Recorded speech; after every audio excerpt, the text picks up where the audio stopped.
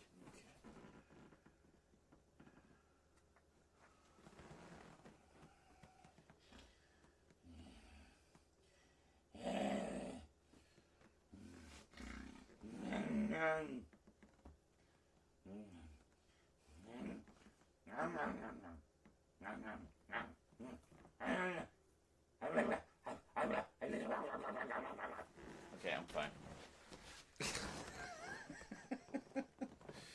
I thought I might have found a secret hidey hole where that tape might have been, but it wasn't. It was just an old Star Wars one. Fine, you want to know which one? I'll show you.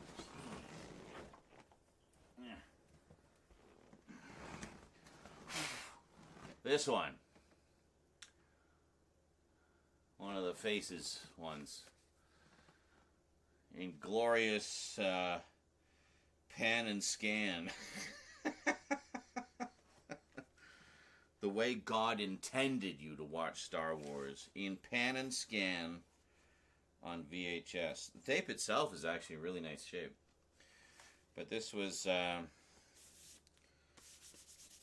I just found it like in a bin of VHS tapes at one of Anetta's old apartments. I guess someone was getting rid of their stuff, so I was like, oh, I'll take that Star Wars one. I mean, it's kind of nice little bit of history. It's not in great shape, but just to have it, you know. To have and to hold forever and ever. Amen. But especially to have. Wink, wink. Ugh.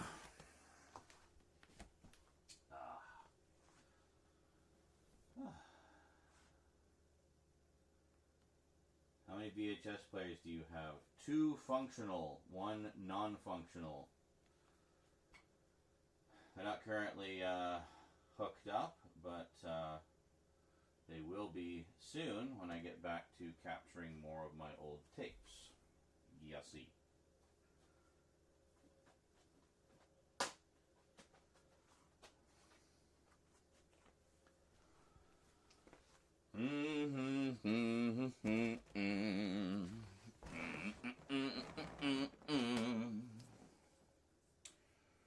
Well, that was annoying and took a lot longer than I had wanted it to, but hey, what can you do, huh?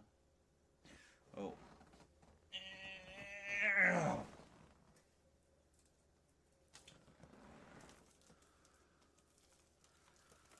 I forgot Red Sonja.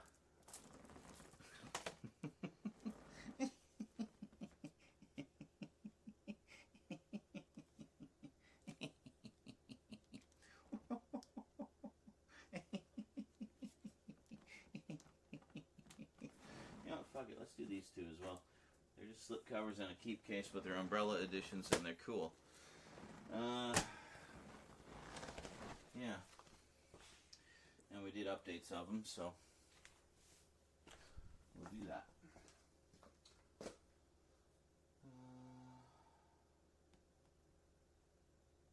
I'm just looking if there's anything else we can slip in here.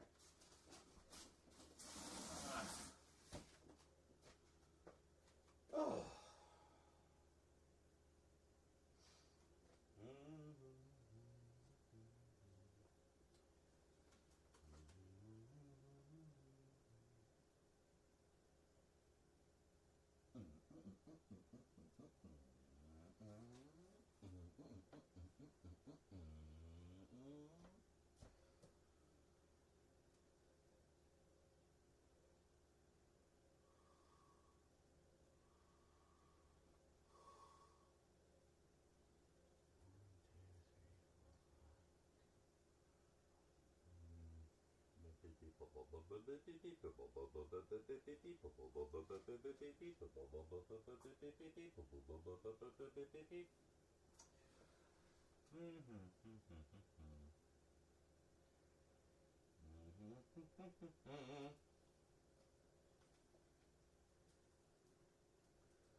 Comedy.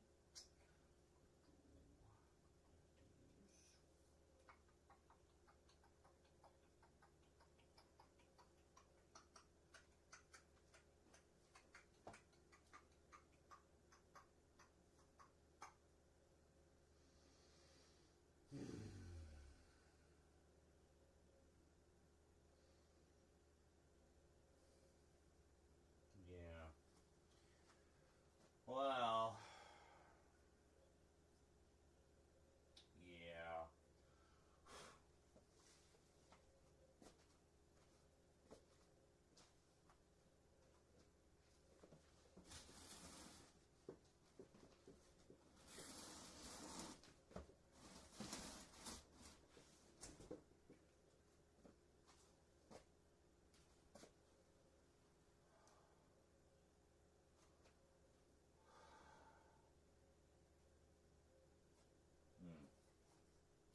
Oh, yeah.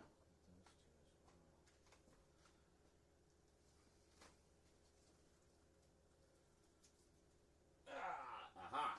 Actually, here, found a couple I can sneak in.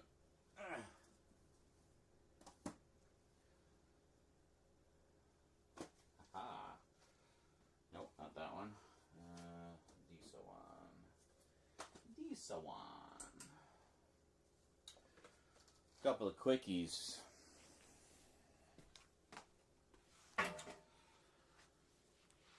I got the new Masters of Cinema edition of Tank Girl, and, you know, comparison with the Shout Factory edition, right? So, there you go. And got the new 4K Steelbook of Heavy Metal, compared to the studio release of the first one from a few years ago, right? Yeah. So these ones will just be combined update, unboxing, closer look. So we'll throw those in.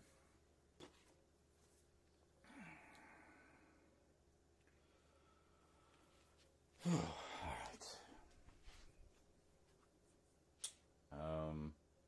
We have our have our battery, right?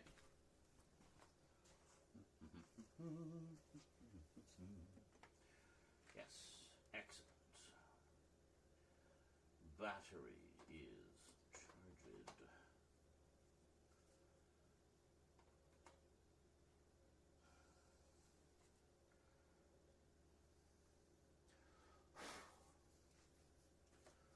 Maybe I should sell my old camera, like, as is, for parts. I see a lot of cameras being sold like that, like old cameras and stuff. So, maybe, baby. Is that cat puke on my CRT television? It is indeed. Just some nice dried streaks down one side. Oh, cats. They're fun. You got the new Tank Girl. I don't know that it's missing much, honestly. It looks like it just ported over all the same extras and added a few new ones.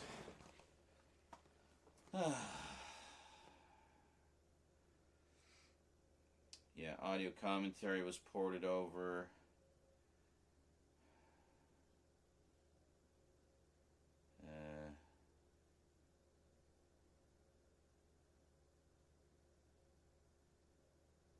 Okay, looks like there may be an interview on the Shout Factory one that was not carried over. Vintage featurette and theatrical trailer. Yeah, the Shout Factory edition really doesn't have much on it. It has a commentary, an interview, featurette, and trailer, and that's it. And all but that, looks like all but that interview carries over to the new edition. And then the new edition has a bunch of new things that they added. Oh, Alexandra Heller-Nicholas. 2024 video essay by Alexandra Heller-Nicholas. I actually follow her on Blue Sky. Cool lady. Horror gal. Very nice. Yeah, the biggest problem is, well, I can talk about this in the video, but Rachel Talalay has said on numerous occasions that they shot a lot of additional stuff that did not make it into the final cut, and she would love the opportunity to do her definitive director's cut of the film and show us the version that she always intended for us to see. But for whatever reason, MGM just won't let her anywhere near the footage. It's just sitting there in the vault. And we've had like 2 boutique labels have put out editions of it now. And same thing. They weren't able to go anywhere near it, so I don't know what's going on there. Maybe I should have her on the show and I could just ask her about it. It's like, so what's up with the director's cut? Like, why have we not seen that yet? Because I'm sure I'm not alone in saying I'd love to see it.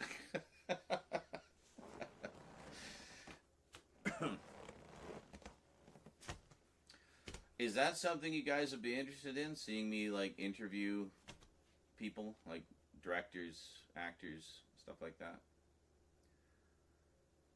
Because that is something I might be able to arrange in, well, with some people anyway.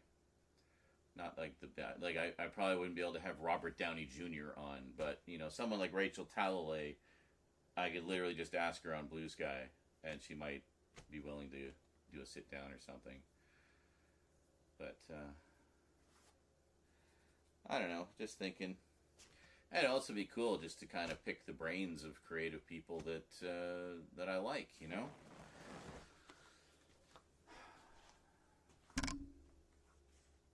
Yes, interview people. Okay, cool.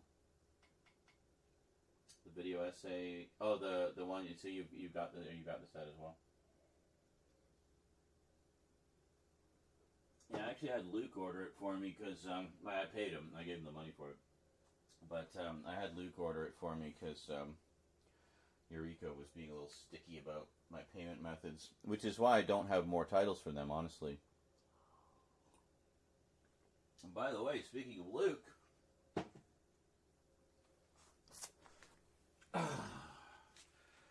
we might be seeing some of his work in the Masters of Cinema very soon. Yeah. He got approached to do a featurette for one. I think just the editing. I don't think it's like he didn't write it or anything. It was someone else wrote it, and he put together the video from the various elements, and had to pull together a lot of elements himself. But yeah, pretty cool. I have no idea what release it is, when it's coming, or anything more than that he did put together a featurette for them. But it sounds like it might lead to more opportunities, so we might actually see more of his stuff appear in the collection. It's pretty cool. So good on him. Good for you, Luke, wherever you are.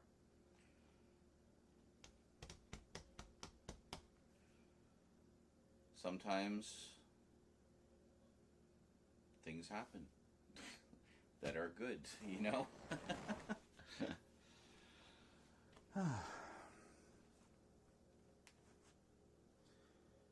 I watched managed to interview Peggy Weber of Dragnet fame. Oh, okay, cool. You own Tank Girl. Oh, you deleted your comment. Okay. That Heavy Metal 4K Steelbook Rocks, got that too. Finally watched the sequel with it. Not half bad. Yeah, I've actually never seen the sequel. I've seen the first one a million times.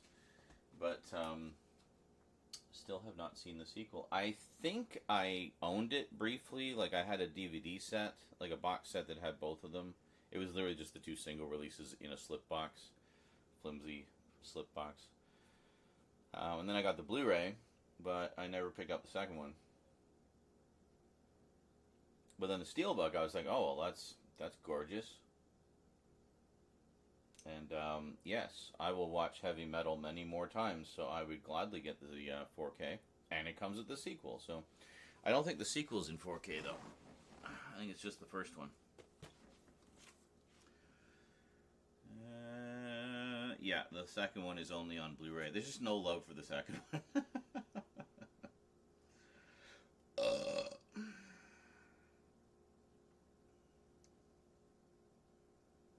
Fac 2.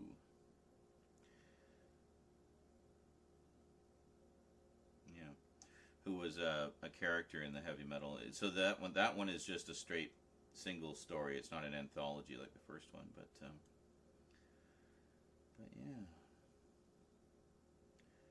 Okay, the original graphic novel it's based on was by Kevin Eastman, Simon Bisley, and Eric Talbot. Well, Kevin Eastman we know as one of the creators of Teenage Mutant Ninja Turtles. And Simon Bisley, well, he did a lot of artwork for Heavy Metal magazine, fantasy, sci-fi artist. I think I have some of his work in Epic Illustrated as well, which is kind of Marvel's answer to Heavy Metal. It ran for about 6 years, I think. That was a really good magazine. I have most of them. I don't have all of them, but and I think Heavy Metal just came back in paper form, so that's pretty cool. Same with Fangoria.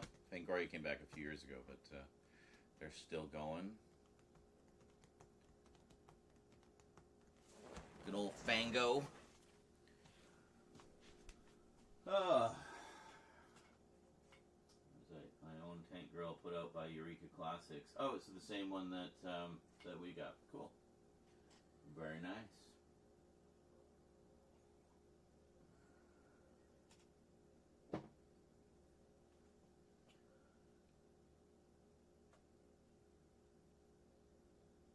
Well, yeah. Anyway, that's just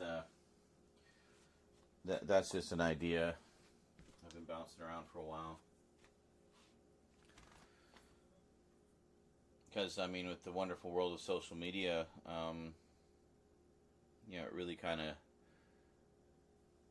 brings the fans closer to the creators, and it's a lot easier to, touch base with them. So I thought, doesn't hurt to ask. The worst they can do is say no, or say, sure, give me $1,000 and I'll talk to you for 5 minutes. I'm like, okay, see ya. That's not what this is about, but I get it. We all gotta eat.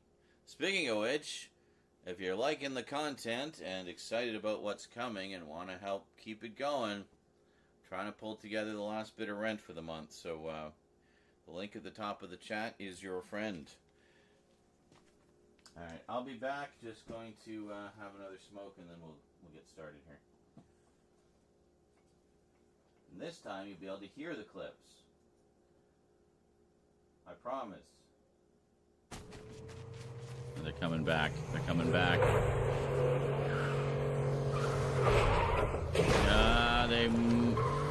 Oh, nice. Nice. Nice bit of ring around the rosy.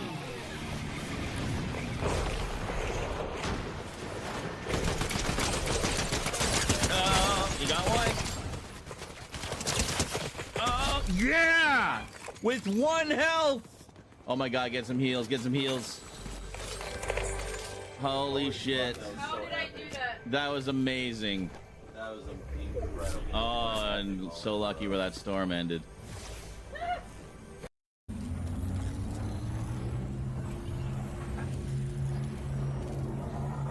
And I can drop down and grab some of that guy's loot. Come on.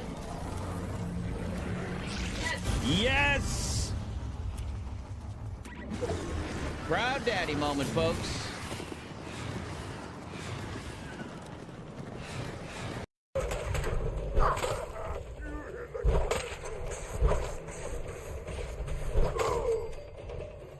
Yeah.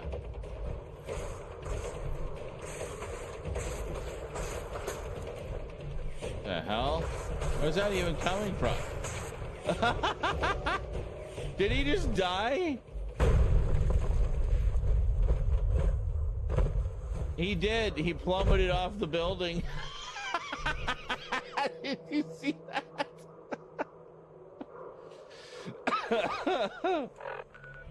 That's awesome.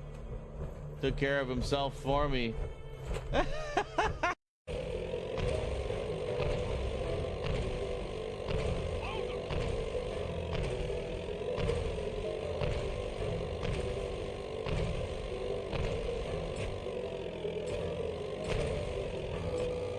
There.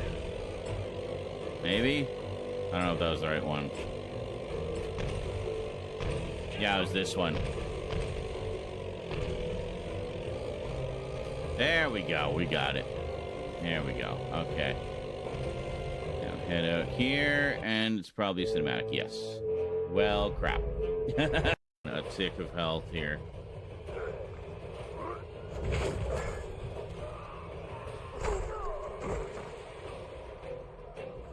Fuck! I missed it.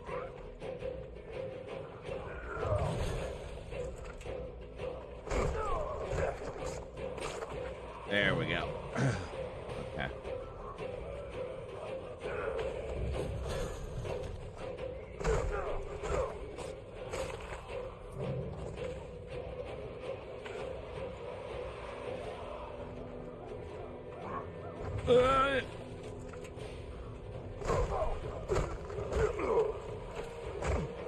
Holy shit, man, we got him! With my little sliver of health. Oh, man. I went all Rocky Balboa on his ass.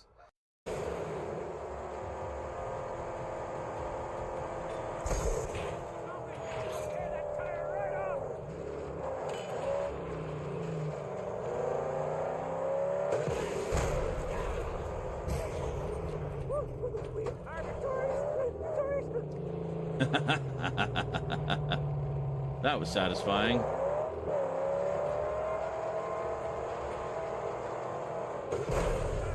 Oh, shit! Damn! That was spectacular.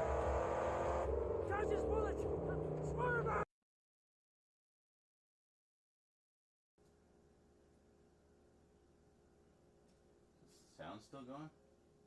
No, I'm hearing things. All right.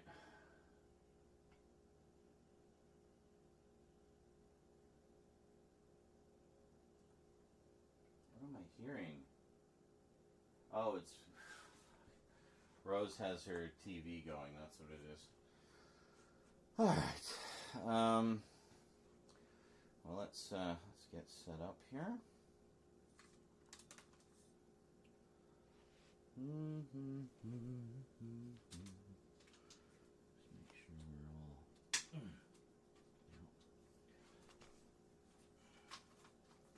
Oh, there we go. Okay. That's why it was crooked. Oh my god, one of the legs was slightly down this whole freaking time. Well, we're gonna have to redo all the videos now. I was wondering why the angle was slightly askew. Oh my god, so many Doctor Who videos done like that.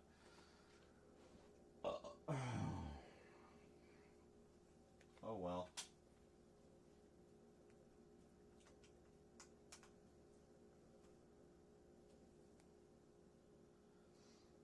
Oh no, did I leave it on this whole time? No card in camera. Well, we should probably put the card in. That might help.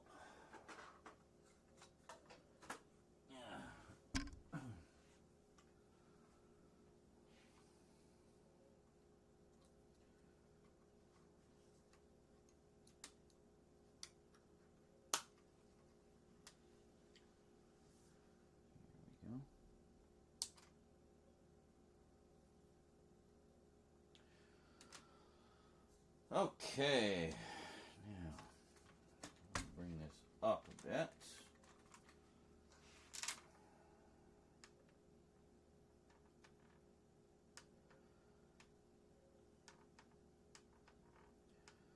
Where do we want to go?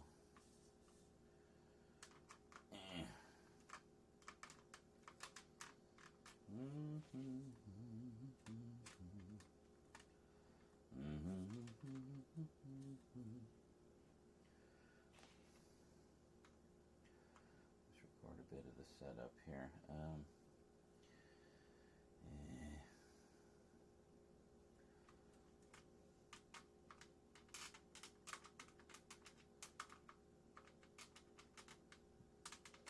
Fidget, fidget, fidget, fidget.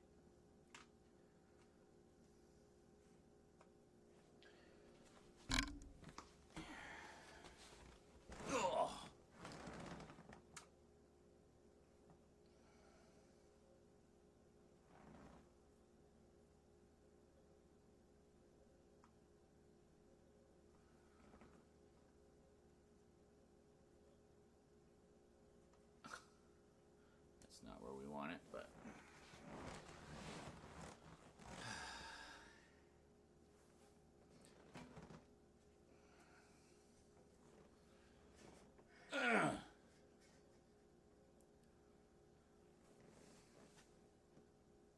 that's all right.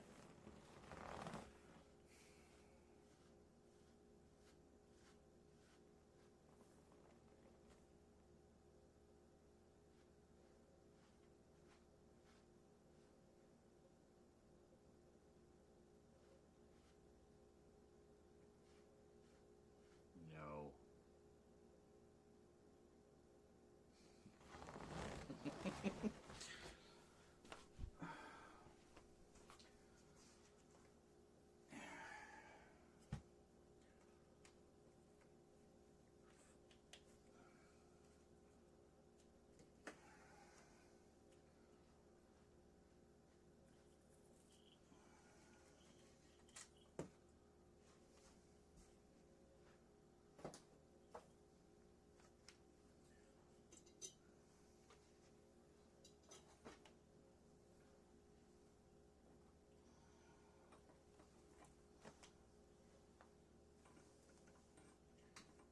God, where does this cord go? There.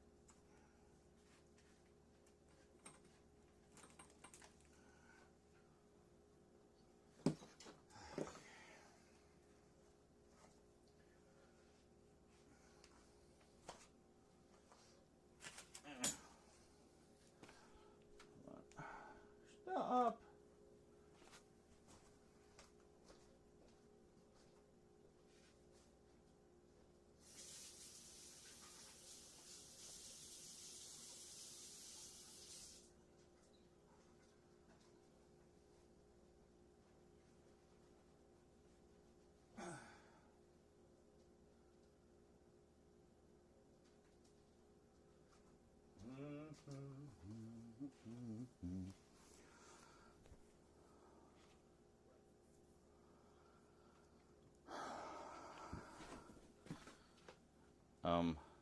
Hi, church.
that'll do.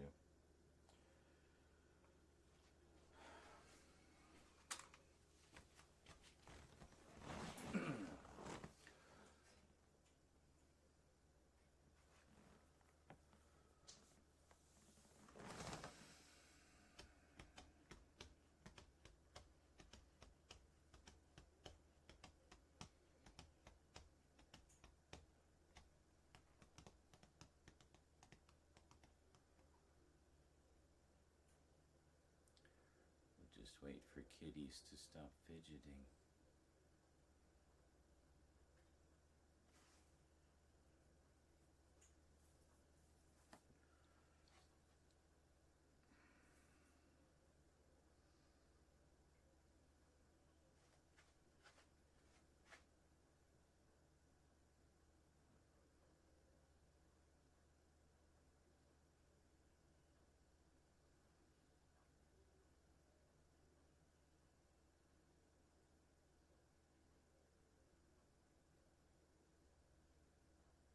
Very good.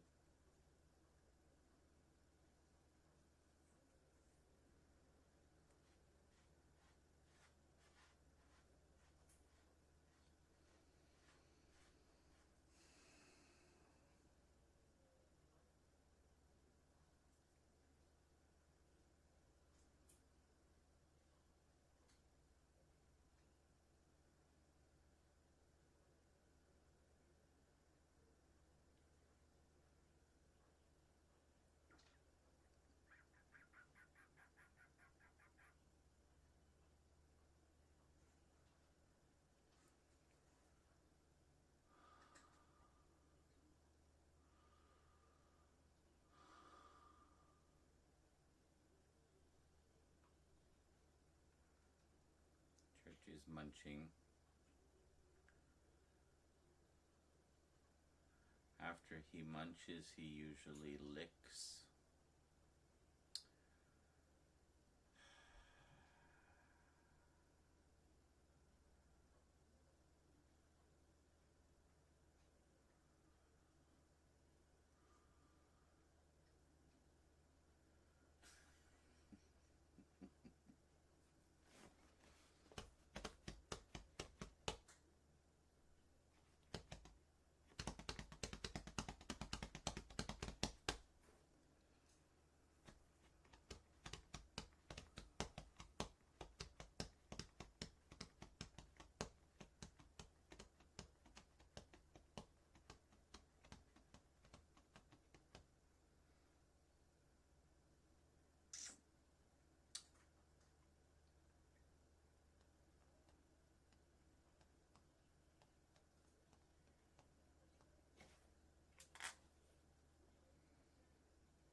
A little less blinding.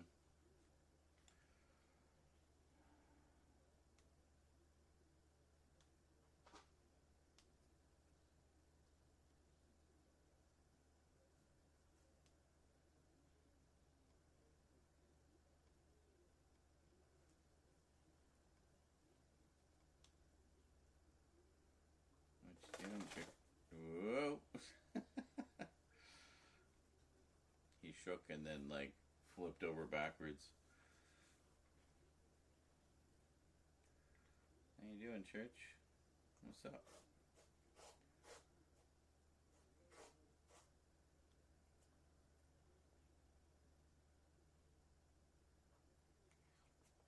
Mm-hmm.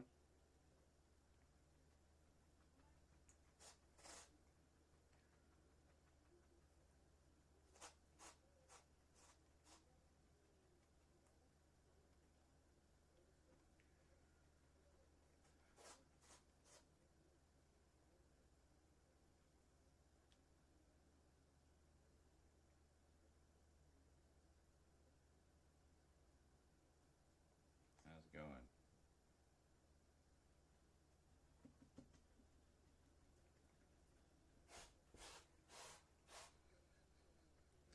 He's sitting just to your left on the floor there, below the lights.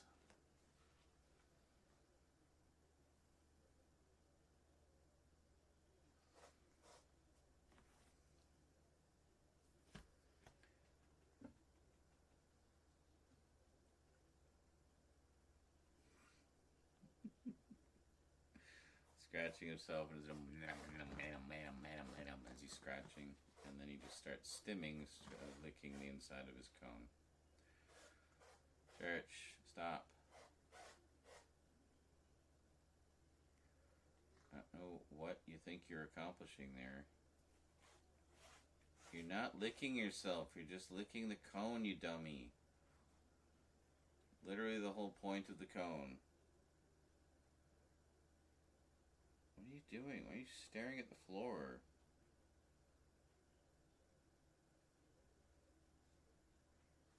What are you doing? Oh, you got your tail? Did you manage to get a piece of your tail?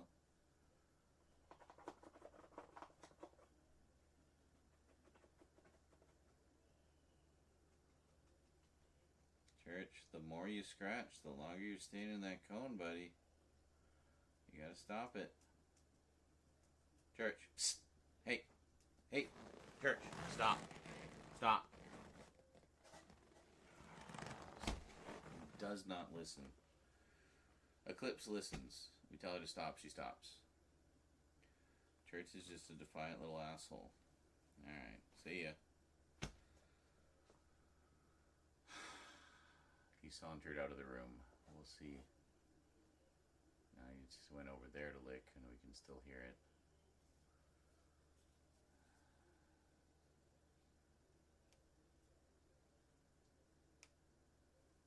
Ah. No.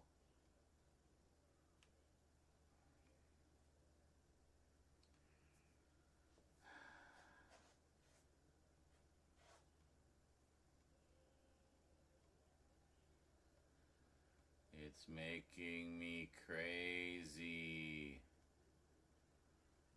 It's making me crazy.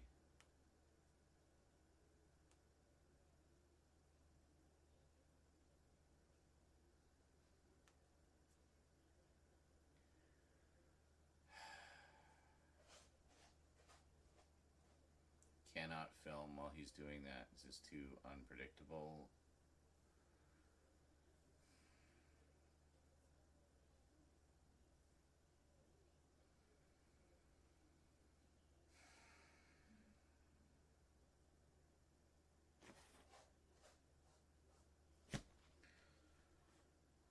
Once they get out of the cones and things are back to normal, it won't be so bad. You know, they'll be back to their regular grooming. They won't be licking themselves constantly. Jesus Christ, Church. When he got into this mode earlier, he did that for like 2 fucking hours. Another reason I didn't start earlier.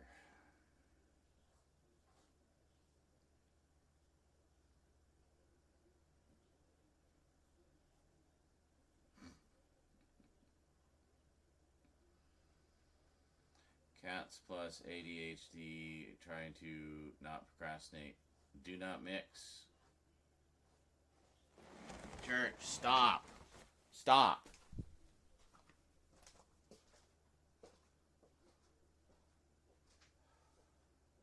You have to stop, buddy. It's enough. Okay? Knock it off. Being too noisy. You're being too noisy.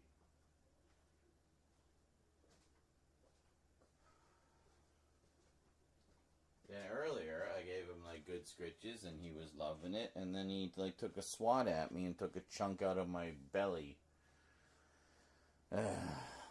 Broke the skin with 2 claws, like literally hooked into my skin, like ugh.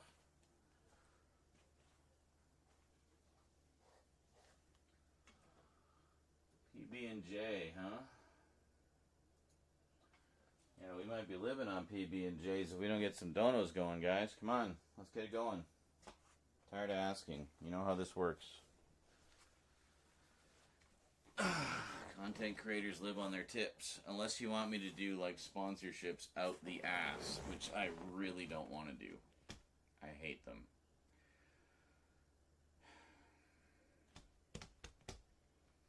You want to keep it sponsorship free? We need donos. Simple as that. I want to keep it as ad-free as possible. I have the ads at the bare minimum right now. Again, need donos. I'm trying to keep it as clean as possible for you guys. But I need you to support the show, basically.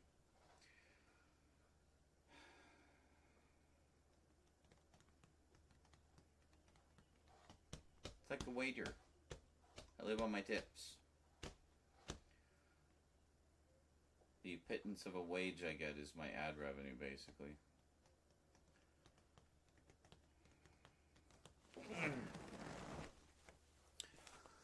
I did apply for a little more of the assistance to help with the rent, at least, but I don't know when that's going to go through.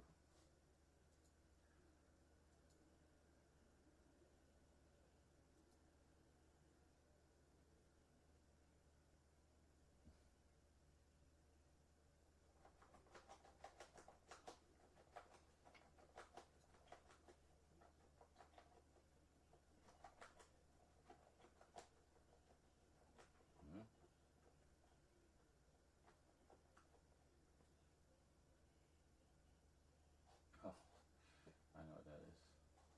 Alright, well that helps.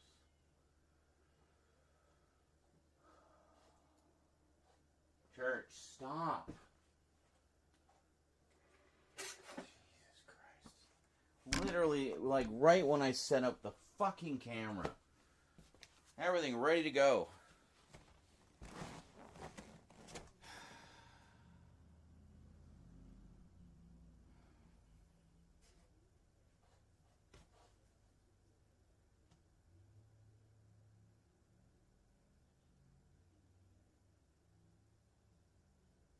You don't hear Eclipse, it's only church. Eclipse, like, occasionally does, like, a little bit, and then she'll stop. She doesn't, like, get stuck in this frickin' loop like he does, where he just keeps going and going and going and going, like, incessantly.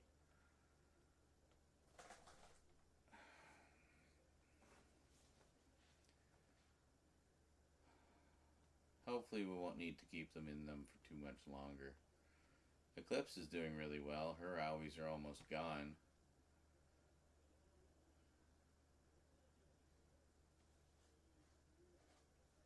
Church, stop. You're not accomplishing anything. You're not actually licking yourself. You're licking the inside of the cone. How have you not clued into that by now? Even your tiny little peanut brain should be able to comprehend.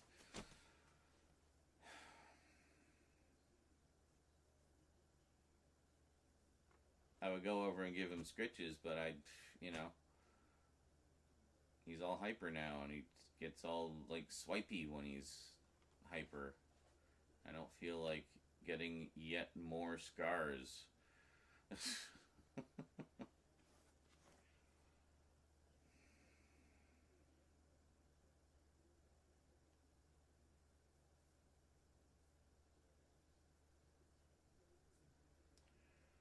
Well, so glad we got everything set up.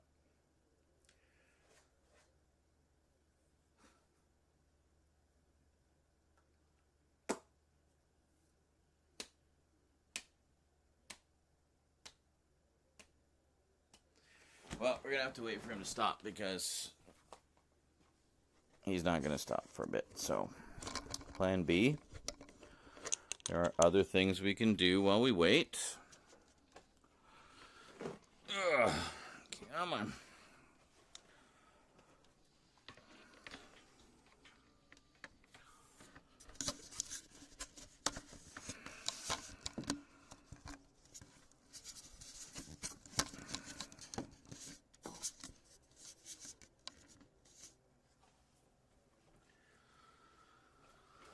Also, Rose's TV is really fucking loud. Alright.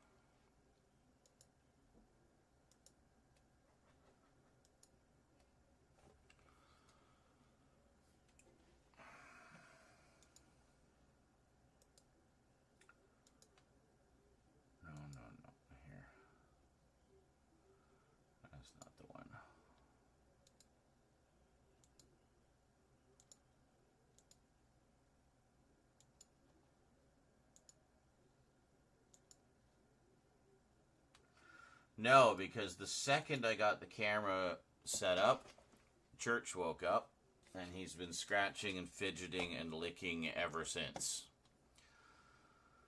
So, plan B, we're going to do some of the stuff that we need to do at the computer until he chills out again.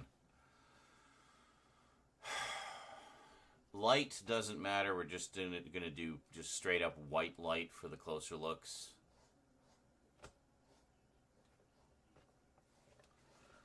So frustrated with these cats. I swear to God, like...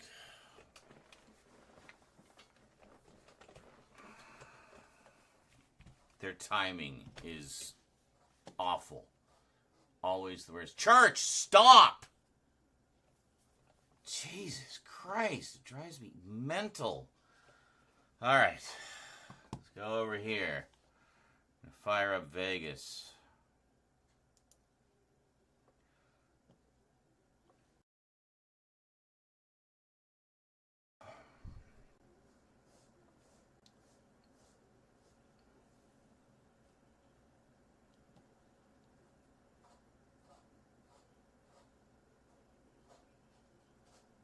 I'm sure you can hear that.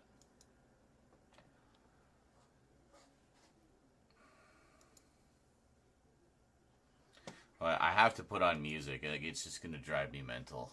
Let's put on some music. And I just need to title things.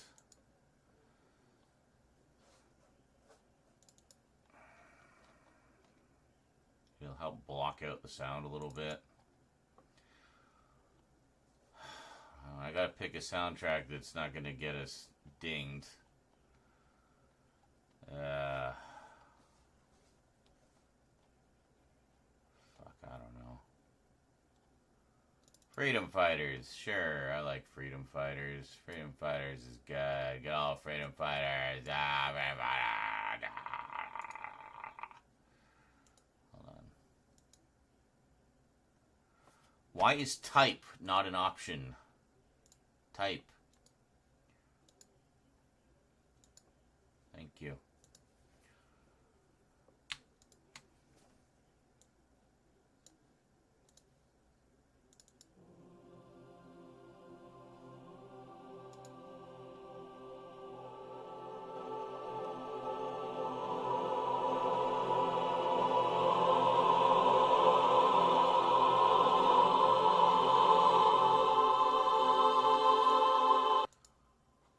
Can't I just type the damn number in?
how great this soundtrack is. Actually, I didn't forget. I just haven't listened to it in a while. Jesper Kidd, former Amiga musician.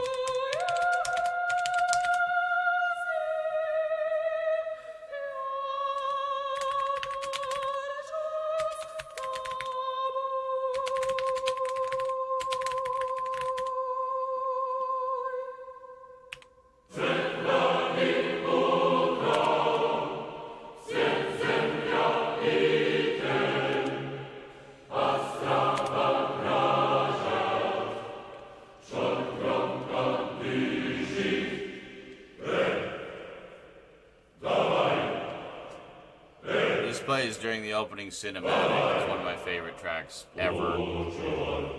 It's basically about Russia invading the U.S. Who knew it would be done through social media?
Red seems appropriate.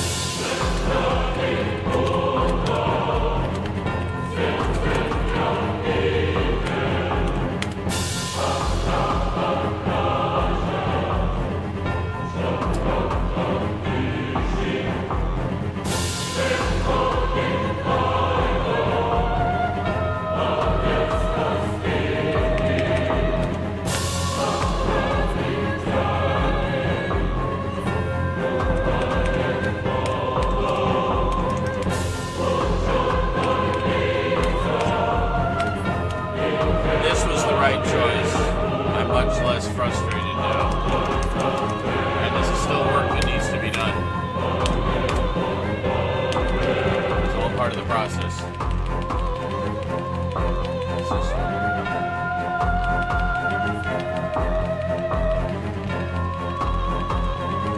Roll up.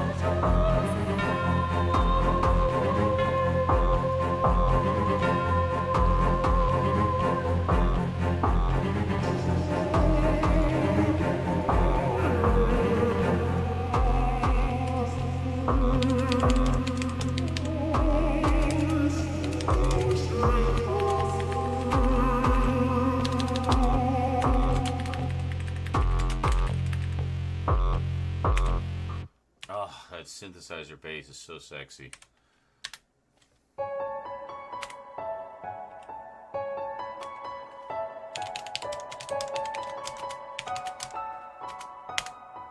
see what this one is. Conan, I can already tell.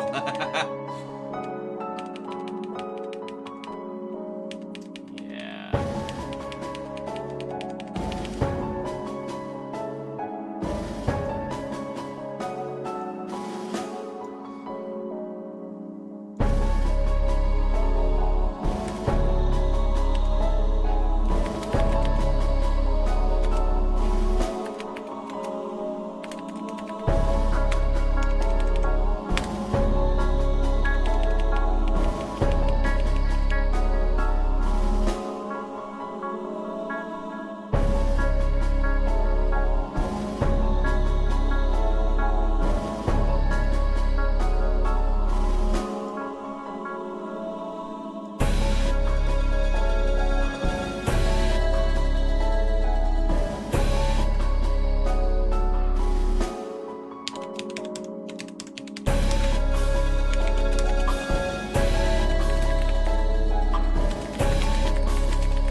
I think is fucking bullshit. Is out.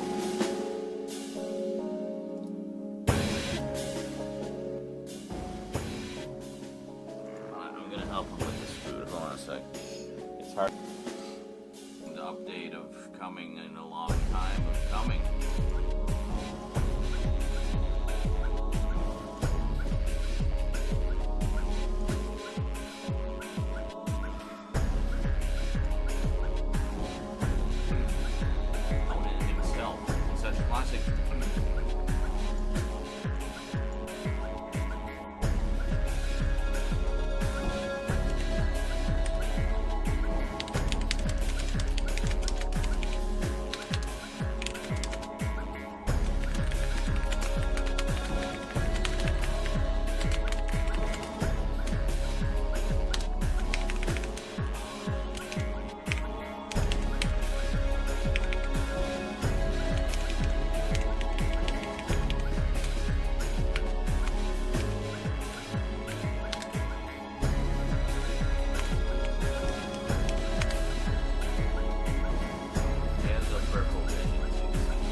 Hi, sweetie. I think you might have chilled out again. Well, we'll finish these and then we'll see about going back over there.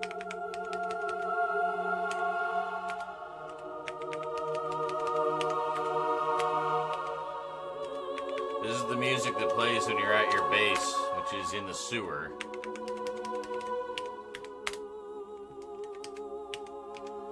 So this is the safe zone.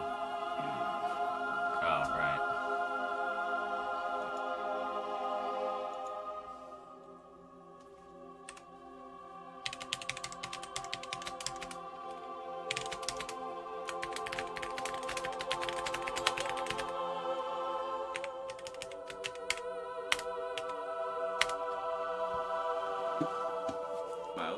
A mouse divided, be a sailor.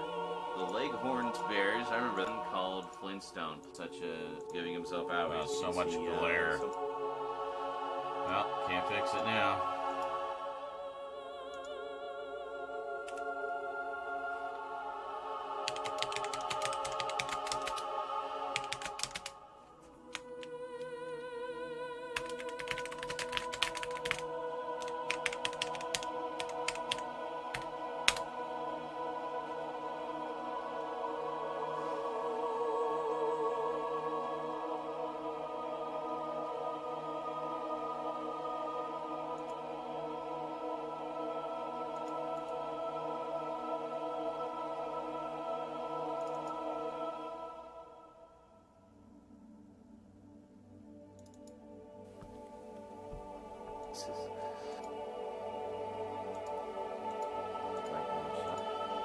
Colors can be a little bit.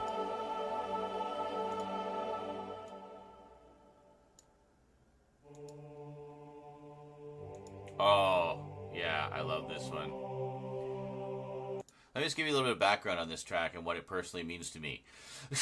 The first time I played this, okay, part of the game dynamic is you can have a squad of characters, and they're non-player characters. You just like give them orders and they do stuff.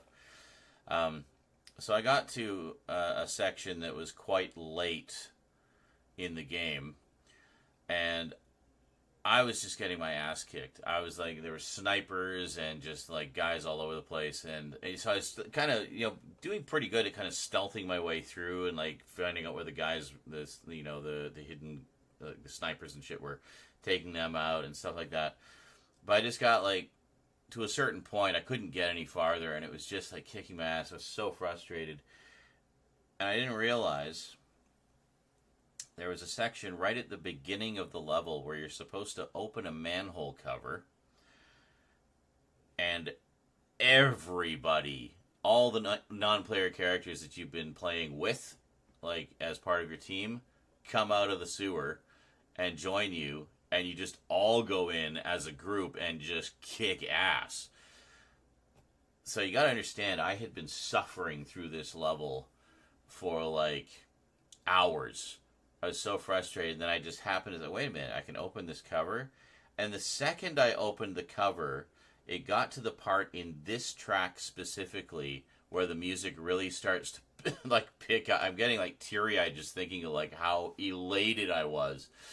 The part in this track where it like picks up and like really starts to get action-packed, that was the moment that they came out of the manhole. And it just so felt like the cavalry had arrived to save my ass, and I was just like, oh my god, I've been suffering for no reason. So anyway, this is the track. It's called The Battle for Freedom, and it's a great track too.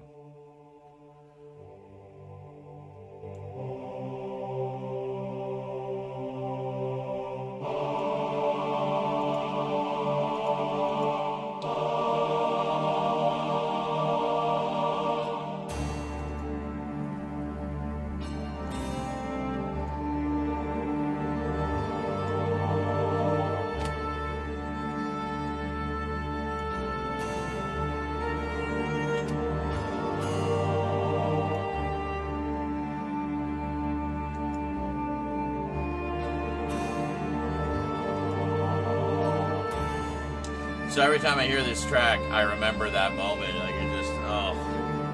I wish I'd been recording it. It was such, wow, an all-timer moment for me personally.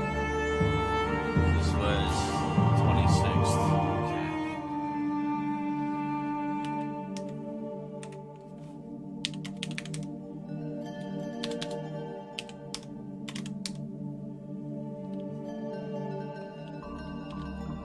Wait a minute. I can open this manhole cover?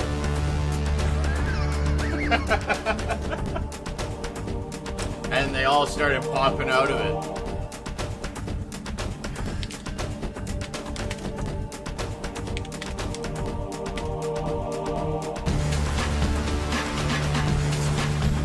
This is ridiculous.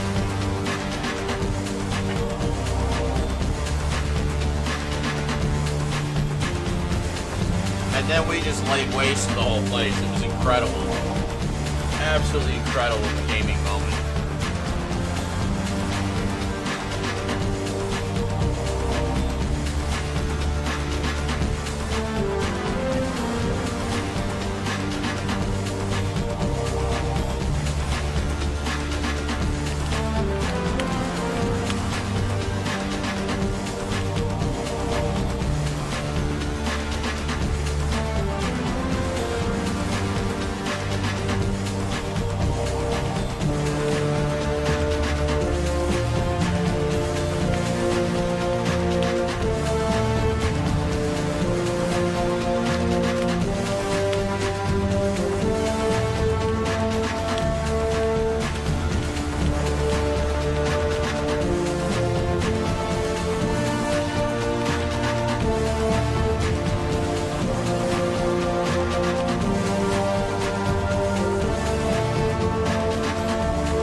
Nothing for my little story, guys? Really?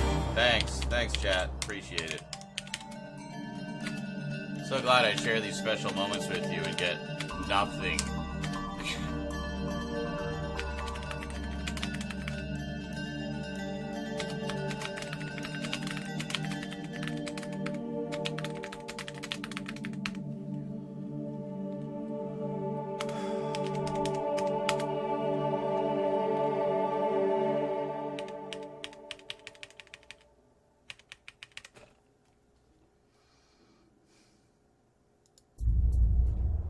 Anyway, that was a great moment.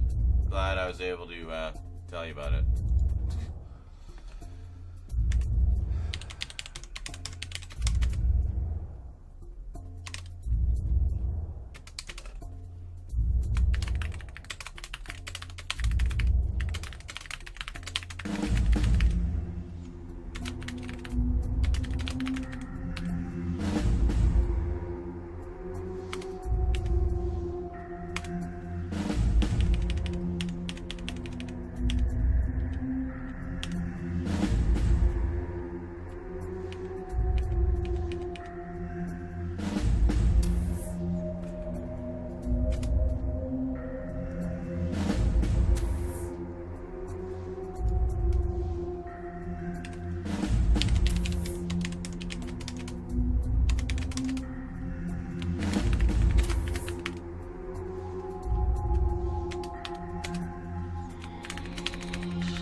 Love this one too.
This is the bass.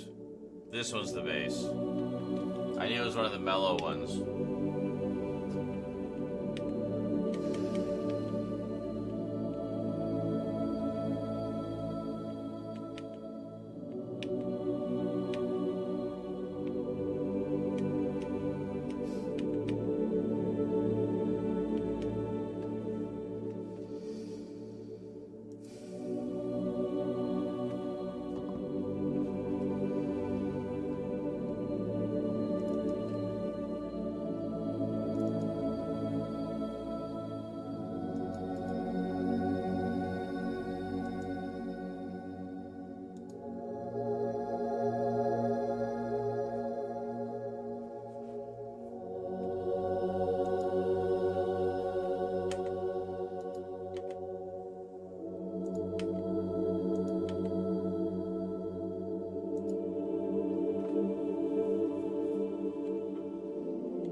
keep forgetting they did a live action series of 13. A graphic novel that was the inspiration for the game, the cell shaded game, with David Duchovny voicing the main character.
God,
that TV is so loud.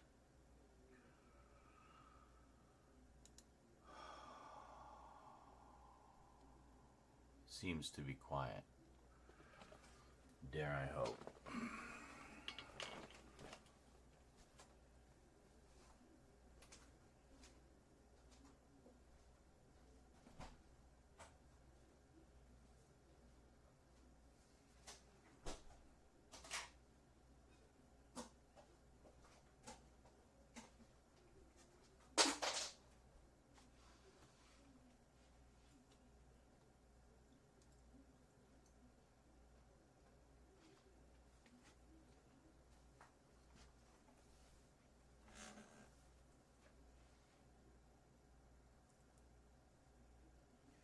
Teriyaki pork from earlier.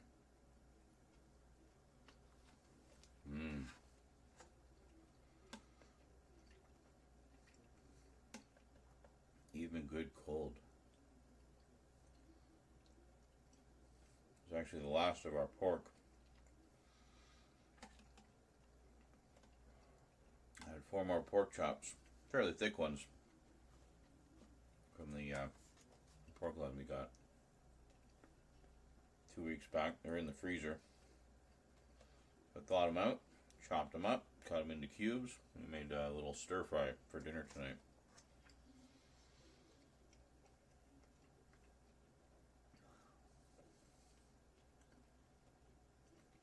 Good stuff. I thought I'd have a couple little nibbles here.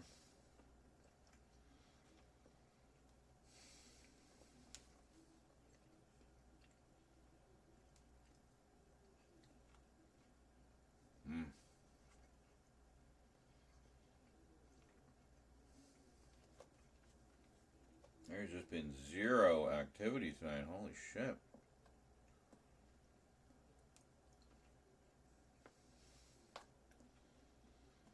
Not feeling a lot of love at the moment, guys.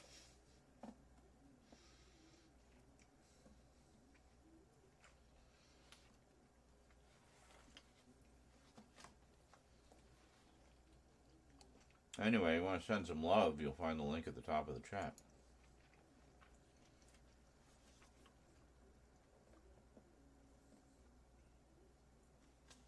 Mm.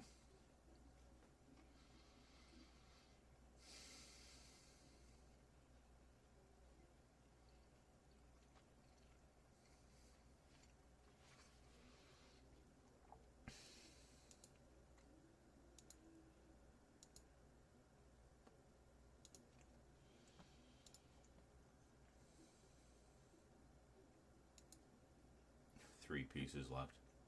It's just too damn good.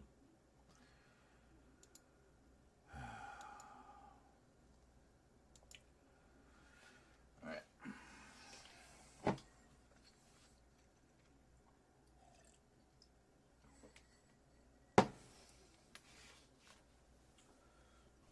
I should mention also Rose is going away this weekend with friends for a couple days. So be a good time to get a lot done. But yeah, I don't know. We'll make use of the time somehow.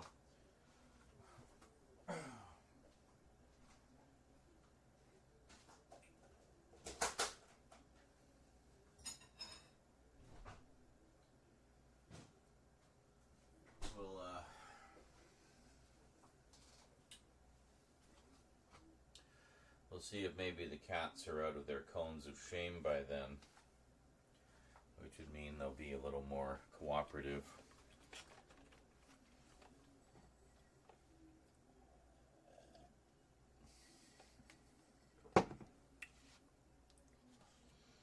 Alright, well anyway, that was stuff that all needed to be done, renaming the files and such. So now I actually have a better idea of what we've done and where we are. I mean, I knew anyway, but at least we got the footage organized, so when we get to the editing, it'll make it a lot easier to find everything. Alright, I'll be back momentarily.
Burf.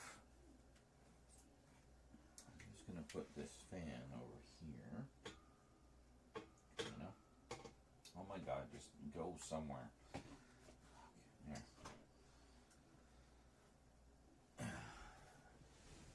Get it out of the way.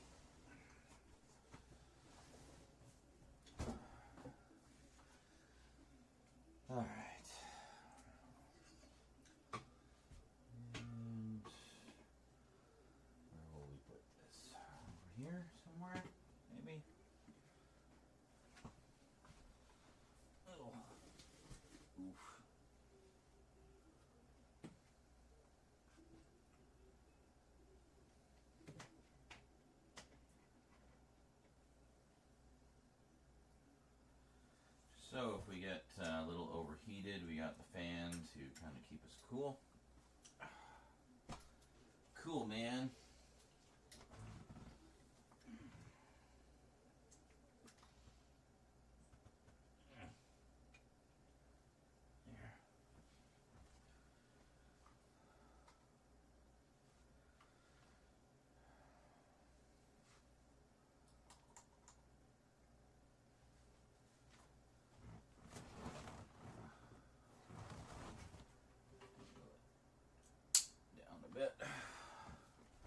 I'll bring you guys closer in a sec. Okay, that's actually too much. Well, we'll leave it for the moment. I'll be back.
Yes, it is happening again. Funny you mentioned that.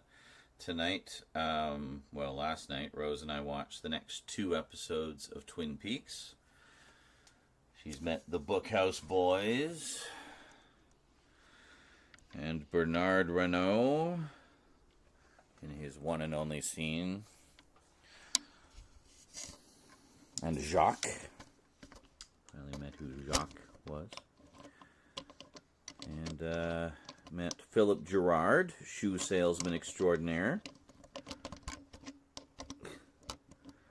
And Cooper got snorted at by a llama. So, you know, big, important plot developments.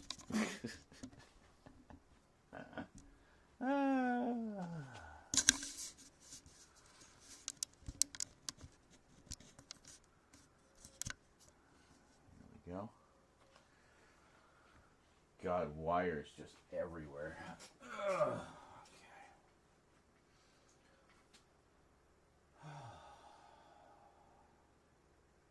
Played played some music, renamed some files, organized some stuff,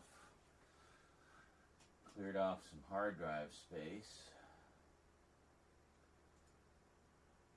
Boy, that's getting eaten up fast. So we're gonna... Oh, actually, maybe... Yeah, let's shuffle those over, I think.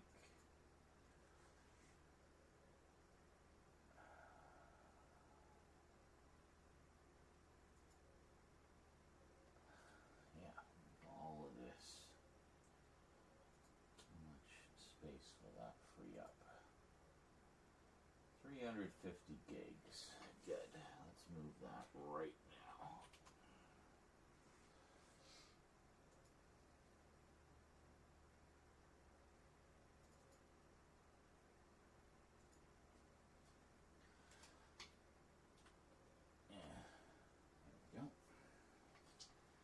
He sells shoes because of the protective quality of rubber. And he's saving people's souls, according to the correct interpretation. Okay, buddy. Whatever you say. I will say this, though. The series that guy and his friends did about the Silent Hill games is legitimately excellent, and I would recommend it. At the very least, if you watch no others, I recommend their 2-part deep dive about the Silent Hill HD collection that came out a number of years ago, and just how awful it was. It's very good. He also did a series, I think it was them, where he was reading Spawn comics for a year. And that one was kind of interesting too. I watched some of those. But anyway. Yeah.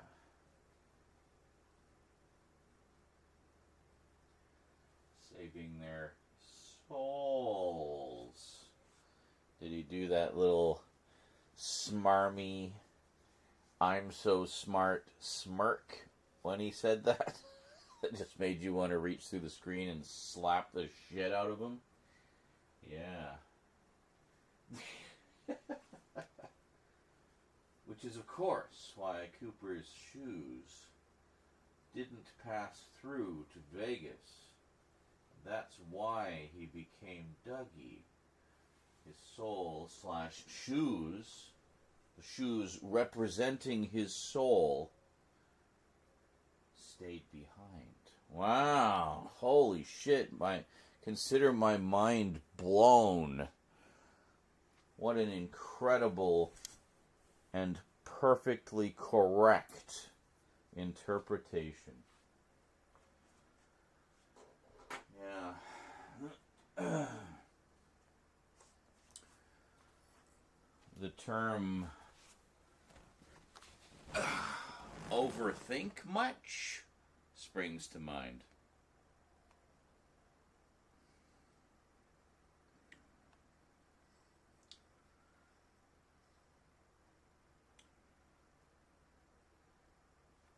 I did notice a little electricity connection, though, in rewatching.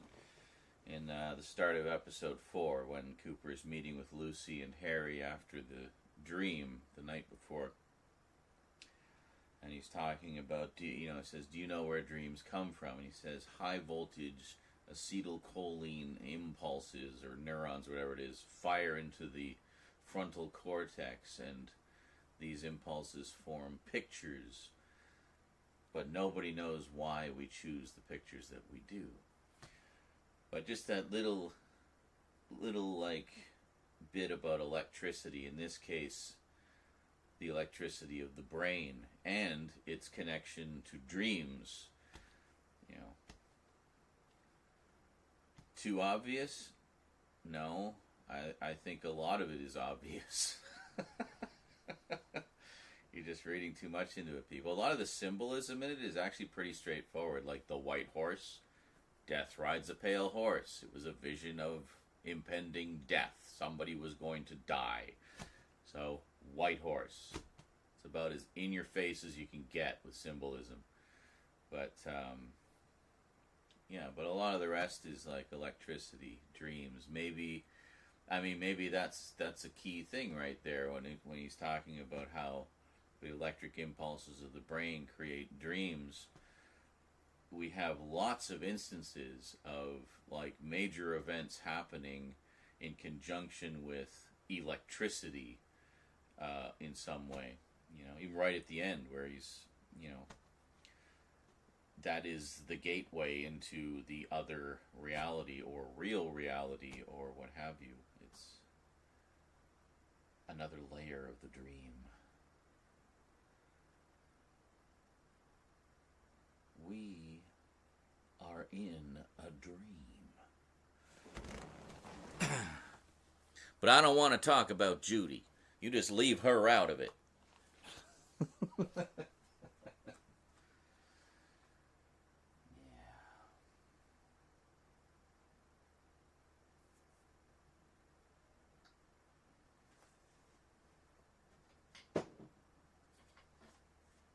I don't want to talk about Judy at all.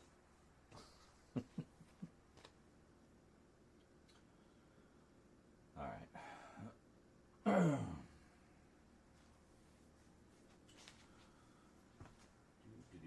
Where did I put it?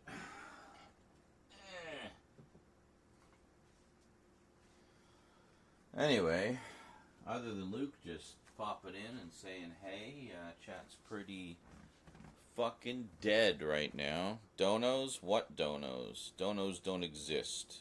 It's all a myth, apparently. Everyone just wants to watch me die slowly from starvation.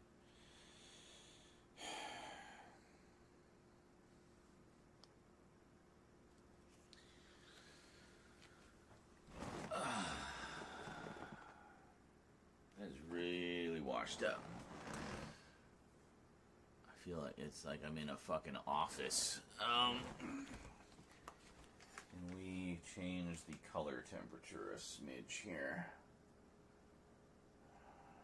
We're at 9,500.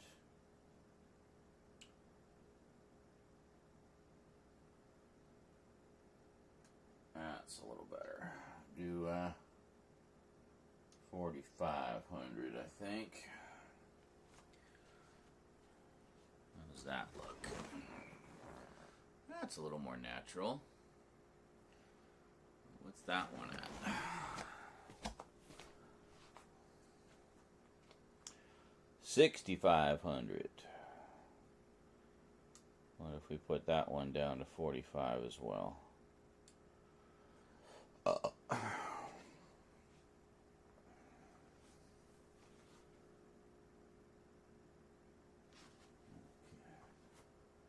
Who do you think that is there?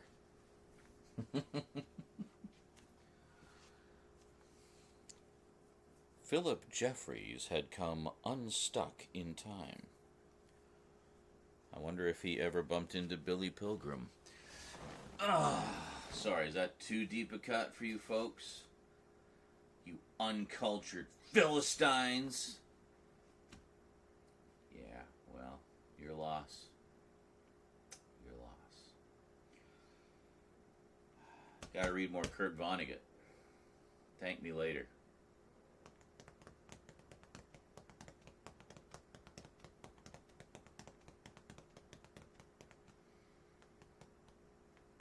Did not seem like the correct angle. Let me. Okay, hold on. Just a little setup shot here, guys.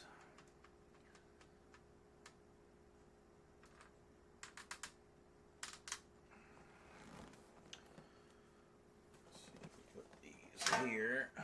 How do they look? Good, actually. Any glare at all? Oh, right there is perfect. Okay. So reviewing some of the footage of some of the other things, and there was a little bit of glare.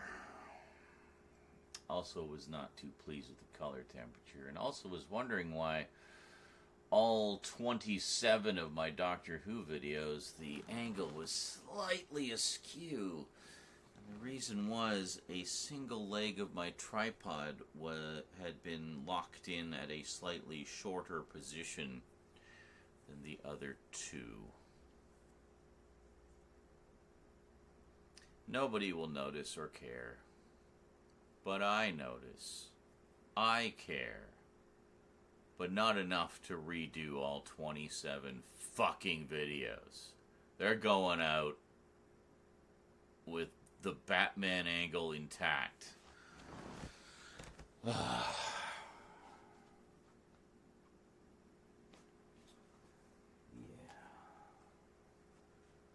It's slippery in here. Oh, I know. You were like Mr. Symmetry with your shots, I know.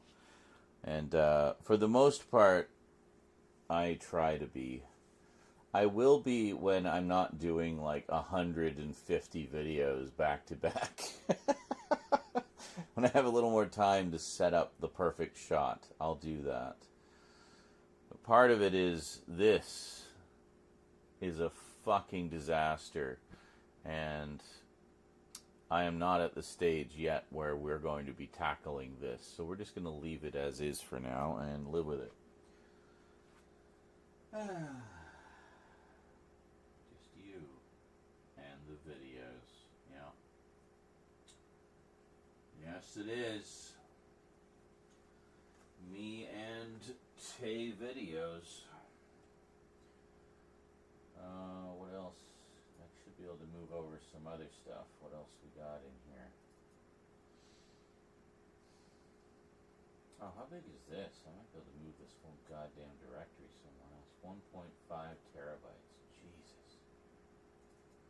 Jesus. Do I even have that much space available on any of them? C drive. Great.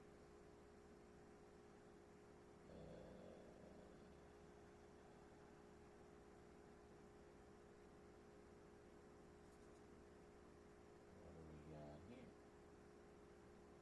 That's a lot. I mean, a lot of this is temporary stuff. I can just delete things if I need to. A lot of DVD and Blu-ray rips I just did for viewing purposes. So I actually shoot at an angle because I can't deal with always aligning everything nicely. Oh, so you like do it askew, but intentionally askew. Gotcha. Yeah, that's actually not a bad idea, and then you can kind of get away with things that are not perfectly symmetrical, as long as you're, you know, in ye old rule of thirds.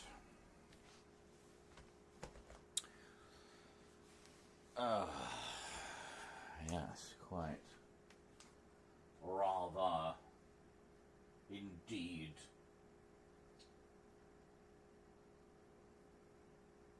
Yes, indeed.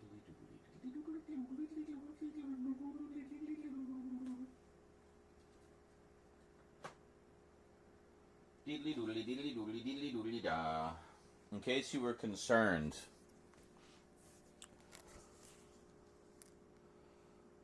the content is mild in impact. It's mild. It's okay. Don't worry. If you don't like your content too spicy, this is fine. It's only mild. Mild content.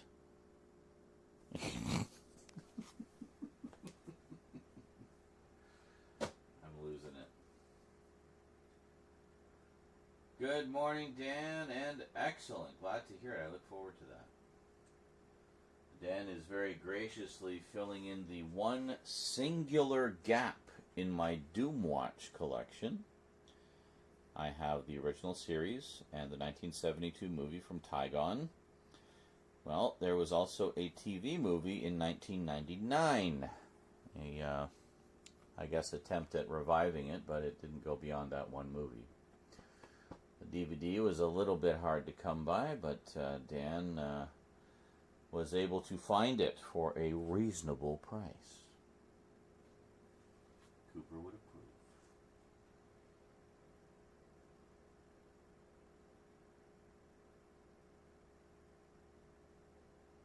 Oh yes, and lots of shenanigans with Albert Rosenfeld. Definitely a favorite character. Oh, I should mention also, first time we meet Gordon Cole in any capacity, just over a speakerphone in episodes 4 and 5. And Rose has no idea who that is. And I said nothing. But she heard the first few lines he says to Cooper. Rose just says under her breath, "Wow, he sounds annoying."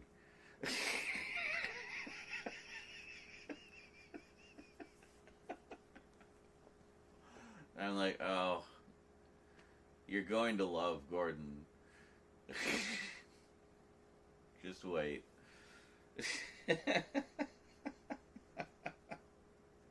He sounds annoying. Anyway.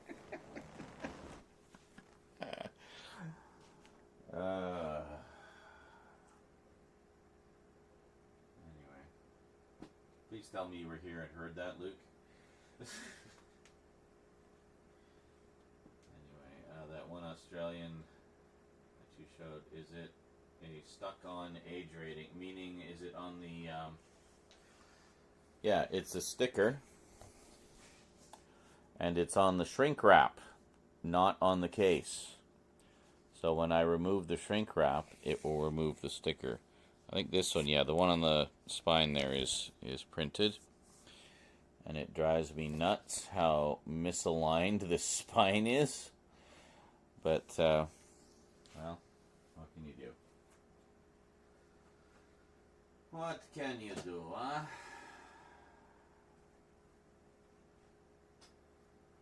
No, weren't here, didn't hear it, I guess? Okay, cool. Excellent.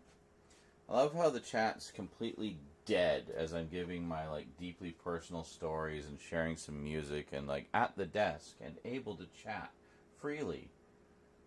And as soon as I sit down and start filming, that's when everybody shows up and starts getting gabby. Story of my life.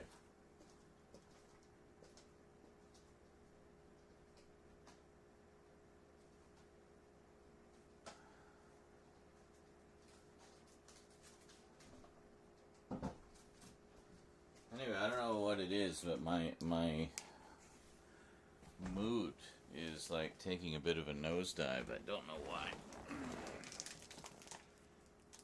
Just the way clinical depression works, I guess.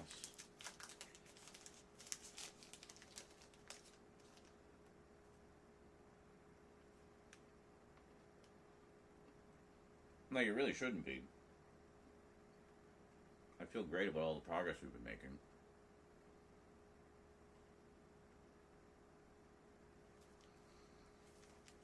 I think I'm just worried about rent.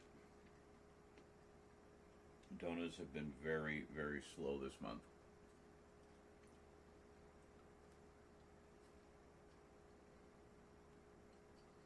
Anyway, if you like the content and you want to help us support it, link at the top of the chat, guys.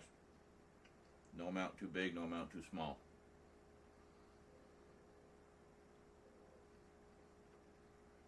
It all helps.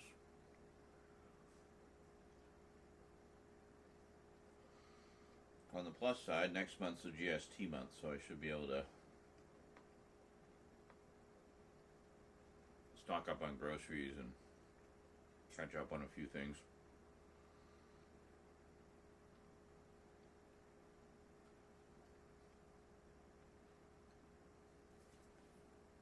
But that's next month. We got to get to next month first. That's only a couple days away.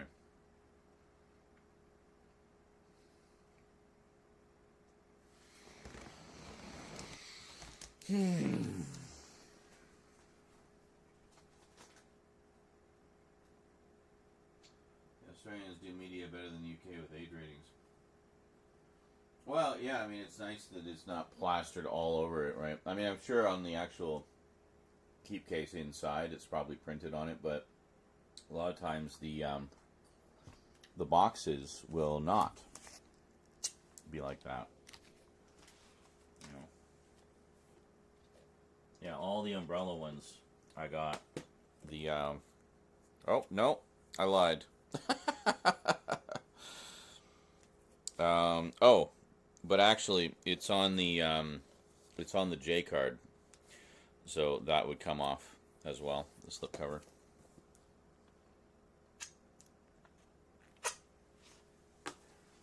But you look at their big box sets. Nothing. Like, absolutely nothing. No rating sticker to be seen anywhere. Again, probably on the keep case, but not on the box itself, so.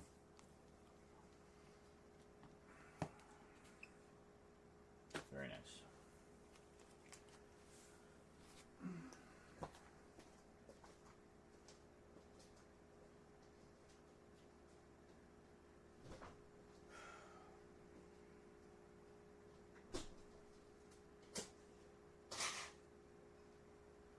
Fuck it, I'll have the last 3 pieces of pork. 3 pieces of pork, or is it 4? No, it's 3. Teriyaki pork.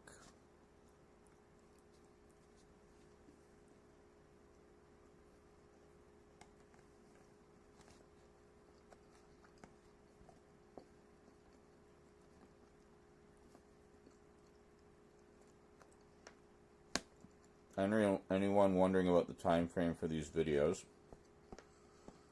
I'm shooting to start posting them around mid-April, so just a couple weeks from now.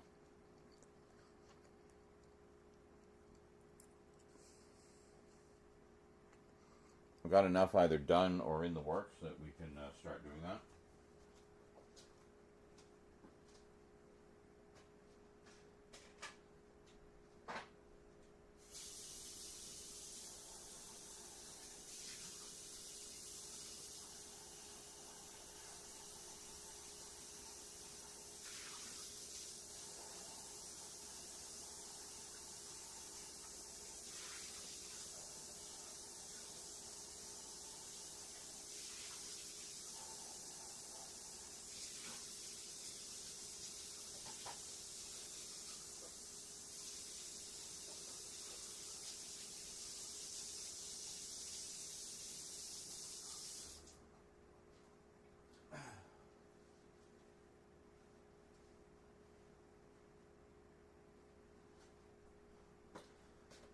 Anyway, if we get some donos going, that'd be great. Otherwise, I may just not bother doing these filming sessions live, because, I mean, there's no point, right? I do this to make money, so if we're not making money, then there's no point.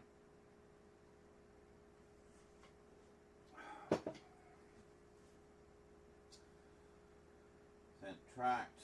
Canada Post's been having a few troubles. Kinda. Well, they had a few months back. They had like a postal strike, like around Christmas. But I mean, that's long been resolved. I haven't had any issues receiving packages. There were a few packages at the time that got delayed, but I have long since received everything I ordered in the fall and winter. So.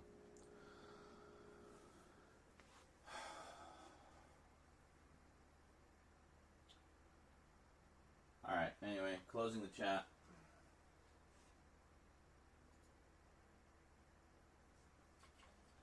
Fuck. Hold on. Spongy thing for the microphone fell again.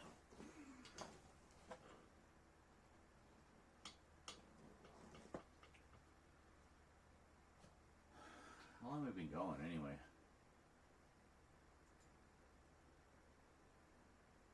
Four and a half hours. Great.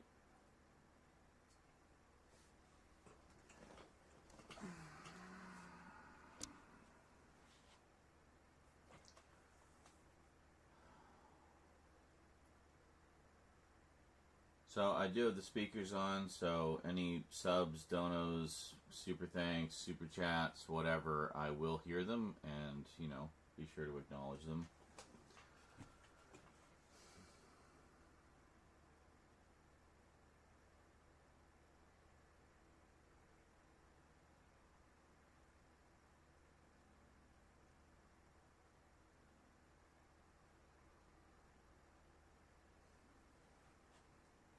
So yeah, thank you in advance for your support. All right. Turn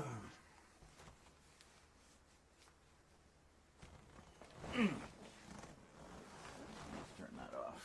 It's too blowy.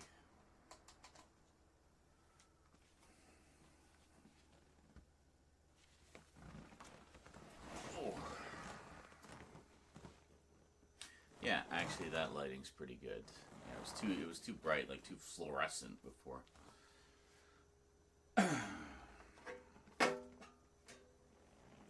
Most of these intros will be fairly quick. We really just want to get to the closer look part of the closer looks, so putting more of an emphasis on that. Unless it's something I have like a million things to say about, of course.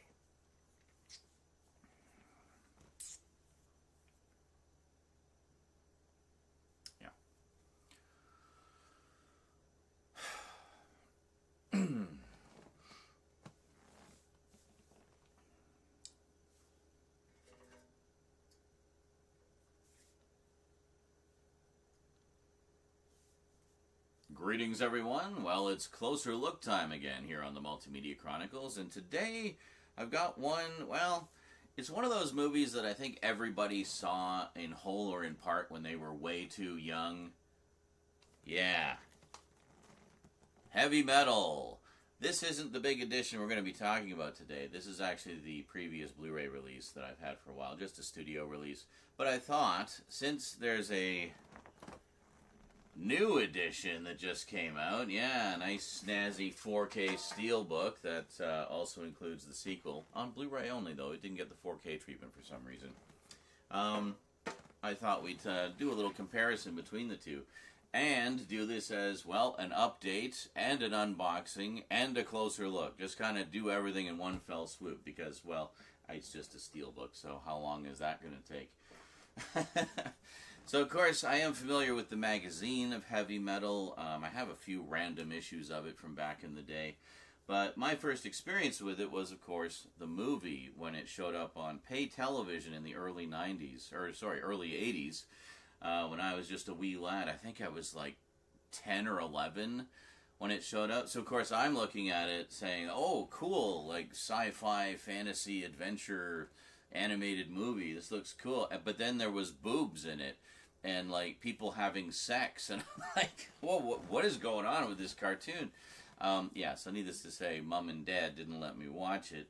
But it had always been something I was curious about, obviously. So it wasn't until years later that, well...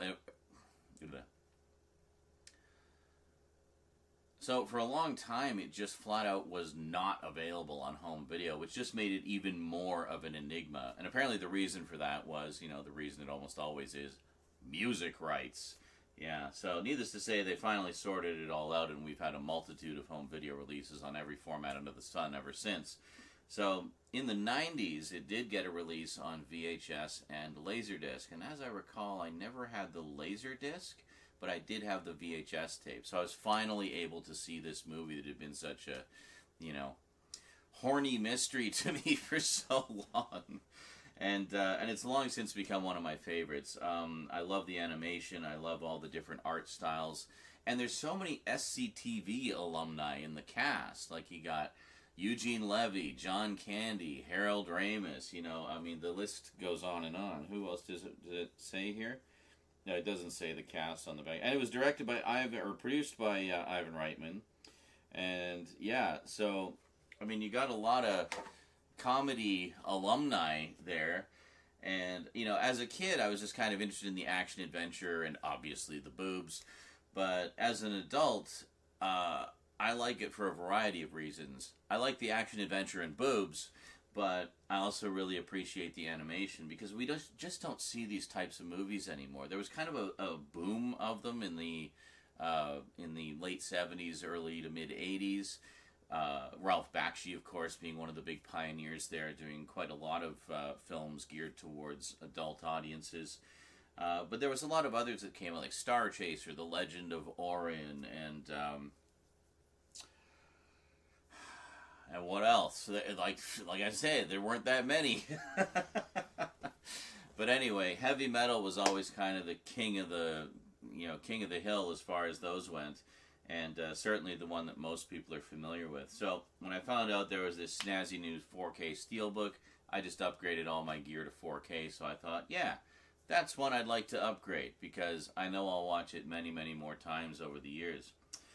Alrighty, so let's get to it. You got the update, so let's do the unboxing and the closer look today on the Multimedia Chronicles.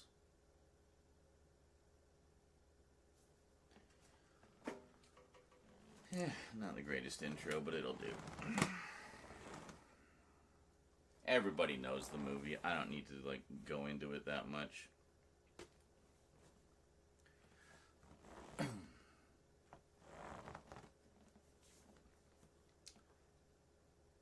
Greetings, everyone. It's closer look time again here on the Multimedia Chronicles. Now, I thought I heard a few of you drooling when I showed this one. We got Super Mario Brothers. Drool-tastic. Just drool everywhere. I don't want to talk about drooling. It's more appropriate for the Caligula set. Anyway.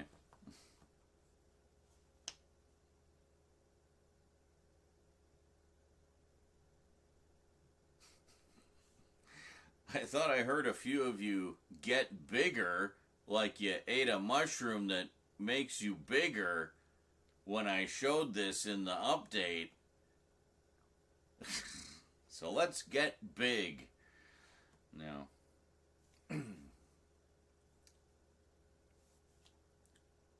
Greetings, everyone. Well, it's closer look time again here on the Multimedia Chronicles, and today I've got a beast of a set, something I didn't think would ever get this kind of deluxe treatment. Super Mario Brothers, the greatest video game to screen adaptation ever committed to film. Certainly the most accurate. No, it really isn't. But there's something about this movie that just seems to resonate with people. I mean, the story of the behind-the-scenes shenanigans is the stuff of legend. How John Leguizamo and Bob Hoskins... The behind-the-scenes shenanigans are just kind of the stuff of legend. How Bob Hoskins and John... oh my God, I can't say his name.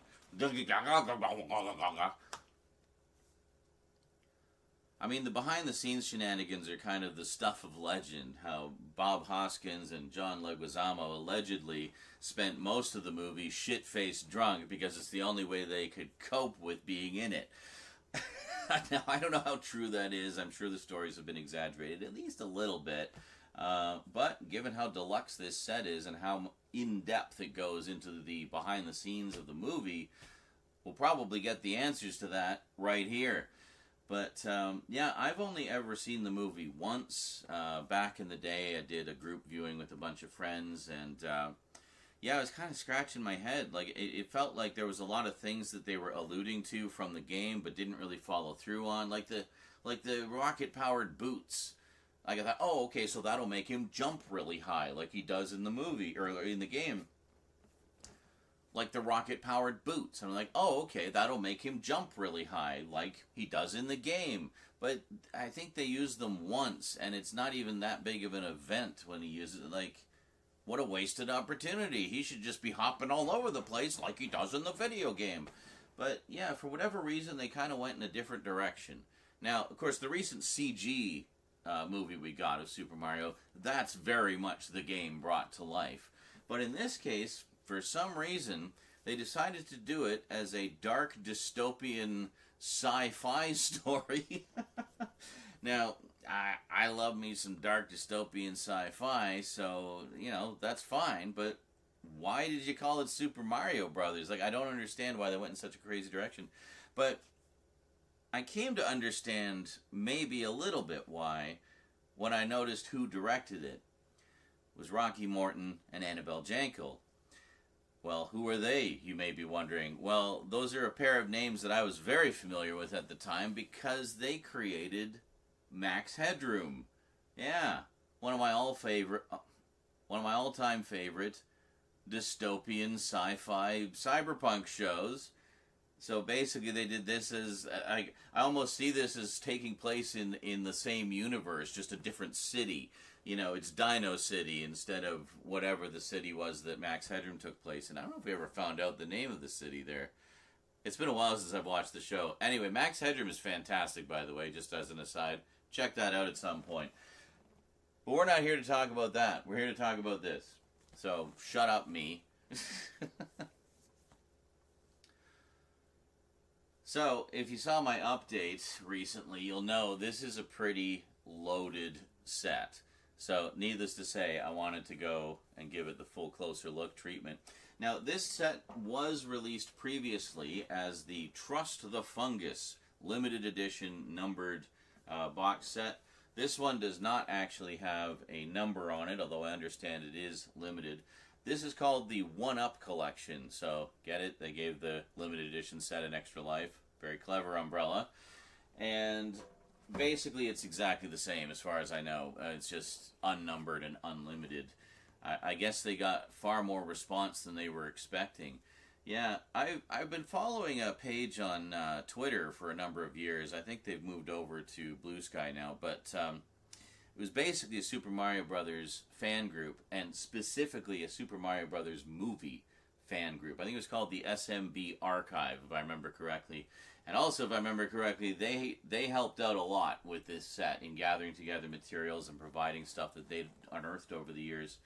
So there's quite a lot of cool stuff in this. Even if you're not particularly like gaga over the movie, just the amount of behind-the-scenes material and the wealth of production art and so forth. And you even have an alternate cut of the movie. You actually have the full uncut work print on here, restored in HD. The movie itself, the main movie, is actually in 4K, and I think there's a Blu-ray as well. Well, we'll find out. I haven't actually opened the set yet, as you can see. I wanted to wait and do that with you guys. So, let's not waste any more time. I know you're as eager to dive into this thing as I am. So let's get to it. The Super Mario Brothers 1-Up Collection from Umbrella Entertainment. Today, on a closer look on the Multimedia Chronicles.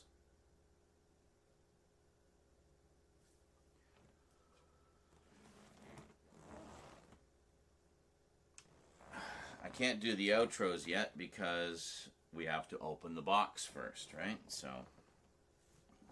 set these aside here.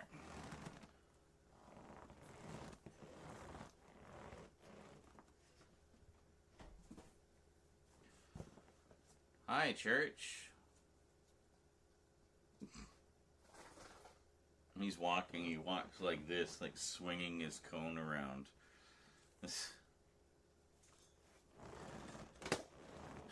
We got two.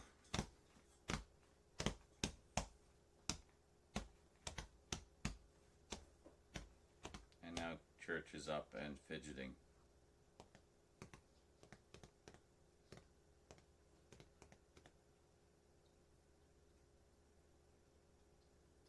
Drinking some water. Thirsty boy.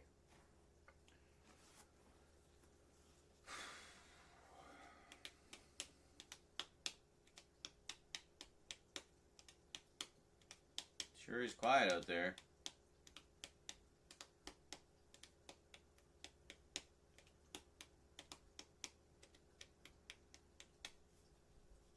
Anybody alive out there? There's also the soundboard. Lots of fun ways you can interact and support the show while you do. Thanks.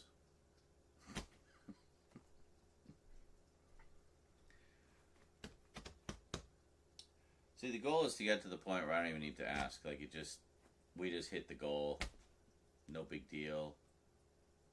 Maybe roll it a couple times. I don't even have to ask. It just happens. It just happens.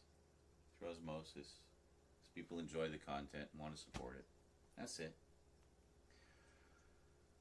I think I just have too small an audience, honestly.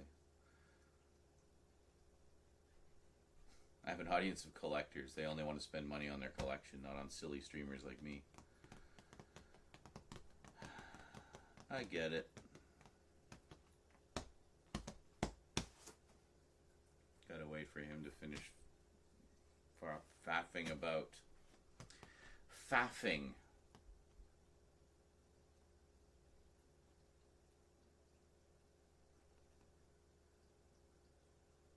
Boy, you think he hadn't had a drink for a week? Holy shit.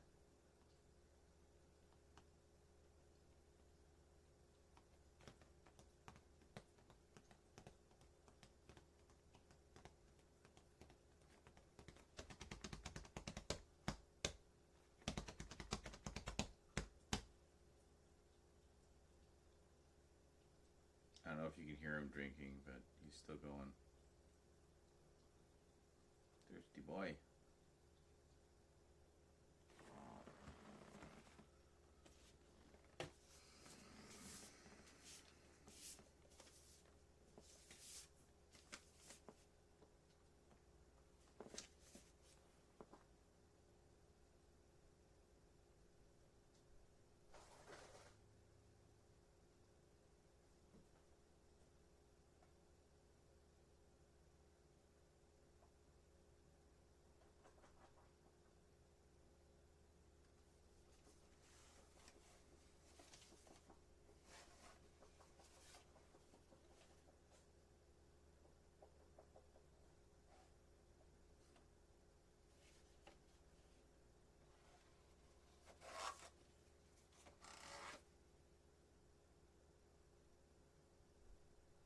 I'm just listening to see what he's doing.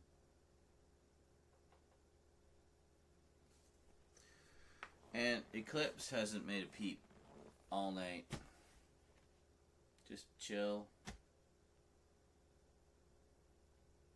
Just dealing with it. But Church goes like freaking feral. Like, he just goes nuts. Trying to scratch himself. And it's like, well, you can't. That's why you're in the cone, dude. That's why we trimmed your back nails. You can't scratch yourself. Because you're hurting yourself. And then he tries to lick. He can't lick. He just ends up licking inside the cone. And then he gets like stuck in a loop. Licking inside the cone incessantly. Sometimes for literal, actual hours. Like, doesn't your tongue get raw after a while? Like, Jesus, cat. He's doing it right now.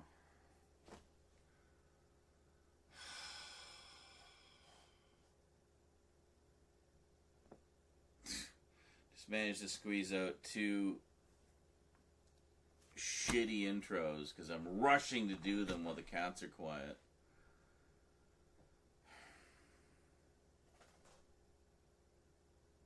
I know, they're probably fine. I'm my own worst critic. I think everything I do is shit, honestly. And I don't care if you are a troll who agrees or someone who disagrees. That's me. That's my issue. That's my imposter syndrome.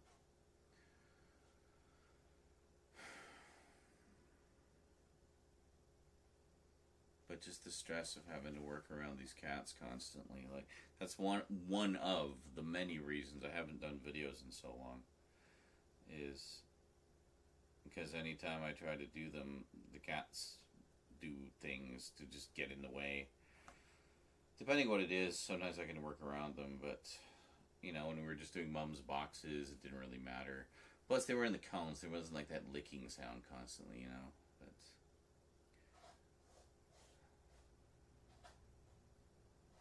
Church. Stop.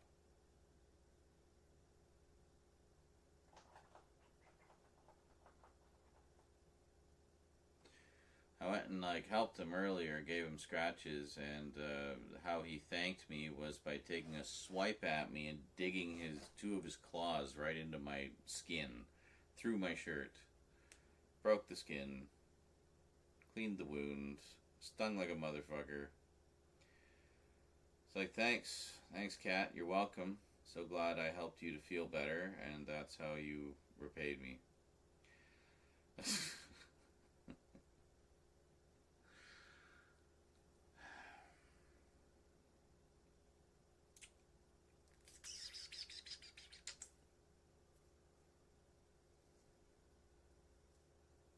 I don't want to go to sleep until we made a huge dent in these.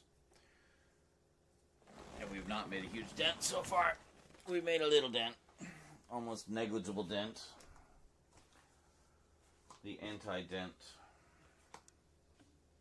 Why don't you go sit by the window in my bedroom, Church? At least I can't hear you in there. You can go watch the birdies.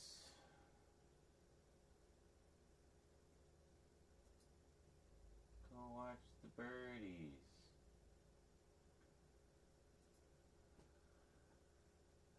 The birdies are nice.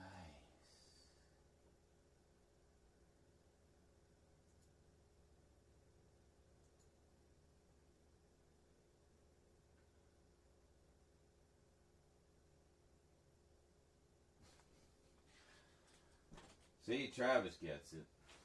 Yeah, that's our imposter syndrome. But also, it's a matter of sometimes I just feel like I could have done better. I could have said a few more things or whatever. But no, I mean, that's fine. Really, realistically, heavy metal is a movie that needs no introduction. Everybody fucking knows what heavy metal is. Let's just get to the closer look, you know? Super Mario, another one. People really don't need an introduction to it. Everybody's heard of it. If not having seen it, they at least know it by reputation. So, you know, it's whatever. But, yeah. So let's just get to the closer look, you know?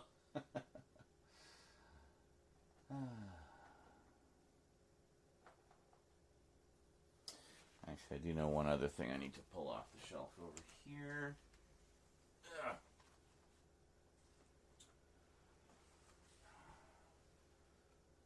Find it. Yeah, there it is. Anything else?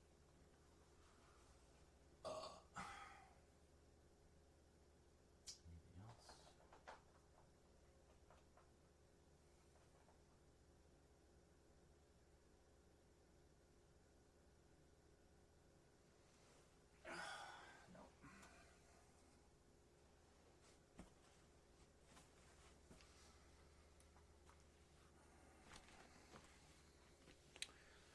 Message from space.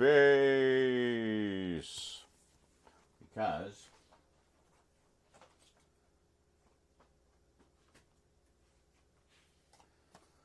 I got the series Message from Space, Galactic Wars, so I wanted to, do both of them.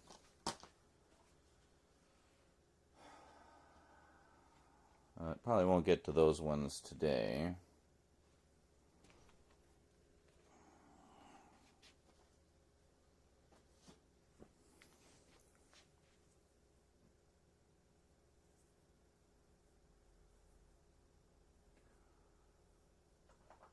Oh my God, Church, stop.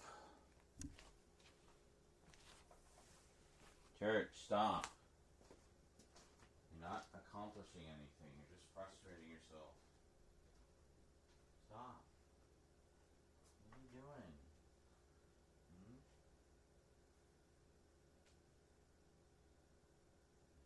There you go.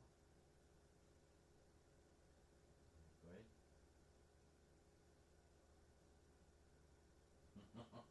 He's burned.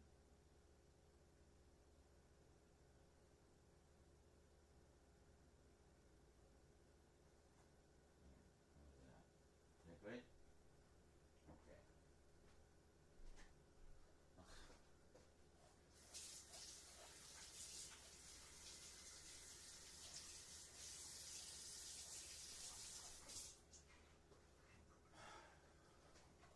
some scritches and got away before you could kill me. I can't do anything while he's doing that.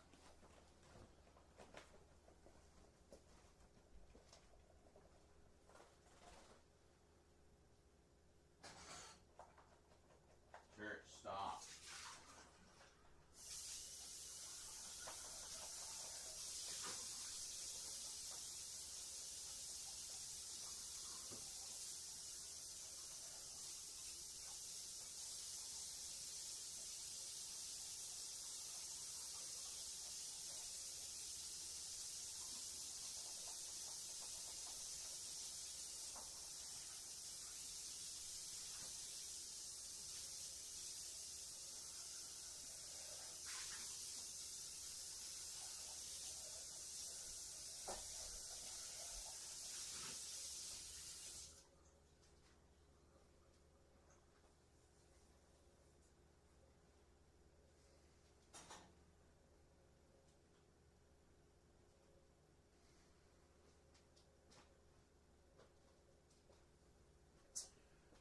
Debating if I just want to make another coffee while we're waiting.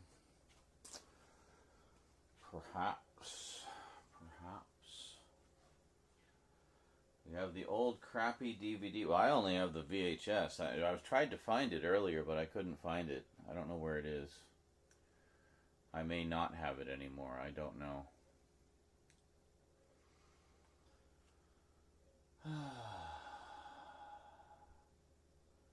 Can we talk Beginner's Guide to Doctor Who? Not at this time. I'm trying to get filming done. And hello, by the way. Have the old crappy DVD got from the $5 bin at Walmart probably 6 years ago now. I cherish that DVD because I love that movie in its insanity and weirdness. Well, there you go. You'd probably love this umbrella set then. It's got the never before seen work print. Well, it's been seen, but not in that level of quality. It's got a script book, the original script, art cards, posters, I think, a hardcover book all about the making of the movie and stuff. So yeah, it's pretty cool.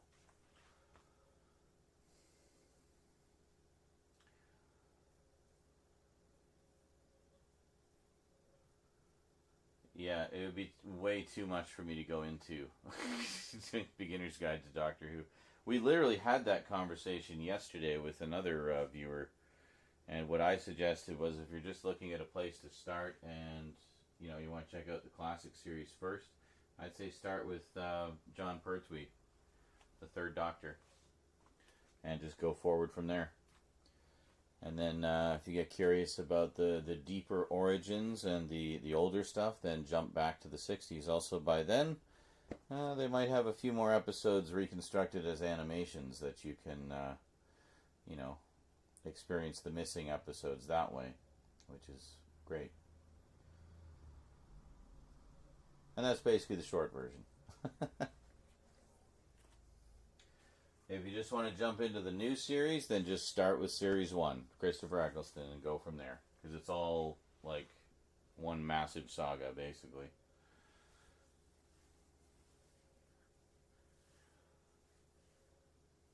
Also, that first series serves as a lot of reintroduction for new fans and stuff who haven't seen it. But there's also a lot of little nods for people who are familiar with the show, so it's good.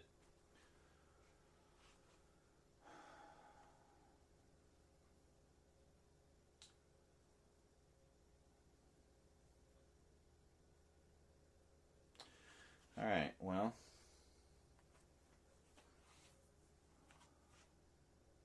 Hello. He's staring at me from the other end of the hall. You see the two little eyes peering out from the cone of shame.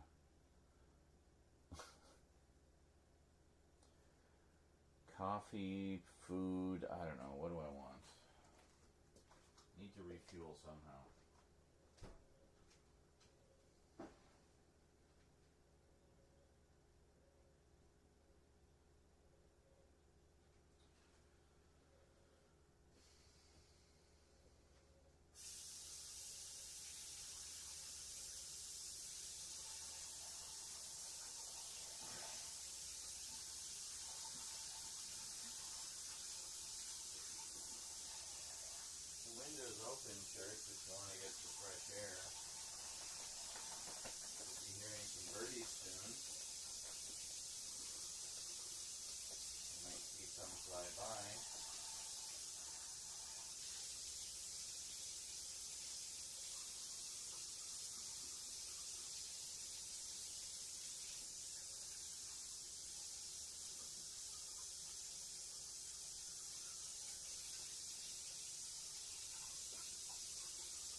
endlessly scratching. And of course we clipped his nails so he can't like scratch as much. So how many seasons of Classic Who have been released on Blu-ray?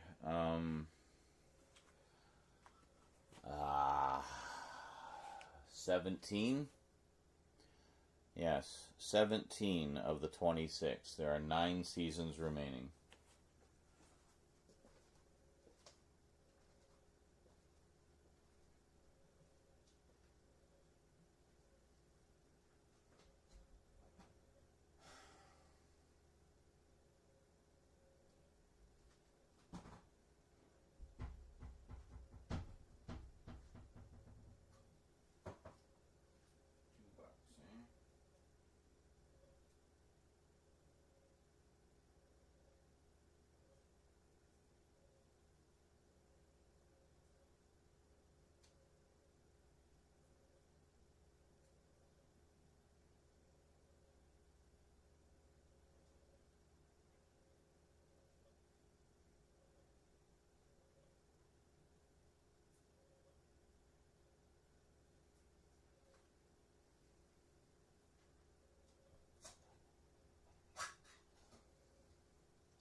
I'm just heating up some beefaroni and making some toast.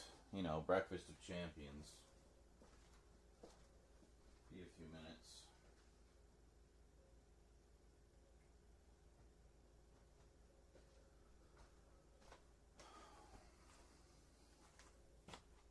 Did you get my answer, Snapcraft? I hate it when people ask me a question and then run away as I'm answering. Anyway, watch some clips. I'll be back.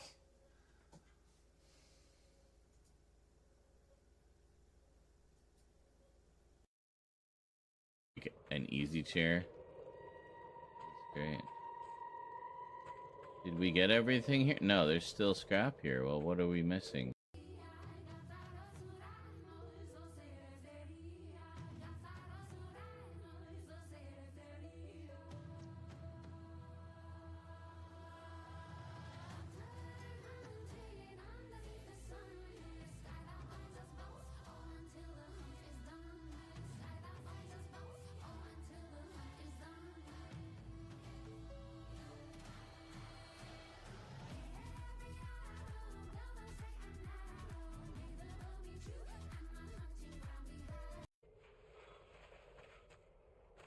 La la la la la la. Do do do do. La ha ha. I skipped for joy. I killed everyone. La la la. Okay. Hey, The hell are you doing over there, Chum Bucket? keep your head down. Great view. There's a lead slinger slinging lead yonder. If you want to keep that fine car of yours hole free, you do well just killing that long-shooting roach. Who the hell thought? Got the car.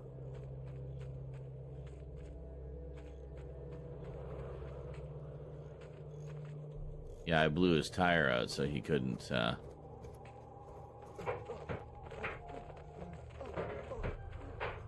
Yeah. I'll street fighted this guy. Alright, we good? Alright.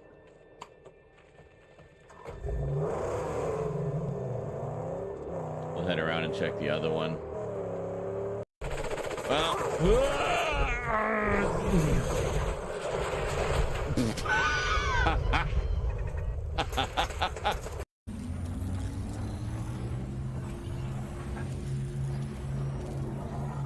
And I can drop down and grab some of that guy's loot.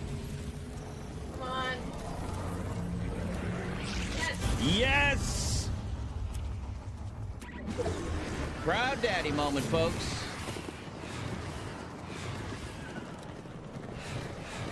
It's not even that I need to be quicker. It's like I'm getting to the corner and he won't turn. Like he just won't.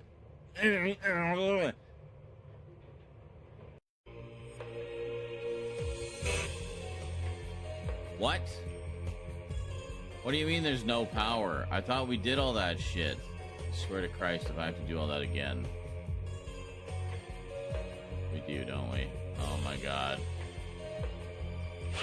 Hello, 2002, you asshole.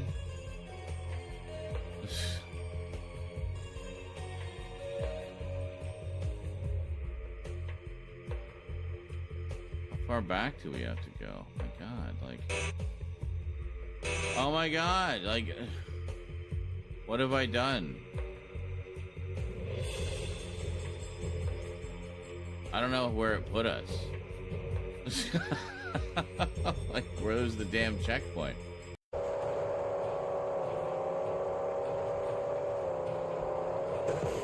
Come on.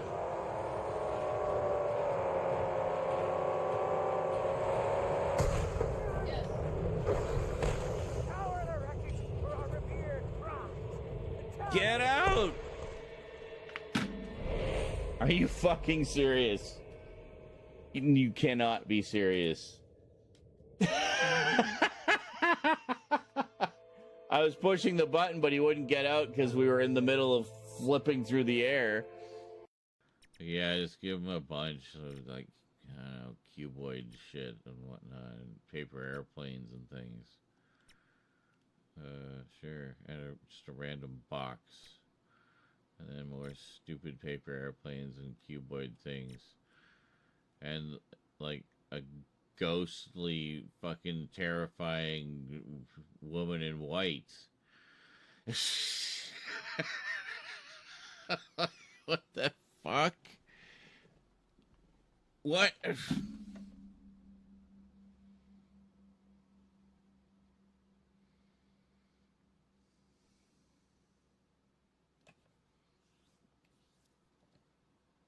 And that's where right where we ran out of time.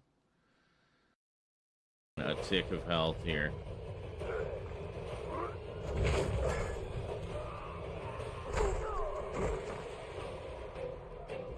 Fuck! I missed it.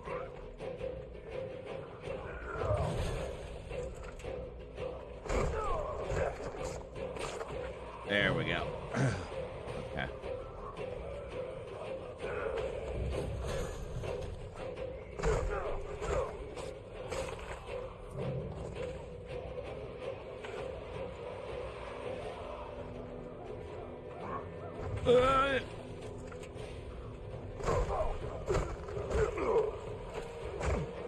Holy shit, man, we got him!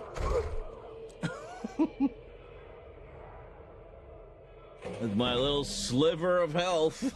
Oh, man. I went all Rocky Balboa on his ass. Thank you. Slowly.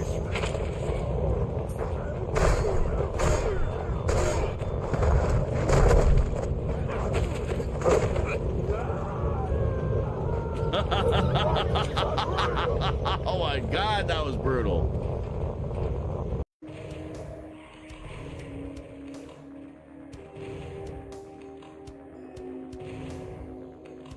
Just so they don't take pot shots at me while I'm dealing with this guy. You see what I mean? Like, once you know the level, you start to figure out all these little tricks and stuff that you can do. Oh! What the hell? Something else hit me. Oh, fuck. I missed one.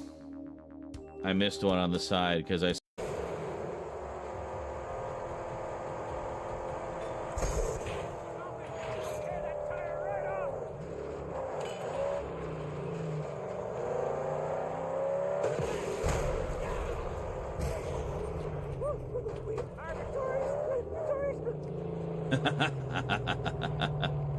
That was satisfying.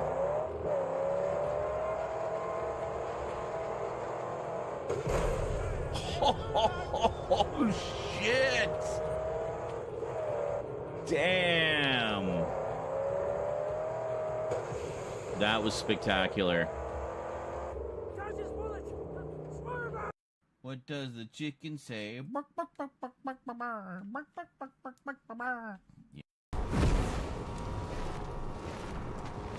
See? I can fly.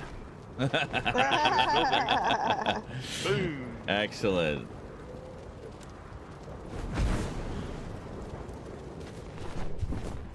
Perfect.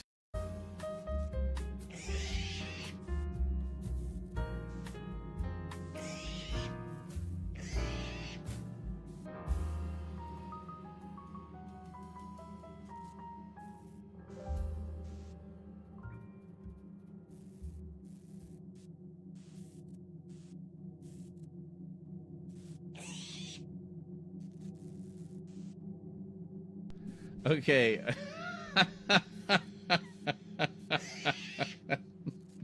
I just heard a little bit of that. And it totally sounded like the...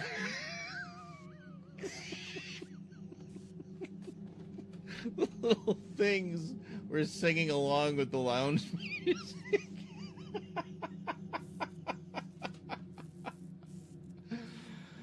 That was incredible.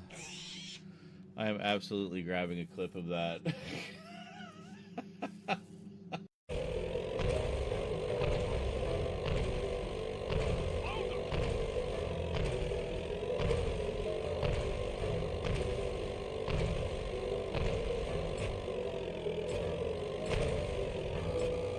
There. Maybe? I don't know if that was the right one.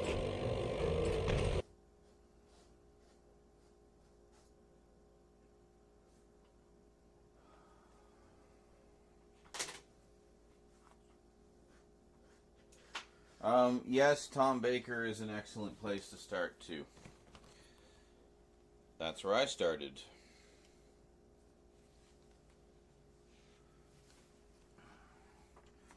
I'd also say he's probably one of the most accessible of the classic doctors, as is John Pertwee. That's one of the reasons I recommended him. But just generally speaking, the 70s era is the golden age for the classic series and possibly all of Doctor Who. So just that whole era from the third and fourth Doctor is a great place to jump in, because you're really seeing the show at its best, you know.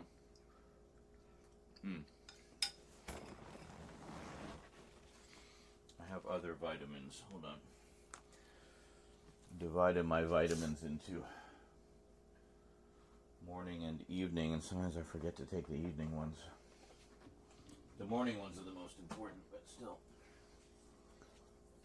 don't want to slack on any of them, you know.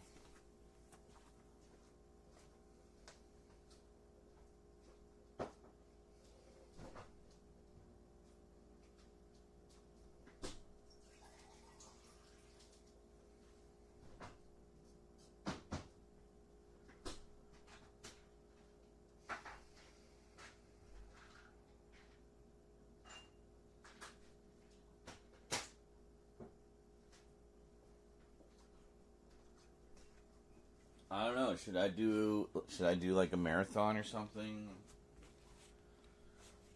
I almost feel like we have to. I don't know.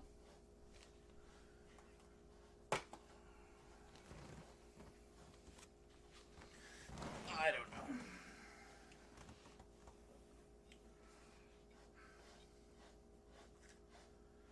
We gotta wait for him to stop doing that before we can do anything, so.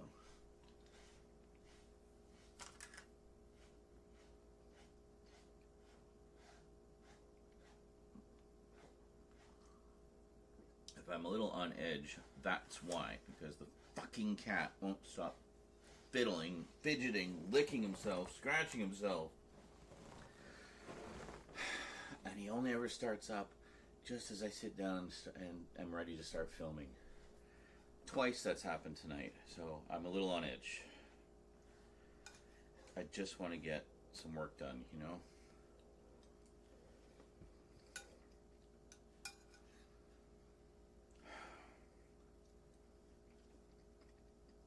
It's hard enough having to work around my own ADHD without also having external factors impacting me being able to work, you know? Anyone out there who suffers from ADHD and just how crippling it can be, I'm sure you understand.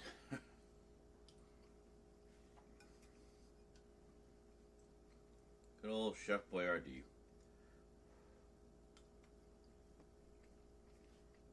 I may also be a little hangry. I haven't really had proper food since dinner last night.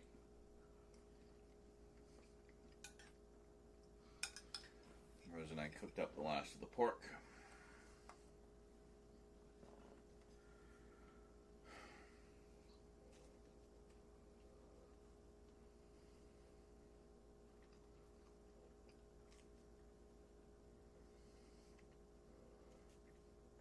I can't see the chat, by the way, but if you drop a dono and put a message in, I will hear it.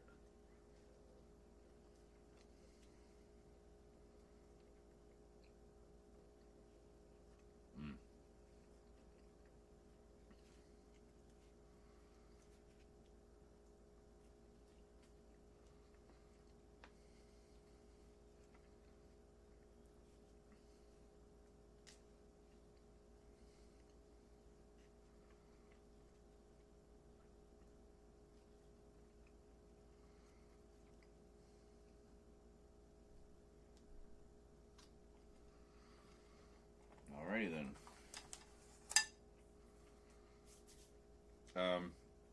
Those of you on Twitch may notice we got captions working.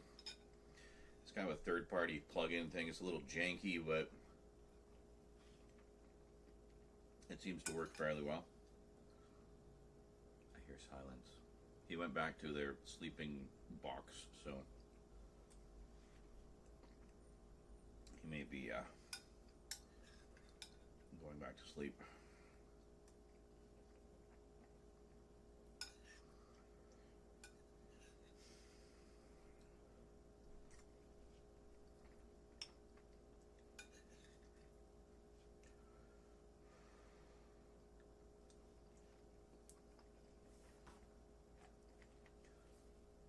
Seizure warning.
Pretty amazing You know, pretty impressive how much they managed to cram into those little cans.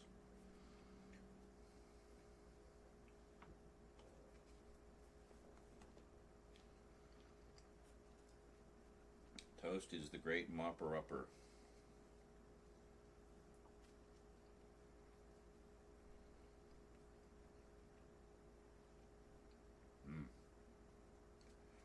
Love it with breakfast as well. Have like a nice runny egg. Mop up all the yolky gloop with some toast. Oh yeah, that's some good stuff.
I don't think I'm happy with those two intros. I might redo those.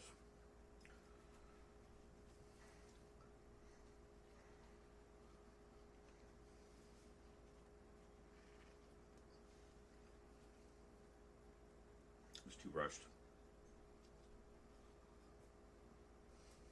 Trying to get them in quick before the cats. You know, I can't work like that. Can't compromise what I do because of stress in the moment.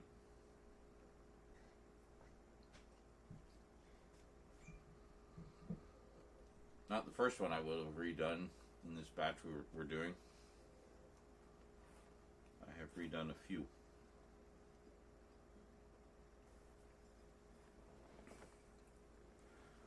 Often out of necessity, sometimes out of just not pleased with my performance in it.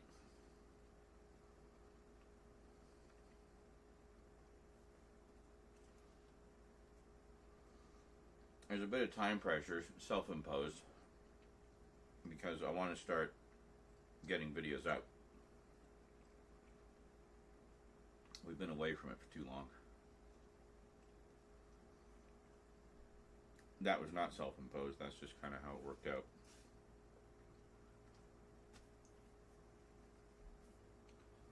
So once I kind of get that first batch in the can and scheduled, then we can relax a bit. There's not so much of a mad dash to get things done.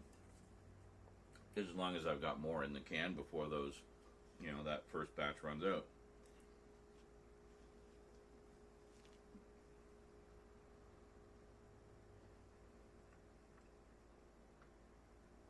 All about planning ahead.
Apparently green is a color that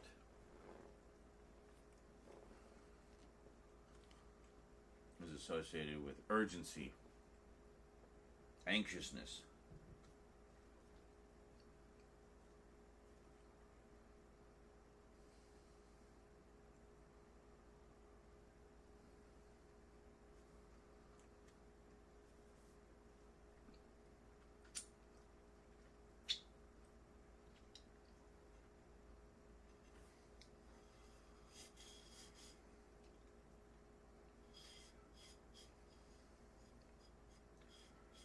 Awful quiet out there.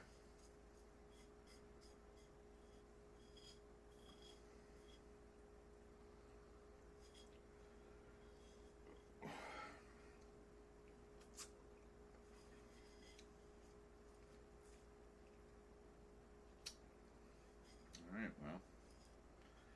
Maybe there's not as much interest in these filming streams as I thought there might be. Maybe I'll just do them offline. Might be better anyway. Probably get more done.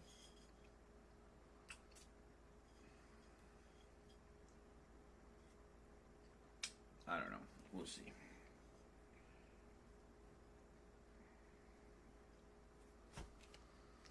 Now the cat's quiet and I'm just in a bitchy mood. Because this evening feels like it's been a wash.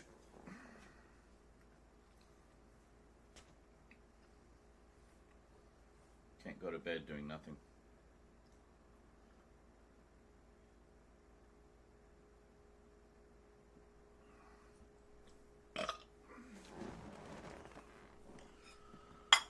All right.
It's green, not blue. But I don't know, I guess it just shows bluish on, I don't know, whatever. The color shows up more true to life on my other camera, but, you know, this webcam tries.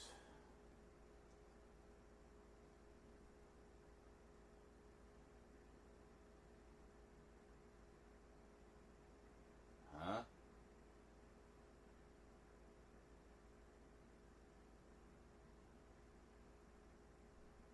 Oh, you were mentioned? Well, I mean, maybe it's just somebody who watches your videos or something. I don't know, or saw your, read a comment. I don't know.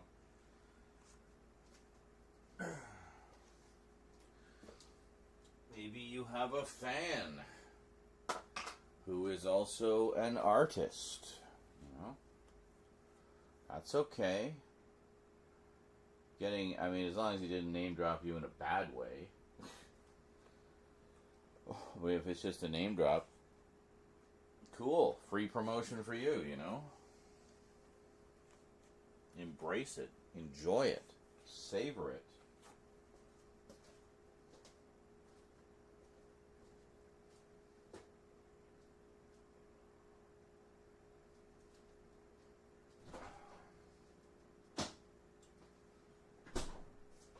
All right.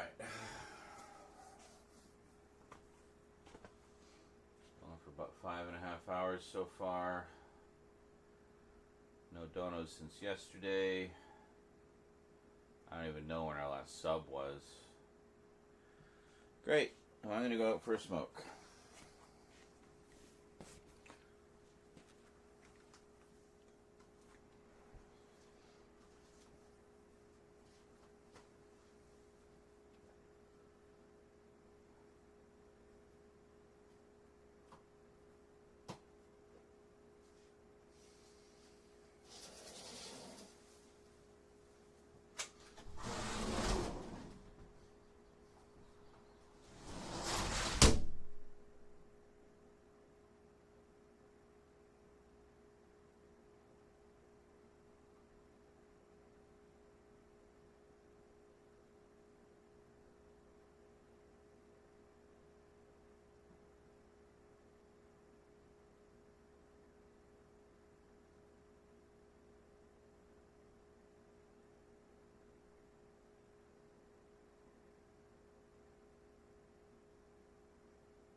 God, I'm just, like, defeated tonight. I'm not feeling filming. So I think we're going to do thumbnails for some of the videos we have filmed. And see if that brightens up our spirits a bit. And actually might as well do a few others as well. Yeah. No. Can't do the Doctor Who ones because I'm not wearing my Doctor Who shirt. We'll do the other ones first.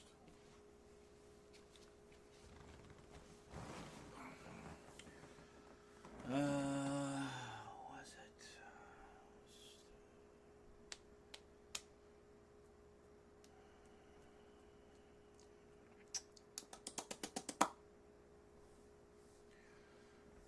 Where'd King Kong go?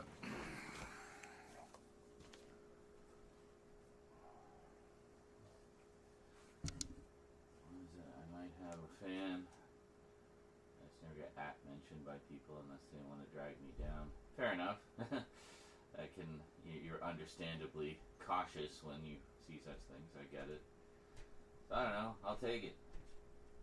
I said, not mad, just confused. It never happens in a good way, just in a bad way. Well, I mean, maybe this is the start of the big turnaround for you, you know? Like, it's not a bad thing. Embrace it. Enjoy it. Oh, I need to see which things. Yeah. Let's take a look. Hey, we freed up a bunch of disk space. Excellent. And filled up a bunch on this. Holy shit. Anything else?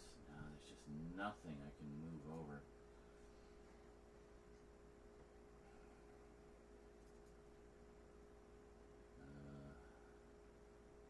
How big is my music folder? I can move that over. It doesn't need to be on this hard drive. How much is in the captures? 235. That would take too long to sort through all that. footage temp. What's in here? 600 gigs. Jesus, what all is in here? Oh, shit.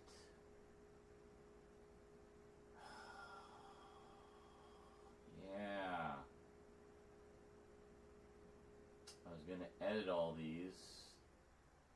Let's see, we got 280 gigs of Skyrim. 94 gigs of Batman. We got FNAF Night 6, which people have been wanting to see forever. Bunch of clips I haven't even touched.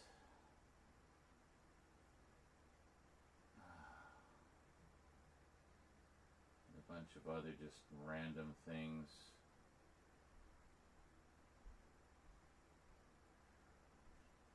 I can probably clear out some of these live streams because those videos are done. Oh, Shadow of the Colossus. I completely forgot I finished that. So that's one I want to do.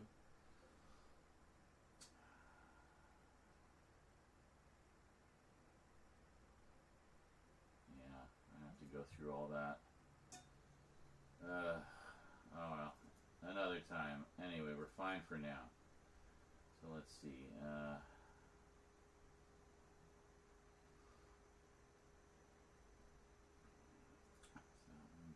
yeah.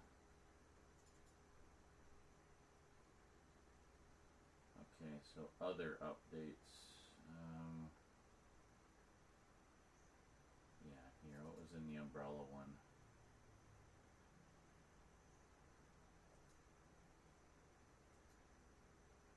These three, okay. So, King Kong, Primer, and Hardware. All right, that's the, fuck. Did I do, I might have already done a thumbnail for this one. It's an unboxing.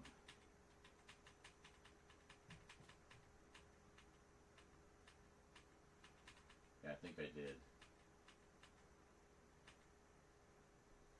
Yep. Okay, that one's good.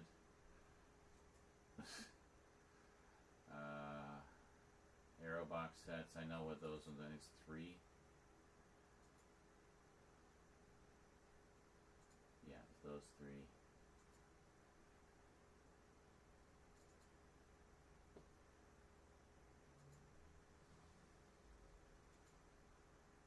And this is Time Crimes, Masters of the Universe, and Caligula. And Super Mario Brothers. Okay.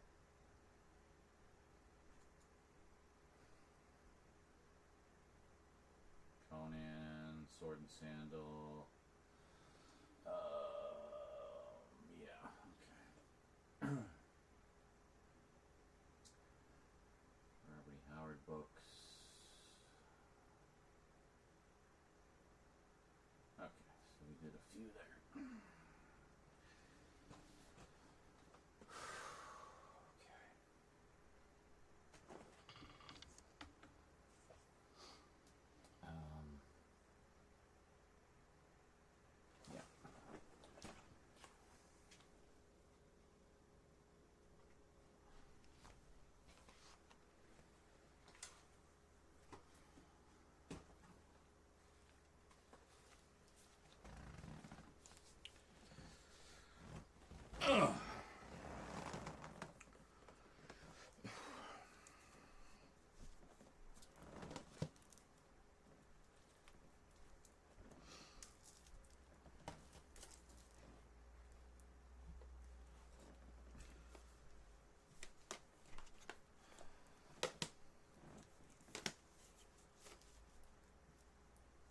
I think that's all of them, isn't it? Yes.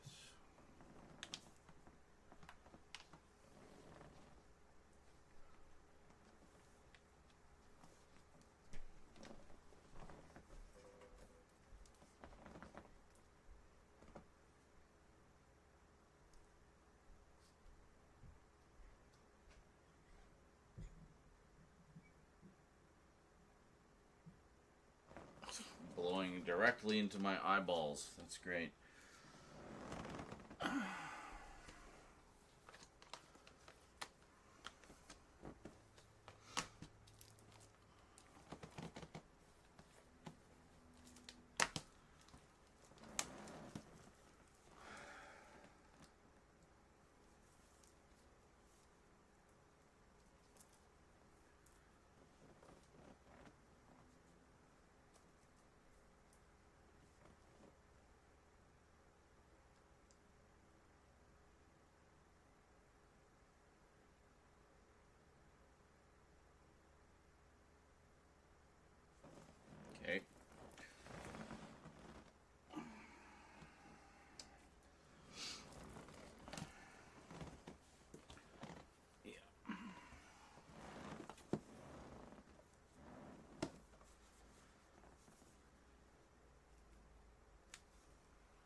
dumb nails.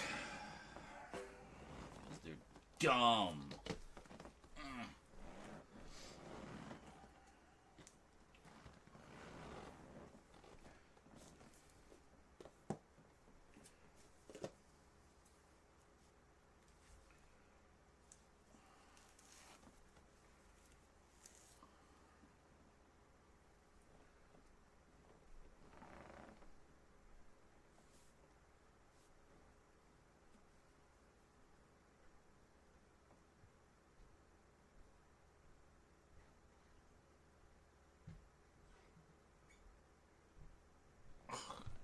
Drying up my eyeballs.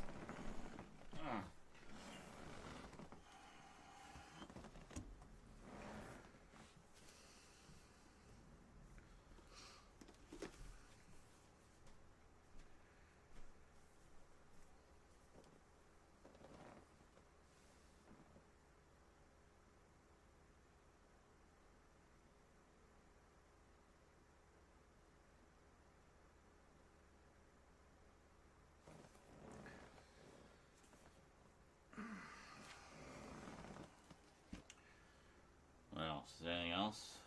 Did we get everything? I think we got it all.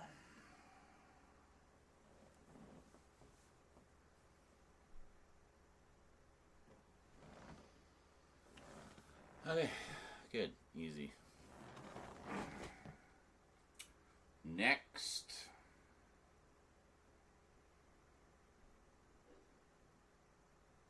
What was that? Any cough out there?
Thumb's getting tired. Get to the color I want.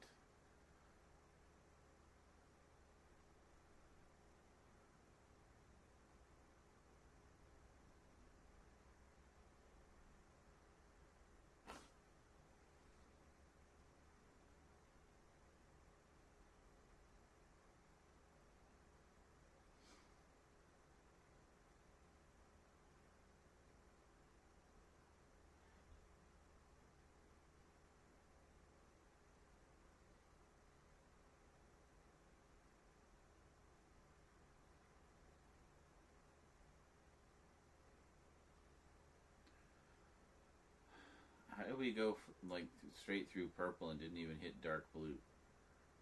I don't understand.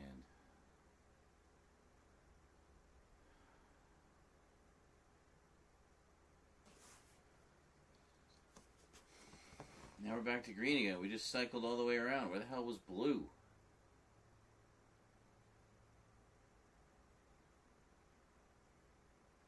Whatever.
didn't realize you guys were looking at the screen this whole time. Oh, well.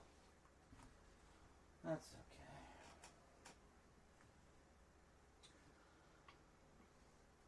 Oh, it's about fucking time. Dark City, eh?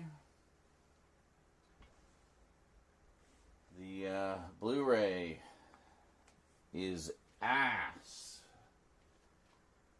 And with Predator and American Psycho, which also had assy Blu-rays, I've been hoping Dark City would get the same treatment. I assume that will include both cuts.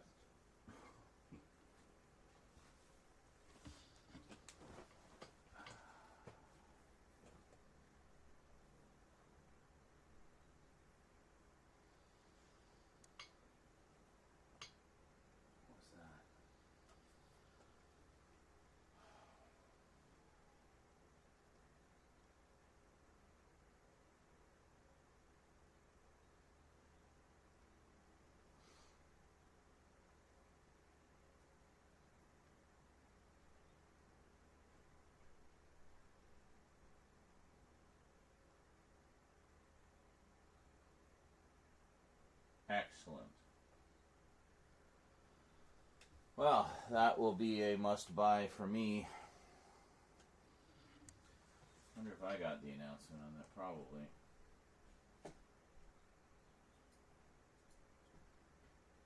Trying to avoid the socials as much as humanly possible. Because they're just so destructive. Oh, Hammer just announced Shatter is coming to 4K.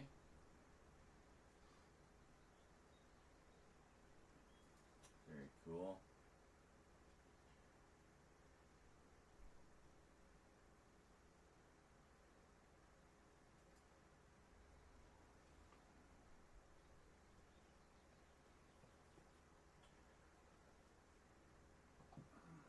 Let's see here. Yeah, great. My wish list. Whatever. Coming soon. Oh, just fuck off. I'm on your goddamn mailing list. What is this bar that's in front of the screen? Get out of my face. Yes. Go. Stop. Holy fucking shit. What is this bar blocking the goddamn screen? Arrow, fix your shit. That is so infuriating. Coming soon. Anyway, we got Jason X, Jason Goes to Hell, 4K. Wouldn't mind those. Andromeda Strain would be a good one. Demolition Man. I guess the box set sold out. Glad I got it when I did.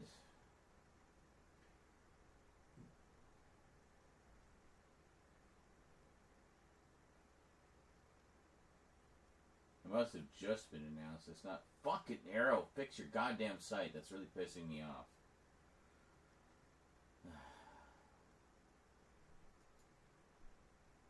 So, Snapcraft, did you hear my response to your Tom Baker question an hour ago? It's nice when you acknowledge when someone answers a question, just saying. Makes us feel valued. You know what else makes us feel valued? Donos.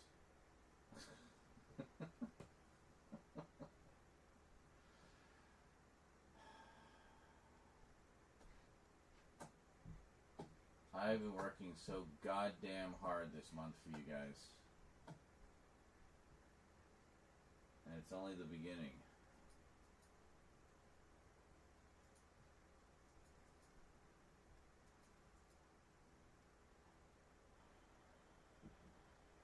What am I even looking at here?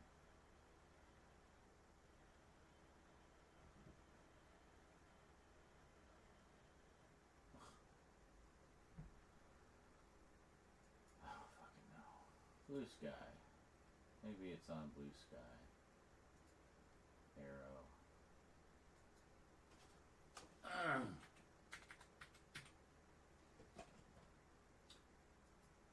video.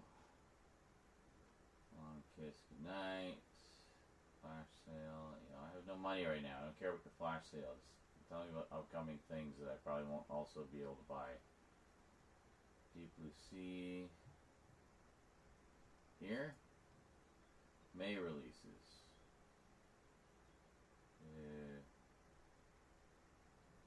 No. So where did you hear about Dark City? This is what I am looking for. Was there an official announcement? Alice, Sweet Alice. In 4K? Oh, for fuck's sake.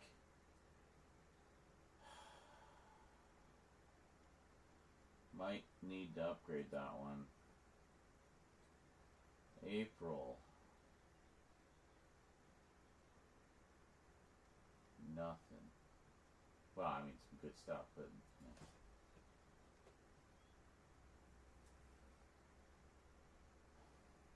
Yeah. February.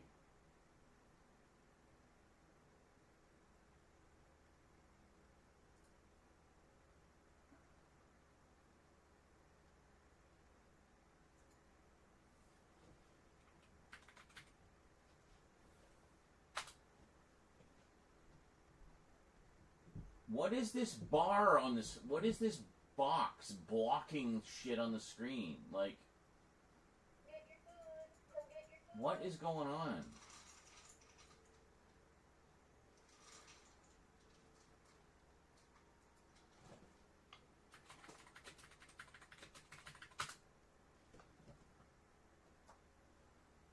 Yeah, that's great. I'm asking where you got the information so I can see the announcement for myself and just read the features for myself. 35 bucks. The stupid box is still on this screen. Arrow, fix your shit. Is it because of the... Is it my dark mode? There's some kind of hidden thing that dark mode is picking up, but now it looks like I can't have it not in dark mode. Anyway, this looks beautiful.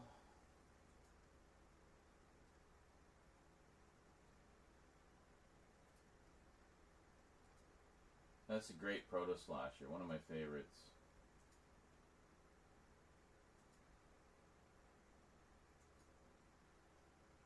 You won't go where they... Oh, fuck Twitter. Get off that Nazi site already. Literally no reason to be there. Come on. It's dead. Half the... Like, 90% of the engagement you get is bots anyway. And the other 10% is fucking Nazis. Why would you want to be there? There is nothing for normal, rational humans there anymore. The people you would want to engage with have all moved to Blue Sky. This goes out to everybody. Get your asses the fuck off Twitter already. It's dead. Move on.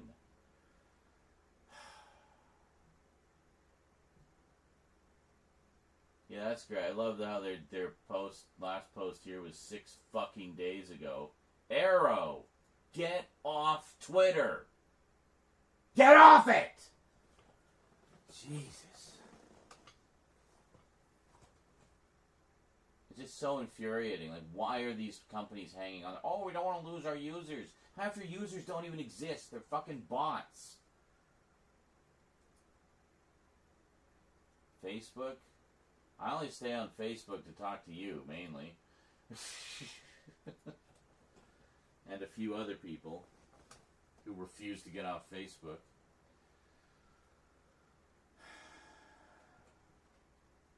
I can't even, like, there's people I like on Twitter too, but I cannot. I just can't with that site anymore. I can't. It's like, everything is just cancer there. Cancer.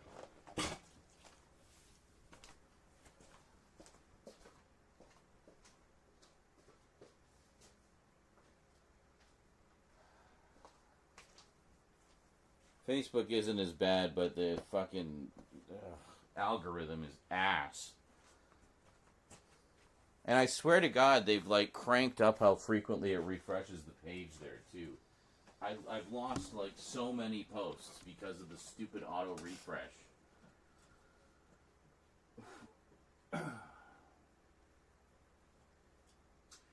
Well, don't expect me to talk to you there, because I won't. Won't talk to anybody in that hell site. I don't care how much I like them. I'm done. I am fucking done with that place. Twitter, that is.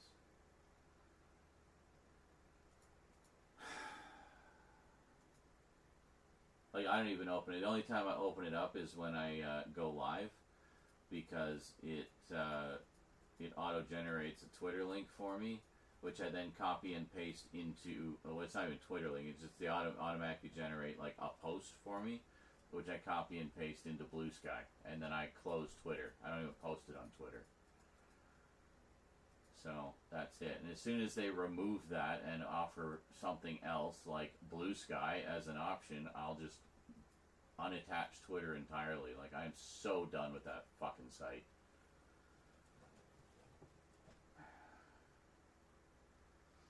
I don't even go there as often. I just don't go there at all. I basically archived all my shit, I think in December or November. And the only time I go there is when I accidentally click a Twitter link that somebody else posted, or when I go live, and that's just to get the post. I don't even look at what anybody's saying there. Anytime I have gone and I've opened up like a random thread, the comments are just full of hate and filth and propaganda and bullshit. Doesn't matter what it is, any kind of post. Like, I just see zero reason for anybody to be there at this point. Like, it is so dead.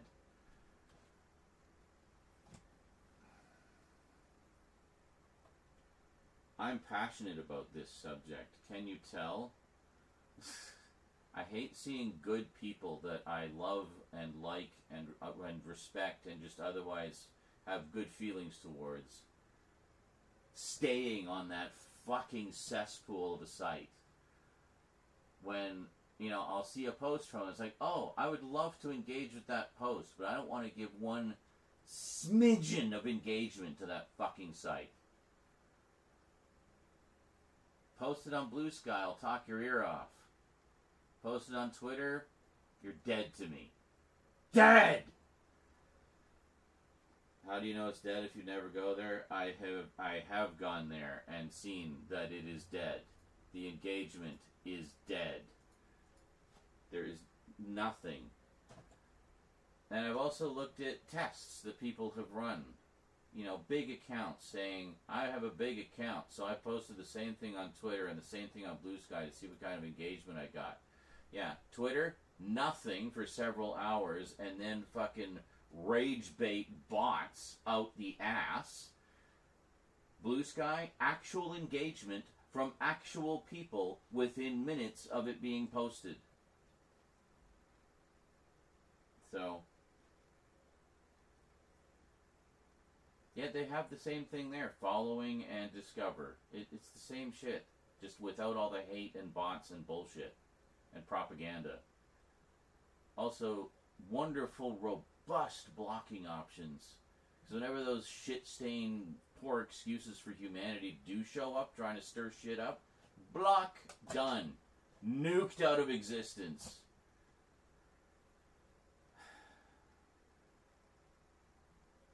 And further to that, their moderation team actually moderates and removes hate accounts, troll accounts, bot accounts, Nazi accounts. They have no home there. None. Zero tolerance. Transphobia, homophobia, any kind of phobia founded on hate has no place there. Gone. Nuked. I've seen so many hate channels just get nuked within minutes of putting up a few posts. You don't see that on Twitter because they bank on hate engagement. It's all hate farming there. Blue Sky is not. Blue Sky is what everybody wishes Twitter still was. So, yeah, not going back to Twitter. Done.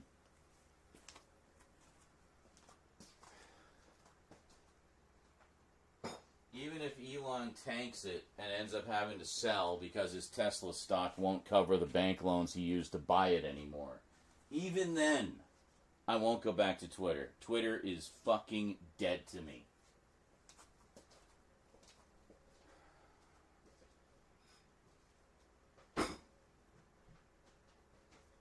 I strongly recommend everyone else go do the same. I swear to fucking Christ, you'll be so much happier on Blue Sky. So much happier. None of that bullshit is there. None. Zero.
Anyway, did you hear what I said about last night's Twin Peaks viewing?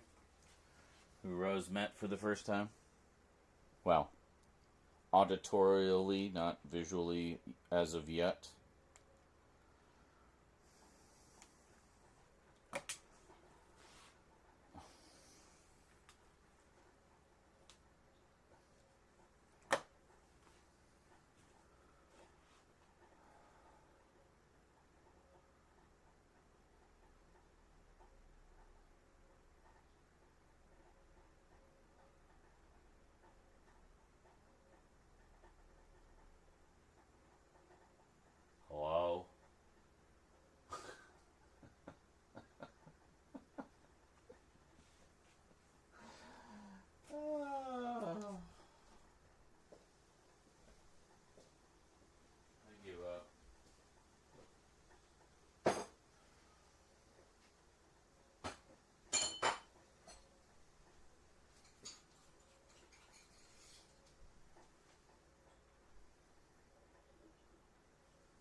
making coffee because clearly caffeine and sugar will help me relax. I briefly mentioned it. Okay.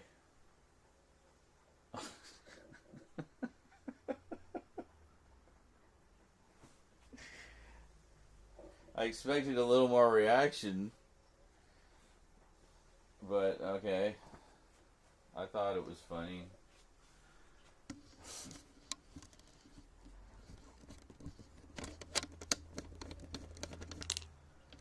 Anyway, feel free to find that part in the VOD.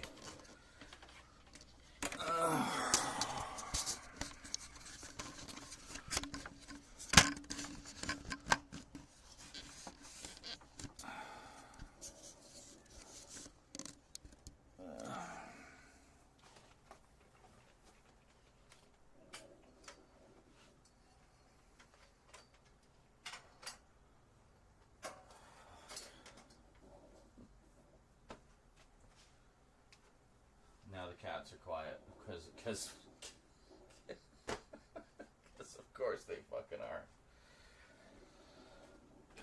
Now that I just feel completely mentally drained.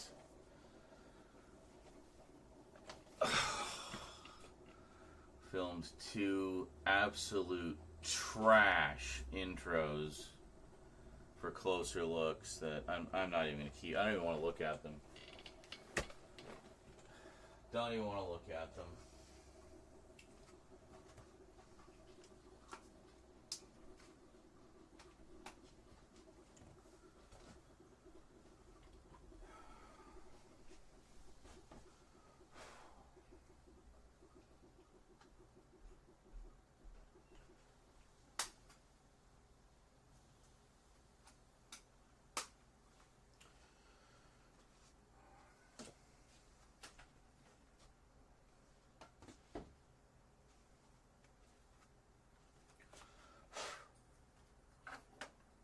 Absolute trash.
What was so trash?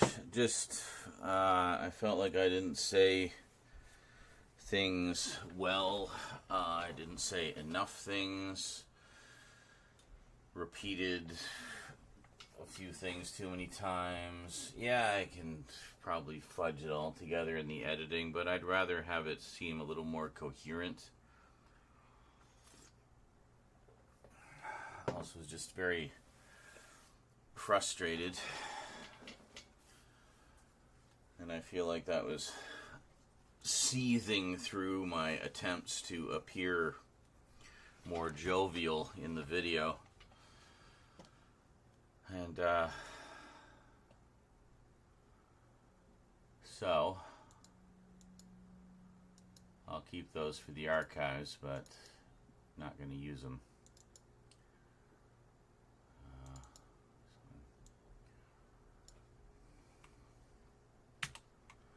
Just not my best work. I feel I can do them much better. And there's been a few that I've redone for similar reasons. Just didn't feel the performance was... No, I mentioned one other thing. One thing in particular, like within seconds of mentioning those other things, actually.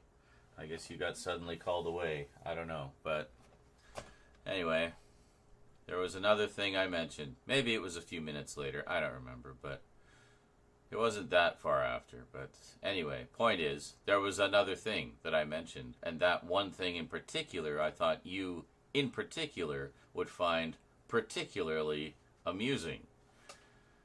So I said it, and I laughed, and I got up and came over to check the chat, and just nothing.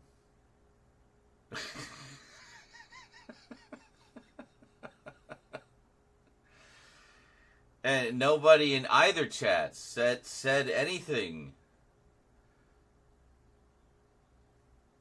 Earlier, while church was being noisy and annoying, I put on some music from, one of my favorite video game soundtracks. It's really good, by Jesper Kid.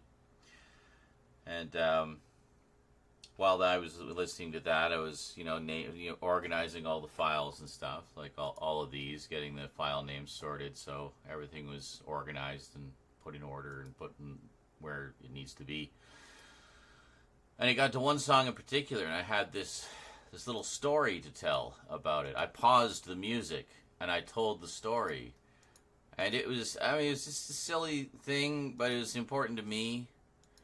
It was a moment when it always stuck in my memory when I played that game. And, I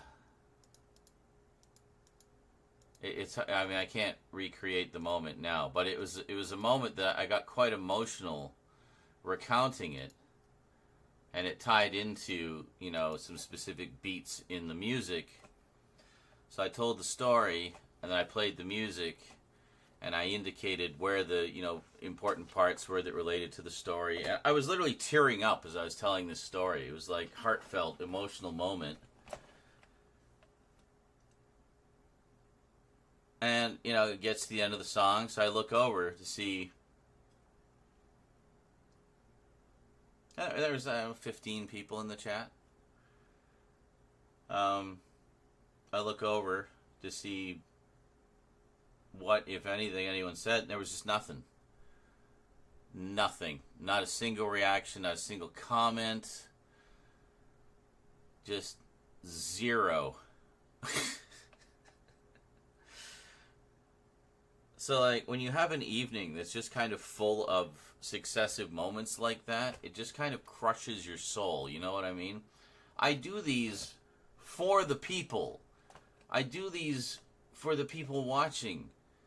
And it's not necessarily I don't want to have, just heaps of blind praise shoveled upon me, no. But, some kind of reaction or sign of life would be nice when I tell a fucking heartfelt story, literally being moved to tears as I'm telling the story, tearing up again when I play the song, and I just get not a single goddamn sign of life, let alone a reaction.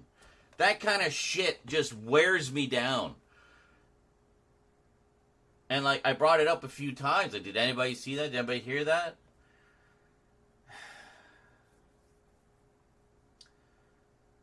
And yes, it actually is. We had like 25 people here at fucking 3 in the morning the other night. So, I don't know. I've given up trying to figure out when people are actually awake on the other end. It just seems to be completely random.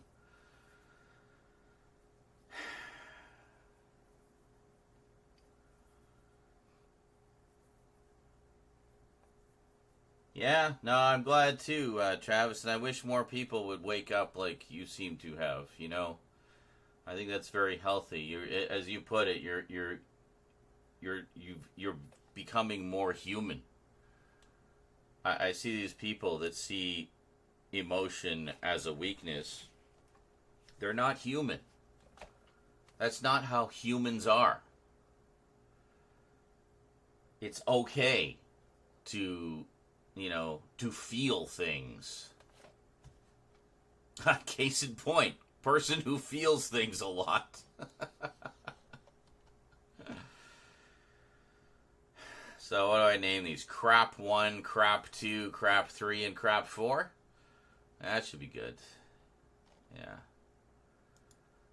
Oh, and we're just finishing up Crap 5. Excellent. They were just giving you your space. Well, no, but like when I was actively inviting reaction, or at least comment, even something like, wow, yeah, that's a good tune. Like just anything. Anything. Even just, nah, this song sucks. Like, just fucking give me anything. Be alive out there. And then on top of it, you know, being March 28th and we're sitting at 45% of the donation goal, that's added to the stress as well, you know. I can't, like, I mean, everybody knows how this works. There's literally no point to my asking. But, you know. And I hate it. I hate asking. I just want to build the audience to the point where that all just kind of happens by osmosis, you know? I don't even need to worry about it anymore. Let's see what these are. You're going to listen to the words. Oh, yeah. It's just set up. God, I mean, just looking at my face. God damn. I mean, you can just see, like, I'm just fucking seething.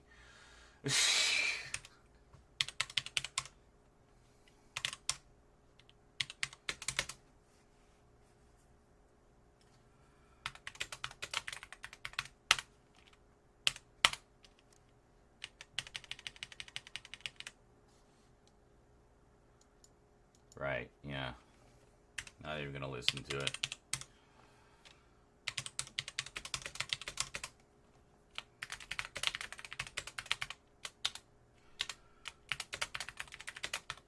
Unused.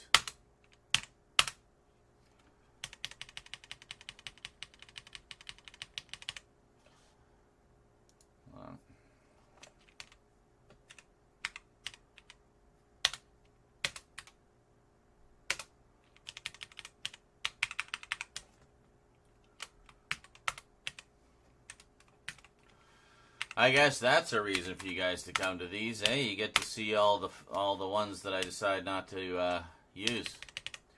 Yeah, this one's trash.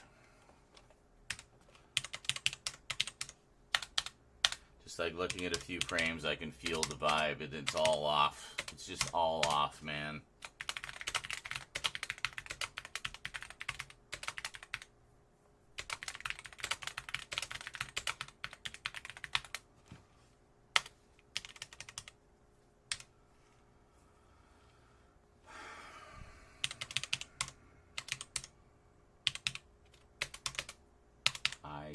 I suck. I sucky, sucky, suck.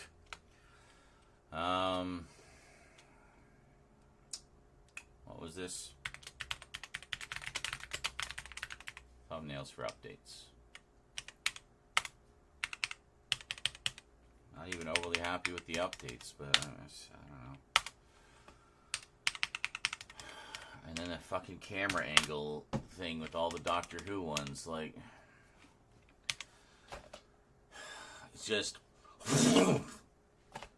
Oh, oh, trying to get some work done, eh? Here's all some stupid shit for you to deal with.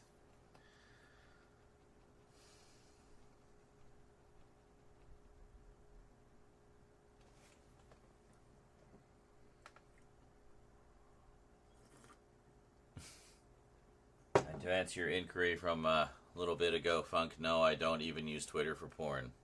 I know this is crazy, porn sites for porn.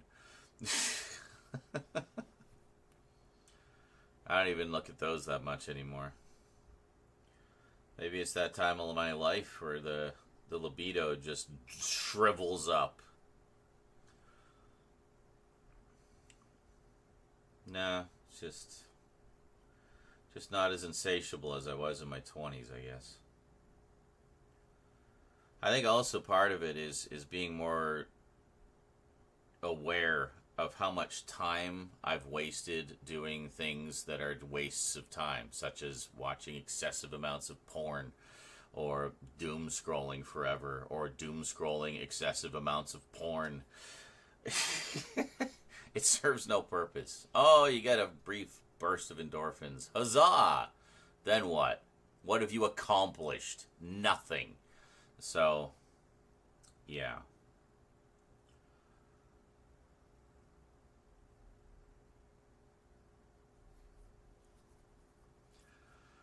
Yeah, well, I mean, the story itself, it was one of those things. It was hard to put into. Why did it put the 27th above every? Oh, I'm so confused. If you go here, okay, no, there it is. Okay, never mind. Hold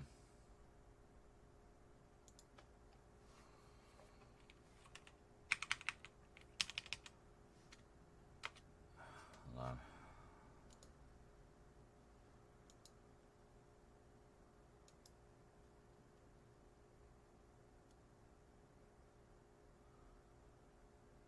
No. What am I looking for? Date. Yeah, 27th.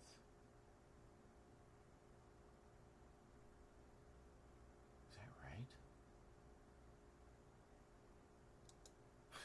I should check the clock in my camera. I think it's in the wrong time zone. But anyway. It was one of those things that was, it's hard to describe. Kind of it would have made more sense if you were there, sort of thing. But I described it as best as I could.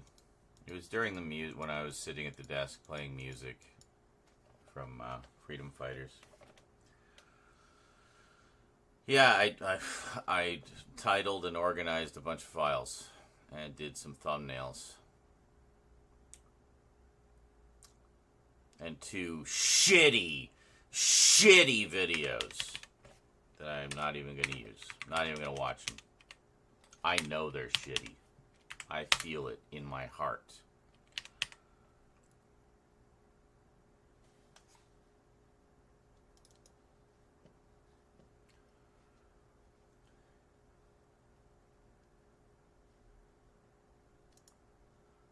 Part of that is, yeah. See, I had to move things over on the shelf because the shelf was like this, and I couldn't figure out why. I just couldn't fix it. And then when I was setting up the camera today, I noticed that it was still kind of leaning a little bit. I'm like, what the hell? So I checked the legs. One of them was locked a little too short.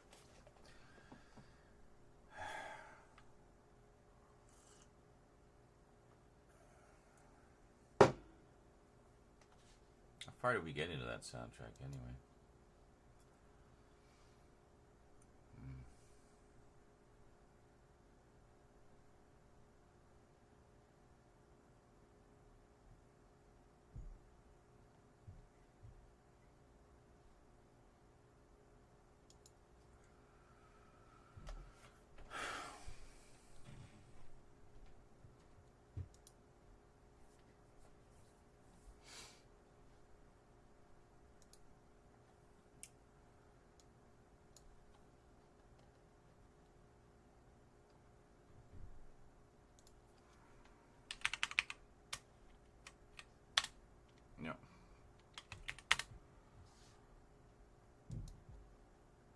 so many pieces of the puzzle.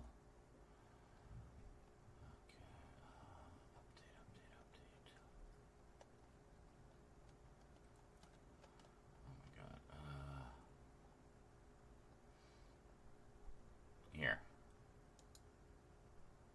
1, 2, 3, 4, 5, 6, 7. Oh, this was the day I did 7. Yeah. I remember that.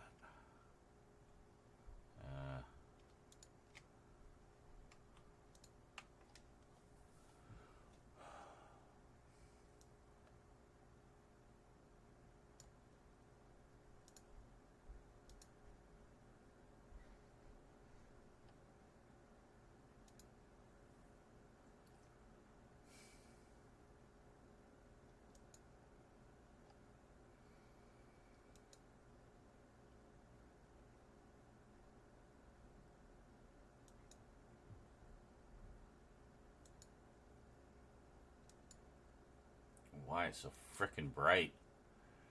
Looks fine on this side, but this side looks almost washed out. I think I found a more comfortable color temperature though for the lights. I had them up too high there. And you can still see the slant. This is before I corrected it. But if you look at today's videos, the fuck are they? Oh, hold on.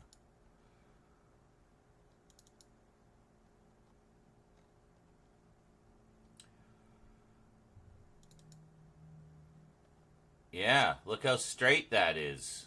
Just get over there. Get your face out of the way, me.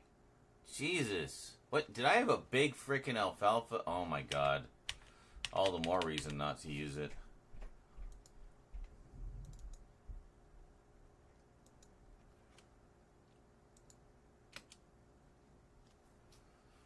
Yeah, see, that's better. And it's got a little bit of that, you know, out of focus in the background, but in focus in on the subject, you know. It's nice. It's pretty.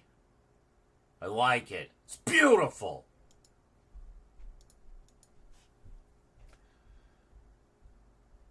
Well, see, that's something that's probably why I did it. I was filming somewhere and it was slightly uneven, and that was one of the reasons. There are times I've had to do that too, and that's probably where that originated, where I did that for a shot somewhere and then forgot about it. Now I'm gonna be like super paranoid and be constantly fiddling with the legs, making sure they're at full extension or at the right. Yeah. Well, I think it's because I had the fan going. It blew my hair up a little bit. It blew my hair up. It's an explosion of hair.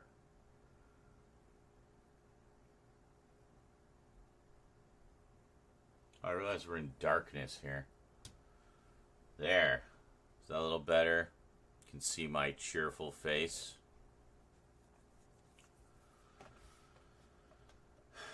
$45 and we'll be at 50%, folks. Woohoo! Halfway with 3 days to go in the month. Awesome.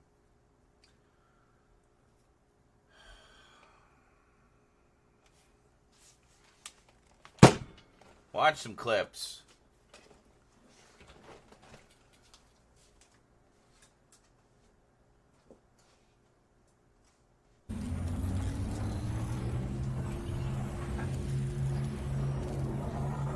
And I can drop down and grab some of that guy's loot.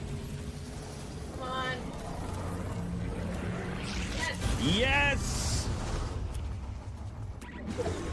Proud daddy moment, folks.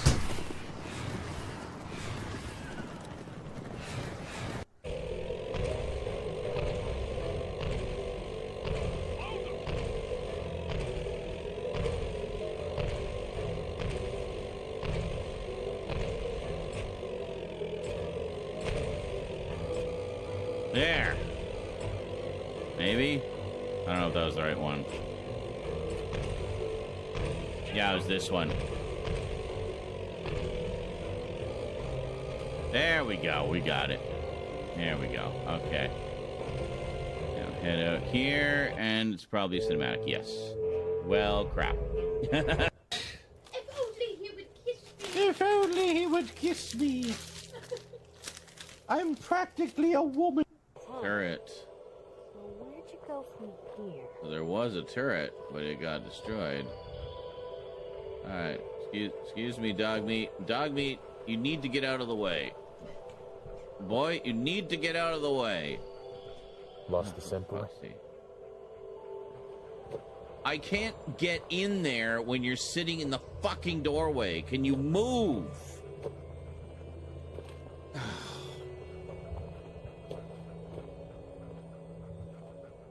Why are you just sitting there? I can't get up there any other way. You need to get out of the way, you dumb animal. I can't jump over him or anything. Like, dog meat, can you get the fuck out of there? I'm trying to lead him away.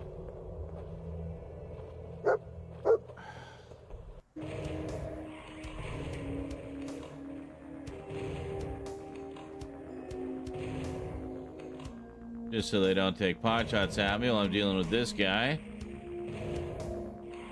You see what I mean? Like, once you know the level, you start to figure out all these little tricks and stuff that you can do.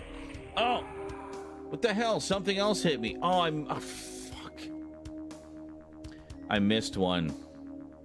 I missed one on the side because an easy chair. Great. Did we get everything here? No, there's still scrap here. Well, what are we missing?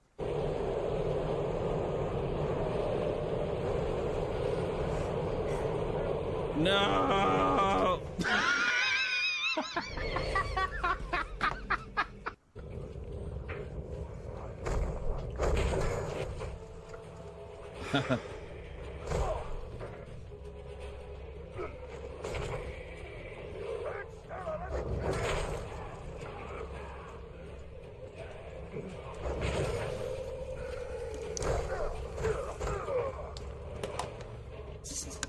Alright, try to finish him with the knife.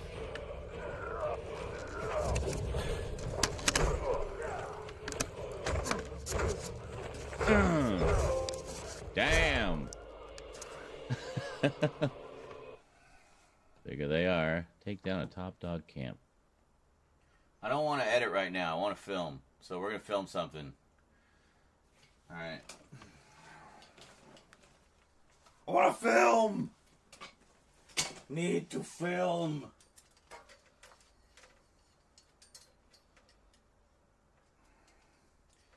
I thought of some things we can film or I don't have to appear happy and jovial.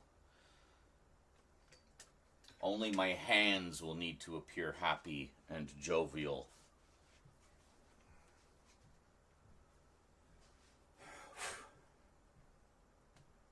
There. Shit. We might need this brighter. Okay, so, this one here.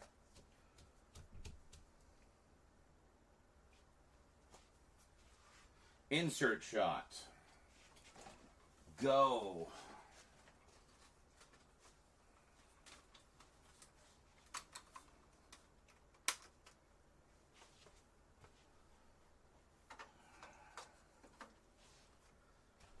I need an insert shot of the doctor's collection on the shelf, so we'll do that.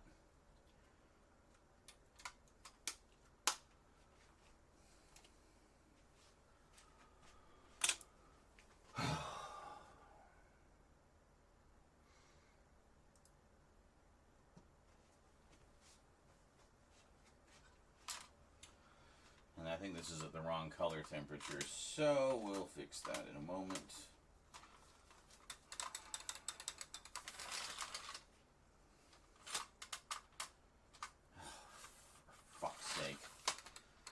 High enough. It needs to be level with the shelf.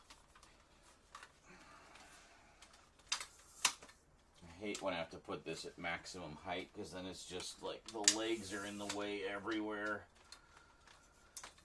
I just want to get out of this corner. I'm so sick of dealing with the Doctor Who corner. We filmed darn near 30 videos here in the past 2 weeks. Like, do you blame me? Like, really?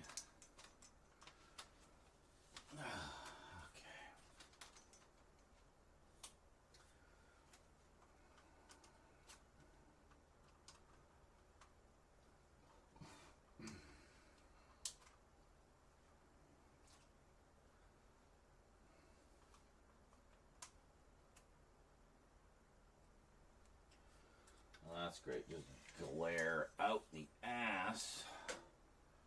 And if we put it here, let's,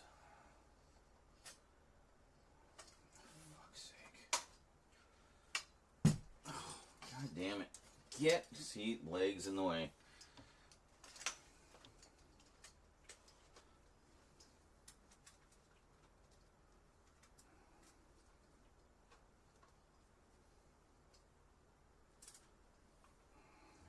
Have it at, oh god, okay,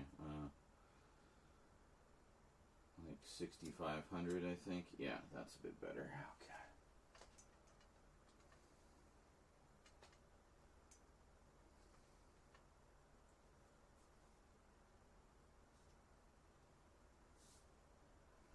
Well,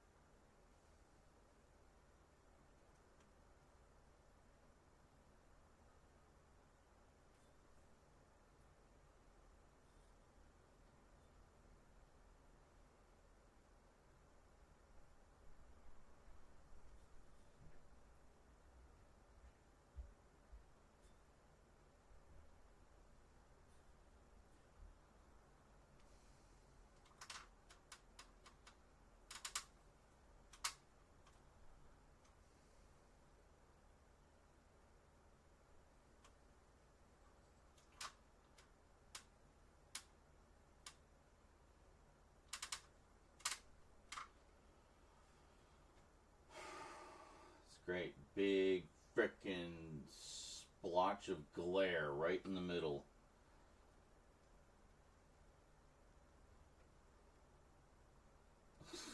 Perfect.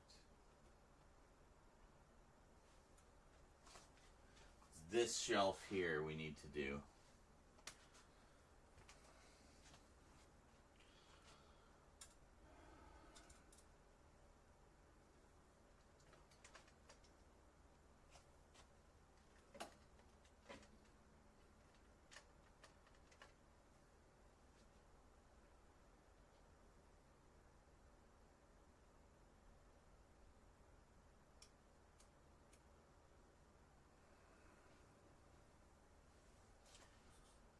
My God, stop timing out. I'm trying to...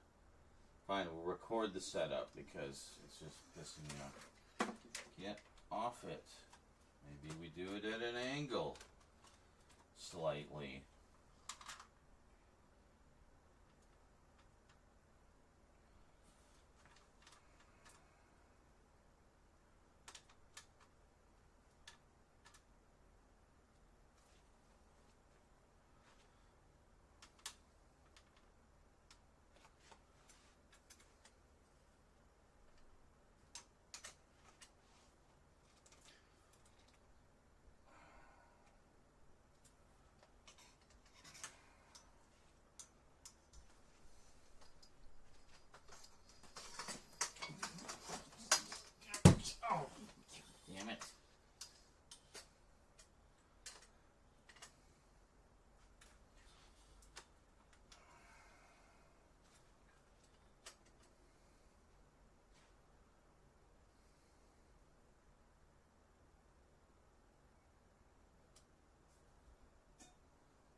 might work.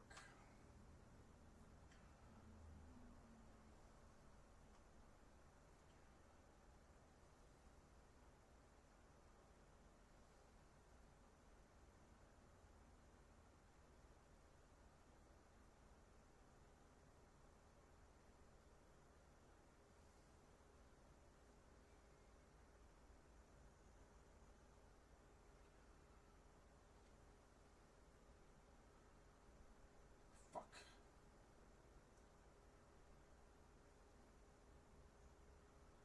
I did the zoom, I pulled the focus by accident.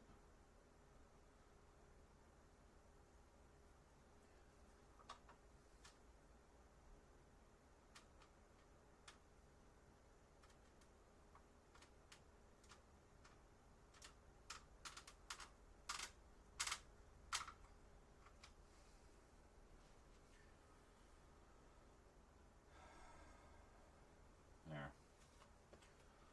That'll do it.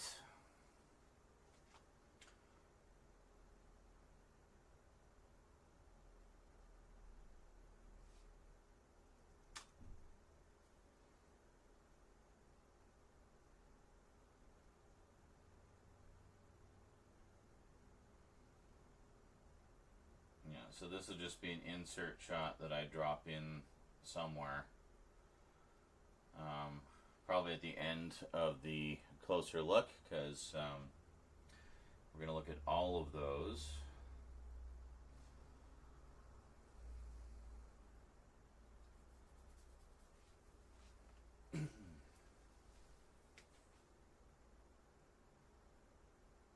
Good. All right.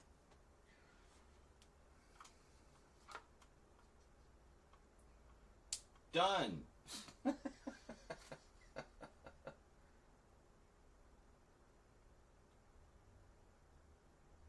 Trying to fart and not shit my pants. Always the challenge, isn't it? Okay. Now. That's not going to work. Now. This chair is just in the way everywhere. There it is. Alright. Now.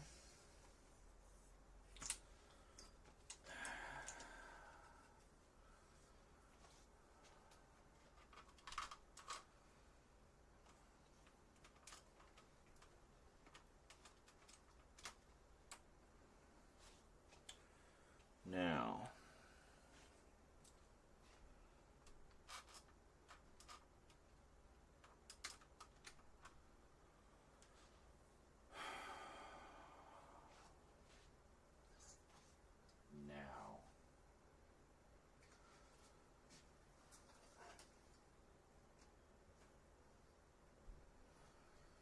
This one over here.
Isn't quite the order of operations I wanted to do, but at least it will allow me to get some things done and be satisfied having done some things.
interesting.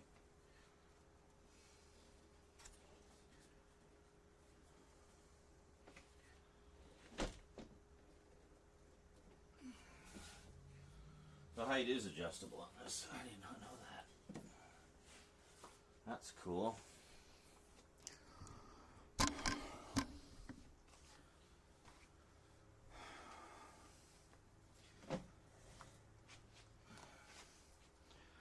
We don't want the seam in the middle.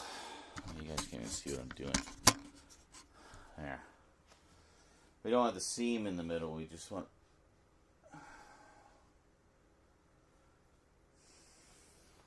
Okay.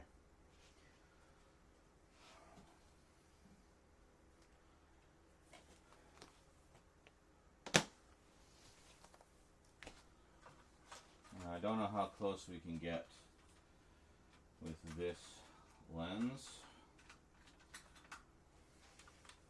I'm just going to check and see here.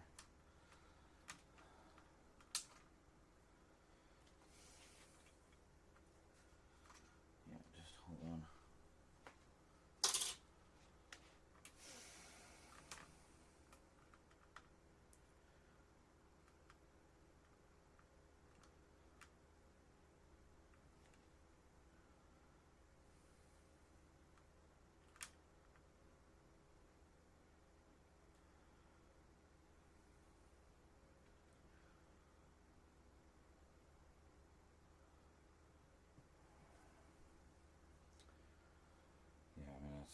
That's pretty close, but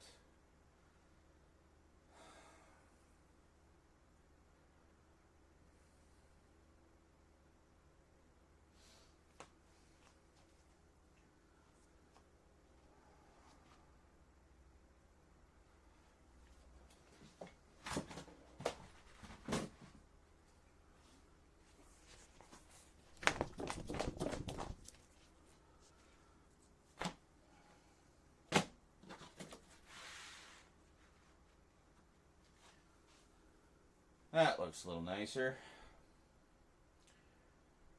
Okay, so now try something a little different.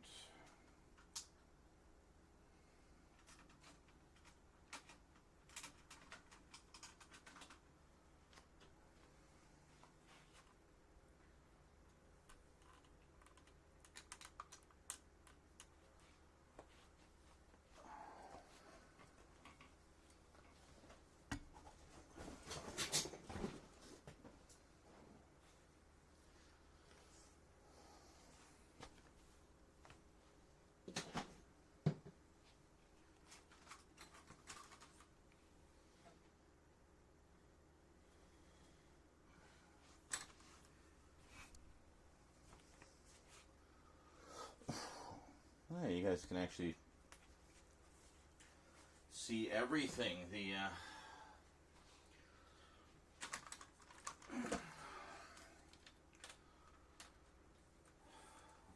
visual range on that new webcam is actually quite impressive.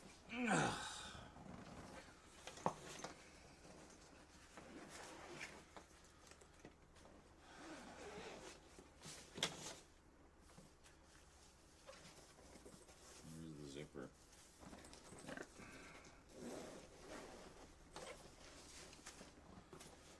I think it's this one.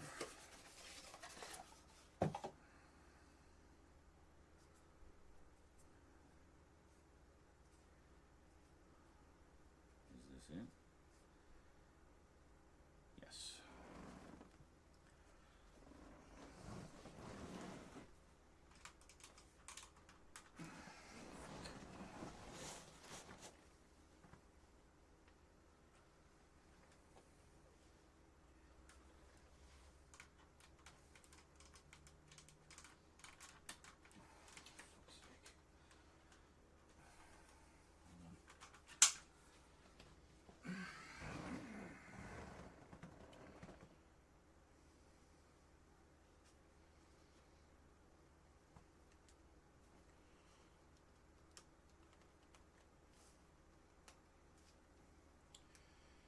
How do we release this again? Oh, here? Yeah. Here we go.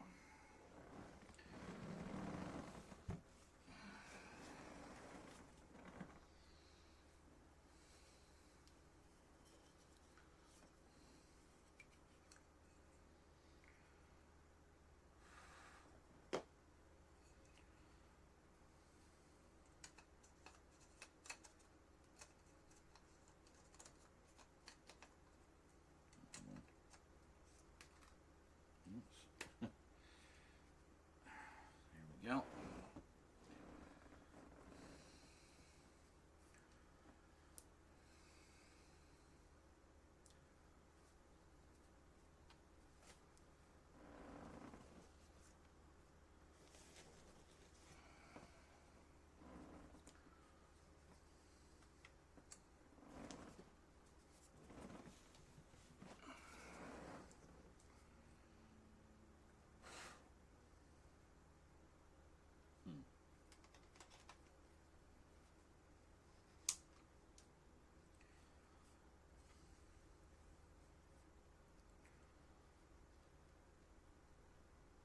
Interesting. Okay.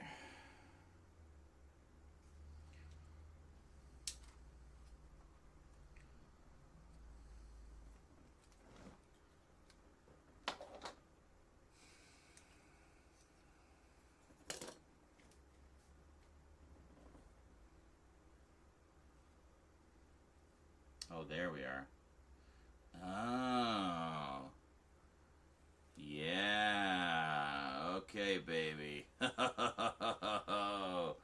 This is going to be the closer looks we've ever done. Macro lens, baby. Macro lens. Oh, yeah. You could, like, film so much close-up shit with this. It's ridiculous. Alright, so gotta lock this down.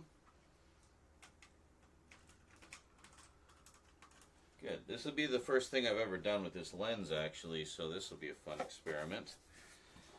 Alright, actually, here, we'll put this that in here. Yeah, see, the other lens I use is just kind of a general all-purpose lens. It's fine for doing, you know, stuff from across the room and whatnot. So this, though, I bought this one specifically for closer looks. So I figured, well, since that's what we're doing, why don't we use that bad boy, and we'll see what we can do with it.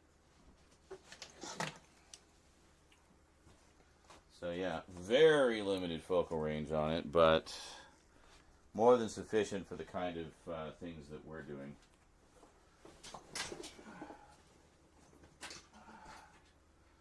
It just needs to be like within about a foot. Hey Vermin, well, I just attached the macro lens for the first time since getting it. I actually did do a little experiment with it before, but this will be the first sort of practical use of it for anything. So its intended purpose being for the closer looks known to man.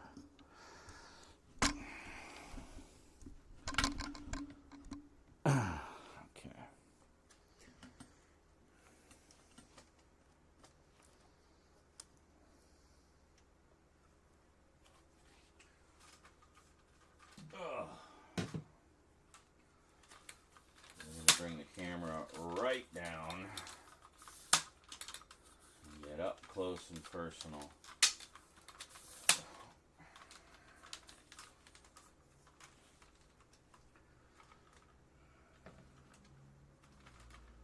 This way. Handle isn't in the way.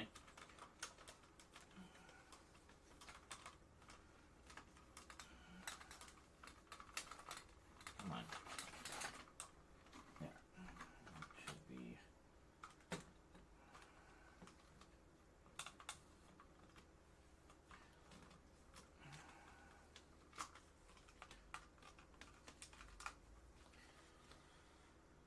Okay. Hope this angle isn't too steep. It's a slight angle because it has to be.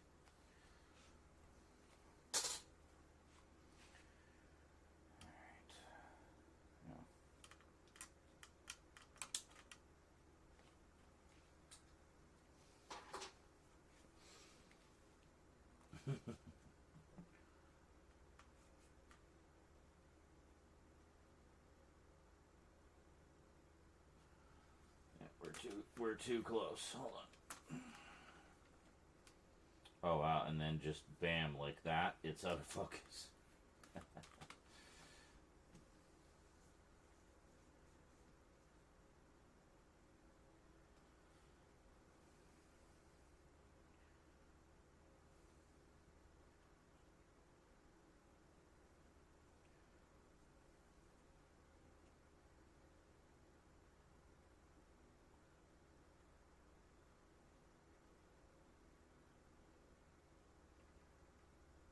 I don't know what this front dial does. What does this front dial do? Anything? Doesn't really seem to do anything.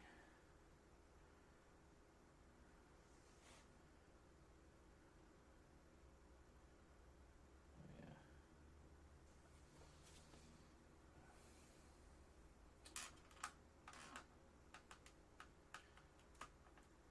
Yeah, I need it to be more like straight down. Whoa. Don't be doing that now.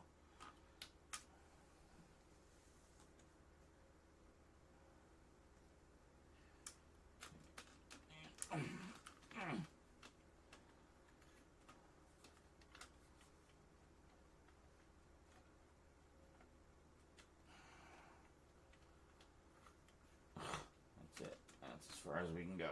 Ow! Ugh! Okay. So now, move this down a little bit. Put that there. Yeah. With this mat, it definitely looks a little more visually interesting. Oh, for fuck's sake. Than,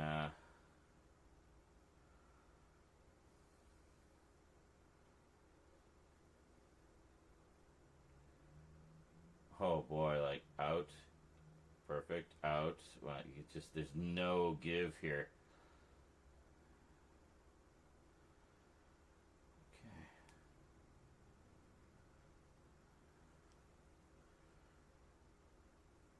There we go. Looks good. Oh!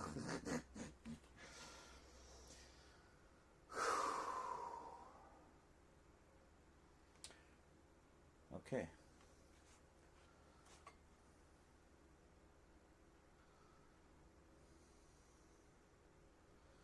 But it looks really good. Like it's actually appears to be quite a bit sharper than the normal lens. So yeah. Arrow releasing Roadhouse. Also apparently Dark City. Luke was saying earlier.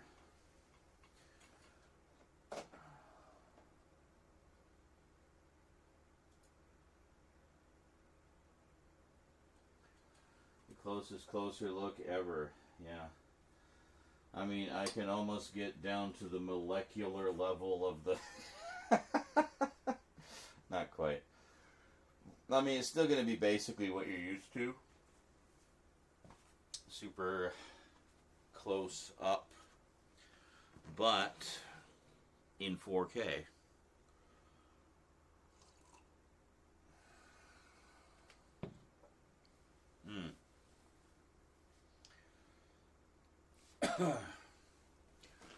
Oh. Actually, something I could do. I have my stack of anime over there. I could do. I was gonna do just like insert shots of them, like closer look insert shots, and could drop them in to the update. See, I can't do updates with that lens because the focal length is really short. Like where the camera is there, it wouldn't be able to see. It wouldn't be able to focus on me here. Yeah, I'm too far away. You know what I mean? Like it's strictly for doing super close-ups of stuff. So that seems pretty good. That's about as straight down as I can point it.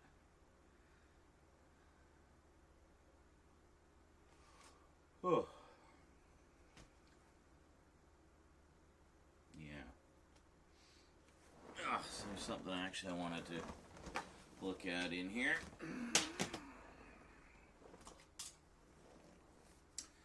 The big fat book that comes with the Quatermass set.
Just a couple of things I wanted to sort of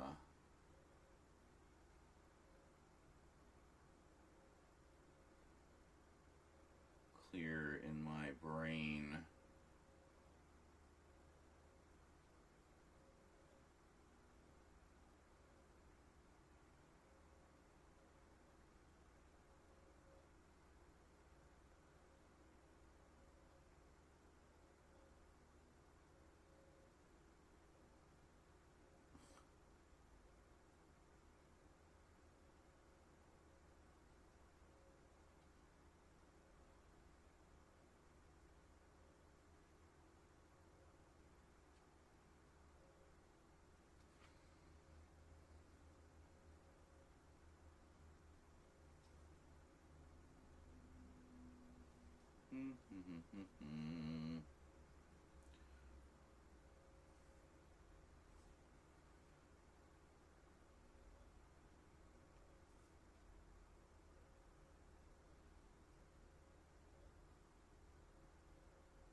Booklet is great. It basically gives you like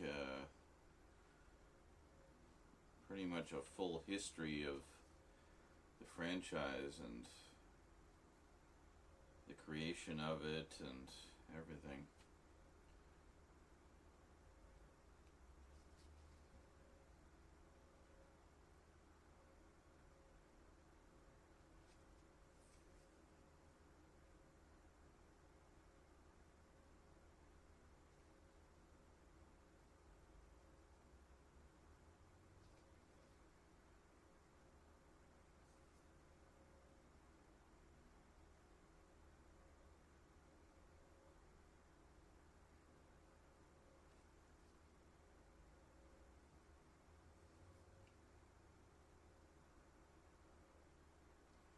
Yeah, that's what I thought. So.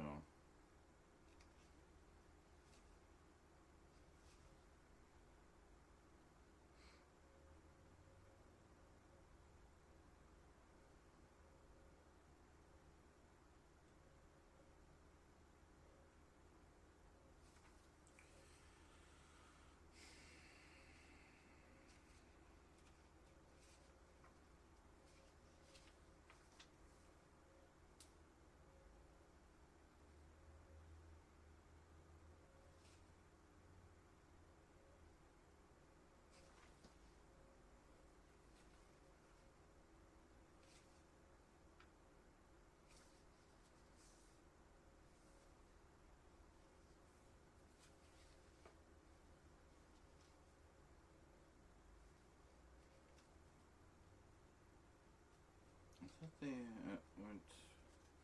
Well, maybe. Oh, it might be on the discs. Because they never recorded episodes 3 through 6 of the original Quatermass experiment. They have the scripts on here. But I guess it's on the discs, it's not in the booklet.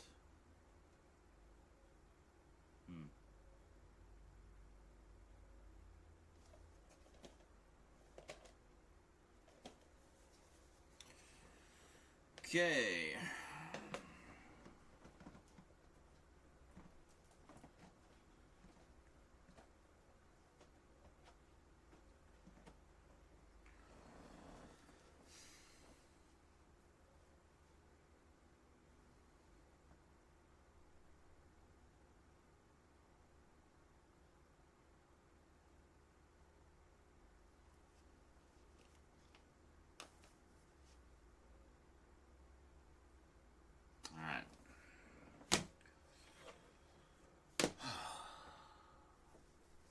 Do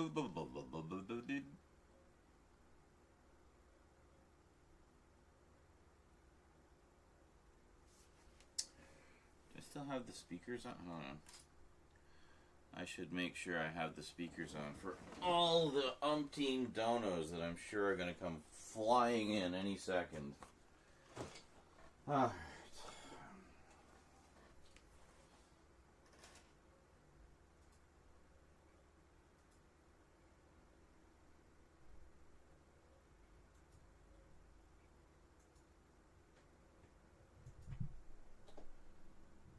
Yep.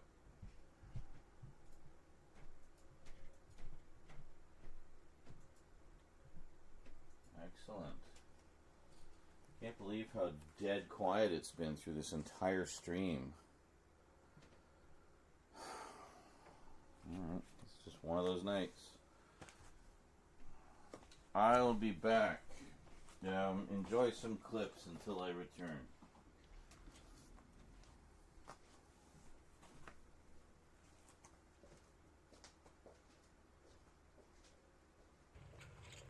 Great. So we just ended up in like a horror house nursery of doom and hell.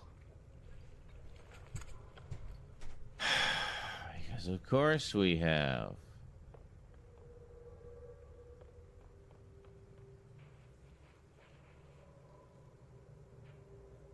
Great. Rubber ducky, you're my friend. Oh, hey, Scrap. Got the car.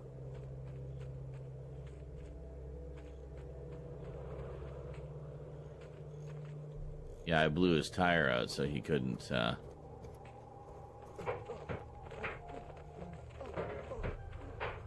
Yeah. I'll street fighted this guy. Alright, we good? Alright.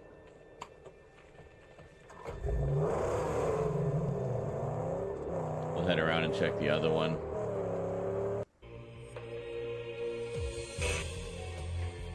What? What do you mean there's no power? I thought we did all that shit. I swear to Christ if I have to do all that again. We do, don't we? Oh my god. Hello, 2002, you asshole.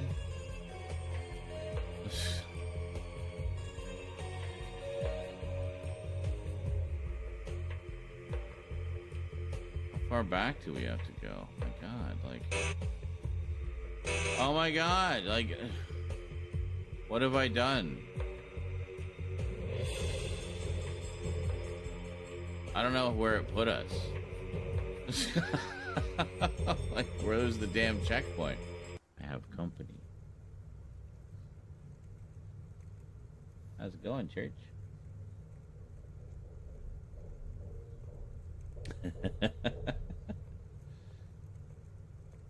Sniff, sniff. Are you investigating? Are you being an investigator? You're sniffing. What are you doing? He literally just sat right in front of the camera. How you doing, buddy? Yeah. You need some pets, right? Need some love?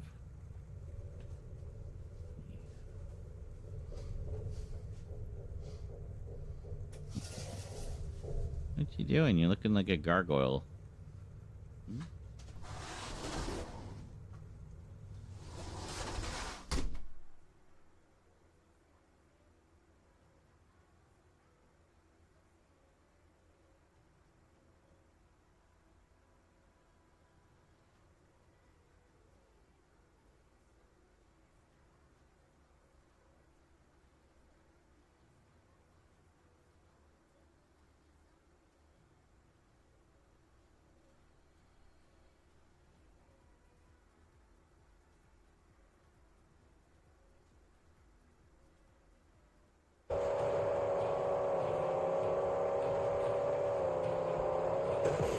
Come on.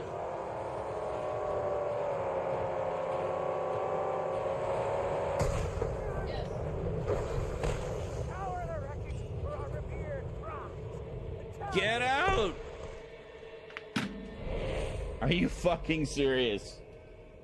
You cannot be serious. I was pushing the button, but he wouldn't get out because we were in the middle of flipping through the air. Yeah, just give him a bunch of, like, I don't know, cuboid shit and whatnot, and paper airplanes and things. Sure, and just a random box. And then more stupid paper airplanes and cuboid things. And, like, a ghostly, fucking terrifying woman in white. What the What? And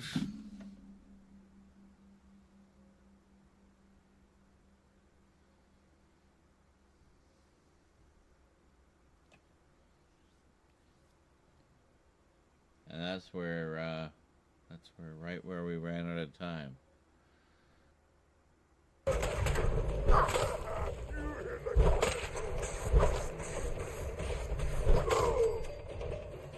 Yeah.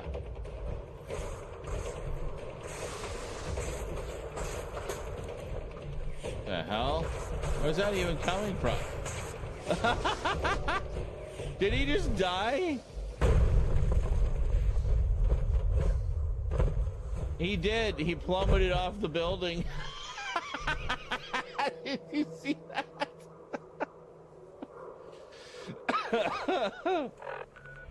That's awesome. Took care of himself for me.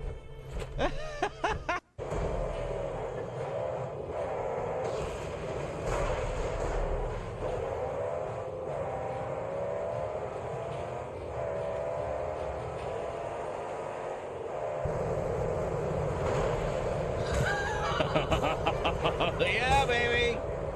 Burn, motherfucker, burn. Did I just get all three of them? I just got all three of them.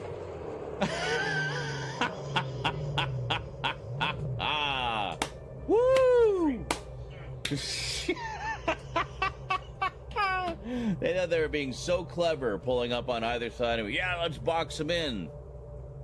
All right. Whoa! I get back to the thing. Hold on, I'm coming. Kinda hard to Burn, navigate baby, here. burn. I don't know. Excellent. Okay, here we go.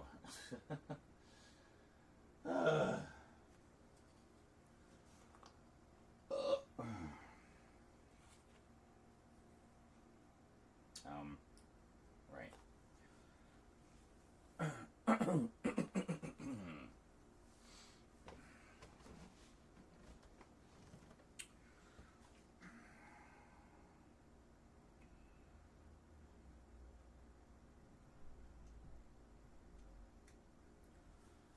Okay.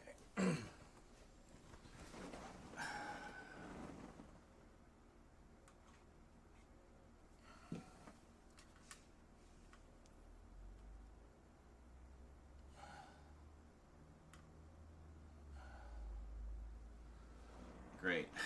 I can't. The screen only flips around the way I can see it. There. Okay.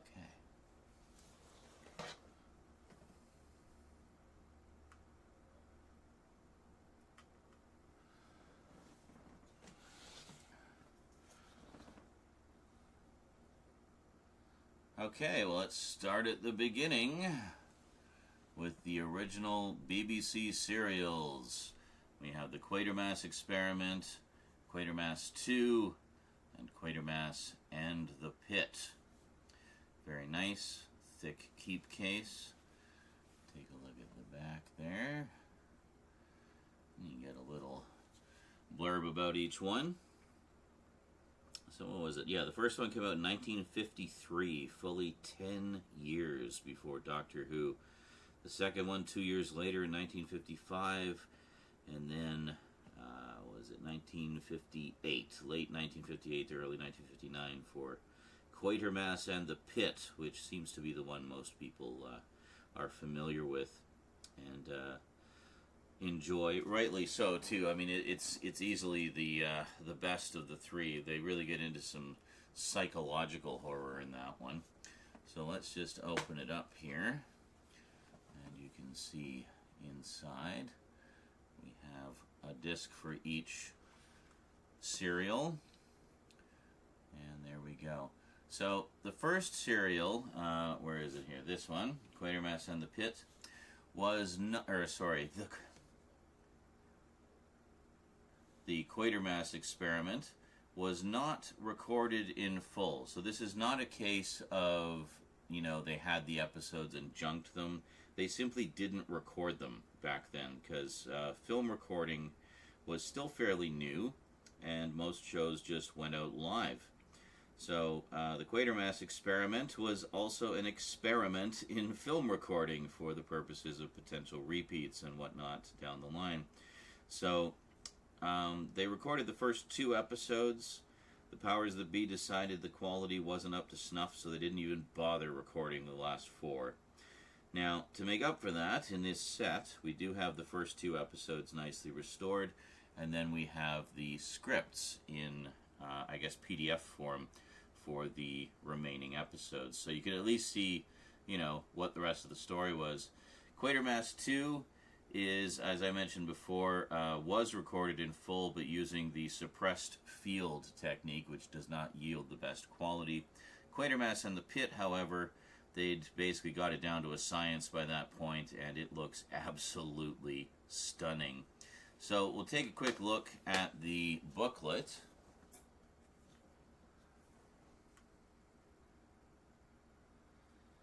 And I'm going to have to readjust the focus, I think.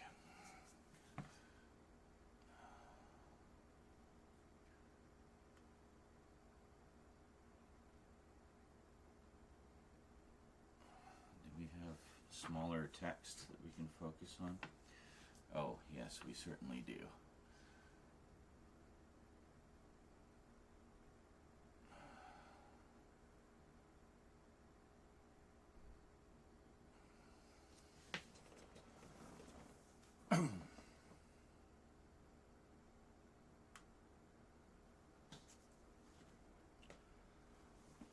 So quite a robust booklet with this here. So not just, I mean, it's very innocently named viewing notes, but really what this is an encapsulated history of how the show came to be. You get a lot about Nigel Neal. It mentions the Hammer films and all kinds of stuff. It's just an absolute wealth of information and photos. I'm just going to skip ahead a little bit here. Yes, there we go. So quite a meaty read here, actually, that gives you tons and tons of information about the production and the recording techniques, and even a lot of stuff about the restoration for the DVDs, which is terrific. Great stuff.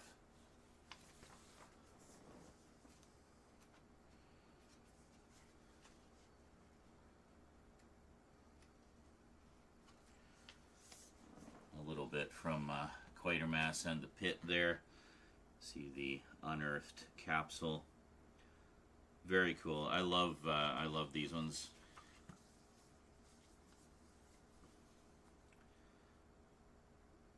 Yeah, these are terrific. If you've only ever seen the Hammer films, you definitely owe it to yourself to see the original BBC serials to see where it all began.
closer.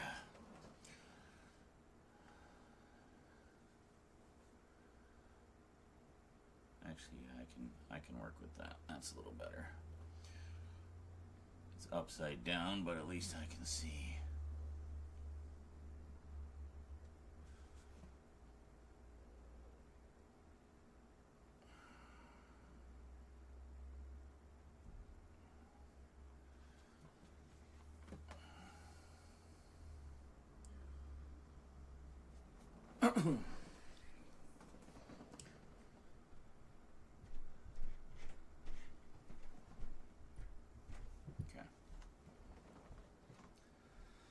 So next up, of course, we have the Hammer. Oh, hold on a second.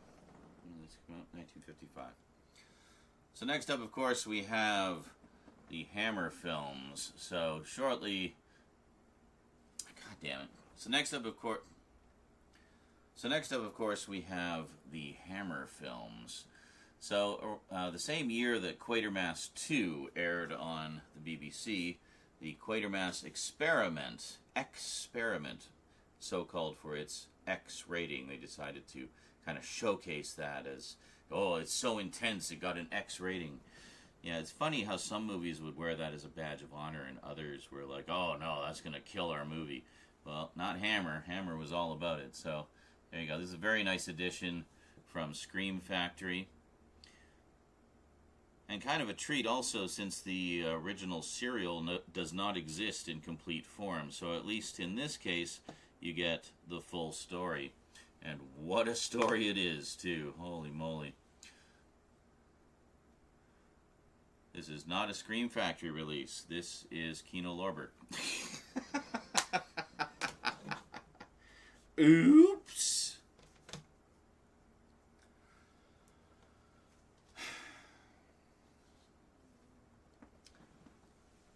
Oh. So next up, of course, we have the Hammer film adaptations of the original Quatermass serials. So these have been cut down to about an hour and a half apiece, quite a bit shorter and tighter than the original 6-part serials.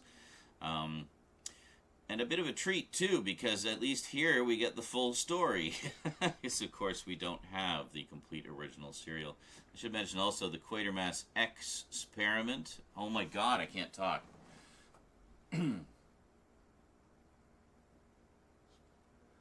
Next up, of course, we have the Hammer film adaptations. Yes, so this is the Kino Lorber release of the Quatermass Experiment. So called because of the X rating that it got. Yeah, they wanted to kind of brag about that, like, oh, it's so intense, it got rated X. So, yeah, it's kind of interesting how some films see that as the death knell of their film, but others wear it like a badge of honor. Well, Hammer was all about that. So this is quite a nice addition, as you can see, as is often the case with Kino's releases. Quite a selection of extras there. Extras, yes.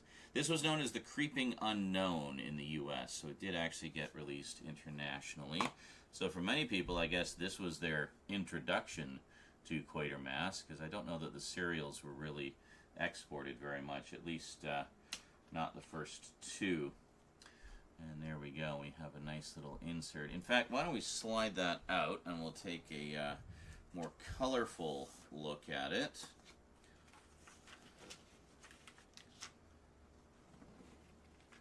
There we go. Try to get some of the glare off of it. Oh, it's not working too well. Hold on. There,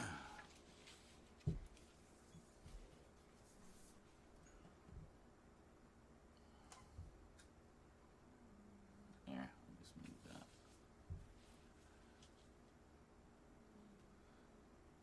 So there we go. You can see we got some reproduced lobby cards there.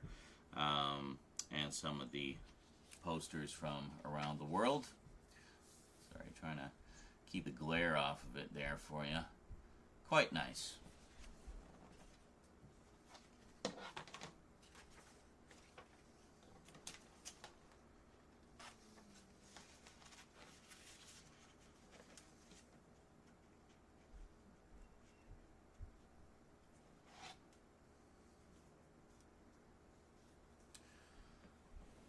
So the Quatermass So the Quatermass Experiment movie came out in 1955, and the same year that Quatermass 2 came out on television on the BBC. So, fucking hell. Take care of it in the editing. So, the Quatermass Experiment was released in 1955 and was actually quite successful. Also in 1955, of course, was the second Quatermass serial on the BBC, plainly titled Quatermass 2.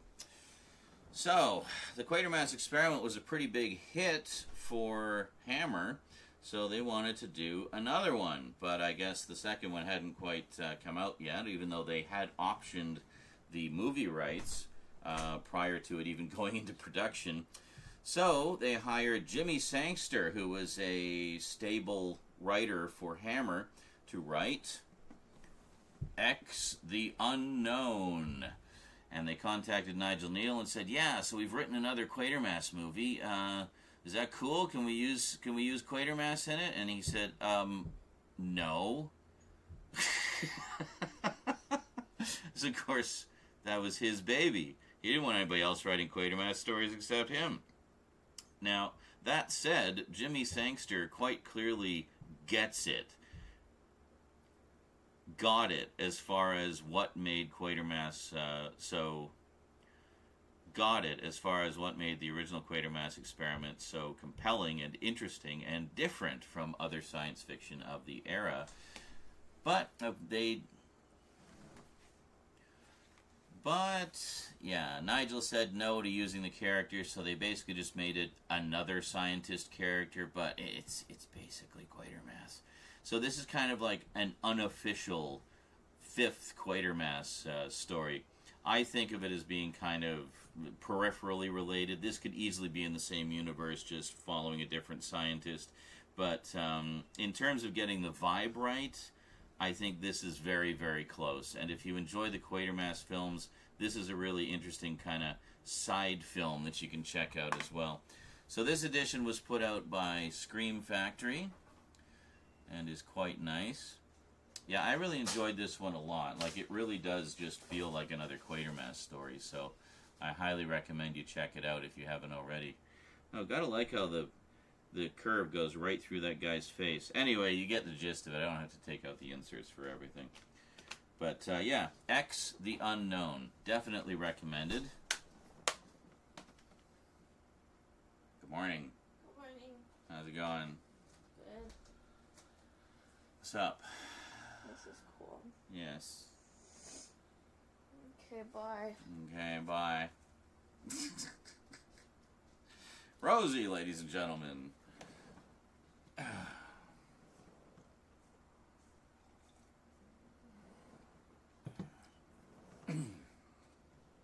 think I got my flow again, of course, now that I'm like dead tired.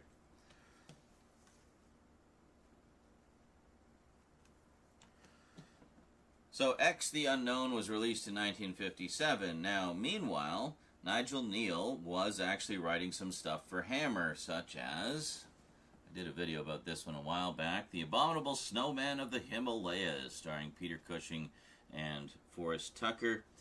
I really like this one a lot because, again, it just kind of has that, I don't know, Nigel Neal vibe to it, where it's more about the two men hunting the monster than it is about the monster itself.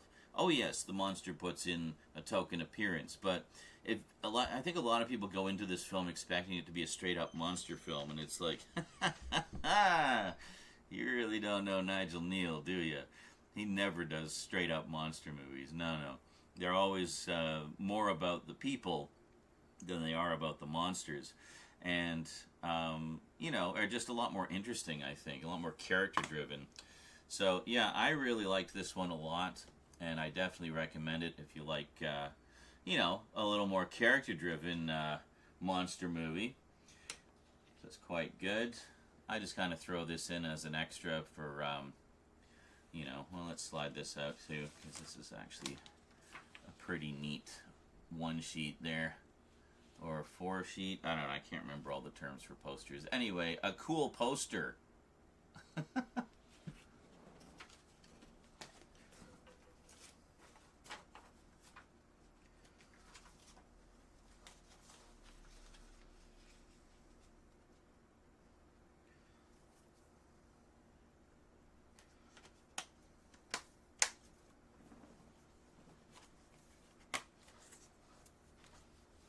And there we go. So that's the Abominable Snowman of the Himalayas. This is the Scream Factory edition. I should mention it does include 2 cuts. They have the restored version, which unfortunately they didn't have high-def elements for the whole thing, so the bits that were added back in are from a standard def source. So 1957 was kind of the year of Nigel Neal, at least at Hammer, because we also got their film adaptation of Quatermass 2. Now this time around, Nigel Neal decided to take the reins himself, and co-writing with Val Newton, adapted his own TV screenplay for the movie. And there we go. Very nice. So this is another Scream Factory edition.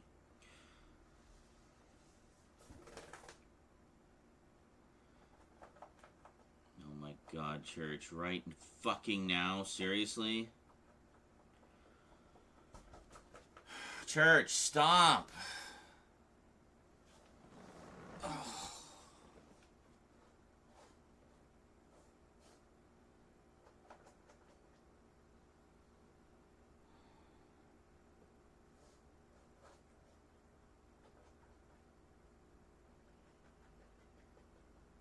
The second I find my groove again.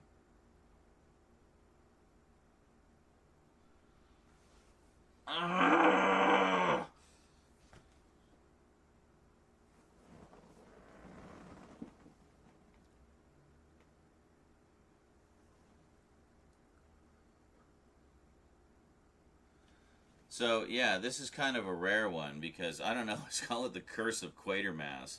But this particular film, there's only one surviving film print, apparently, and that's what they used to make this Blu-ray. That said, I mean, it looks great, but, you know, it's good that there's an effort to preserve this. And this is why boutique labels are so important, because that's often the case with a lot of these older films, is sometimes there's very limited resources available, or elements available, and sometimes there's very limited elements available, and it's thanks to these boutique labels that these great old films are being preserved.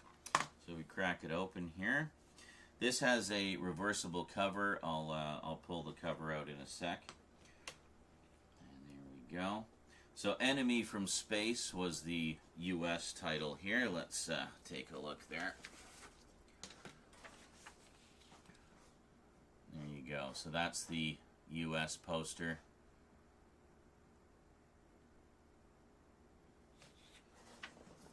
Church, stop!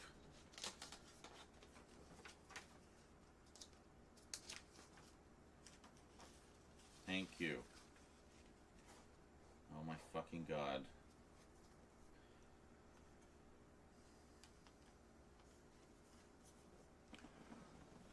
And there we go. Oops. Excellent.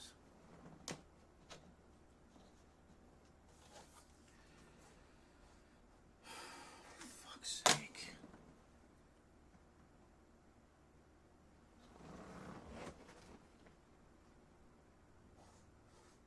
Church, stop!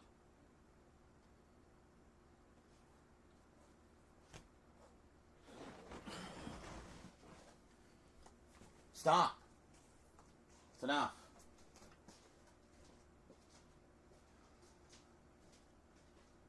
Why don't you go sit by the window? Go see the birdies.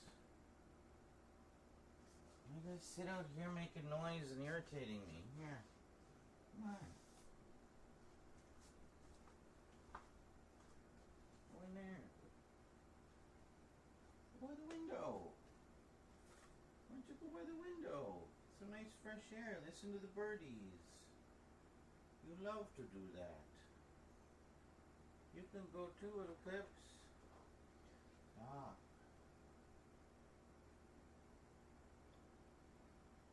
Give you good scritches. You're so itchy, it feels like your eyes are almost better. Yeah. Feels good.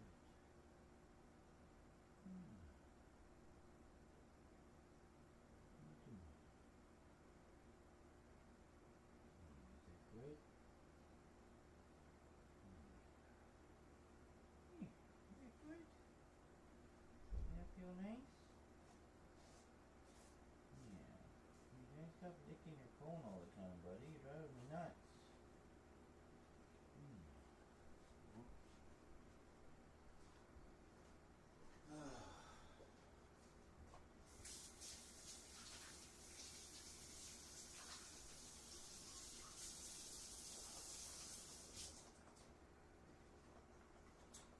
I gave him the good scritches all around his neck where he's been itchy the most.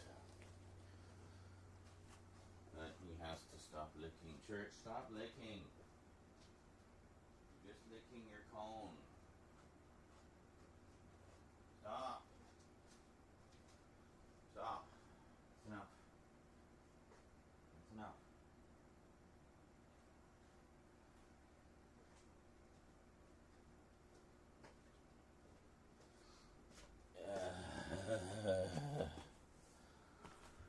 Boy, when these videos come out, I hope you guys really appreciate them.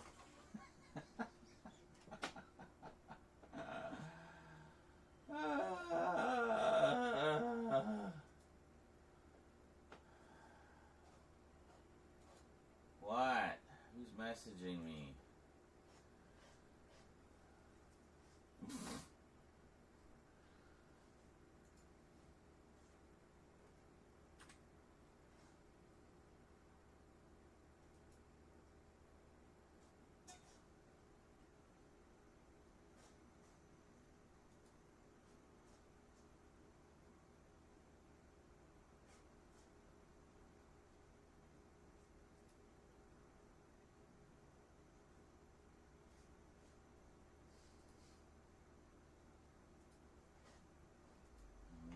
Fucking God. We gotta wait for him to stop now. Again. Till he gets it out of his system.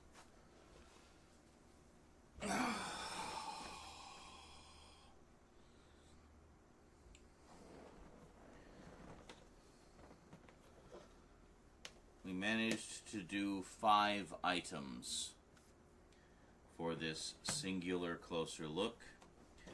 We have another 5 items to go.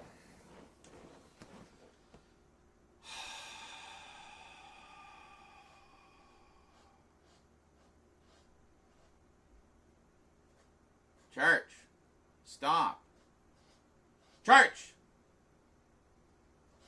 Oh my God. He just does not listen. Does not stop. Ever. He will not stop. Ever.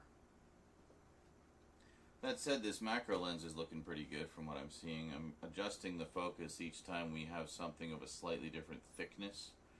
So when we moved from the double thick case, well, to the booklet, and then to the DVD, or the Blu-rays, you know, different thickness of case again.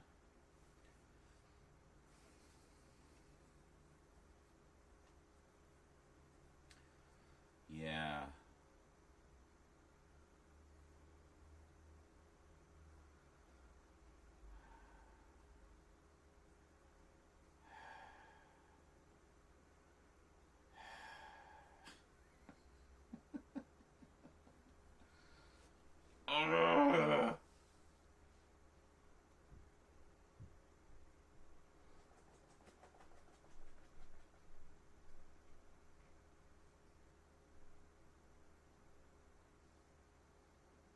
It'd be fine if you would just go into my room.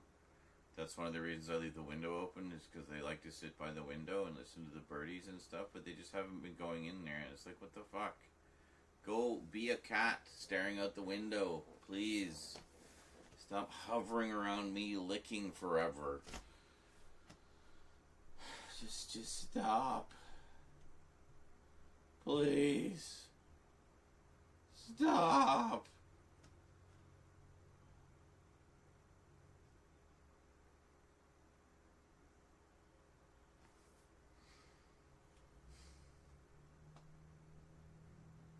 If I can get this finished, that's a closer look, completely finished. All the footage is done. I can put it together. So, and same with a few of these, you know, like, I just have to do the close-up part.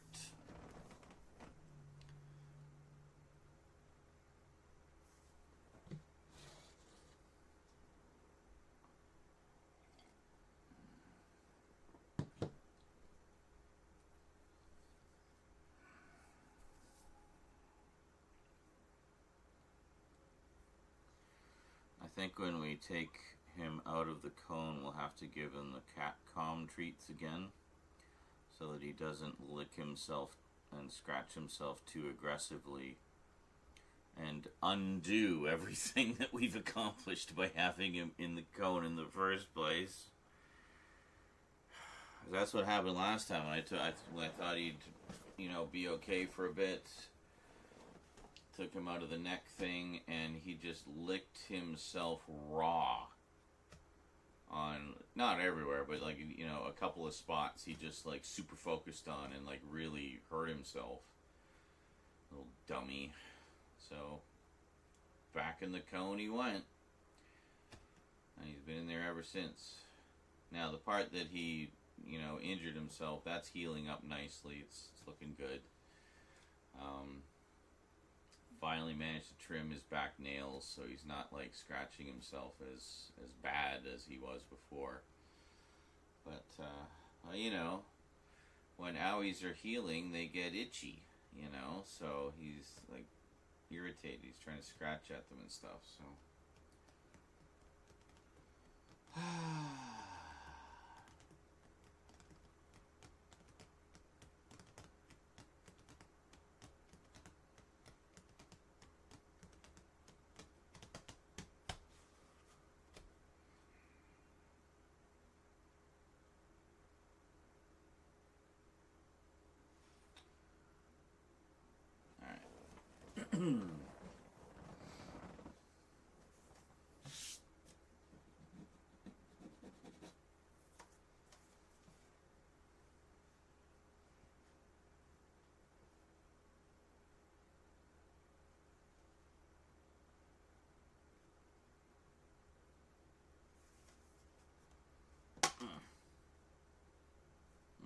Whoop.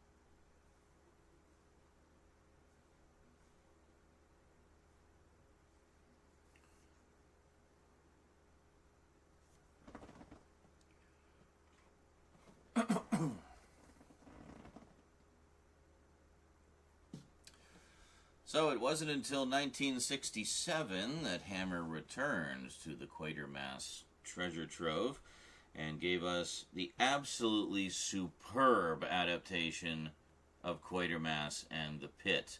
Once again, Nigel Neal, this time on his own, adapted his own TV script for the film. And this is also notable in that it is the only version of any of the original stories in color. Yes, glorious, blazing Technicolor. Andrew Keir, by the way, I think is one of the all-time great actors to portray the character of Quatermass. I wasn't too wild about Brian Donlevy, who portrayed him in the first two Hammer films. The various actors who played the Professor in the BBC serials, though, were all excellent, and I really have nothing bad to say about them. But Brian Dunleavy came across a little too brash, I think, and they portrayed him as American for some reason. But anyway, that's fine. They're still pretty solid adaptations of the serials. Sorry, it's a little trouble getting the disc out here. There we go. There we go. And you can see the American title for this one was 5 Million Years to Earth. Let me show you the rather sensationalistic copy on the poster there. Here, let me actually, it'd be easier if we just put it in the case the other way around, I think. And then I can show you. Okay, we'll do it this way. 5 million years to Earth. Force more powerful than 1,000 H-bombs unleashed to devastate Earth. World in panic. Cities in flames. Wow, that sounds insane. We have to see that movie. Yeah, a little bit over the top with the copy there. It's, I mean, yeah, it's basically an end-of-the-world story, or a potential end-of-the-world story, but nothing to do with H-bombs or anything like that. It's actually a little more, you know, intellectual than that. Well, psychological, I guess. It's, honestly, it's hard to describe. You just have to see the movie. No one can explain to you what Quatermass and the Pit is. You have to see it for yourself. There we go. So this is once again a lovely edition from Scream Factory. This has been released on Blu-ray a few times over the years. It took a while to come to our shores, but yeah, this is a terrific edition, and I definitely recommend it. Now we do have, of course, an honorable mention. Actually, we'll save the 2 DVDs for after. So, all right. So.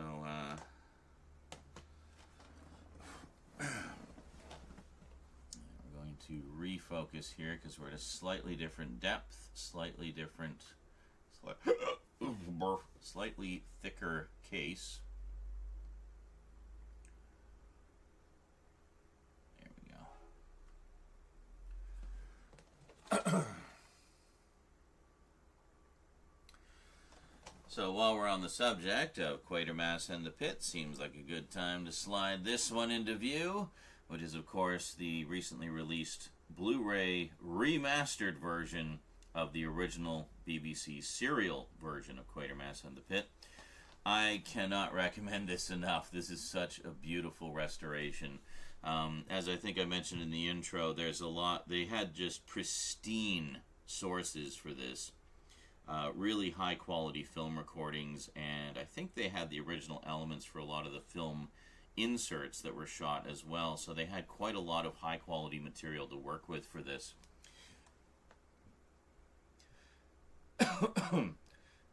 And honestly, as great as the DVD edition was, this really does blow it away, and I consider this the definitive presentation of the third original serial.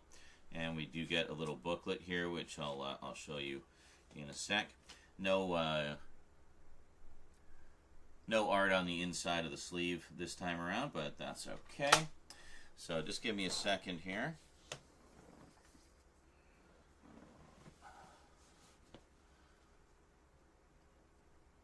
Okay, hold on.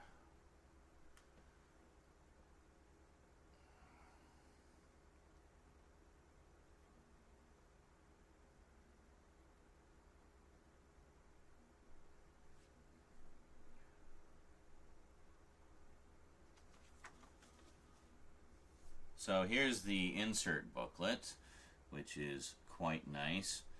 Not as massive as the one in the DVD set, but you do get quite a lot of information about the serial and about the restoration. So we take a look there. Yeah, you can see it's quite lovely.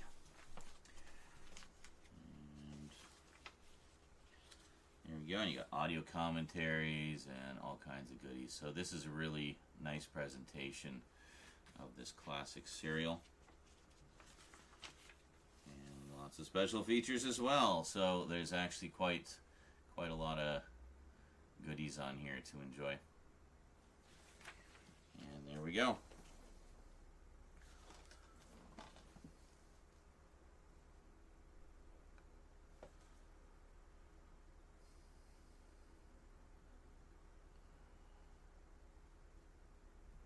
just the difference in depth.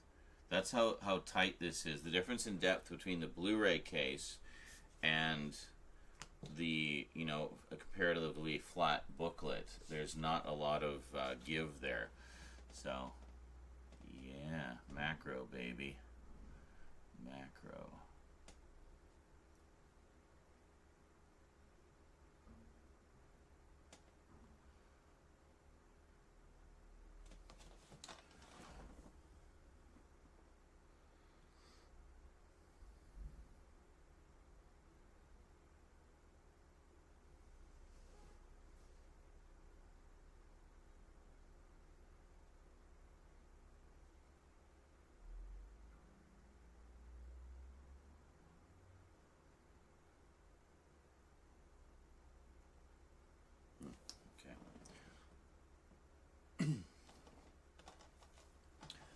And there we go.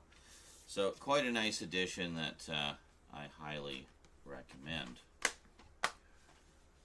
And then, of course, we have the final Quatermass serial, which came out in 1985, so quite a ways later, although it had been in the planning stages since the 70s. But for whatever reason, I guess the BBC just wasn't interested at the time. And it was actually produced by another studio for Thames Television, actually.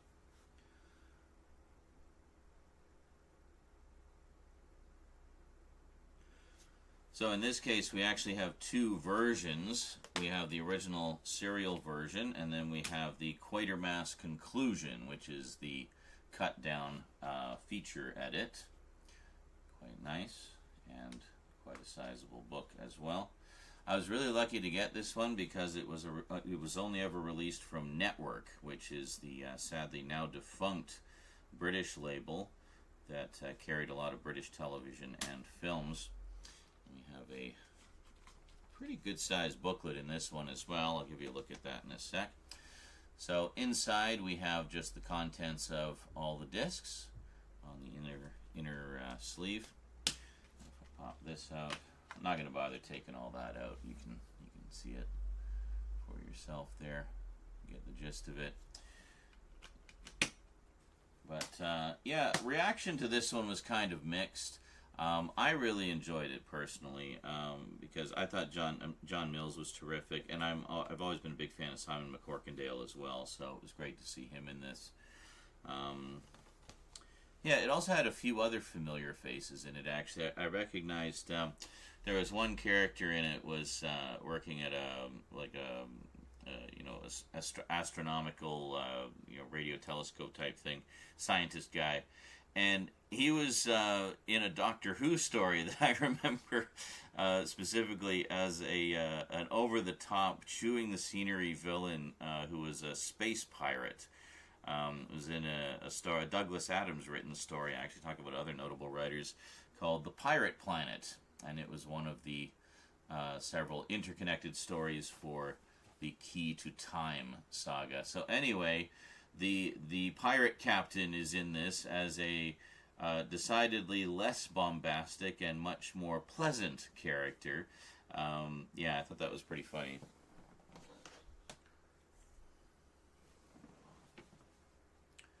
Okay, so we got to refocus here.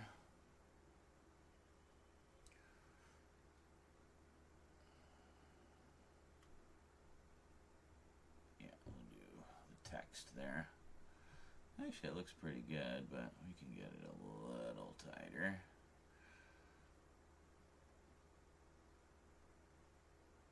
Here we go.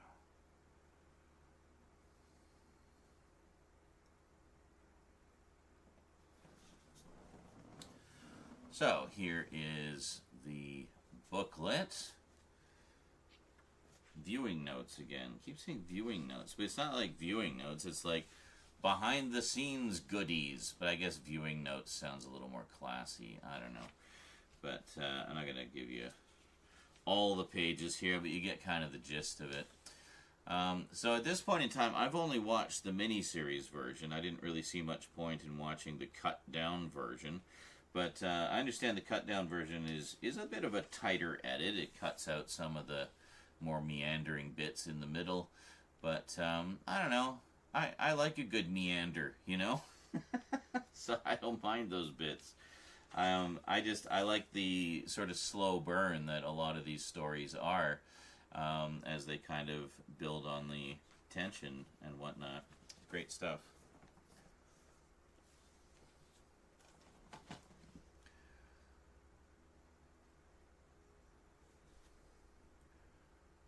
Just to refocus again.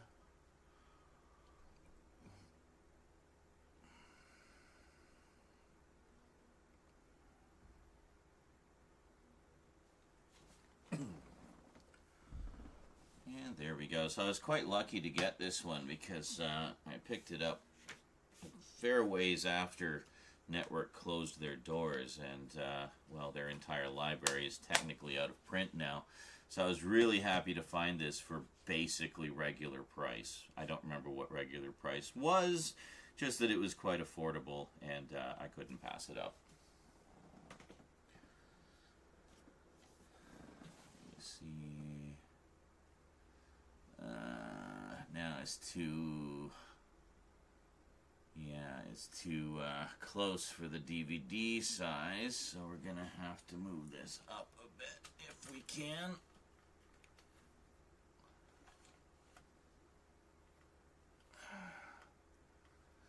Well, that's as high as we can go. That's gonna have to do.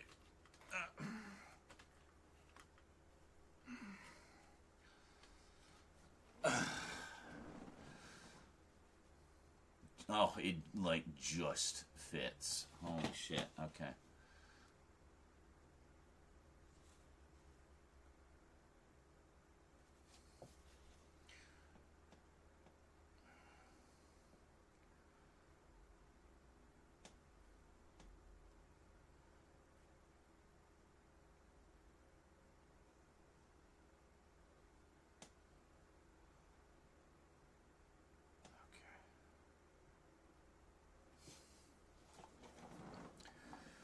Now, before we move on to the next one, this deserves an honorable mention. This is, of course, the DVD release that I picked up, thinking that it was the original serial, and quite excited to see the original version, having seen the movie before. But it was not. It was just the 1967 Hammer film. But here, if you want to read this, it's very clearly describing and suggesting that this is the BBC miniseries version and not the Hammer film. So, yeah, you can imagine my disappointment. I mean, it was kind of a double-edged sword because I didn't have the movies in any form at the time, so it was nice to have the movie, sure, but I really wanted to see the serial because I hadn't seen the original version, and especially given that the original version is about twice as long as the movie version. Oh well. And also, of course, quite amusingly misspelled as Quartermass and the Pit on everything, like the front cover, the back cover, and even the disc. It's freaking Quartermass. Like, did you even look at the title of the film? Like, it's right there in front of you. You can see it. Just spell it as it is. I don't know. I mean, to be fair, Quatermass is kind of a strange name, and it is an actual name. Apparently, Nigel Neal came up with the name by looking up unusual names in the phone book. And he went, what was it? First he went, so he started with what he felt was one of the least common letters for someone's name, Q. And as he scrolled through, he saw Quatermass. He's like, okay, that's good. And then he just added Professor Quatermass. Perfect. He's a scientist guy with a weird name. And he wanted something that kind of, I don't know, was a little bit off-putting. And I always thought Quatermass, it just has this kind of, well, not Quartermass. Here, let's put,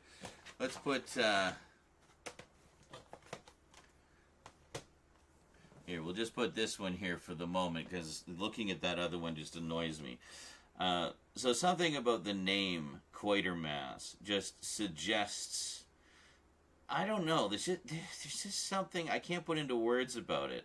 Like, when I first saw the name on the back of that silly Muzak rendition of space themes, something about the name resonated with me. Quatermass. Like, is that a scientific term? Like some measurement of mass? But it kind of sounded sci-fi-y, you know, like sci-fi-y. Wow, that's not even... That's like what the Sci-Fi Channel renamed themselves to. Sci-fi. Anyway, I'm going insane here, just thinking about the whole Quatermass, Quartermass debacle.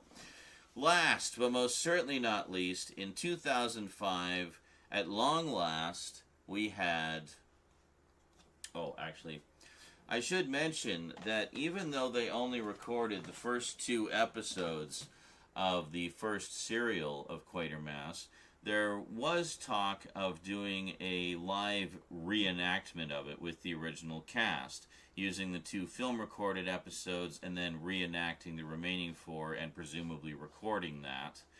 But unfortunately, that just never happened, mainly because they felt it would be too difficult to match the quality of the film recordings to the live presentation, and it just never happened. Until 2005, when there was actually a full cast live recreation. You might recognize some of the actors in it, such as Mark Gatiss, David Tennant, you know, names that are not unknown to science fiction fans these days. So in this case, yeah, they did it just like they did back in the day, but instead of doing it as a serial, they did it as a 2-hour live television event, which told the whole darn story, which is awesome. And it's really good, too. They did a terrific job. Like, what a wonderful kind of throwback, not only to the way television used to be, but also giving us a taste of what it must have been like to see the original version of Quatermass, the Quatermass Experiment, when it first came out, because it was all live right then and there. I mean, you do get a bit of a taste of it with the 2 episodes that exist, but this at least gives us the full story. Boy, really nothing to write home about on the inside, is it? And, yeah, but anyway, this is a really good one. And there have been stage adaptations. I know there was one fairly recently. And, yeah, it continues to get revisited from time to time, which is great. Because, honestly, like I say, I mean, this is basically the birth of British science fiction as we know it. So it's great to see Quatermass being continually reintroduced to new generations time and again.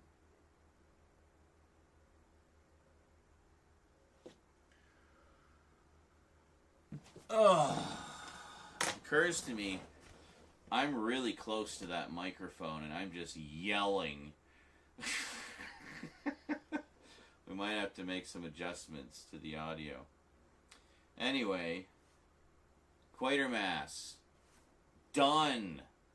That is a closer look I've been wanting to do for so frickin' long. And, yeah. But it was shit. I think we'll just redo the whole thing. I'm joking. I'm happy with that one. I think that went really well. Other than, you know, Church occasionally licking himself into oblivion in the background. But I think we managed to scooch around that, you know. What's next? What's next? Well, see, the problem is a lot of these other ones I need to open, as well as closer look.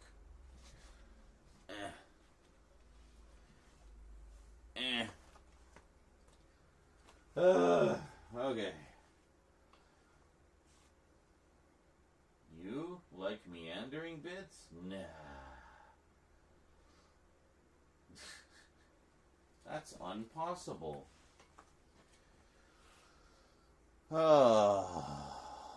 That is it for Quatermass. Hooray. I really want us to watch all of these at some point. So, you know, I think we will.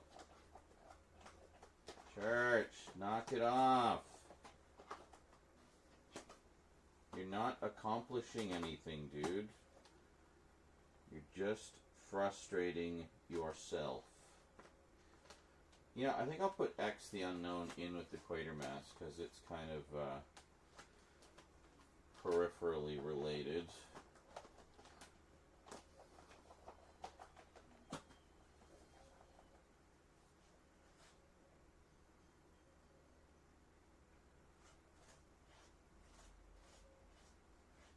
Church, stop. Stop it. That's enough.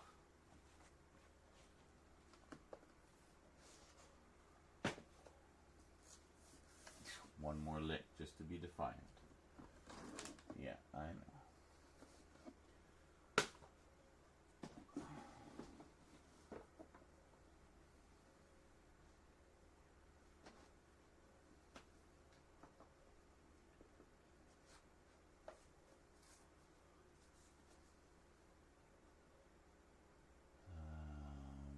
Yeah, we probably put these back in there. Does it fit? Yeah, just barely. Okay.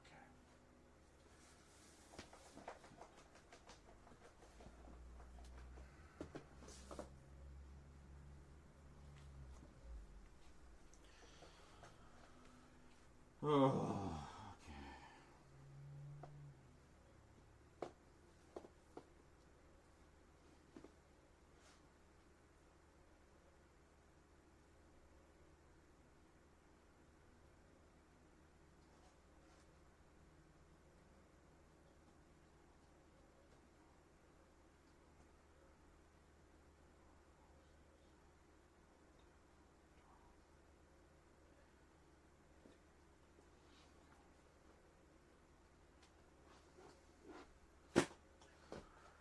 should do the doctors.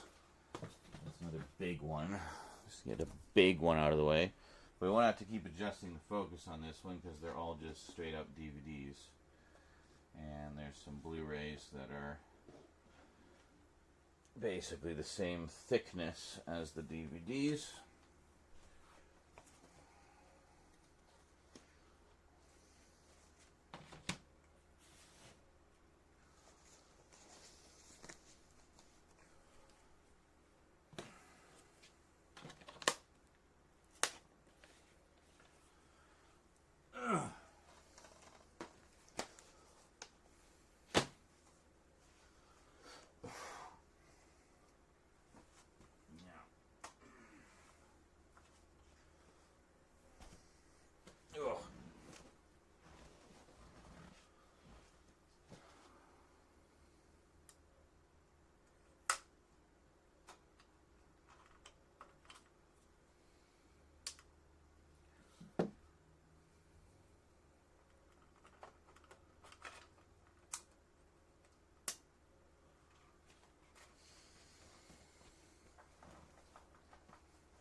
Ugh.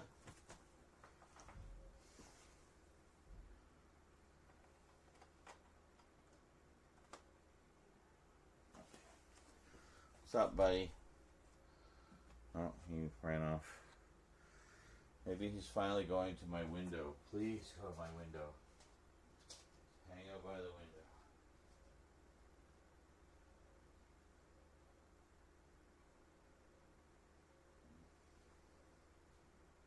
Whoa. Alright, sweetie.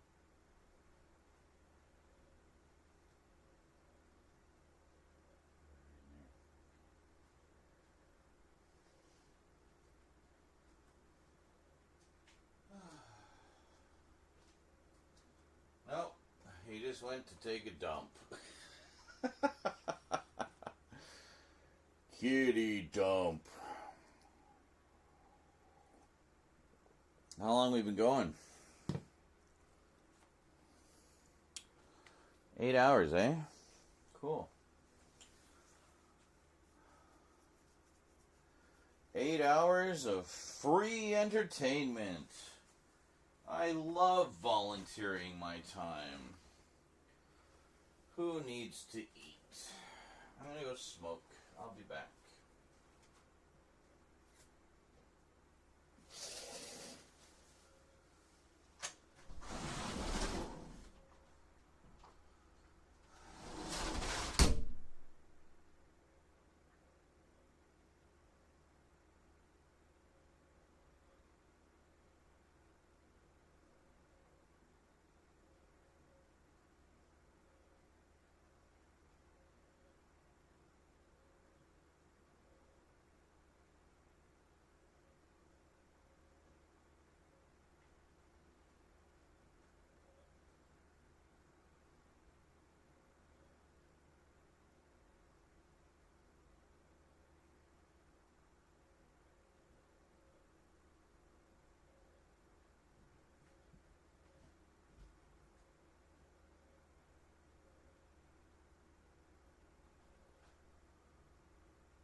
Clips? Who needs clips? Alright.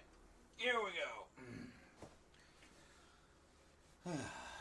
So we should still be at the right height for DVD. So, we'll just double check here. If Church stops fucking fidgeting. Church, knock it off. Is this like your existence now? Just scratching all day. Defying the cone. He's in the cone of shame. So he tricks himself into thinking he's licking himself by constantly licking the inside of the cone. I liken it to the sound of, you know the sound of when someone is buttering toast? That sound? You hear that? It's basically that sound, but for like 2 hours. Stop buttering the toast. It's buttered.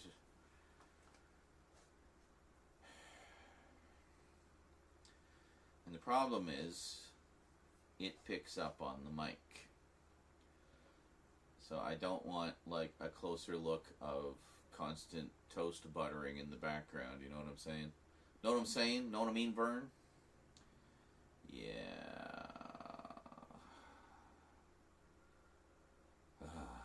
So I think the beefaroni and the coffee is definitely helping. I was getting, I think I was hangry.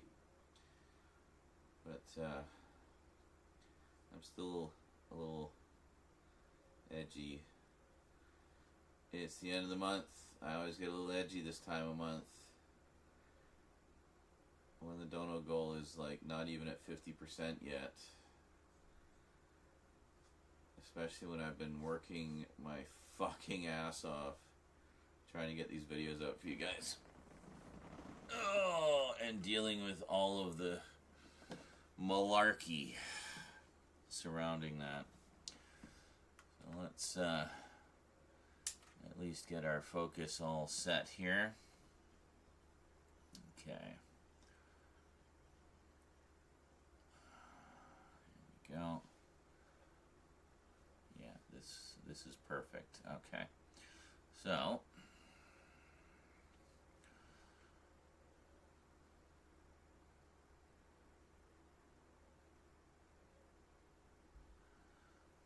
okay.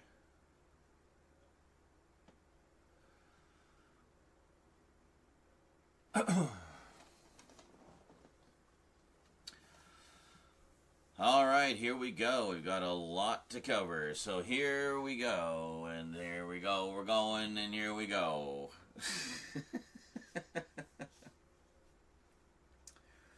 Okay, so I have the collection more or less organized by order of doctor, and then we have additional and supplemental stuff after.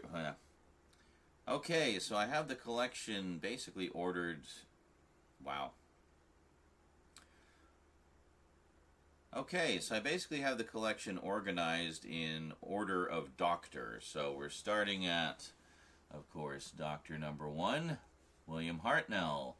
Now, these, of course, were done years after he passed away, so sadly we do not have a big in-depth interview with the man himself, but how wonderful would that have been?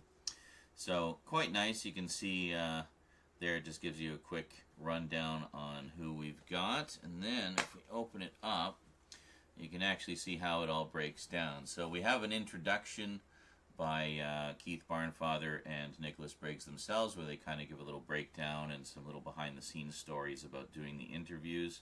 And that introduction is usually, those intros are typically like 20-30 minutes, so they're quite jam-packed full of info. So here we've got the original TARDIS team. We have William Hartnell. That is a tribute video.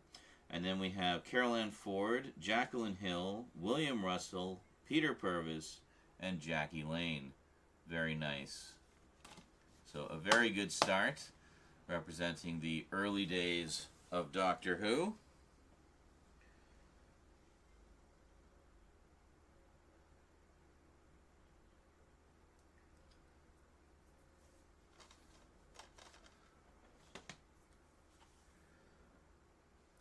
And next up, we have a supplemental volume. These came out a little later.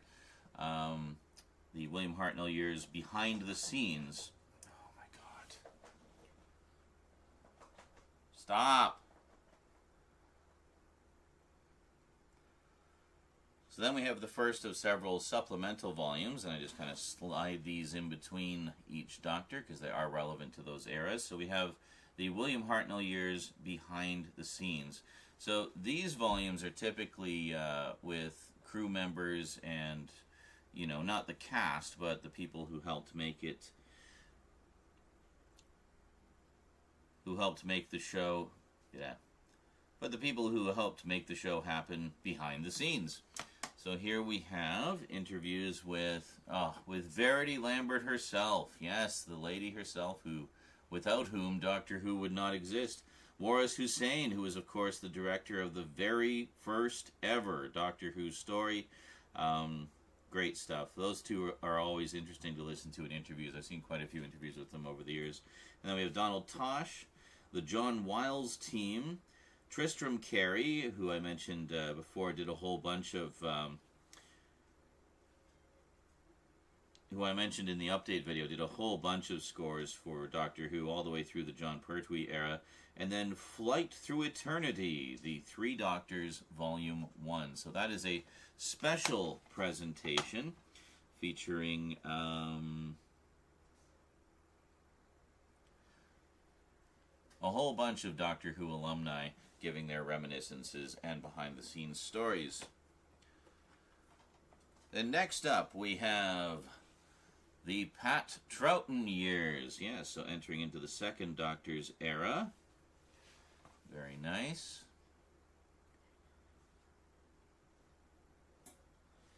And then if we take a look inside, just spin these around there. We have, I don't know why they just went with the last names here. We got Troughton, Wills, Craze, Hines, Watling, and Padbury. Let me see if I can remember all their names.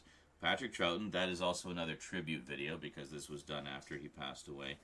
Annika Wills, Michael Craze, Fraser Hines, Deborah Watling, and Wendy Padbury. There we go. So all the various companions and the man himself. And then the Pat Troughton years were quite influential in the history of Doctor Who, so we have Behind the Scenes Volume 1 of 2. So again, we get a whole bunch of folks who helped make the magic happen behind the camera. And if we open it up, we have Sean Sutton, Victor Pemberton, Derek Sherwin, the Innes Lloyd team, Flight Through Eternity, The 60s, Volumes 1 and 2. So that's the, when they mention on the back, a special presentation, that's the special presentation that they're talking about. So there's like a whole bunch of people in those who worked on the show back in the day. So that's pretty cool. Those are always fun to see. And then we have, of course, the Pat Troughton years, Behind the Scenes, Volume 2. Great stuff. And there we go. And once again, we have a special presentation on here. Actually, a couple of special presentations. We have Derek Martinez, Douglas Camfield, and then The Directors, Volume 2. Where's Volume 1? Probably on one of the other discs. We'll keep an eye out for that one. Barry Newberry, the Peter Bryant team, and Flight Through Eternity, the 60s, Volume 3. So there's like series within series within series of stuff here. So it's definitely worth tracking down all of them to get all the bits and pieces of these ongoing collections.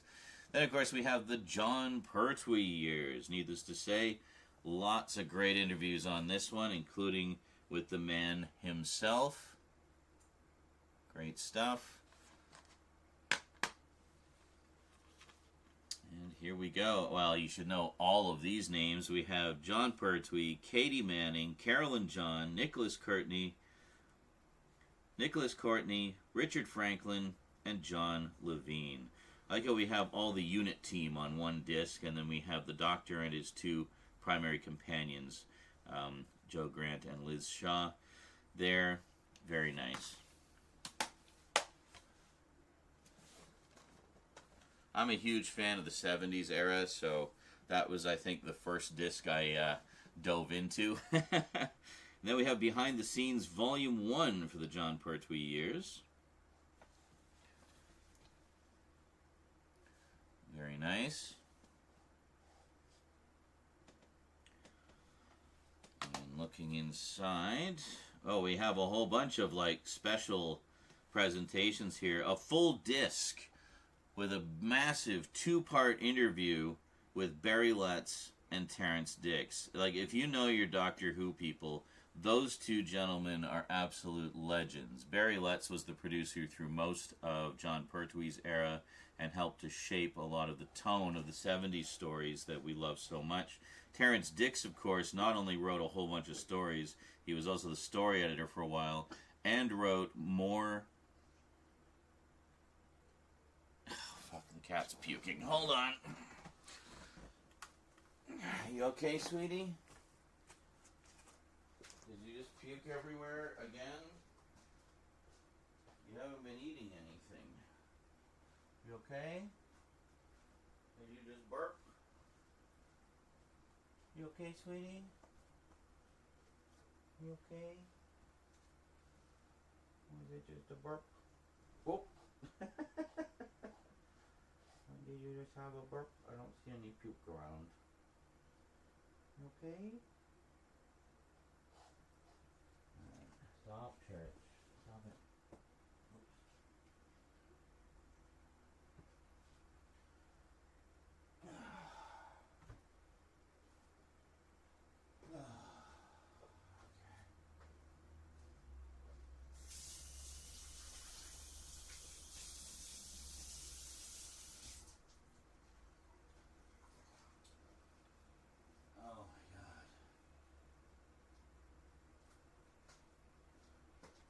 We just have to work around everything. Like, I can't keep waiting and waiting and putting things off and waiting. We just got to do it. Get her done, man. It sounded like Eclipse was puking, but she's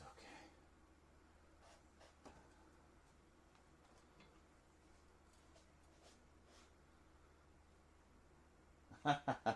Well, most people don't, Travis, and that's one of the reasons why I do these. It's like there's a lot more British science fiction out there than just Doctor Who.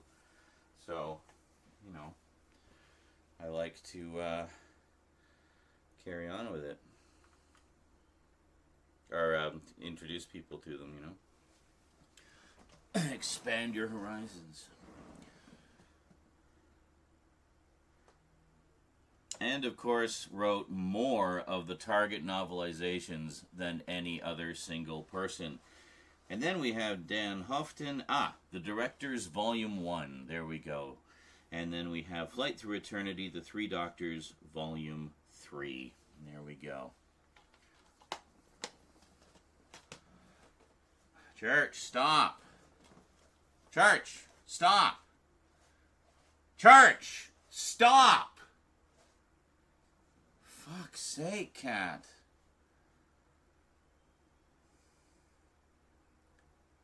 Is he done? Okay. Then we have Behind the Scenes Volume 2 for the Jon Pertwee years. There we go. And in this one, just give that a little... There's a little spin there. We have Bob Baker and Dave Martin, who wrote a number of stories. Robert Sloman, Louis Marks, actually they were all writers. Tim Combe, Dudley Simpson, legendary Doctor Who music composer, did so much of the music in the 70s. And then Flight Through Eternity, The Three Doctors, Volume 2. Well, that's interesting. Why'd they put Volume 2 on this one, but Volume 3 on this one? I don't know. You'd think they would have done it the other way around. Anyway, take note of that if you want to watch those, specials in order. Then next up, as I'm sure you can imagine, there's going to be quite a few interviews on these ones. We have The Tom Baker years. Yeah. And then here you can see church, stop. Fuck's sake.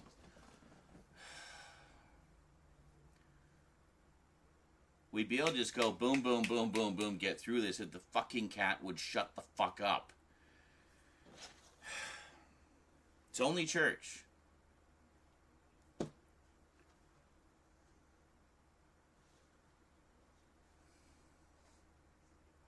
Church, stop. Oh my God.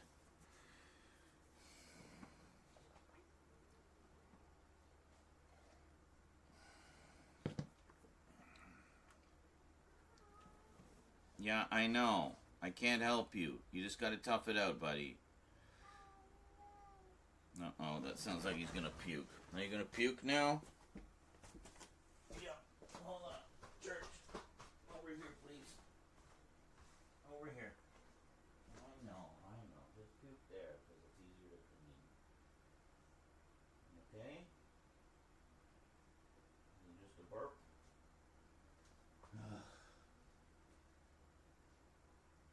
Alright? Church, stop. Just stop, okay?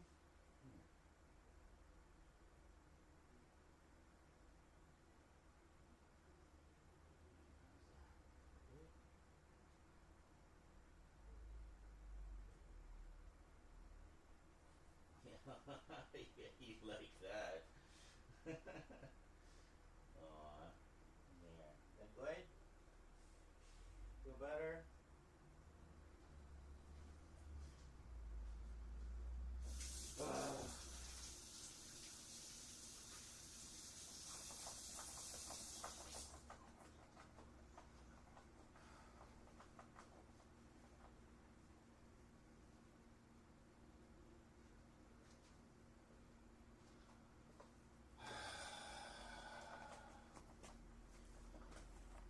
Church, stop. I just gave you scratches.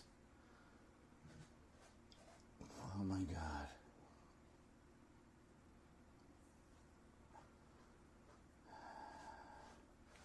Alright, that's it. You're getting some kitty cum because you're like going absolutely insane.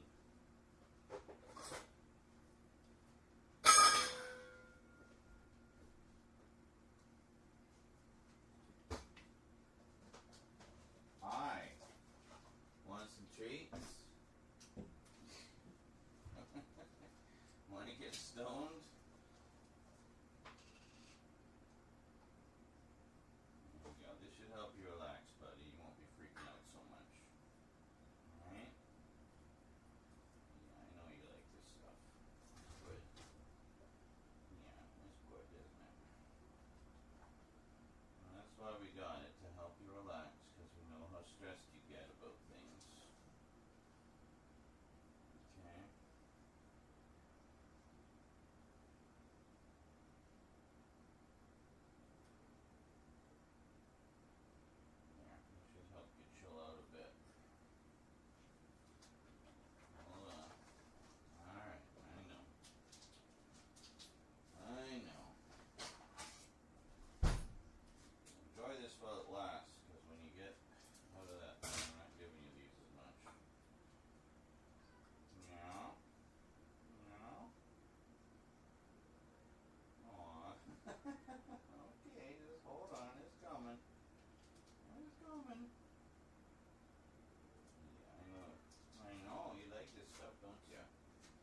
to relax.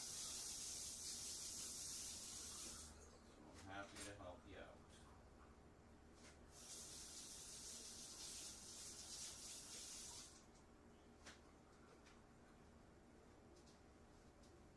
Oh, hold on. Here you go. Did you push it over? Yeah, is that right? Got it? There you go. Alright. You enjoy, buddy. I hope that helps you to feel a little better.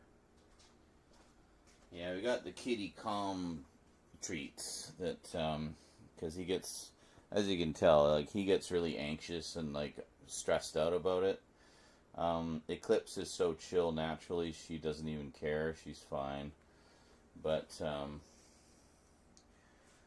Church goes nuts. Oh, we've been recording this whole time? Yep, we sure have.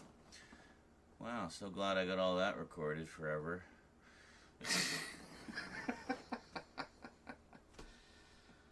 Yeah, so he's nomming that. He'll chill out in a little bit.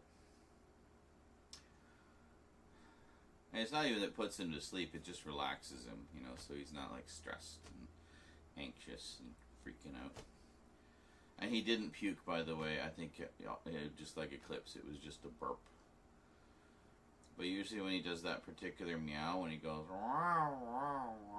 that means he's going to puke. Yes, we speak cat here. So, those meows you heard in the kitchen were he was excited because he was getting a treat. Yeah. As much as it sounds like I give him a hard time, we're actually very good to our kitties.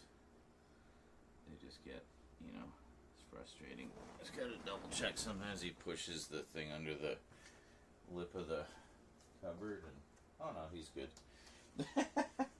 It's the cover. He's like bent over, the cone is flush with the floor and the kitty dish is inside, so he's just like got his face right in there. Yeah, so he should be good. Alright, let's carry on. We're making good progress here. And this is a big one, so, but should be fairly easy because there's not like, I don't need to keep changing the focus or anything, so, yeah. Okay, next up, as I'm sure you can imagine, there's going to be quite a few for this guy. Yes, the Tom Baker years. There's, of course, the man, the myth, the legend himself. And actually, across the Mythmakers volumes, we have a number of interviews with Tom Baker. There's a really cool special one, which we'll look at a little bit later,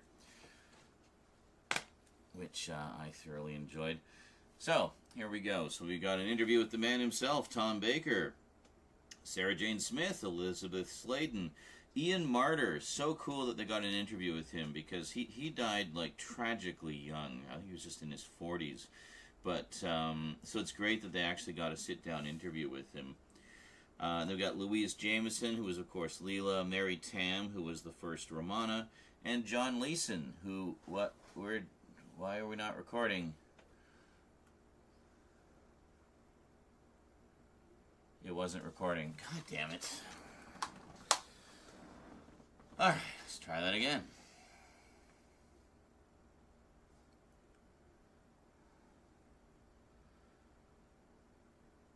Now, as I'm sure you can imagine, quite a few interviews with this team. We have the Tom Baker years. Yes, and there is the man, the myth, the legend himself. There's some terrific interviews on here that I'm so glad they managed to get. They must have done them fairly early on because some of the participants passed away quite tragically young. So, we have Tom Baker. We've actually got another disc with a really interesting presentation by Tom himself, which we'll get into, I'll show you a little bit later. Then we have Elizabeth Sladen, Sarah Jane Smith. Fucking hell. Cat. Lick, lick, lick, lick, lick, lick, lick, lick. I can't do it when I'm hearing that sound. It's like too distracting.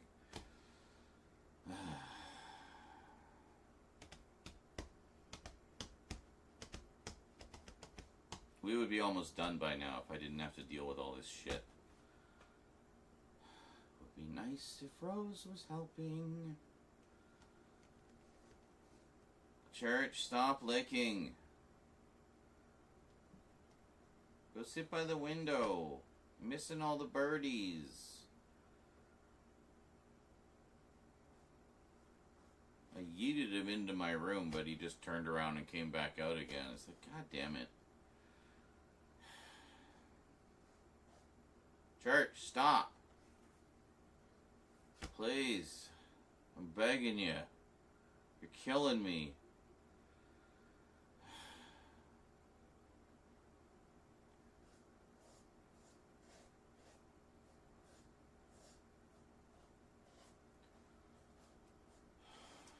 It takes about a half hour for that stuff to kick in.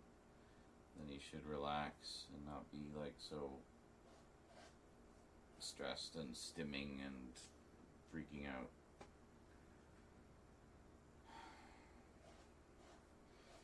God damn it, like my fingers smell like cat food now.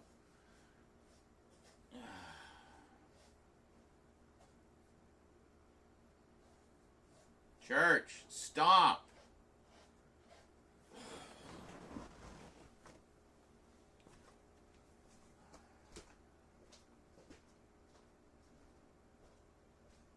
Stop. Just calm down, buddy. Come on. You're just frustrating yourself. Yeah. You're just frustrating yourself, buddy. You need to stop. You're not licking anything, you're just licking the cone.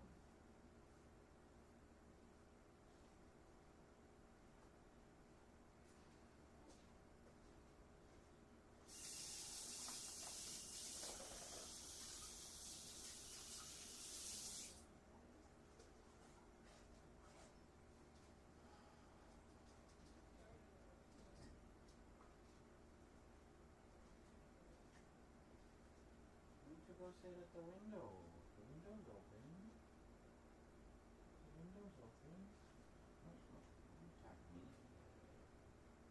You want to listen to the birdies? Get some fresh air? You hear the birdies?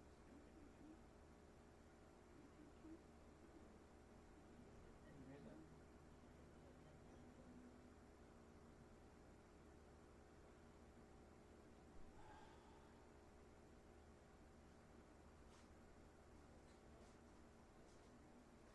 You should be more relaxed in a little bit, buddy.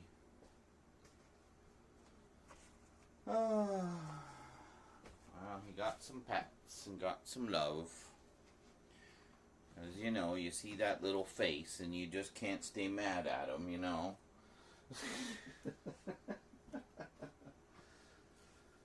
Hi, Skelly. How's it going? Oh, hey, Hunter's here. Holy shit. How's it going, Hunter?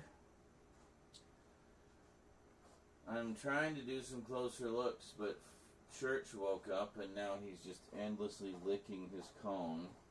He's in the cone of shame. That's what that sound is if you hear it in the background. It is like the bane of my existence. It's been driving me fucking mental. Just gave him some kitty calming treats, so hopefully he'll chill out in a little bit and won't be so anxious and licky. Here watching the struggle. Well, while we're waiting for Church to let us film some more, let me just explain what we're doing here. So, as most of you will know, the other day we filmed the intros and outros for a whole slew of closer looks. In particular, a bunch for the Doctor Who section. So all that remains for those closer looks is the tabletop segment. So, for the first time ever, I busted out the macro lens for this new camera. Yes, I bought a specialty macro lens specifically for doing closer looks. And that's what we're using for the first time ever. going really well, really excited about it, having fun, in the groove, and then church woke up.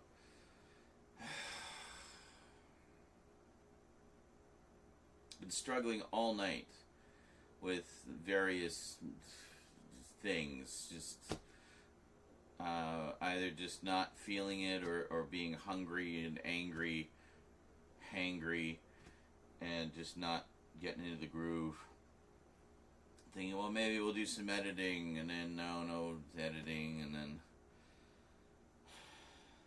chat was being non-responsive, and I was giving all these beautiful, deeply personal stories that just nobody reacted to or commented to at all, making me feel like, well, what am I even doing? Nobody's even reacting. Like, I do this for you guys. You don't have to heap praise on me. Just, show signs of life. So I don't feel like I'm just talking to an empty room. I can do that without streaming. I don't need to stream to talk to myself. I come to stream to talk to you guys, to interact, so... I know, church. Life sucks. Tell me about it. What's up? What's those big sad meows? Why are you all sad? Well, I mean, I know, but... I can't do anything, buddy. You just gotta tough it out. It shouldn't be too much longer. Your owies are starting to get a lot better, but you have to stop, trying to pick at them and stuff. If you keep scratching them, you're just gonna stay in the cone longer. We're doing this for you, buddy.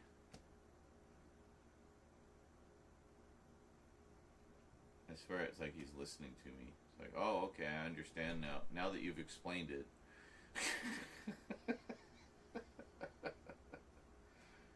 Oh, Jesus. Love you. Love you too. Can I please get some help with the cats? They're driving me absolutely up the wall. Why? She's sleeping and he's over there. Yeah, but I can hear him over here.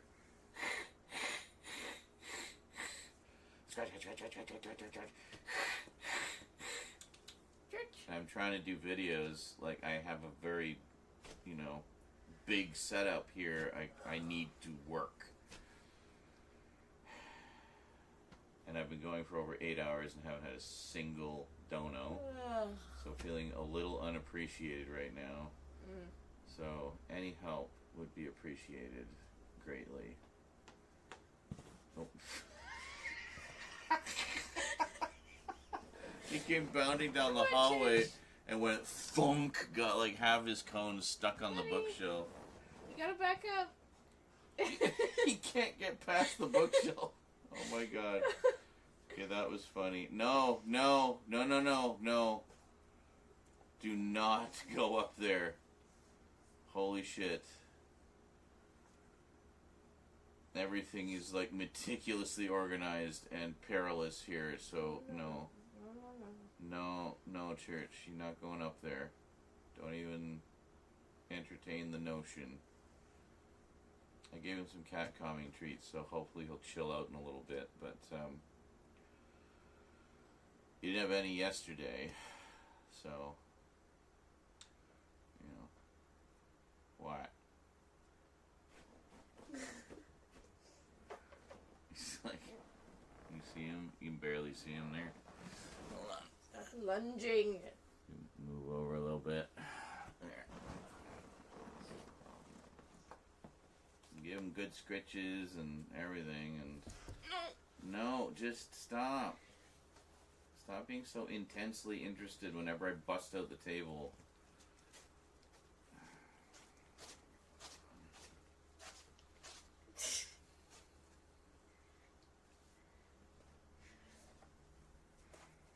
Eight hours I've been trying to get videos done.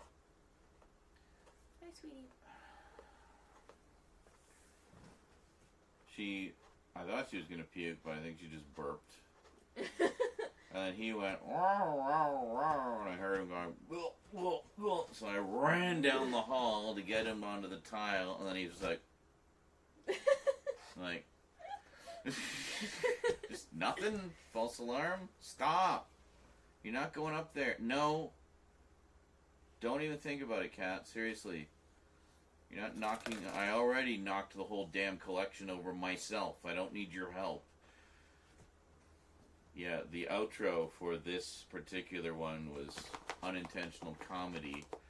As I was taking the big stack of DVDs, like, can I get these on the shelf without dropping them? And then right on cue, just exploded out of my arms.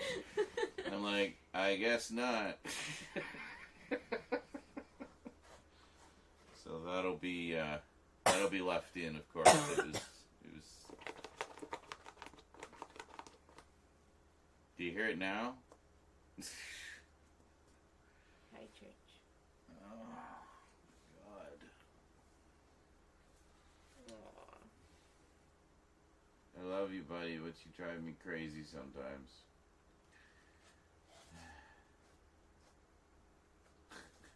Yes, thanks for zooming in on my mental breakdown camera. I appreciate it. It just zoom in on you going... It did. It went like, zoom!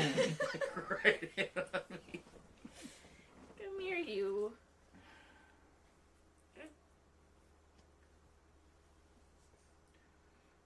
So how is this? I think after he comes out of his cone, you should give him a bath, like, right away. Mm-hmm.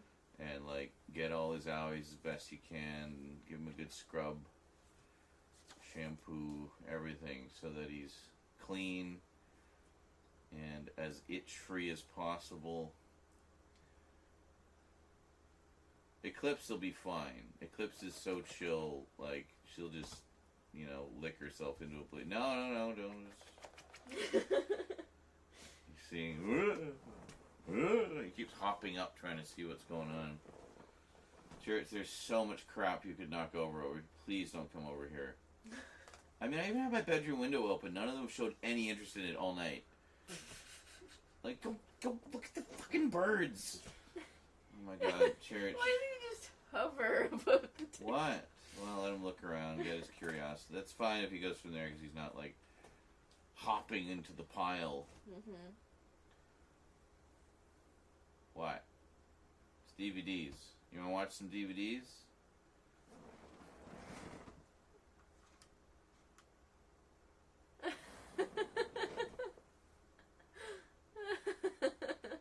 We have a visitor.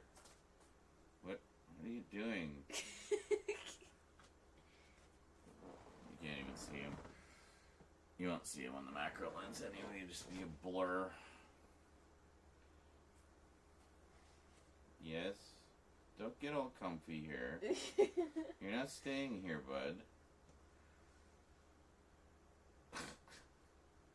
I mean, I set up the other camera for you the other day so you could make your own videos and not bug me making mine, and you just went and sat on the cat tree or something. Like, I don't know what you want other than to lick your cone forever.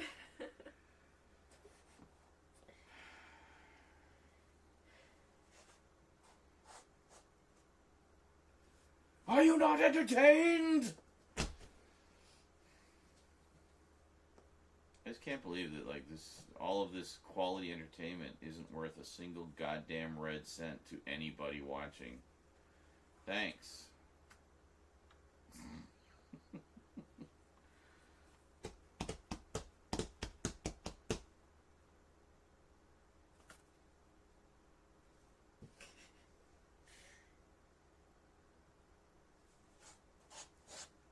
You're not licking anything. You keep zooming in on Church. The camera just went... So now you're getting like an illustration of what he's doing. What are you doing?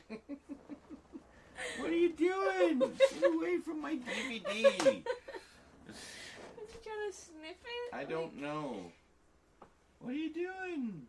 Sniff, sniff, sniff, sniff.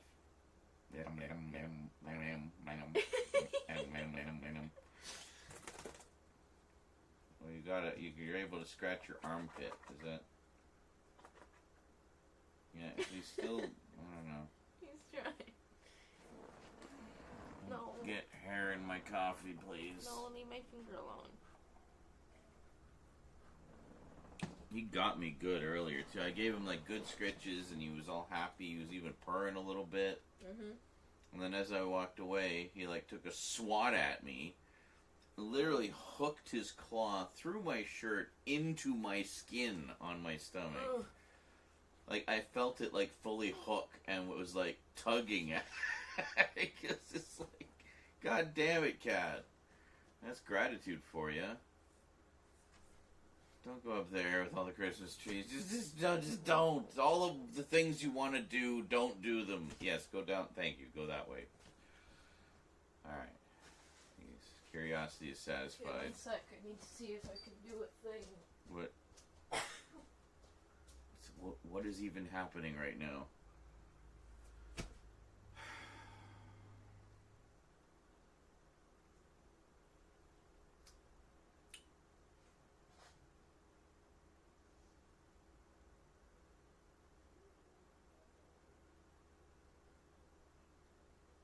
So yeah, when these videos go up, I hope you guys really fucking appreciate them. Now you're getting some idea what I go through to make them. What? Now? What, church?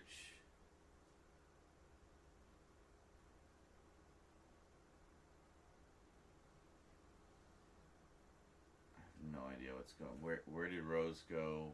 What is church freaking out about? I just finished this damn video.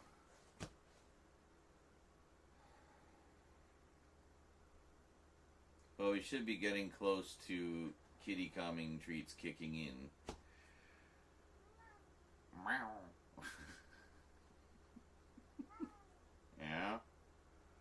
Really? Oh. What? What you mowing about? Usually, he's a big mama's boy, so usually it's because Mummy put in an appearance and then disappeared into her room again. So then he just starts... So he's already fidgety and scratching and licking. And then he starts meowing because he wants Mummy back.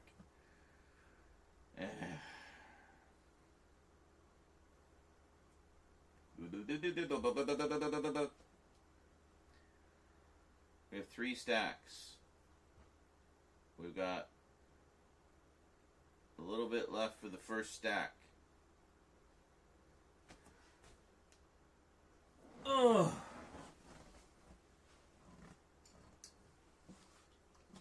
It's real quiet out there. I haven't heard any sounds at all other than when I play clips.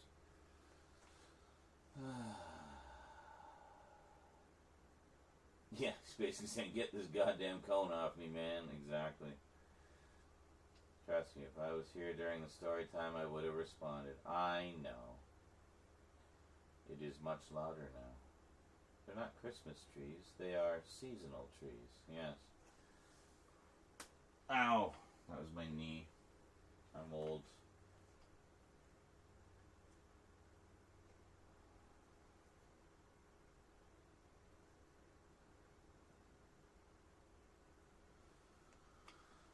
Okay.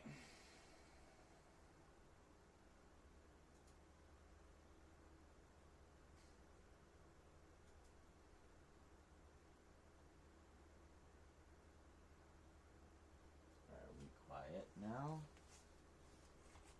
What's happening?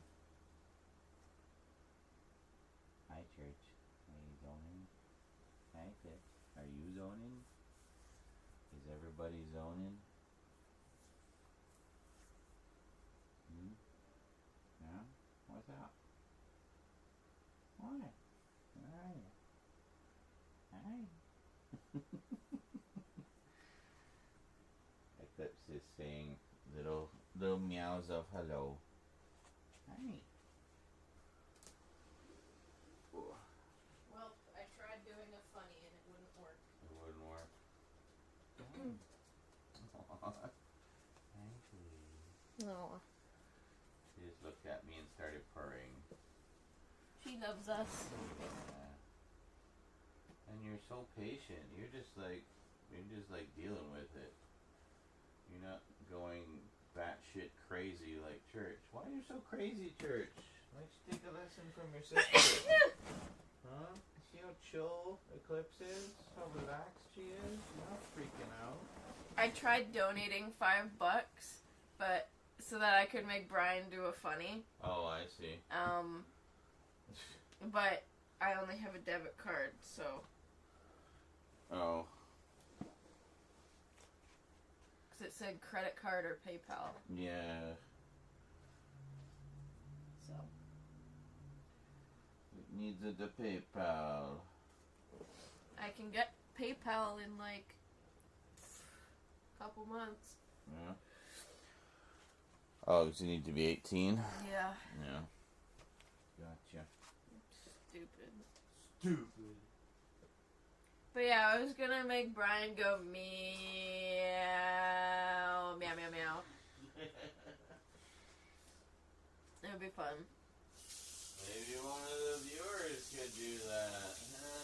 So my own daughter doesn't have to donate to the stream.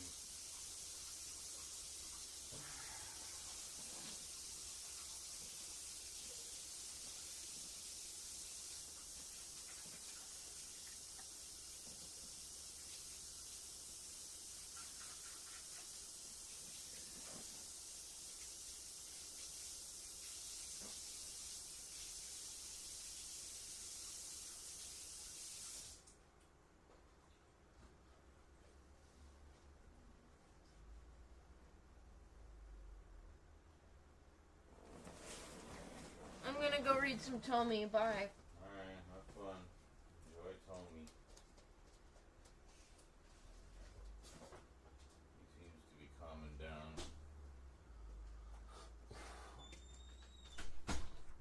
Alright, dare we try again?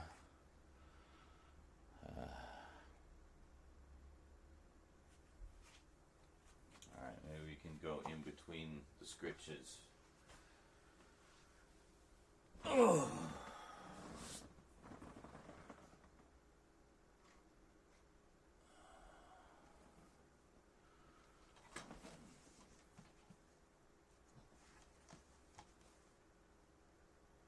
Okay. Just gonna double check, make sure we're super duper hyper focused. Oh yeah, no, it looks perfect. I don't want to touch it. Looks perfect. Okay.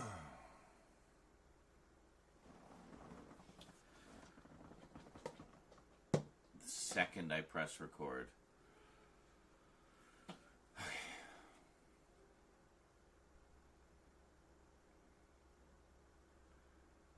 Next up, as I'm sure you can imagine, quite a few interviews for this era. We have the Tom Baker years. Yes, and there he is, the man, the myth, the legend himself.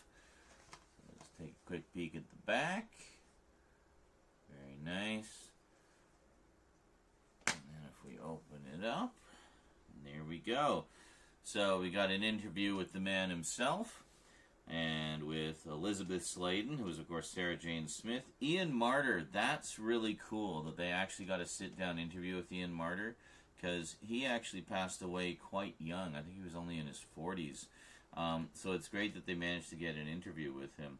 And then we have Louise Jameson, who was, of course, Leela. Mary Tam, who was Romana 1 during the Key to Time saga. And John Leeson, who was, of course, the voice of K9. There you go.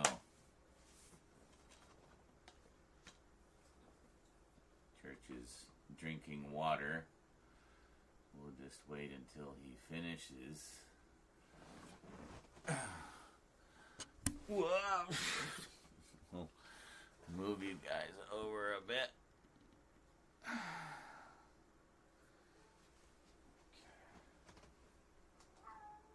Church, come on.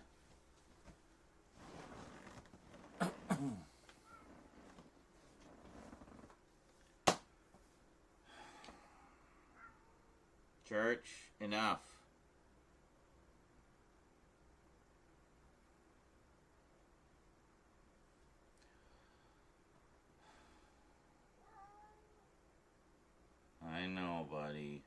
Life sucks. Tell me about it. You'd think he's just like being tortured the way he carries on sometimes. It's like, dude, you got the cone of shame because you wouldn't stop scratching yourself to death. It's for your own good. We are helping you. Alright.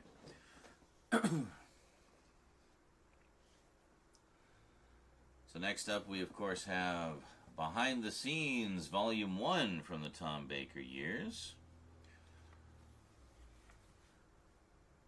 There we go. Very nice. So on this one, we have Graham Williams, who was, of course, the producer during several seasons of his era. David Fisher, Andrew Smith, June Hudson, the Genesis of the Daleks team. That is really cool. Who's on that one? Yeah, we have Michael Wisher, who was Davros, Peter Miles, who was Nider, Roy Skelton, who was the voices of the Daleks, along with Arthur Cox, Terrence Denville, David Garfield, and David Weston. So it's basically a big Genesis of the Daleks reunion. Very cool. Primarily the villains from the sound of it. But yeah, that's going to be a fun one. And then we have Flight Through Eternity, The Three Doctors, Volume 4. Why is the Three Doctors on the Fourth Doctor one? I have no idea. I'm not going to complain. I'm sure those are wonderful. And always nice to have more parts of those ongoing series of documentaries. And then next up we have Behind the Scenes Volume 2 for the Tom Baker years. And there we go. And on this one, we have Philip Hinchcliffe, who is one of the fan favorite producers for sure. One of the all-time great showrunners, right up there with Barry Letts. Actually, he took over from Barry Letts after he left and gave us some of the finest seasons of Who from the 70s. We've got Christopher H. Bidmead, who actually wrote a number of stories and actually wrote a lot of his own science fiction stuff as well. John Black, Matt Irvine, the costume design team, and the music and sound team. So quite a few people on those. If you look at the back there, it actually gives you a quick little list of who's in those. Very cool. Is it Dudley Simpson? Yeah, Dudley Simpson and Dick Mills on the music and sound team. Those guys are freaking legends. And then we have the Peter Davison years. There we go.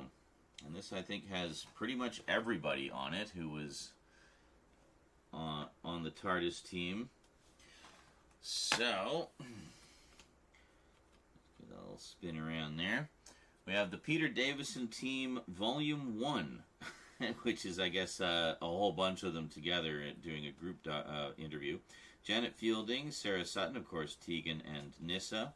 And then the Peter Davison team, Volume 2. I think, actually, this is convention footage, so it's them at various conventions. That's another thing that Real Time Pictures did, is a whole bunch of documentaries about conventions. Like, they've got a whole series of documentaries about the Panopticon conventions, one of the big Doctor Who conventions they did for a number of years. Yeah, I definitely need to pick those ones up.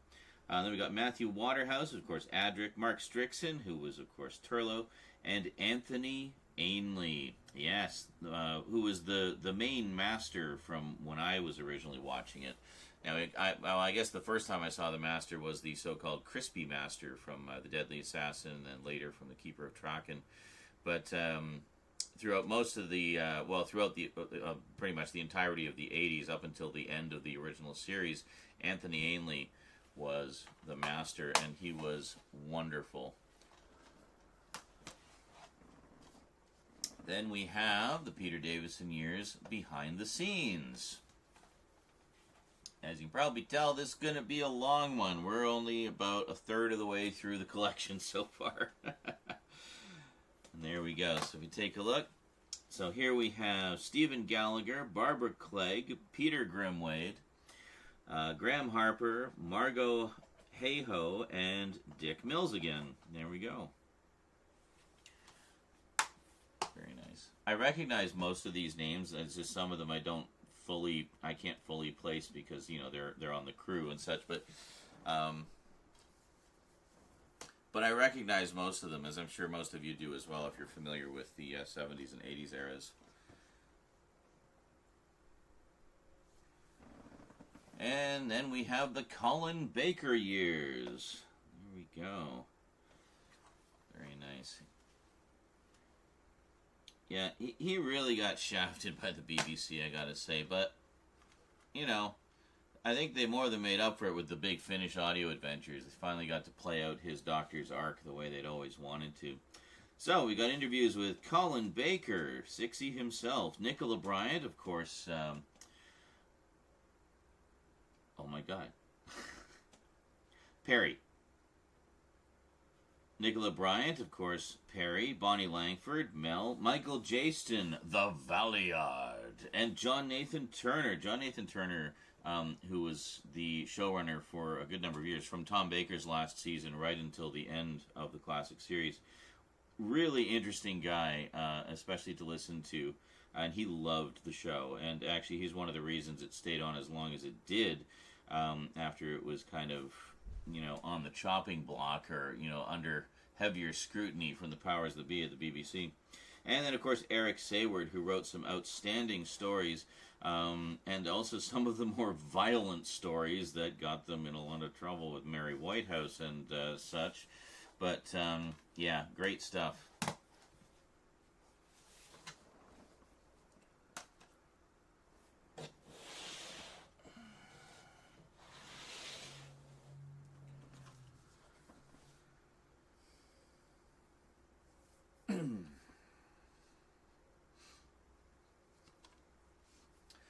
And then we have the Colin Baker years behind the scenes. And there we go. And here we have Chris Clough, who is a director I'm familiar with, mainly through the Making of Doctor Who special during the 7th Doctor's 25th anniversary story, Silver Nemesis. Matthew Robinson, Dominic Glenn, who did some terrific music. Wally K. Daly, who wrote at least a couple of stories. I have the novelization of The Ultimate Foe, which he wrote, which was one of the stories from the aborted season 23. I actually got one autographed by him, too. That's pretty cool. That was sent to me by a viewer. Philip Martin and Glenn McCoy. There we go.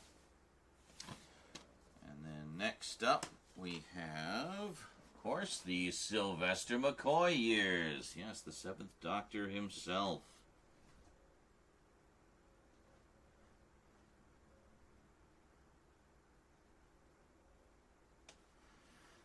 And there we go.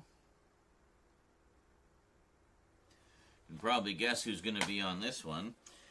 Yep, we have Sylvester McCoy, the 7th Doctor, Sophie Aldred, Ace, of course, Lisa Bowerman. Who's Lisa Bowerman again?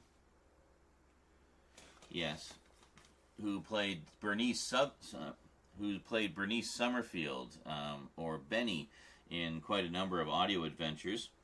Angela Bruce, Jessica Martin, and Andrew Cartmel. Andrew Cartmel was the main story editor for that era, and you know, was kind of instrumental in shaping the tone of the last few seasons of the series, the so-called Cartmel master plan, which I'm sure he probably talks about in that interview. It's where they introduced, you know, tried to reintroduce more mystery into the character of the Doctor and so forth, and made things a little darker again after being a little too light in Sylvester's first season. And here we have the behind-the-scenes edition for the Sylvester McCoy years. And there we go. And here we have... there we go. We have Ben Aronovich, who actually wrote a couple of excellent stories, Remembrance of the Daleks and Battlefield. We have Ian Briggs, Stephen Wyatt, Andrew Morgan, Mike Tucker, and musician extraordinaire Kef McCullough. Yeah, speaking of Remembrance of the Daleks, he wrote the score for that, and that's one of my favorite scores from this era of Doctor Who. Great stuff.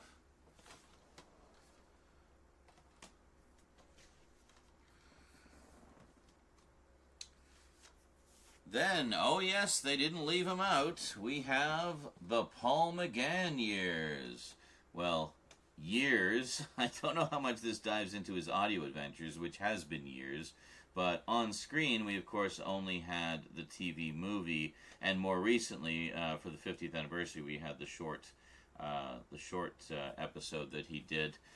But this one primarily focuses on the cast and crew of the TV movie. So we take a look. We have lovely sit-down interviews with Paul McGann himself, Daphne Ashbrook, Yijit So, Eric Roberts. Pretty cool they got him. He's actually a pretty big star these days. Well, for a long time. Philip Siegel and Jeffrey Sachs. So there you go. Philip Siegel, of course, did the... did he do the music? No, he was the producer. Never mind. I was mixing... No, John Devney did the music. Never mind. Who was Jeffrey Sachs? Was the director, yeah.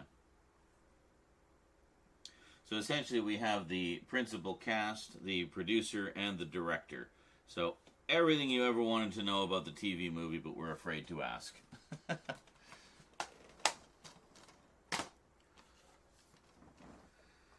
Next up, a pretty neat supplemental volume. We have The Doctors in print. So this is all about the novelizations and the new adventures and stuff like that. So we take a look.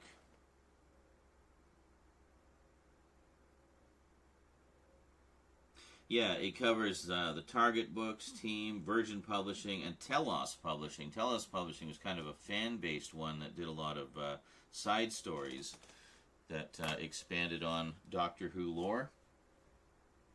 So we have Nigel Robinson, Andrew Skilleter. Oh, I love Andrew Skilleter's artwork.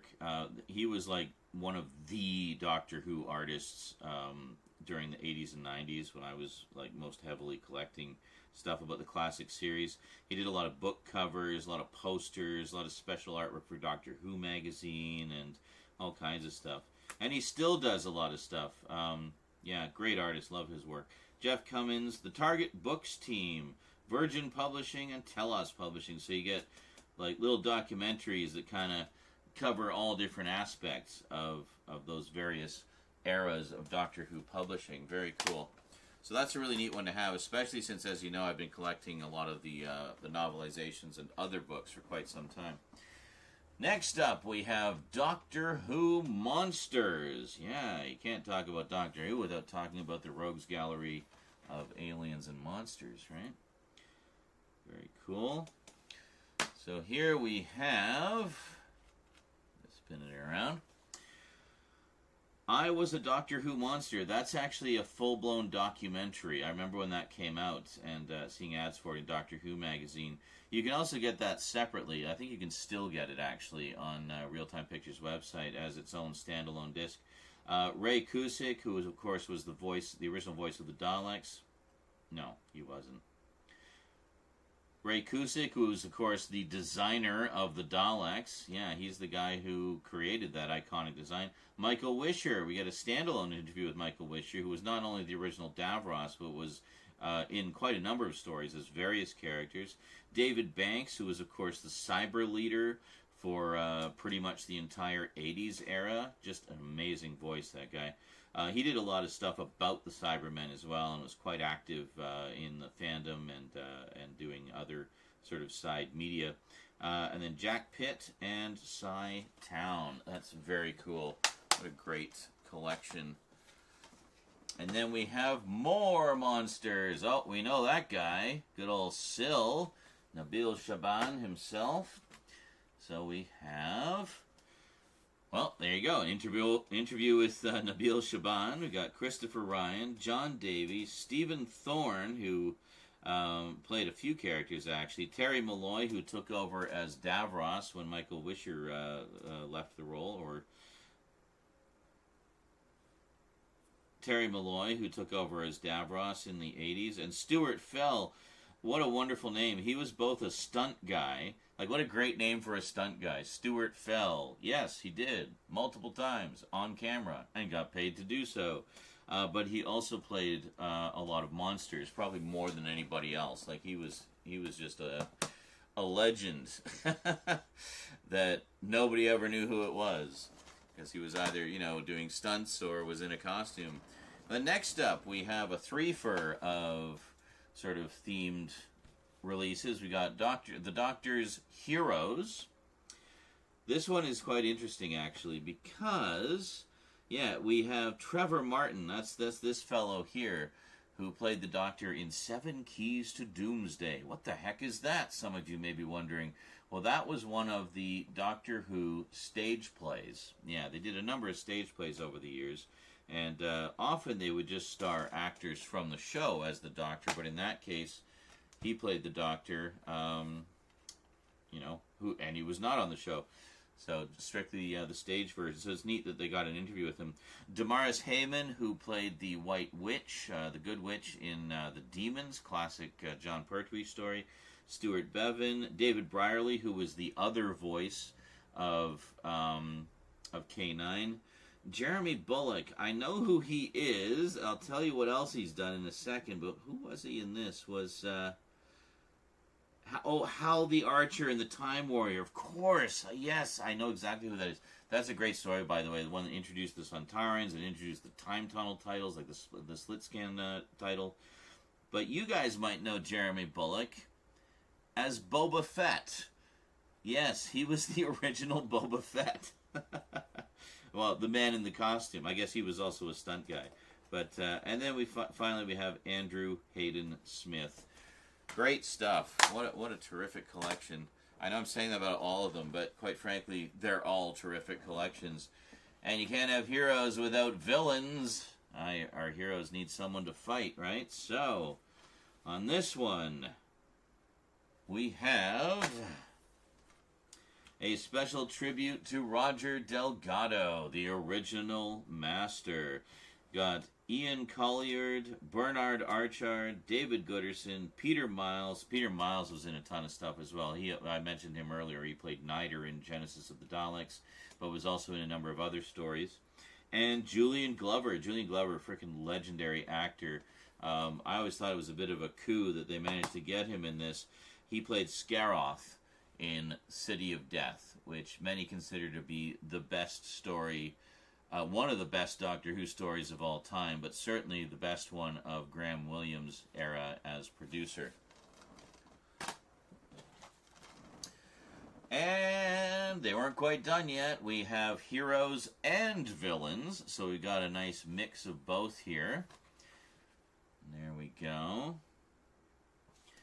You can probably guess who one of them is. Yeah, so we have Prentice Hancock, Geoffrey Beavers, who was the second Crispy Master, the one who ultimately turned into Anthony Ainley in the Keeper of Traken, and has actually gone on to play the Master in quite a number of stories in the audio adventures from Big Finish. And then we have Angus Lenny, Shane Rimmer, no relation to Arnold Rimmer, I'm sure, Kai Owen, and Nick Joseph. There we go. That's great. Okay, so that's basically it for the core series of the Doctors, but there's quite a few other supplemental volumes as well, and kind of related. Now, this one I showed in my overview of Season 20, but I'll just quickly show it again here to be thorough. So this is Longleat 83, the special hour-long documentary about the 20th anniversary celebration at Longleat Castle. Great stuff. I love this. The BBC expected 10,000 people a day. They got 30... I love this. The BBC expected 10,000 people a day. They got 30,000. And this documentary is such a great sort of summation of just what an incredible celebration it was, but also how kind of chaotic it was just by how many people showed up. People were coming from literally all over the world. And it's presented by K9 himself, John Leeson. I should mention also, this is one of the few releases that's actually a burned disc. Yeah, all the other ones, the Doctor's ones, are all pressed discs. But some of them are burned discs for some reason. I don't know why. just cheaper, I guess. Because I guess they can keep them in print that way, too. They can just kind of print them on demand. And then we have a supplemental volume to that. We have Longleat 83, The Lost Footage, which actually has quite a lot of material on it. It's very nice. About 2 hours worth of stuff. And again, a burned disc. This one's pretty full, as you can see. Very nice. Sorry, I don't have a lot of focal range with the macro. Like, look how quick it goes out of focus. Yeah, just enough to show you down on the table there. Next up, now I mentioned this one earlier. There's a special additional interview with Tom Baker, conducted by Tom Baker. Yes, Tom Baker interviews himself in Who on Earth is Tom Baker? This you can still get. This is absolutely delightful. It's Tom, I mean, it's a little bit tongue-in-cheek with him, you know, interviewing himself, but, you know, that's just kind of Tom being Tom. But he tells all kinds of wonderful stories. This came out around the same time that he did his autobiography, which goes by the same title, and is a wonderful companion piece to that, or just as a standalone documentary. It's a lot of fun. I really enjoyed this one a lot. I watched it basically as soon as it came in. And I think this is again a burned disc. Yeah, it's about an hour long. So very nice.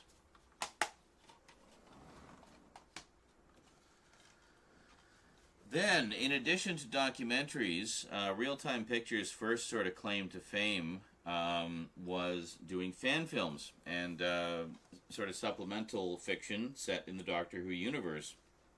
So here we have the Wartime Chronicles featuring John Levine returning as Sergeant Benton. So we actually get a new adventure with Sergeant Benton, but he gets to be in the starring role this time around. So there you go. And it even has an introduction by Katie Manning. So how can you go wrong there? Very cool. But this is quite nice because not only does it have Wartime, which is a terrific hour-long special, but it also has the unit reunion, Reunited, and John Pertwee and Unit live on stage. That's really cool. So that's a real treat for sure, especially for Unit fans. If you love Unit like I do, this is just invaluable. It's great stuff. So you got the unit reunion, the unit reunion, reunited here, along with the stage show with John Pertwee and Unit, and then you got the movie and related stuff on the first disc there. And these ones, I believe, are burned discs, or pressed discs rather. Yeah. Most of these are pressed discs. It's just a few of the standalone documentaries are burned discs. As I say, probably just so they can keep them in print just by doing them on demand. And then this one's notable because it started off as a fan film and then has basically been entered into the official canon. We have Downtime. This one is really cool because it's a sequel to the old Abominable Snowmen stories from the 60s, but also features a reunion of a lot of Doctor Who alumni here. You got Deborah Watling as Victoria, Nicholas Courtney as the Brigadier, and Sarah Jane. Yeah, and Sarah Jane. Look at that. I didn't quite recognize her there. She's not usually so heavily made up. And then Elizabeth Sladen, of course, as Sarah Jane Smith. Yeah, very cool. So this is an interesting follow-up. It also has Jack Watling as Professor Travers. So this was done, I think, in the 90s. And it's basically a direct sequel to those stories. A direct follow-up takes place, 30 years later or so. And features a lot of familiar faces in it and quite a lot of bonus material there as well, which you can see on there. You got behind-the-scenes stuff and all kinds of things. So there was also a novelization of that, which was published as part of the official Doctor Who Missing Stories line. So pretty neat. Next up, we have a couple of more recent fan productions that Real Time put together. Again, kind of expanding on the canon by providing side stories with some familiar characters. we have Nabil Shaban returning as Syl for the first time in like 30 years, almost 40 years, with Syl and the Devil Seeds of Eredor. So it's actually, I think it's a 4-part adventure. So it plays out, it feels much like a Doctor Who adventure, or almost like one of those side stories you'd see in the Doctor Who magazine, like the comic strips. But yeah, I've only watched the first episode of this so far, but a lot of fun, and Nabil is obviously having an absolute blast with it, and tons of special features on here too. So really nice, and I'm pretty sure you can still get this through the Real-Time website. Don't pay like through the nose for it; just get it straight from Real-Time. There are a lot of third-party sellers out there who will try to rip you off and convince you that it's out of print. Yeah, it's not. I almost fell for that. Just go to the Real-Time website, timetraveltv.com. Then the following year, that one was 2020. This one was,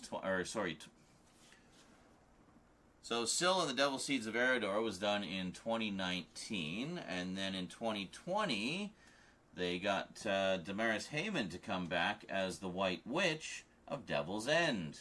Yes, the aforementioned Good Witch from the Demons. Well, this is a story of her character kind of in the twilight of her life trying to find a successor to take over as the White Witch of Devil's End and kind of carry on the tradition.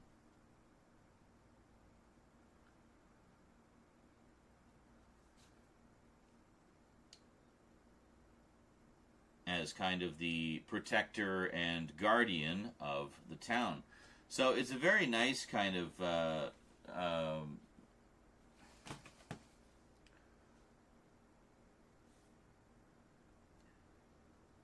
so it's a very nice kind of denouement for her character. It's a fairly relaxed story, but wonderful to see her come back one more time. And sadly, she actually passed away just a couple years after doing this. So it's great that we got to see her step into the role of Miss Hawthorne one more time, you know. Definitely recommend this one for anyone who is a fan of the Demons, that all-time great Third Doctor story. And there we go. I don't know what the difference is between the two covers here. Oh, one is purple. Oh, one is purple and has the demon characters. Oh, no, they both have the demon characters. I don't know why there's like slightly different covers.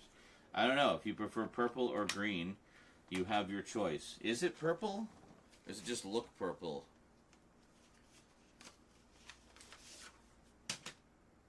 No. It's purple. I don't know what the difference is here, other than one's purple and one's green. Is there some significance to that? Maybe I need to watch the rest of the story and find out. Yeah, again, much like the Syl one, I've only watched the first episode. I just kind of wanted to get a taste for them. And then when I have a little more time, I'm going to sit down and probably binge both of them back to back. But yeah, I love these short movies. So this is another 4-parter. I made a mistake when I did the update. I thought that this was like 3 hours long because of the running time. Yeah, 3 hours and 49 minutes. Like, holy crap, it's like a 4-hour long fan film saga. No, it's actually only about 2 hours. They were including the running time of the extras in there. See, with Syl,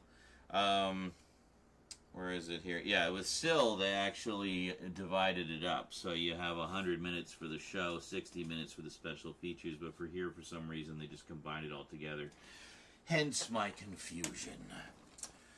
Last, but most certainly not least, I figure since we're looking at all the compilations of Mythmakers episodes, well, they don't just cover Doctor Who, they also cover other science fiction, such as Blake 7. And as far as I know, this is the only non-Doctor Who compilation of Mythmakers episodes that they put out. Appropriately enough, there are 7 interviews on here. And again, wonderful to see some of them because they feature a lot of actors from the show who passed away quite young. So we have Gareth Thomas, who is, of course, Blake himself. Jan Chappell, who was Callie, Michael Keating, who was Villa, Jacqueline Pierce, Servalan herself. I watched a bit of that one. She's looking absolutely stunning and glamorous as ever. Ugh, what an amazing woman. Stephen Grief, who was, of course, the original Travis. Peter Tuddenham, who was the voices of Aurak, Slave, and... what was the other one? Zen. That's, of course, the computer of the Liberator. And Matt Irvine again. Yes, another interview with Matt Irvine, which I don't think is the same as the one on the Doctor's discs. Matt Irvine was, of course, an effects guy who worked on both Doctor Who and Blake 7, and also published some books. Well, at least one book about special effects and stuff like that. So, very cool. And I think that's it. Alrighty.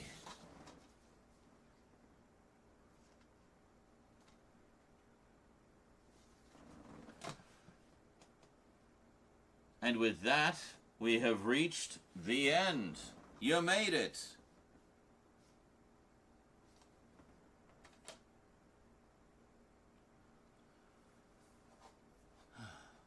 Just in time. The church just started licking again. Holy shit. That's going to be a long one. Oh, my legs. Oh, my God. Bending over for that length of time. Holy shit, man.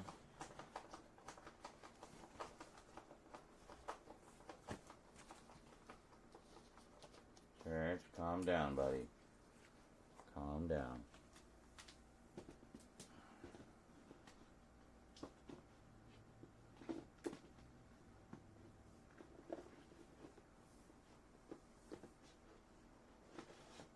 Oh, sure, this time I got them all on the shelf, no problem. Oh, man.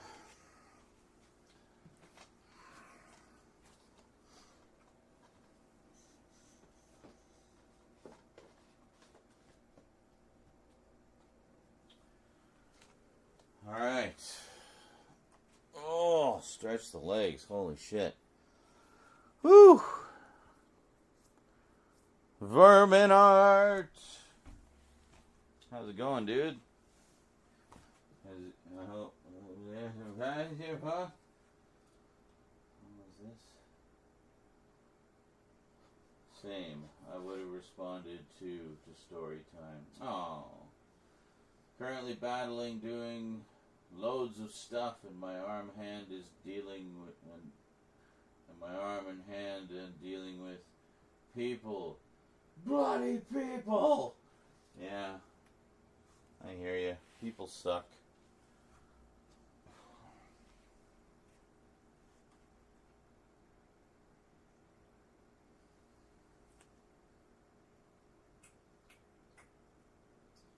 So that is two that are completely complete.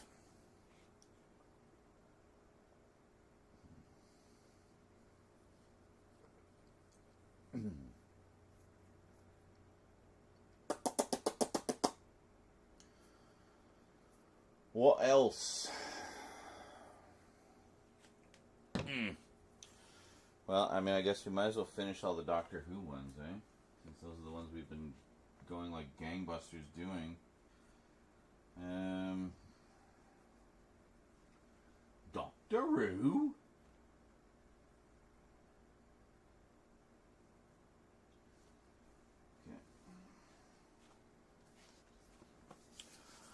So,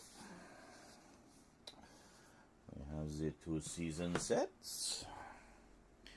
It's actually, I'm glad I put my mouse mat there, by the way. It makes it a much nicer background than just the frickin' table. I like it. I like it.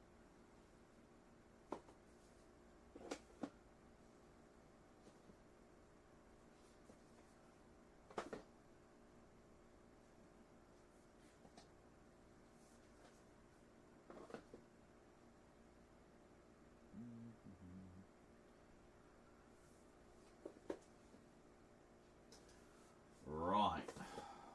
Okay. Now. Got those. Where did we put the put them all away like an idiot? I bet I did too, didn't I? I did. Okay, so we need Underwater Menace and Web of Fear. Alright, hold on. And they're all behind the Doctors, which I just put on the shelf. Yeah. There we are.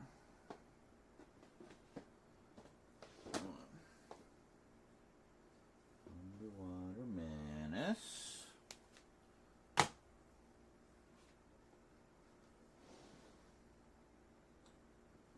And the Web of Fear.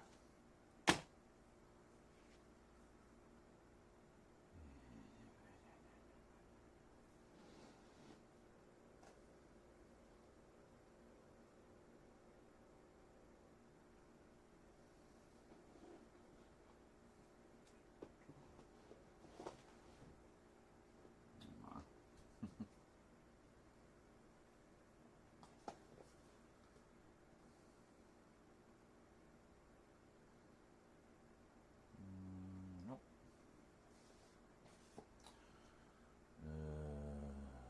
Yes. This one.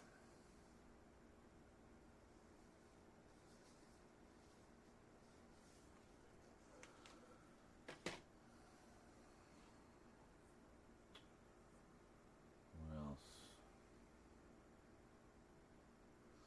Anything else?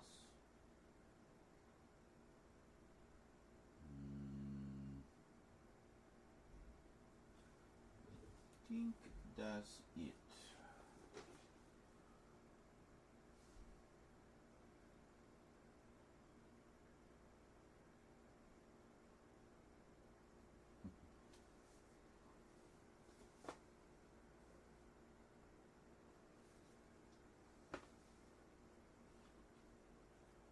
Yes.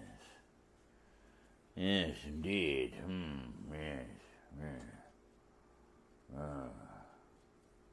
Hey, Crollaton. Including the vinyl and the Dave Gibbons collection. Not at this time. Crollaton finally makes it. I was going to do the vinyl, but it's just going to be a pain in the ass to do because it's so huge. So I'm just focusing on like the new stuff for now. And then I will definitely do that one at some point. It is on the to-do list, but I wanted to do kind of the more current stuff first. I am touching on some of the comics because I did pick up the. So I was worried when I saw it was a Doctor Who thing. I don't know if you saw this, but around the same time you picked that up for me, I picked up this, the Fourth Doctor collection. But this is different. This is not just the Dave Gibbons stuff. And this is also all in the original black and white. It's not the colorized version. So, a different collection with quite a lot of overlap. But that's okay. Because I also have this, which I've had for years, which also has all of those stories in it. So, yeah. Well, one of the things I was going to talk about was how IDW did the coloring for those. The interior color looks good. Retains the detail, the line work, and whatnot. But some of the cover art featuring original Dave Gibbons artwork that was originally done for the American Marvel reprints of the comic strip stories. So he actually did new cover art for those issues specifically for like the first, I don't know, like 15 issues or something. Like he did a bunch of covers for it. So anyway, IDW reprinted a bunch of those, but had them recolored by some other artist.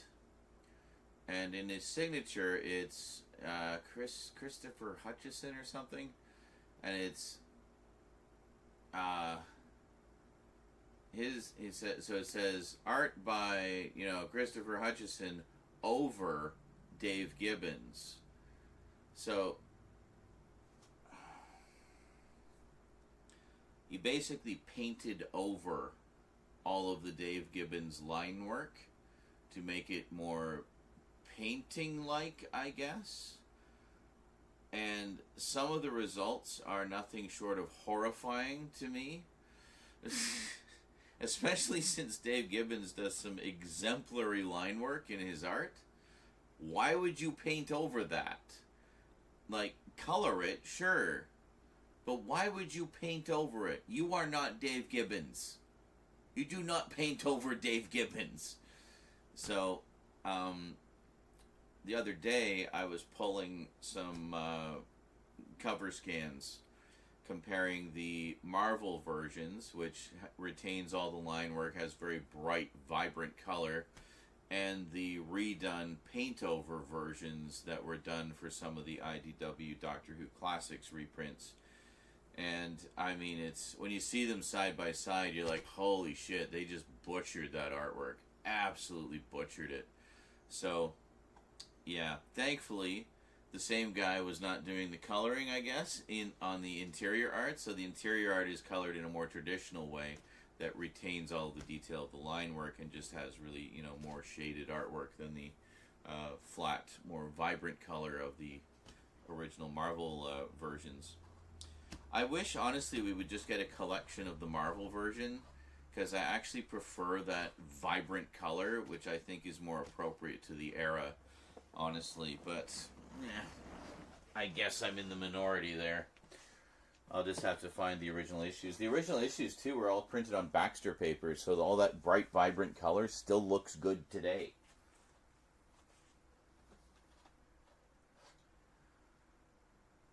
So, yeah, just saw the Dave Gibbons collection and thought that was unusual and a bit of a rarity to single out Dave Gibbons specifically. Yeah, I figured you'd know about Baxter paper. Well, actually, hold on. I have a couple issues right here. I will show you.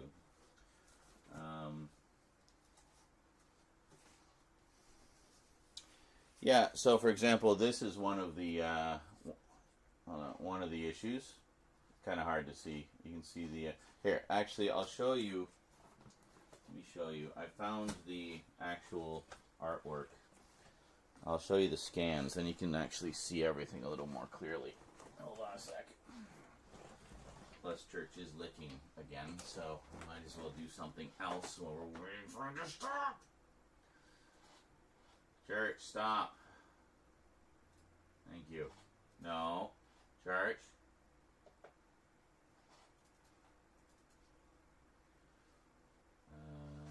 Closer looks, Doctor Who comic picks.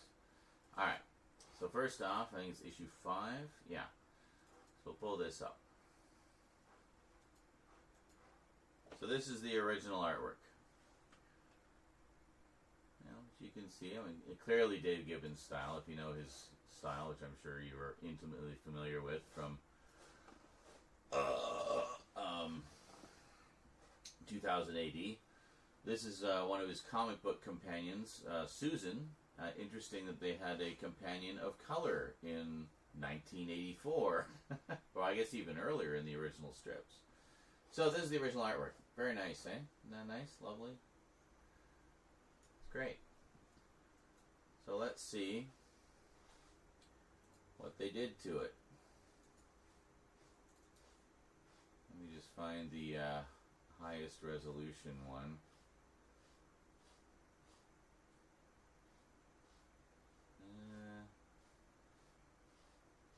Might be this one. Oh, whatever. This is close enough.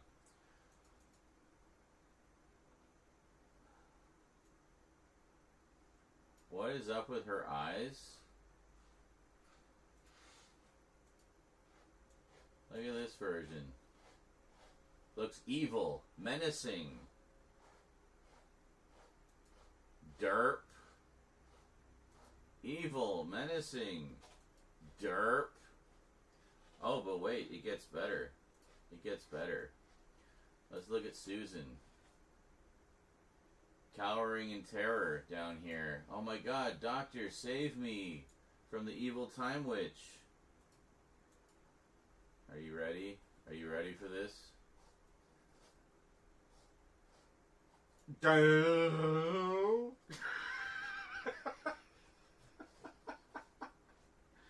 What the absolute fuck did they do to Susan's face? Charlie Kirchhoff, that's what it was, yeah. Like, look at that shit, man. Ridiculous. So, yeah, not a fan. Not a fan at all.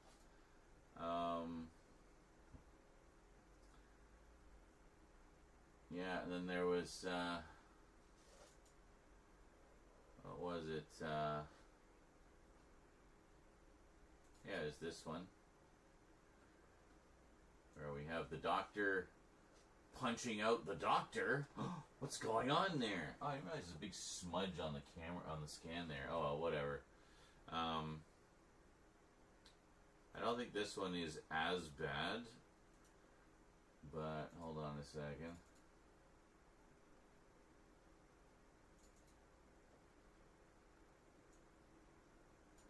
Yeah, it still looks... Yeah, it's not as bad.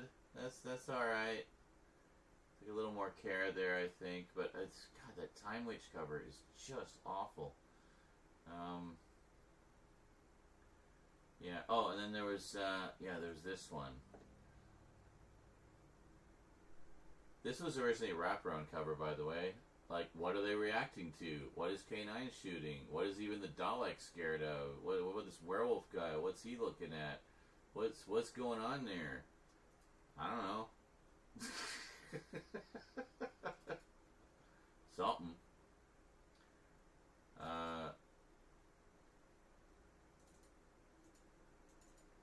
Just fucking zoom. Jesus.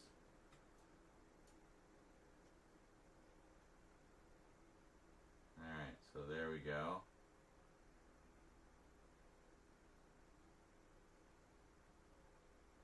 Yeah. Looks weird. But much more well-defined line work here. Now, what were they reacting to? It took me ages to find a picture of this. Oh, actually, no, here's a better, this is a better rendition. Then we can kind of flip back and forth. There. See? Like, all the details just been smushed away, you know?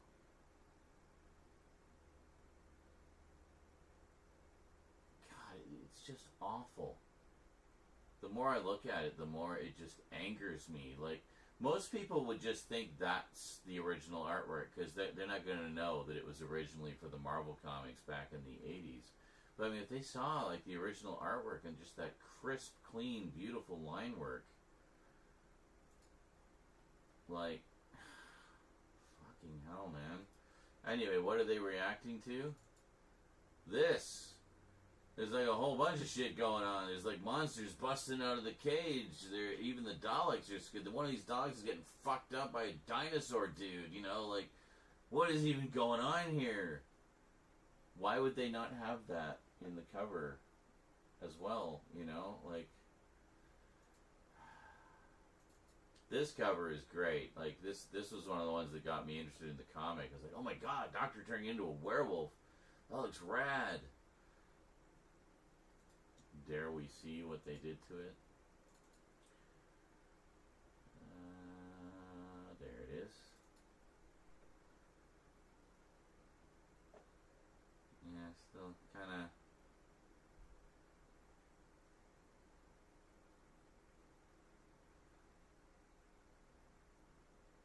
Yeah, I mean, it's not as bad as the others, but I mean, still, just the fact that the line work is just wiped out. Just, oh, it just makes me so angry. Especially since, I mean, I've been like really like balls deep in the art of Dave Gibbons as of late, you know, reading Rogue Trooper and everything. So, you know, it's just given me a deeper appreciation for his style. And seeing that just pisses me off so much.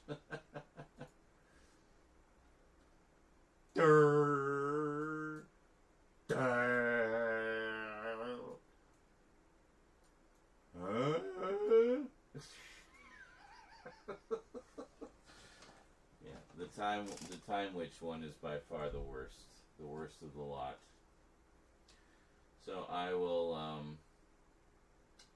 likely illustrate that. But see, then you look at some of the others. Where are we here? Yeah, like the actual original art that was done for the covers looks really good. You know, it looks great. Whoa. No. Stood up too fast. No. Yes. That looks pretty good. That looks good. That looks good. All original artwork. I just finished Tommy. You finished Tommy. Holy shit, that was fast. I can get. Well, mind you, they're pretty light reads, I think. Yeah. But so how was it? Are you suitably like fucked up now? It was a little more confusing than Uzumaki because it was all it was all separate stories that were just connected through Tomy. Oh, weird. Except for the last three. The last three were it was like a 3-part. Yeah. But yeah, it was all like one-offs of like what all the other little shit Tomies were up to like everywhere. Oh, okay. There's this Tomy can like multiply. Okay. So here, take a look at the not you, just the screen. So take a look at all the various like original artwork covers that Dave Gibbons did for the 80s Doctor Who comic. And look at that. This is like, why don't we just have a reprint of this series, like this version of it, you know? God, I love these covers so much.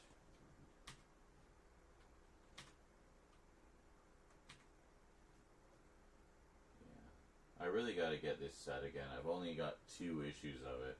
I used to have all of them. And the Time Witch.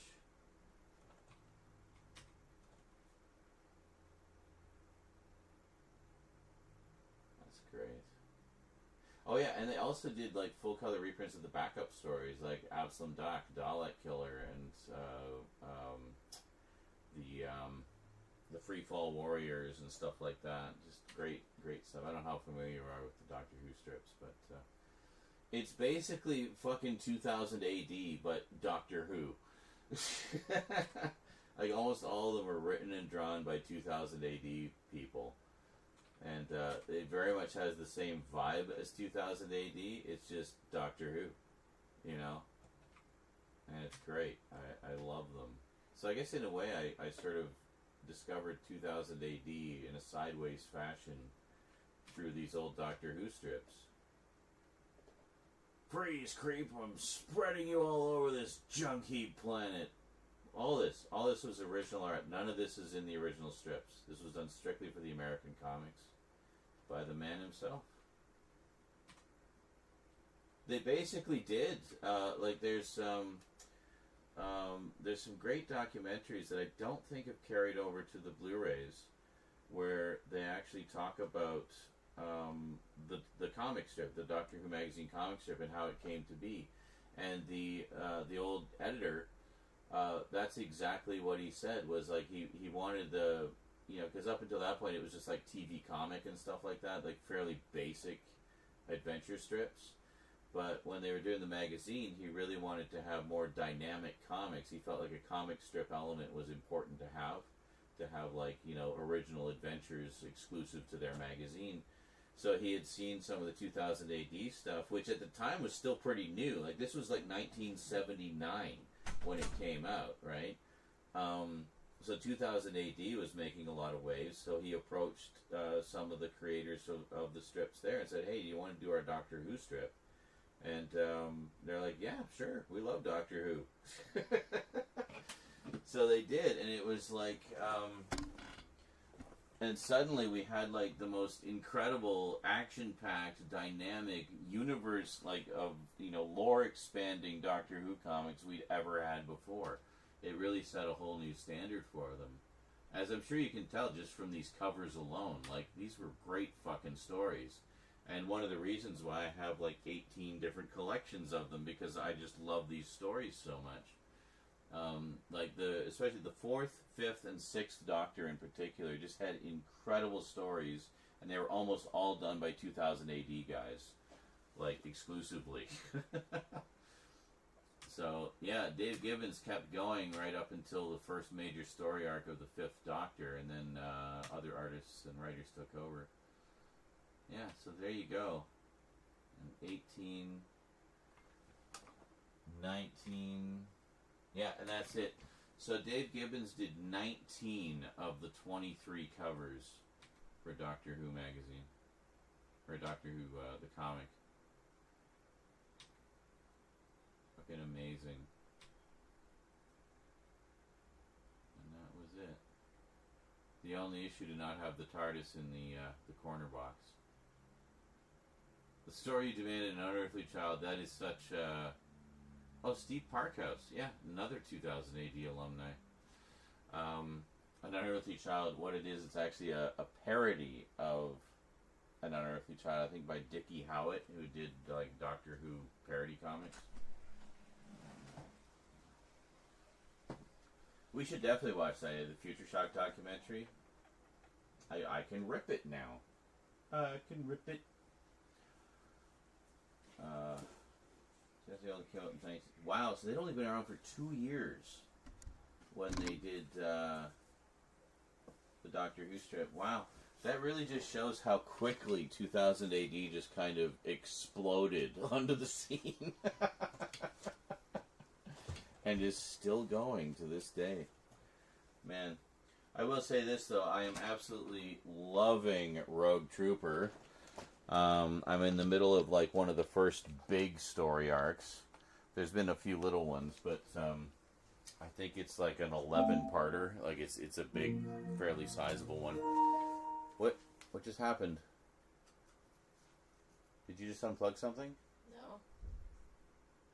Where the hell did my screen just go? Did you push a button? Oh, you... It's probably on the same frequency as my screen. Hold on a second. I hope this does... I'll try not... I don't think mine has the range of yours. Yeah, no, there we go. We're okay. There we go. Alright. Yeah. Well, I guess it was like the same kind of thing. Like up until that point, most like boys action adventure comics were like TV action and stuff like that. And you know, the sort of old like Beano. There wasn't really anything. There really wasn't anything like 2000 AD. Like it really did redefine. You know, British comics. Also, I think the reason the ear things are weird is because you put them in the wrong way around. What do you mean? Like, are they built in, or did you have to install it? No, they're built in. Like. No, like the headphones. There's only one way they can plug in. Oh. Yeah, it's just the way it's designed. It just feels backwards. Yeah. You have been scammed. I don't know, you can like see... You can fiddle around with it and see if there's another way to attach them, but I'm pretty sure that's it. They just kind of plug in there. Rosie plays the PSVR for exercise.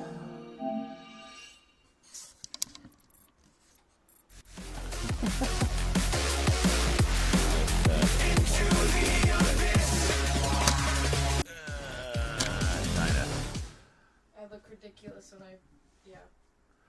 Well, everybody does. Wait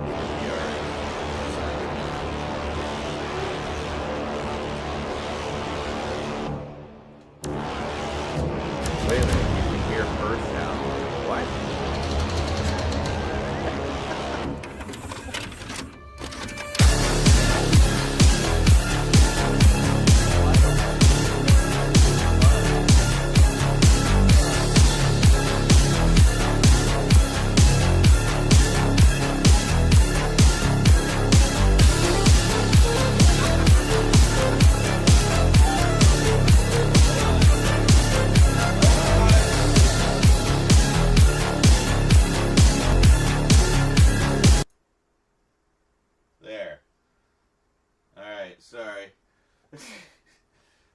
doing like her beat game. She does that every day for her exercise. Thank the maker.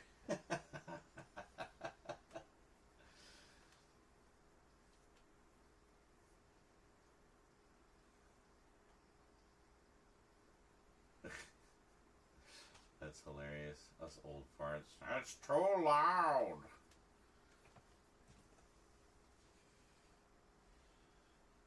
Yeah, I just because he's playing it. Turn that racket down, because she's playing it on the PS5, right? So it goes through. Hey, no worries, Travis. Welcome back.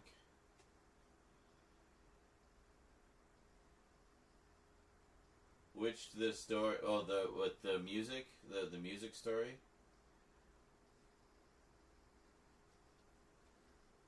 Yeah, that was something, all right. Well, here maybe I can find it and I can just show you guys, since literally everybody missed it. We'll find it in the VOD. Hold on. Somewhere. Can we find that on YouTube, I assume?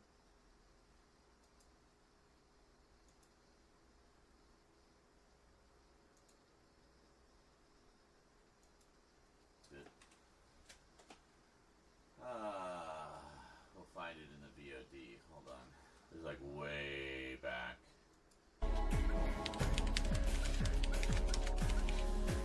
Hold on a second. I'm just going to swap the audio over so I can hear it here. Yes. Okay, good. And then here.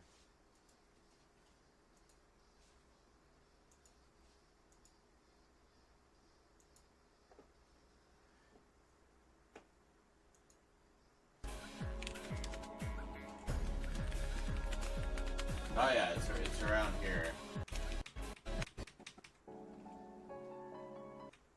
I think.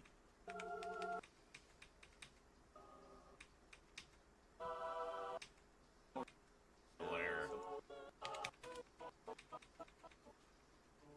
Let me just give you a little bit of back. Ah, here we are. Here it is. Oh, yeah, I love this one. It instantly triggered. Let me just give you a little bit of background on this track and what it personally means to me. The first time I played this, okay, part of the game dynamic is you can have a squad of fighters, characters, and they're non-player characters. You just like give them orders and they do stuff. So I got to a section that was quite late in the game, and I was just getting my ass kicked. I was like, there were snipers and just like guys all over the place, and so I was kind of doing pretty good at kind of stealthing my way through and like finding out where the guys, the hidden the snipers and shit were, taking them out and stuff like that. But I just got like to a certain point, I couldn't get any farther, and it was just like kicking my ass. I was so frustrated, and I didn't realize there was a section right at the beginning of the level where you're supposed to open a manhole cover, and everybody, all the non-player characters that you've been playing with, like as part of your team, come out of the sewer and join you, and you just all go in as a group and just kick ass. So you gotta understand, I had been suffering through this level for like hours. I was possibly so frustrated, and I just happened to wait a minute, I can open this cover. And the second I opened the cover, it got to the part in this track specifically where the music really starts to like pick up. I'm getting like teary-eyed just thinking of like how elated I was. The part in this track where it like picks up and like really starts to get action-packed, that was the moment that they came out of the manhole, and it just so felt like the cavalry had arrived to save my ass, and I was just like, oh my god, I've been suffering for no reason. So anyway, this is the track. It's called The Battle for Freedom, and it's a great track too.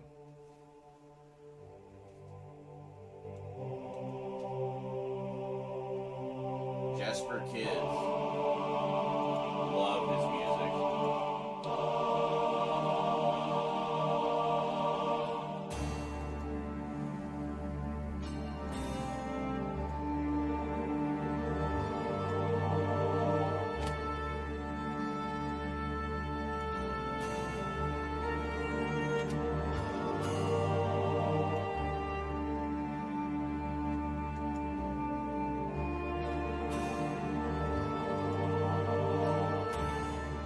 So every time I hear this track, I remember that moment. Like, it just, oh. I wish I'd been recording it. It was such, wow, an all-timer moment for me personally. This was 26th.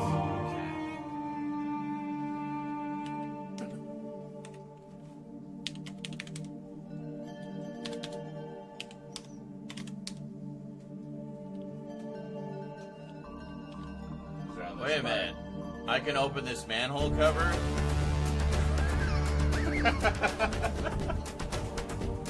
And they all started popping out of it.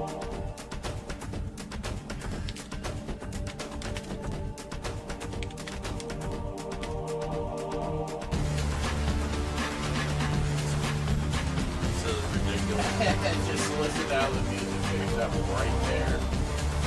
I was like, holy shit. It's like... And then we just laid waste to the whole place. It was incredible. Absolutely incredible gaming moment.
Nothing for my little story, guys? Really? Thanks. Thanks, chat. Appreciate it. Yeah, I was so pissed off. So glad I share these special moments with you and get nothing.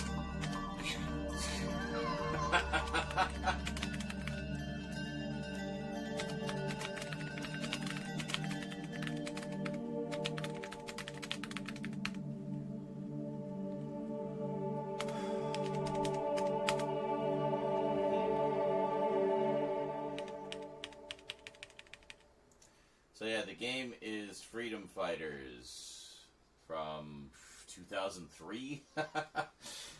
It's never been re-released, but GOG put out a nicely tweaked version of the PC version a while back, which I picked up, and that's the version I would definitely recommend getting. Runs smooth as silk on modern systems. It has that incredible soundtrack. I have installed it on the gaming PC. It's one that I'd really like to play again, and I'm kind of been in a replaying old favorites mood lately. Like, we've been playing Far Cry 2, which I really want to get back to. I would love to throw Freedom Fighters into the mix. That's one I've wanted to play again and stream for you guys for a very long time. Yeah, it's Xbox, GameCube, PS. I originally played it on PS2 and PC. Yeah, so PC is definitely the way to go, just to have the nicer, crisper graphics. Or if you want to go old school, play it on one of the old systems. But yeah, it was multiplayer. It was an EA game, and it was kind of like it's kind of one of those sleepers that everybody's played it, loves it, but not a lot of people have heard of it. So, but it's one of my all-time favorite soundtracks from that era for sure. I just love the music in that. I've listened to it so many times. And it's a good old-fashioned Russia invades the U.S., and you lead a small band of freedom fighters to drive them off, basically, and save the country from the evils of communism. Well, yeah, it's good.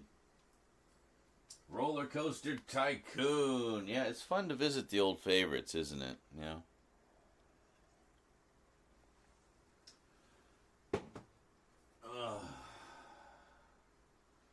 Yeah, I think it was also like, it's been so long, but I think I opened the manhole hole and didn't realize that the guys were coming out. I just started hearing voices like, ready for action, reporting for duty, sir. And it's like, where are all those voices coming from? I turn around and all the guys are like popping out of the manhole, like, holy shit, it's everybody. I just almost wanted to just break down in tears. I've been suffering for so long through that level.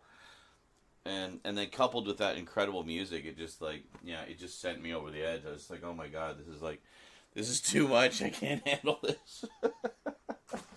But then we had like the most epic, battle ever. It was pretty satisfying in its own way, though, getting as far as I did on my own. I think it was like I got so far into it and it was just like stuck, and it's like, there's got to be, I must have missed something. It can't be this hard. And yeah, so that was that.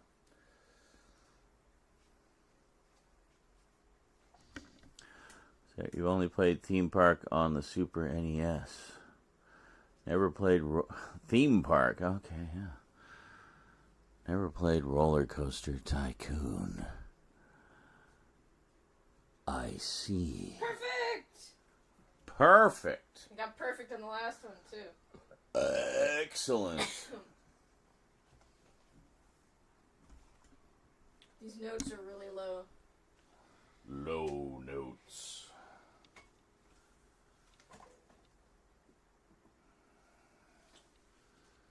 So this is basically how Rosie works out. She does her VR rhythm game every day. Fuck. No perfect for you. Fucking headphones. Oh. Did they fall out? Maybe miss a note. Oh. Yeah, she doesn't like the earbuds. So they're always falling out.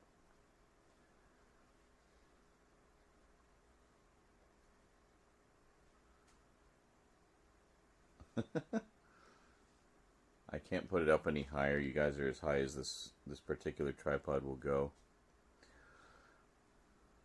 I mean, I guess I could move the camera over there, but I don't want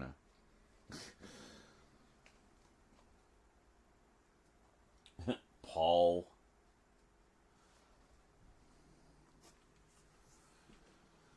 Oh, are we just going for 12 hours? I keep holding out, hoping we'll get just some donos.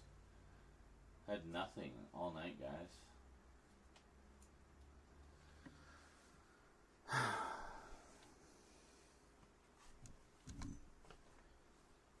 I figured Friday was a good day, because doesn't everybody get paid on Friday? What do I know?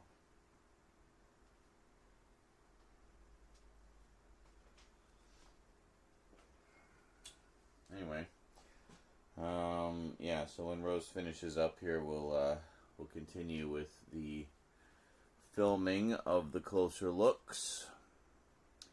We're making some good progress here. So at the very least, I think we'll have most of the Doctor Who ones done. Hey, we can actually open up the Jodie Whittaker set. Hey, we'll have to do that. So that's pretty cool. And we will do all the other ones. You will have money on Monday. Excellent. I will have money after a few days after rent. Assuming I can pay rent. We're actually very close. We don't have very much left, but yeah. Well, here's hoping.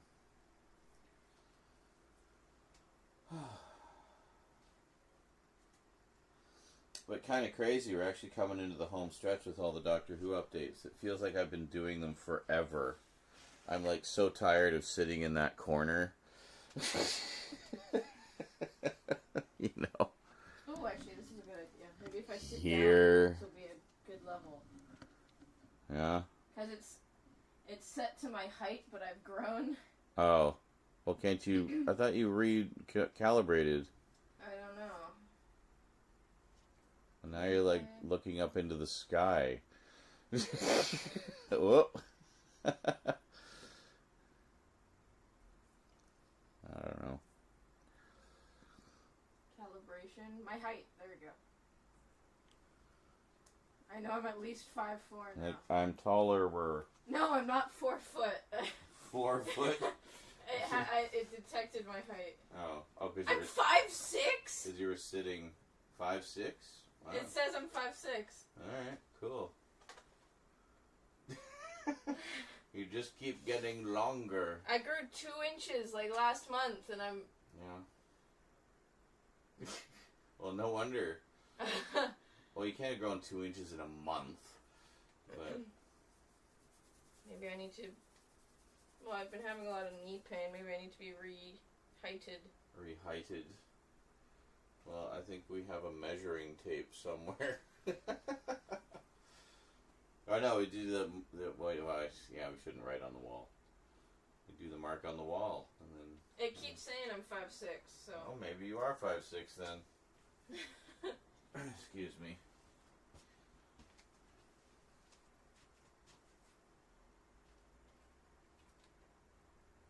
If I am, then holy shit, that's a growth spurt. Yeah. Well, there you go. You were worried you were gonna be like a shorty all the time. Small forever. Small. I mean, that might be as high as you grow, but who knows? I mean, you keep growing into your 20s, so... I'm supposed to be 6'3". You're supposed to be 6'3"? Based on my birth calculations. Wow. Amazon. Yeah, this is way better. Ow. I'm gonna get out of the way.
finding you. Okay, I'm clear.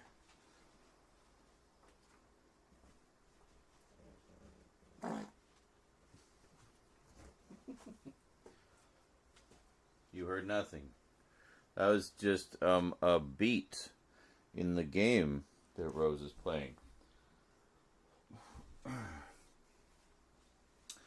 So anyway, I was a little concerned that this macro lens would be a little too macro, because some of the initial tests I did, it seemed like it had really limited focal range. But honestly, it's actually perfect for closer looks. Like, you guys are going to be, like, amazed at how crisp these things look.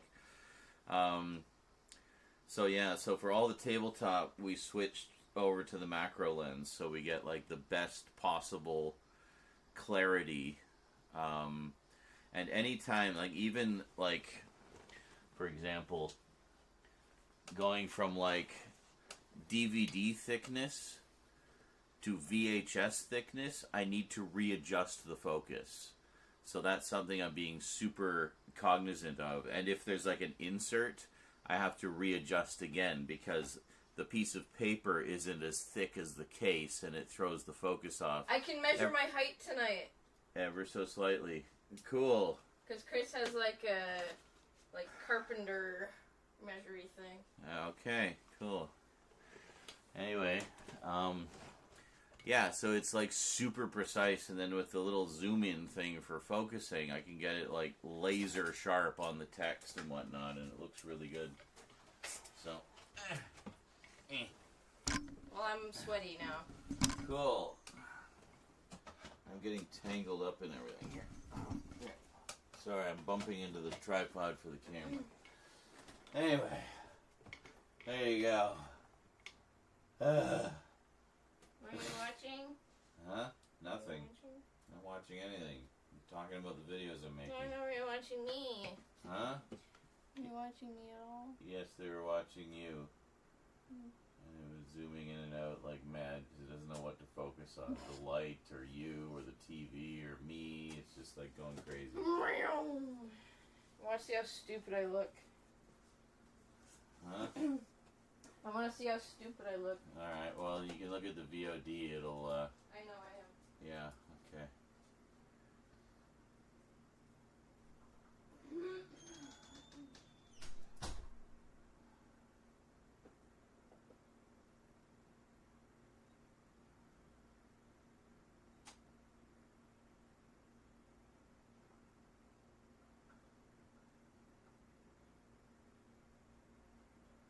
You get all these copyright matches for my videos. And we found copyright matches. People are stealing your content. And I go and look. And it's like someone else played the same video game I did. And it's like registering like the opening cinematic. It's like, they stole your video. It's like, no. They just played the same damn game that I did. And it's the same cinematic, you dumb system. And it's like, I rarely find anything that's actually ripping off my videos. And when I do, you know, obviously I report it, but very rare. Like, literally, it's been years. So, anyway. Whatever.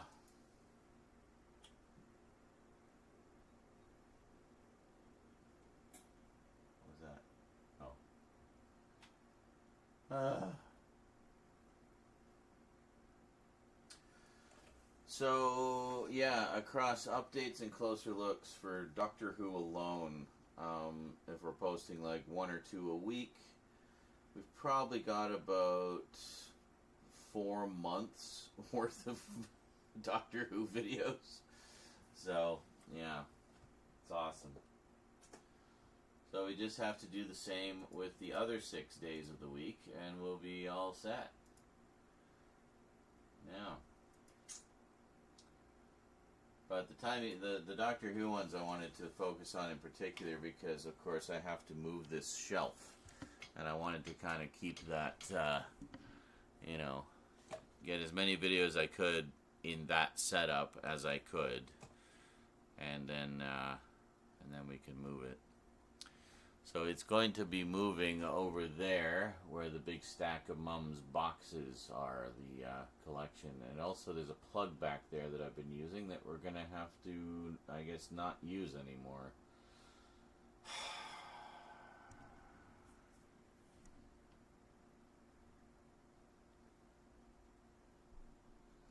Anyway, I have to go take a massive shit. So why don't you guys enjoy some clips, and I'll be back. See you soon. I'll leave my mic on so you know when I come back. Oops.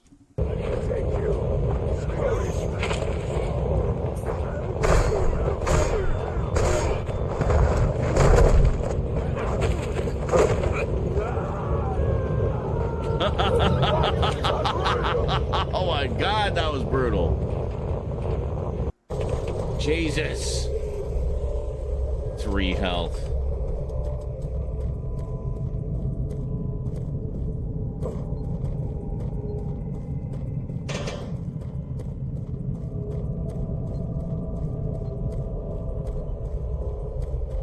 Wasn't there a health like right around here somewhere?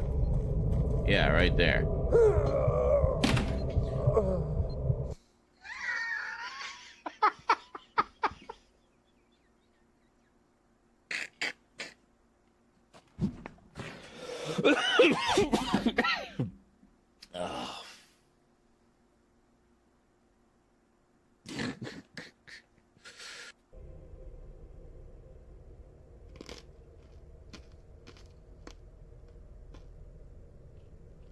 Oh yeah, 250?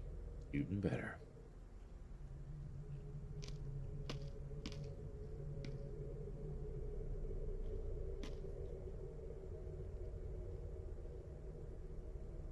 See, it would have been fine if those ghost guys hadn't got right up in my face, because then I got the backsplash of my own explosion.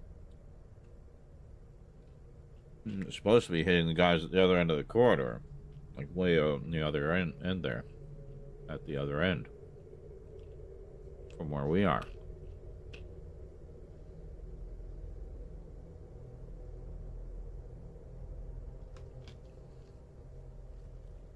Huh? What are you talking about, Vermin? Vermin says, why did a message come up on screen? Hey. What the hell are you doing over there, Chumbucket? Keep your head down. Great view. There's a lead slinger slinging lead yonder. If you want to keep that fine car of yours hole free, you do well just killing that long-shooting roach. Who the hell thought a tick of health here?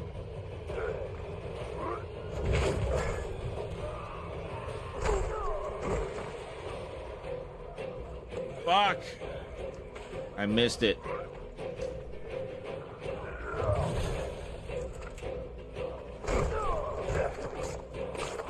There we go. Okay.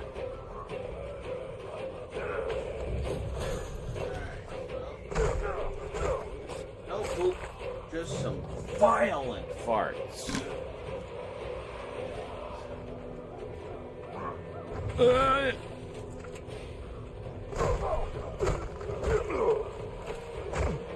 Holy shit, man, we got him!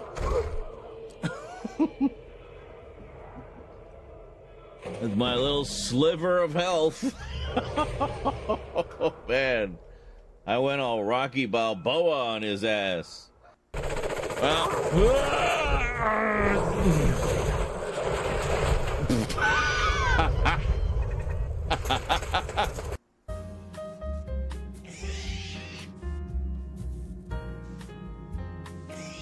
Hey, I think this is one of the 4K clips. It is. This plays the 4K clips. Oh my god.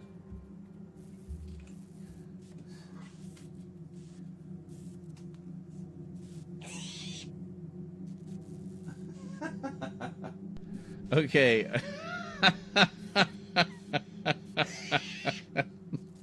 I just heard a little bit of that. And it totally sounded like the...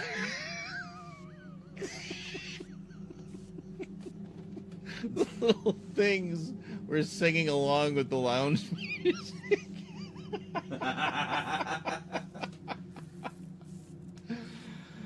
That was incredible. I am absolutely grabbing a clip of that.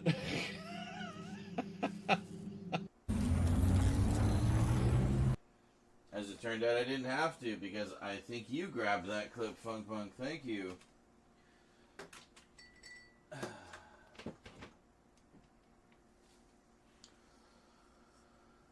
Alrighty. Well, let's carry on here. The other battery should be almost charged by now.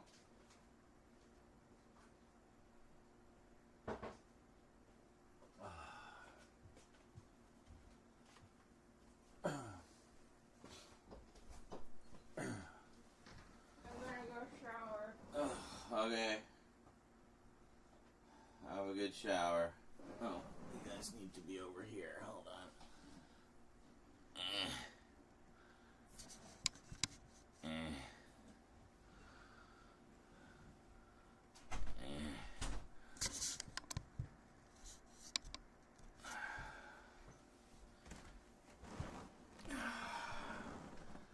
You can see the camera. It's pointed as straight down as I can manage. Okay, so these ones shouldn't take too long because they're just single releases. Oh wow. The color scheme of this blends in with the background. It's so trippy. Alright, let's see what we got here. So if we zoom in, yeah.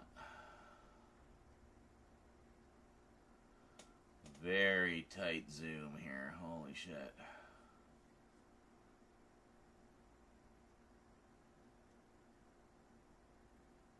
Ridiculously precise.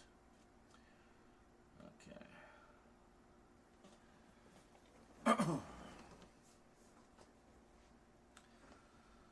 Okay, so here we have the Daleks in color. Quite the trippy background. I notice it kind of blends in with my big mouse pad thing here. Anyway, there's the front in the J card. There's the back with all the contents. We'll take a look at that a little more. A mulch is a layer of material applied to the surface of soil.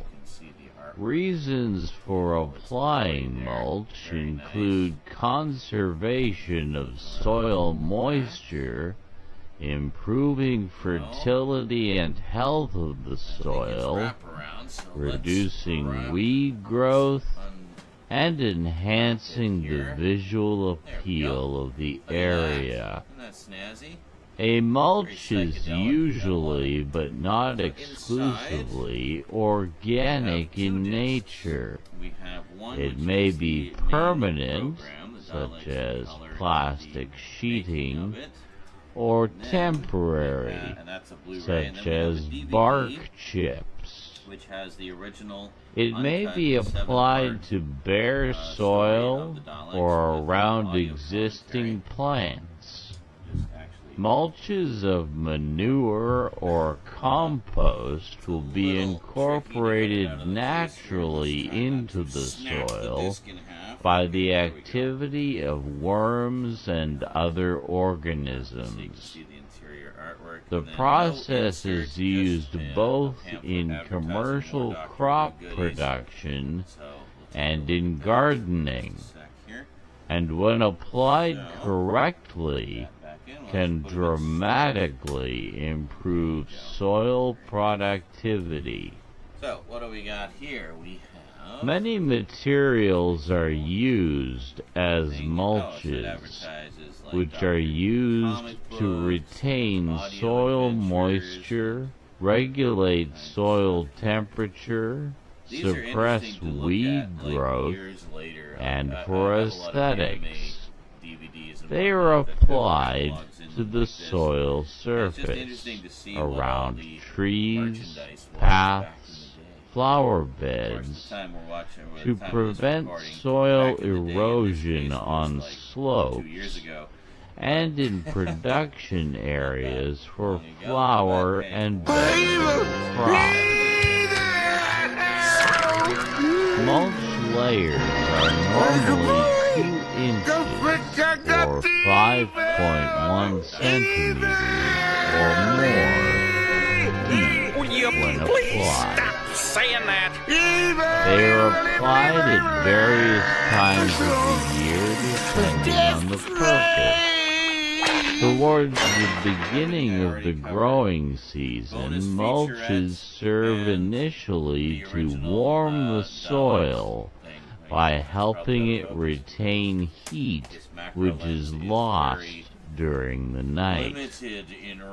This allows early seeding and transplanting of certain crops and encourages faster growth. As the season progresses, mulch stabilizes the soil temperature and moisture and prevents the growing of weeds from seeds. In temperature climates, the effect of mulch is dependent upon the time of year they are applied, and when applied in fall and winter, are used to delay the growth of perennial plants, and in the spring, or prevent growth in winter during warm spells, which limits freeze-thaw damage.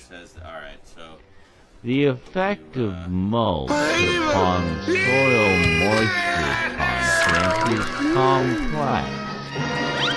Mulch forms a layer between the soil and the atmosphere, preventing sunlight from reaching the soil surface, thus reducing evaporation.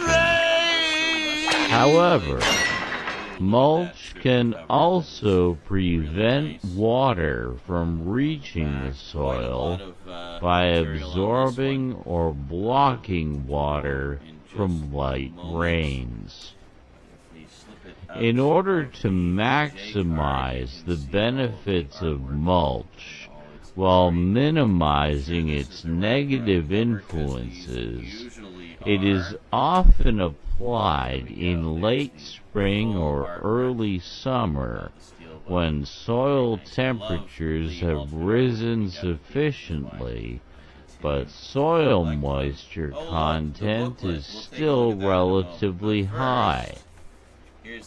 However, permanent mulch is also widely used and valued for its simplicity, as popularized by author Ruth Stout, who said, quote, "My way is simply to keep a thick mulch of any vegetable matter that rots on both sides of my vegetable and flower garden all year long.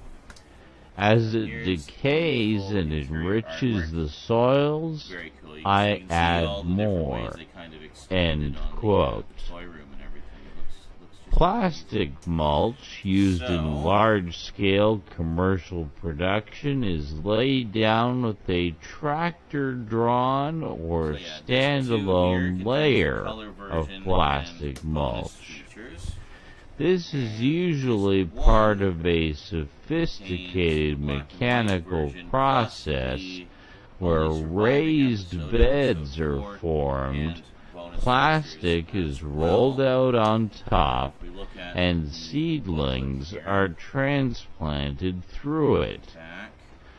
Drip irrigation is often required, with drip tape laid under the plastic, as plastic mulch is impermeable to water. Materials used as mulches vary and depend on a number of factors. Use takes into consideration availability, cost, appearance, the effect it has on the soil, including chemical reactions and pH, durability, combustibility, rate of decomposition, and how clean it is. Some can contain weed seeds or plant pathogens.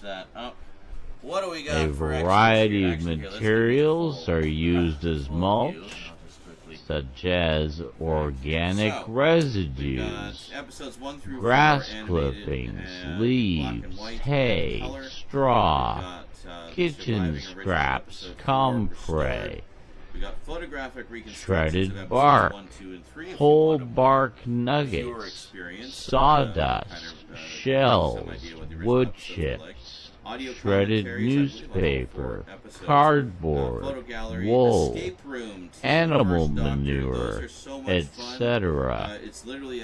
Many of these materials also act as a direct compositing system, such as the mulched clippings of a mulching lawnmower or other organics applied as sheet compositing. I can actually show you exactly where that's from. And composting, not compositing.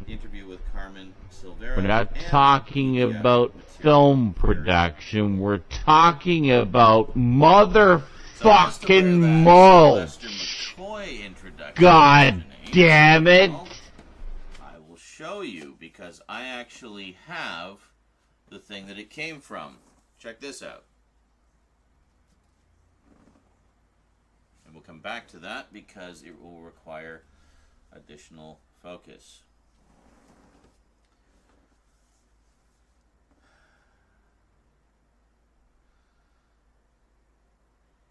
So I think we'll do the Underwater Menace DVD first and then come to this.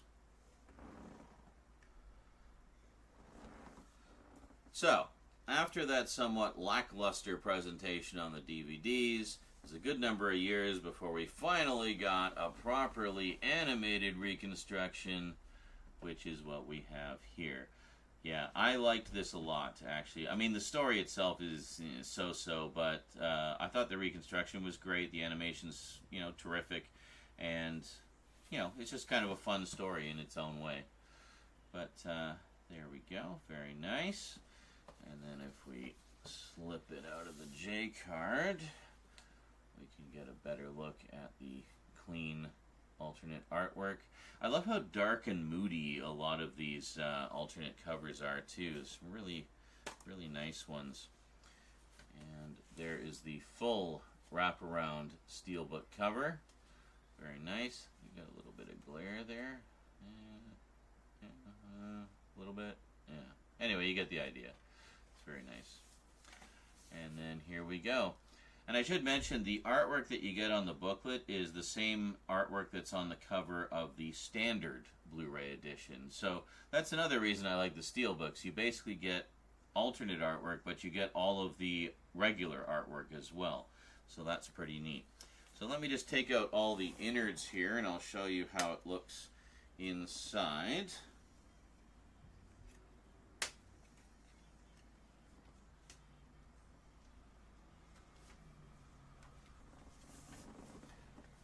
There we go. So just the TARDIS, I guess underwater? No, it's not underwater. It's on the shore. But, yeah, just a nice moody picture of the TARDIS there.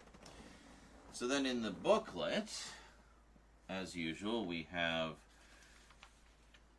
lots of photos from the animation and stuff about the story and about the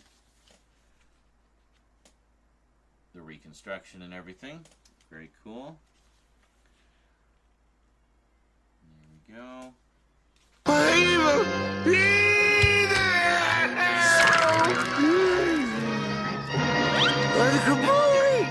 Don't forget that evil!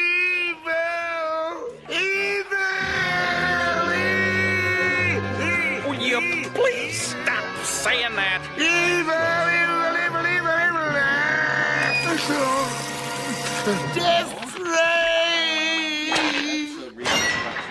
surviving film frames and set photographs set to the original audio. Available with or without optional narration from Annika Wills. That's basically the restored audio that I think that was put out on the CD releases a number of years ago. Audio commentary. So, episode 1, Michael Troughton speaks about his father, Patrick Troughton, in an audio commentary track of the reconstructed episode 1. Then original cast members, Annika Wills, Fraser Hines, Catherine Howe, are joined by studio floor assistant Quentin Mann and the BBC Radiophonic Workshop's Brian Hodgson for an in-studio commentary on the surviving film recordings of episodes 2 and 3. That's pretty awesome. And then finally, a collection of archive recordings are presented by Toby Haydock across the reconstruction for episode 4, including interviews with Patrick Troughton, as well as director Julia Smith and producer Innes Lloyd. And all the audio commentaries were apparently recorded in 2015.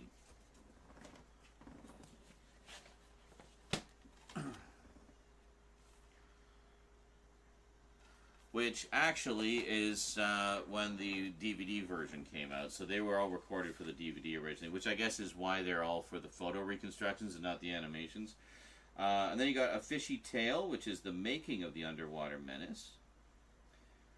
Again, an archival documentary carried over from the DVDs. We got the Australian censor clips, so there's a few clips there that were covered from Australian censors, and where relevant, they were, of course, put back in if missing from the surviving episodes.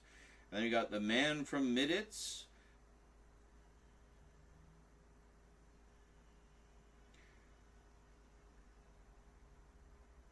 The Man from Middits.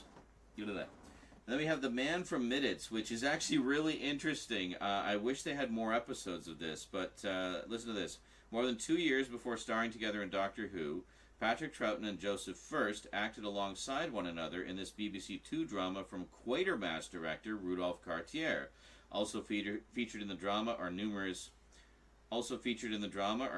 other faces from Doctor Who, including Bernard Archard from The Power of the Daleks, Lawrence Payne from The Two Doctors, John Bennett from The Talons of Weng Chiang, and Derek Francis from The Romans. The story editor was Doctor Who producer John Wiles, and the broadcast master of this episode was never archived by the BBC. It says the presentation here has been painstakingly reassembled using an unedited cutting room print and original music tracks preserved in the archives of the BBC Radiophonic Workshop. Due to the nature of the material, picture and sound quality will vary.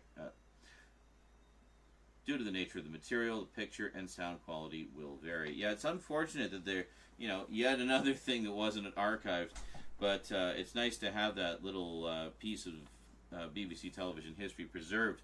It's quite an interesting episode and intriguing story, full of kind of espionage and intrigue type stuff. It's very good. We got the Fraser Hines introduction on the 3rd episode of the Underwater Menace, and I will show you exactly where that is from in a moment. No. Yes? What? Is the outfit pretty? Yes. It's very nice. Cool. Very, very nice. Cool. There's a Fraser Hines introduction on the 3rd episode, which for a long time was the only surviving episode, and says it was included in a VHS box set from BBC Video. Yes, that was a documentary called I think it was The Missing Years or something, but it's been re-released a number of times over the years. If I remember correctly, it does appear in the Lost in Time set from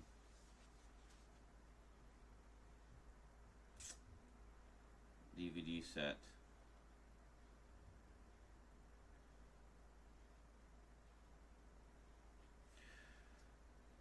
Yes, included in 1998, the 3rd episode of The Underwater Menace was included in a VHS box set from BBC Video. Yeah, it was a documentary about the missing episodes, and it was hosted by Fraser Hines and Victoria Waterfield. So I was going to Deborah Watling. Victoria Waterfield is the character name. Fraser Hines introduction. Yeah, in 1998, the third episode of The Underwater Menace was included in a VHS box set from BBC Home Video. That was a documentary about the missing episodes, and that documentary also appears on the Lost in Time DVD set. I'll give you a look at that in just a second here. The episode was prefaced by a specially shot introduction by Fraser Hines, who played Jamie in the story, of course. And then a BBC News report on the recovery of the previously lost episode 2 of The Underwater Menace in 2011. A BBC Radio Solent report from 2011 about the recovery of episode 2. A photo gallery from the original production. An animation gallery of production art from the animation.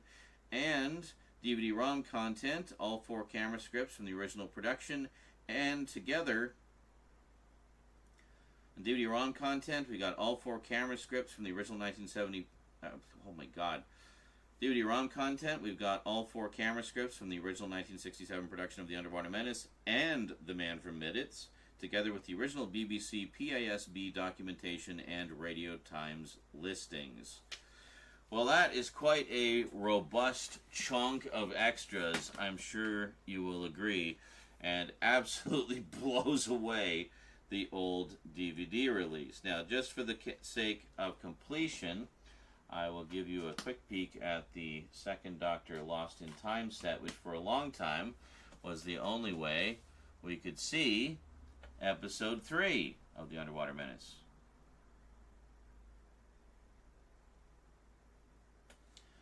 So we'll just pack this all up again.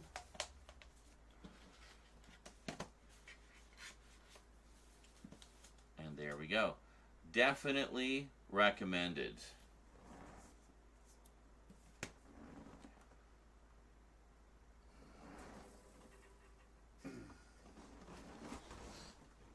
Ow.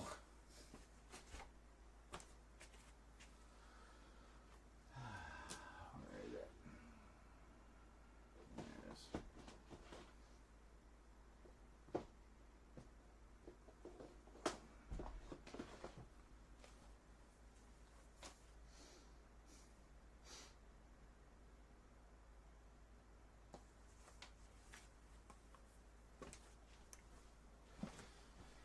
Oh, another DVD to throw into the mix.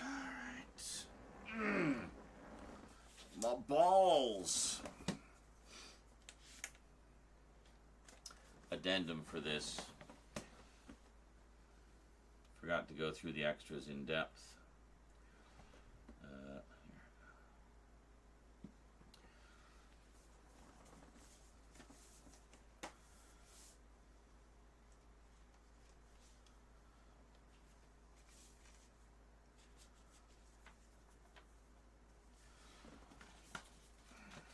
So, just before we carry on here, let's go over the in-depth extras here.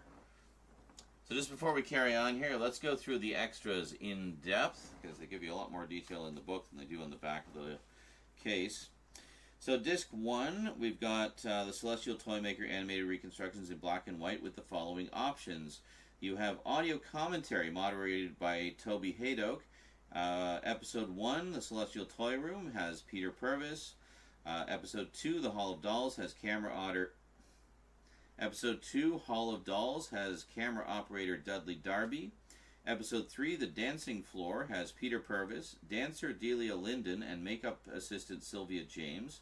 Episode 4, The Final Test, has Peter Purvis and animated series producer and director David Devjak.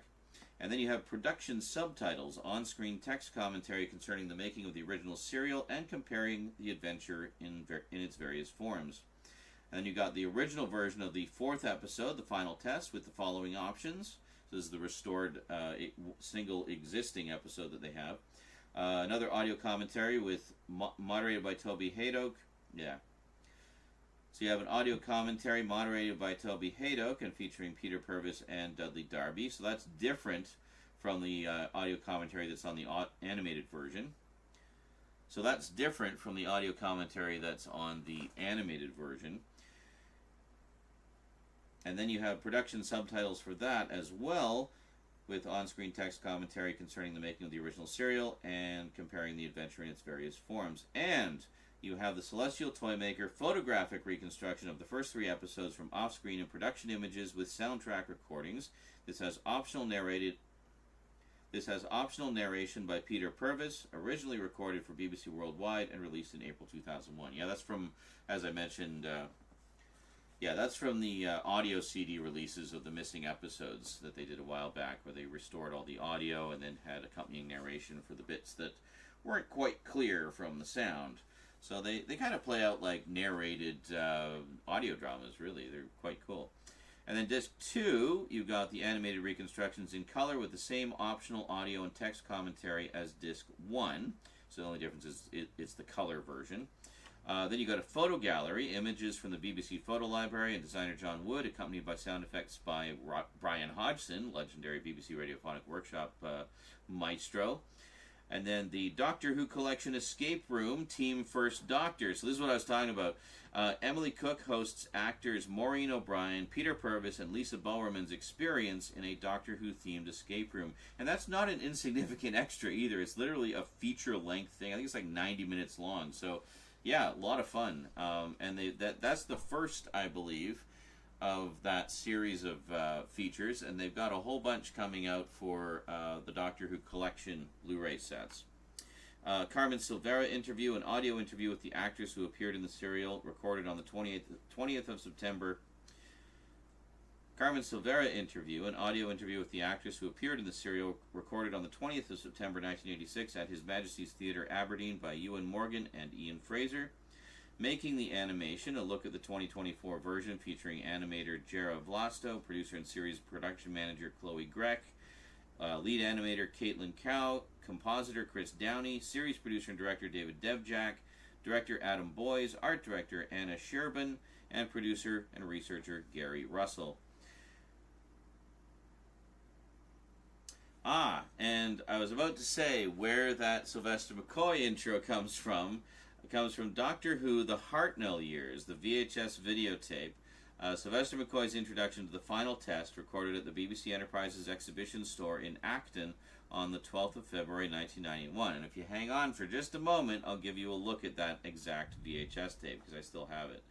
And finally, Documents, a full set of camera scripts and Radio Times cuttings for the Celestial Toymaker and a BBC press release in PDF format, accessible via a computer DVD or Blu-ray ROM drive. A Blu-ray ROM by Anyway, quite a robust selection of extras, as always. I love how much they just go all out for these animated reconstructions, not just with the reconstructions, but with all the extra bits. So let's take a look at that VHS tape, shall we?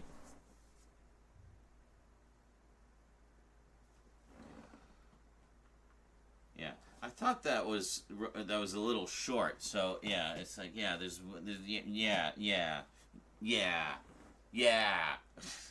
there's more stuff. So, after that rather lackluster presentation on the 2013 DVD, it was really nice to finally have The Web of Fear get the proper deluxe treatment and have the missing episode animated. Now, as I mentioned in the intro, I know the animation is kind of divisive amongst fans. I think it's fine. I have no real issue with it, and it's only one episode anyway. But anyway, there's the front cover, nice and moody. And here's the back of the J card listing, the basic listing of the extras. So let's just slip that out and give you a full look at the wonderfully moody artwork there. You got the TARDIS and the London Underground and spooky creatures coming towards it. Oh boy, pretty scary stuff, kids. And then inside, we of course have the booklet, which we'll take a look at in a moment. And I should mention also, this artwork is the same artwork that's on the regular Blu-ray edition. So when you get the Steelbook, you get all the bonus artwork, but you also get the standard artwork with it as well. So you get all of the artwork, which is quite nice. Can we spin that around so they're straight? There we go. Web of Fear, and the Web of Fear. And I'll just show you how it looks on the interior. We've got to see the inside artwork, don't we? There we go. So kind of a spooky shadow cast on the wall of the London Underground there. Very nice.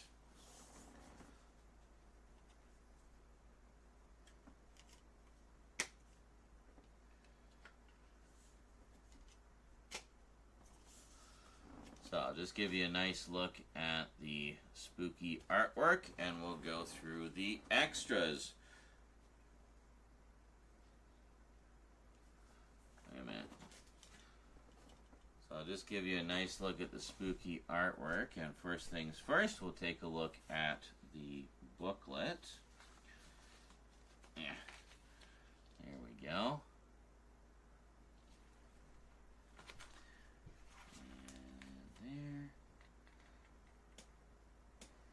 A little bit from the animation, but mostly from the episodes themselves, because of course we have 5 of the 6 episodes, which is wonderful.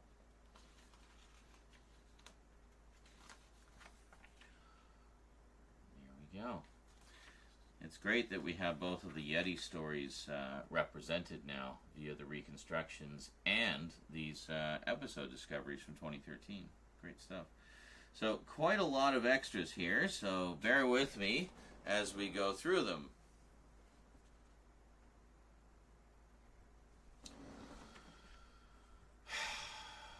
And the battery's almost dead, so we're going to have to pause there. Oh! Ow! Oh, my legs. Holy shit. My legs! My legs!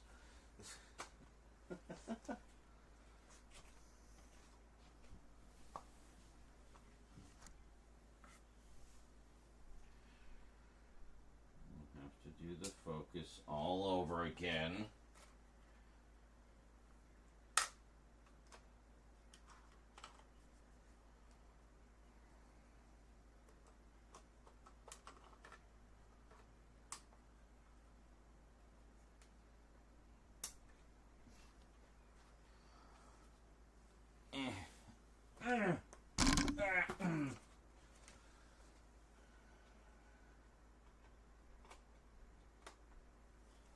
Go.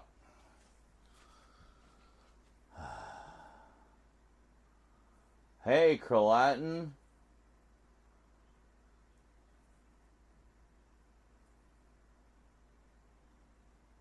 Oh my god, JL's been going haywire with the soundboard. I haven't even noticed because I haven't been anywhere near anything. Oh. Thank you so much, JL. Appreciate that, dude. Probably making the stream a lot more entertaining than I am. And we had another mulch, too. A mulch in the middle of the closer look. That's crazy. JL, or Hunter, thank the Lord that it's over. Yes. And greetings, Kyle Elf. A mulch Blu-ray closer look. Oh my god, doesn't even notice. Well, no, I'm filming. That's okay. Feel free to troll the chat. They're being boring. Liven things up for us, JL.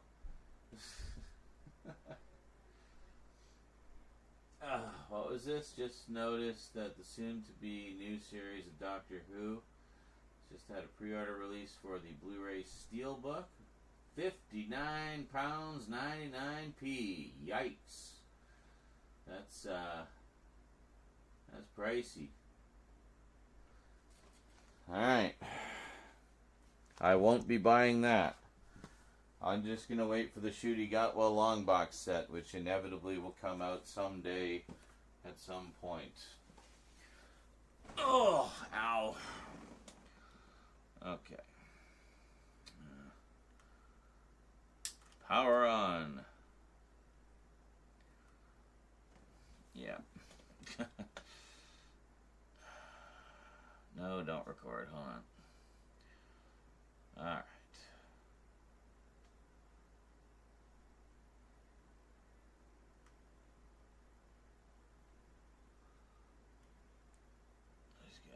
focus here.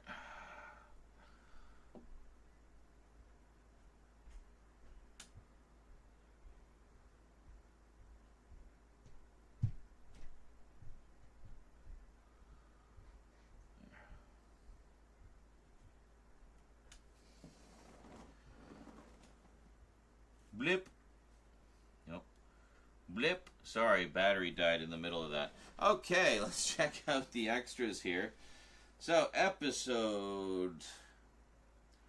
disc 1. Holy moly, we got a lot of stuff on here. Alright, so we got The Web of Fear, restored versions of the 5 existing episodes and animated reconstructions of episode 3 in black and white, with the following options. Audio commentary moderated by Toby Hadoke and featuring, on episode 1, actors Ralph Watson, who played Captain Knight, Fraser Hines, Jamie, Tina Packer, and Travers. And also episode 1, second commentary, we have actor Deborah Watling, who is of course Victoria Waterfield, and story editor Derek Sherwin, moderated by Gary Russell in 2004, so that's an older one.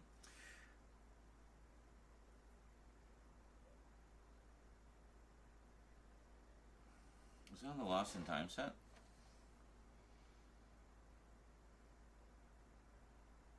Yes. So that commentary was actually from the Lost in Time set, where they presented episode 1, which I think at the time was the only surviving episode, if I'm not mistaken. Yeah. So, pretty cool that they found almost all of the rest of them. Episode 2, we've got a commentary with studio cameraman Roger Bunce and special sound designer Brian Hodgson. Episode 3, motion capture artist and director Adam Boyes and head of studio production, Shapeshifter Studios, David Devjack, moderated. Both of those were moderated by Toby Hadoke.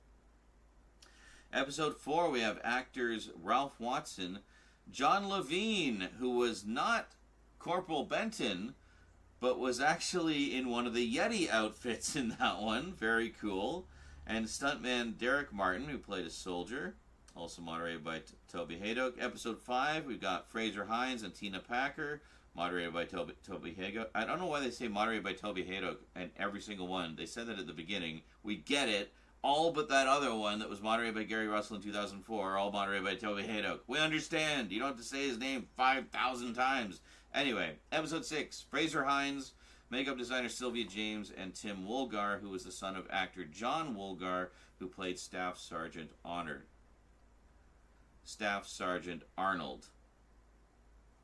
Moderated by Toby Hadoke. Disc 2, we have The Web of Fear animated reconstruction of episode 3 in color with the same optional audio commentaries as Disc 1. The Missing Years, the 1998 documentary concerning the loss and recovery of episodes of Doctor Who, presented by Fraser Hines and Deborah Watling, and featuring film collectors Gordon Hendry, David Stead, and Ian Levine.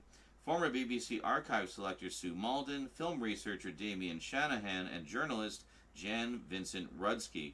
A 2004 update also features film collector Bruce Grenville and Paul Scoons, and Neil Lambess, who were involved in the recovery of the 1965 episode The Lion.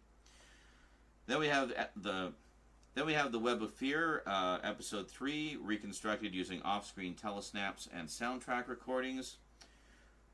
Photo gallery, images from the BBC Photo Library and on-set photographs taken by design assistant Tony Cornell, stuntman Tim Condren, and others, accompanied by sound effects and music for the serial by Brian Hodgson. Going Underground, Making the Web of Fear, featuring actors Fraser Hines, John Levine, Derek Martin, Tina Packer, and Ralph Watson, with radiophonic sound designer Brian Hodgson, makeup designer Sylvia James, and Tim Woolgar, recalling the production of the serial.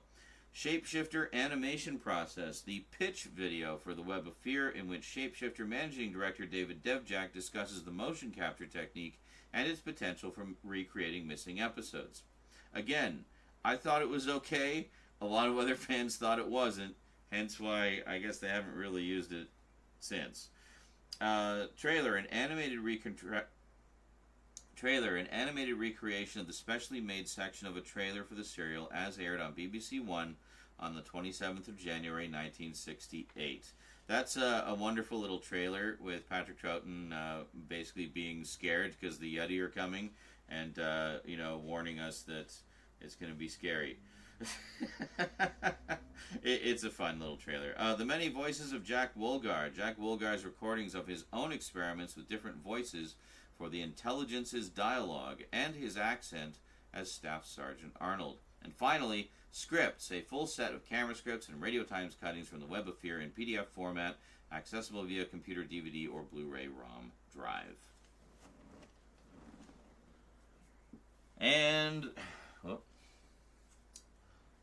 And there you have it. So quite a loaded set, as most of these tend to be. Really no complaints. And it's really cool they include that Missing Years documentary because it has not been available since...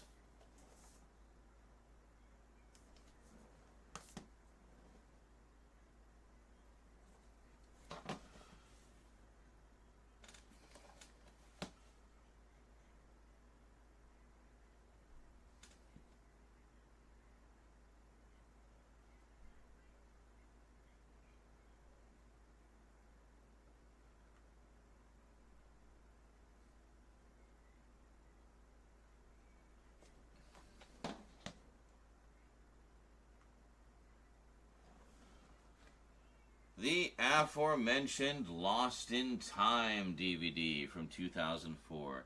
Yeah, those of you who've been watching my Doctor Who content for a while may remember this one from the DVD disambiguations I did many years ago, around the time of the 50th anniversary. Because at the time, we didn't really have a lot of animated reconstructions. We're definitely in a golden age for that right now. So, in a lot of cases, this is all we could see of these missing stories. So it would give us all the survival. So it has a selection of orphaned episodes where they only have 1 or 2 episodes from a story, or episodes where they only have clips. You can see, like, they give you the story numbers here on the North American releases. And there's quite a lot. You think, wow, there's so many stories on here. But, yeah, it's really just like 1 or 2 episodes from most of them. And then a lot of them, only clips survived. So it's really a godsend that we have these animated reconstructions now, bringing these great old episodes back to life. And there we go. That's the Lost in Time set. So we had 2 discs. Very nice. And where is it? Yeah, there's the Missing Years documentary right there. So that's where we first saw that episode.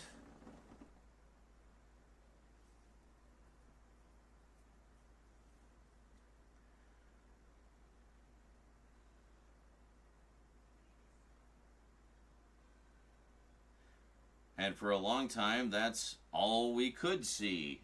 So it's great to finally have a proper reconstructed version of the missing episode, but even more than that. And that's all, and for a long time, that's all we could see, just that one surviving episode. So it really was quite the find when they found the 5 of the 6 episodes. Especially since it's considered one of the all-time greats, and it introduces the Brigadier, well, when he's still a colonel, and I mean it's the Yeti, can't go wrong with the Yeti.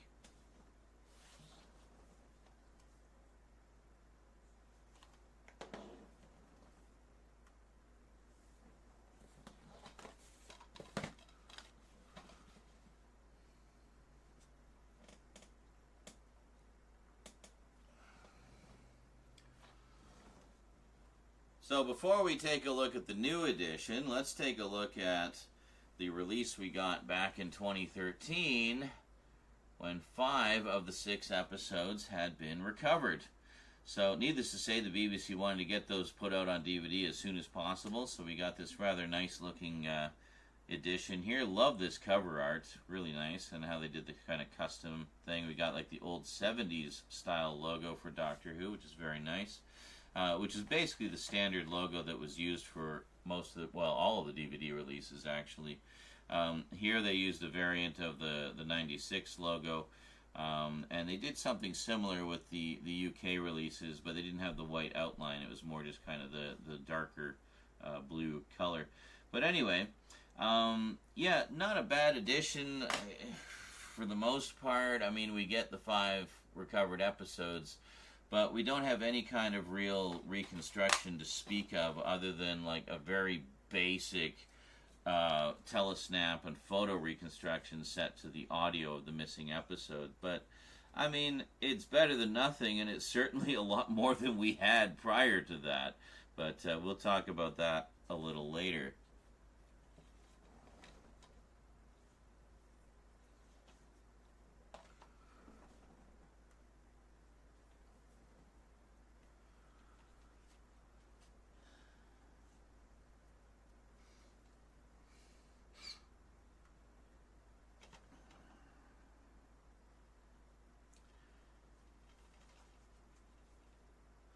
So, for a long time, we only had episode 3 of The Underwater Menace. So in 2011, when episode 2 was discovered, everyone was really excited because that was one episode earlier we had in Patrick Troughton's run. So we naturally assumed we'd be getting some kind of DVD release fairly soon. Because, I mean, anytime they had a major episode recovery, they would just toss them out real quick. Like, remember when Tomb of the Cybermen was discovered? They couldn't wait to get that out on VHS and rushed it out as soon as possible. Well, as it turns out, it was 4 years before we got The Underwater Menace on DVD, and what we got wasn't really worth the 4-year wait. I mean, this is really nice, the cover and all, and we got a slipcover, and I'll show you the rest of it in just a sec here. But, you know, I mean, it was nice to have those 2 missing episodes, but they did the most basic-ass photo reconstruction for this. It's just painful to watch. It's just so unengaging, and I don't know why. Even the Doctor Who restoration team was baffled because they were under very specific instructions from the BBC only to use existing telesnaps and photos and to not try to edit them into any kind of presentation, just show them as is with the timing matching up with the audio recording, and just the most lackluster basic reproduction. And considering we waited 4 years for them to put out some kind of a release, any kind of a release of this, that was really disappointing. It's like they just didn't care. So when they finally announced that they were doing an animated reconstruction, personally, I was overjoyed. You know, even though this may not be the most highly regarded story, it's historically significant in that it's the earliest surviving material we have, like complete episodes of Patrick Troughton's run, so that's deserving of some attention. So, you know, why the lackluster treatment, BBC, and why wait so long to give us an official release after the episode recovery? Well, it's been even longer to get the animated reconstruction, but let's take a look at the current edition.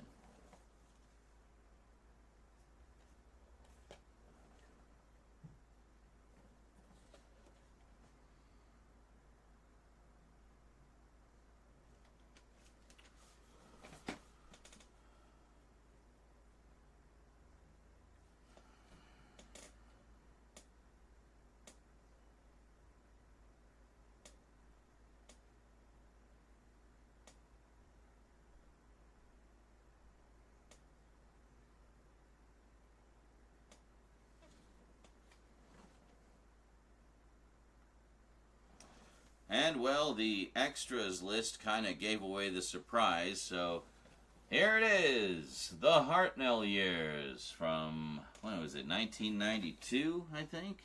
91, actually, 91. So after the cancellation of the show, this was kind of a side project of John Nathan Turner's, was to put together these compilation tapes that celebrated the different eras of the different Doctors. Now, in particular, it was interesting to see these ones, the Hartnell years, and they also did a Troughton years tape, because they contained rare episodes, often from incomplete stories, where they didn't have all the episodes, like orphaned episodes and stuff. In addition to that, this was also the first time I ever saw the unaired version of the first episode, An Unearthly Child. It's kind of a hybrid version. It doesn't have all the additional footage from like they did a couple of takes on the first pass of the pilot. You can see all of that on the beginning set, the DVD set now. But this is an interesting alternate look at it, which, you know, had never really been seen before. And then, of course, we have the Celestial Toy Maker. So he does little intros for each episode and just gives a little blurb. And we haven't really had a full re-release of this, but a lot of his intros, Sylvester McCoy's intros that he did for this, have been piecemealed out across relevant releases. So you can kind of see them in bits and pieces. So anyway, I really liked this series. I had a bunch of them. I still have a couple in my collection that I just hung on to for, you know, sort of history's sake. I've got the Hartnell years and the Troughton years, and I have the Cybermen, when they did Cybermen the early years, and all of those had orphaned episodes. And that's really why I kept them, was just because it was the only way to see episodes from those incomplete stories for a very long time.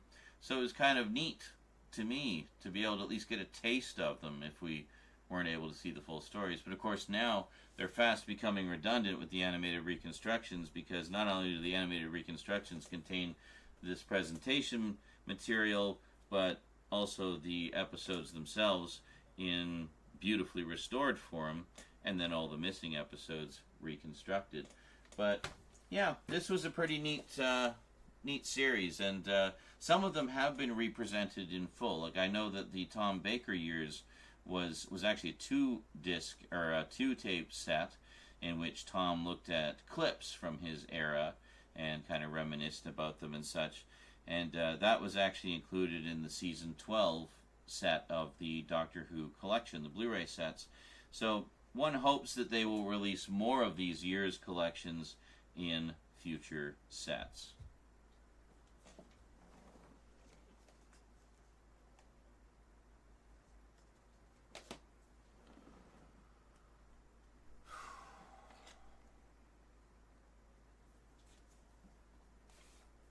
Is this even gonna fit?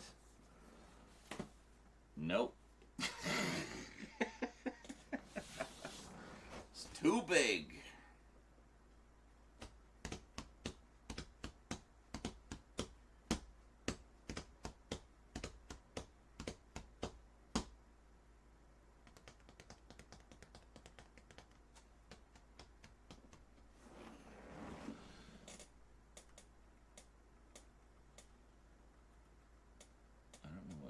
Does.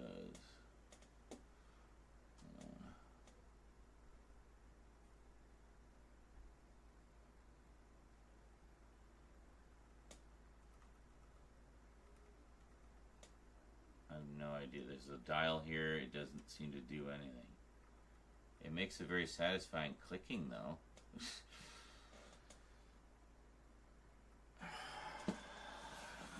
Oh!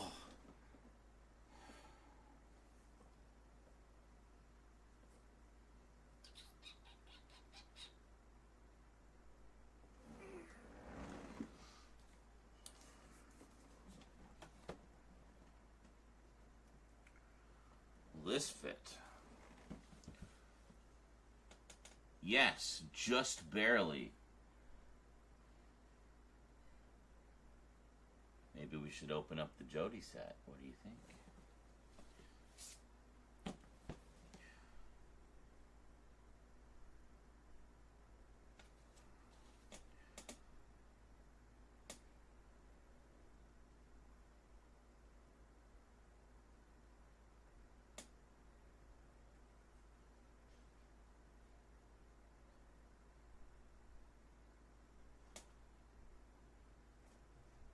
Calm down, Zoom. Jesus.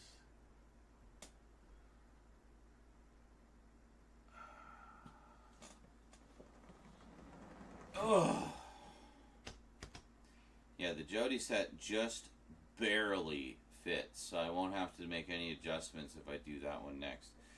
Those sets are too fucking tall, so I'm going to have to raise the camera up a little bit more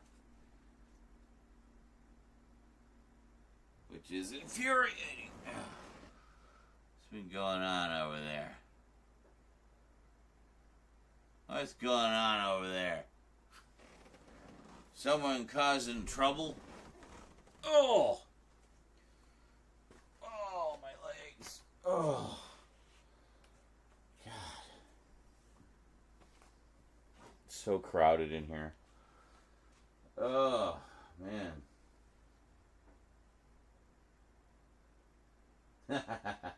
I like that one, Toby. Yes, indeed, 11 hours straight. It's been crazy. What's my opinion on the Robert Pattinson Batman film? Excellent. Loved it. Can't wait for the sequel. Got to see the Penguin.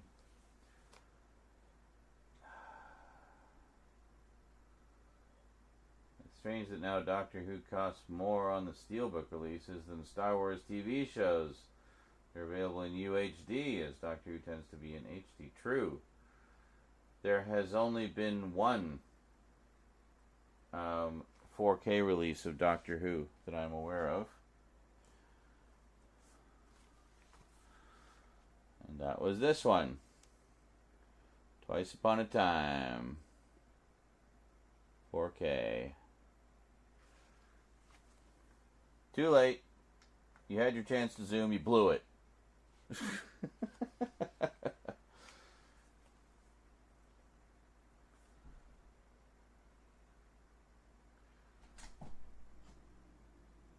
But I mean, to be fair, like the season sets, or series sets of the new series, here in Canada, you know, on DVD, were like $100 when they first came out. It's crazy. $100. $100.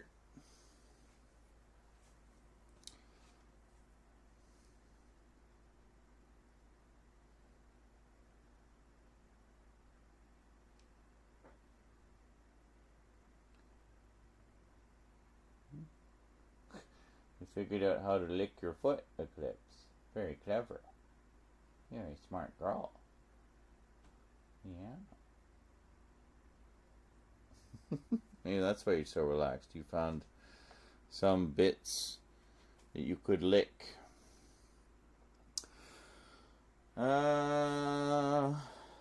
Yeah, so you can see how these closer looks are like puzzles. I know just by looking which pieces of the puzzle I still need to do. So like these, we did these like so out of sequence, but it'll all make sense in the editing. So what's that? It's 1, 2, 3, 4. We finally did Quatermass earlier. The entire Quatermass collection. We wanted to do that for years. We did the complete set of the Doctors and associated stuff that I have from Real Time Pictures. That's going to be like a probably 45-minute long closer look. There was a lot to go through. Might even be longer than that. I don't know. It took a long time because church was acting up, and we had to kind of work around that. Yeah. I would wait for him to stop scratching, and then I would do like a few more lines, and then he'd start scratching again, so I'd stop. And then he'd calm down again, so then I'd do a few more lines. Just kind of like piecemeal it all together.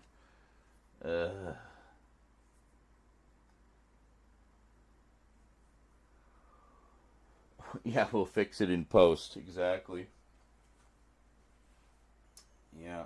But I mean, the thing is, pretty much all of these I'm going to have to watch like every frame of footage to catch all the line flubs and pauses and, you know, stuff like that.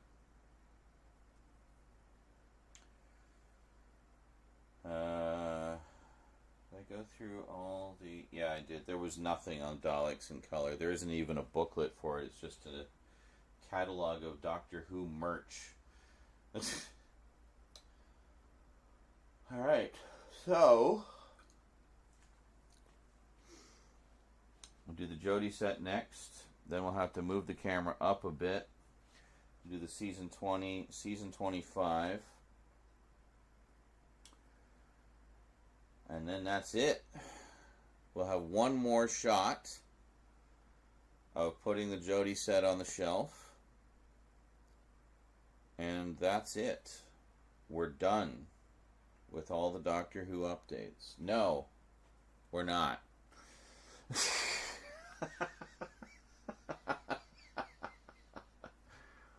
It never ends. Oh. We still got the comics. Got 2 updates of comics to do. Well, we did the updates, but I need to do some close-ups just of some key pages and stuff. Oh, mercy. And talk about them a little bit. God, every time I think I'm out, I get pulled back in. Man.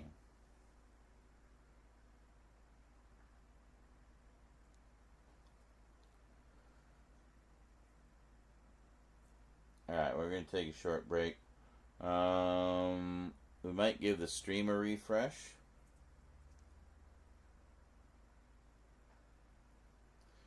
That was some incredible soundboard action, by the way. Thank you so much for that, JL. Thanks for the bits.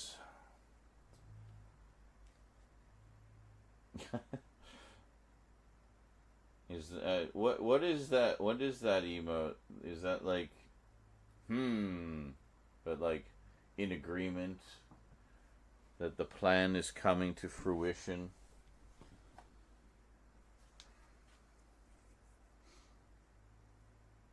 Are you proud of me, Kralatin? How much I've been filming lately? Huh? Are ya? Oh no, sweetie. No, come on. You okay? Okay? Oh, it's okay. It's okay. Don't worry. Don't worry. It's okay. Oh, no. Hold on. Gotta get you out of here. Over here. Oh, sweetie. There you go.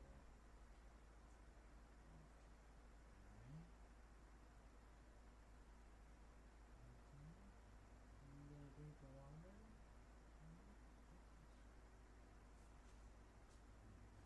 Feel better?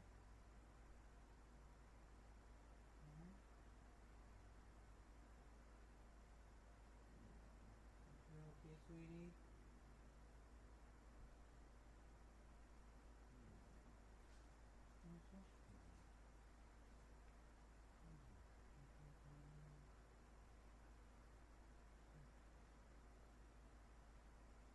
You don't have to be embarrassed.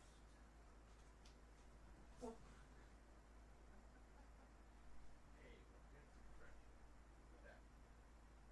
You just noticed the window was open. I'm so excited.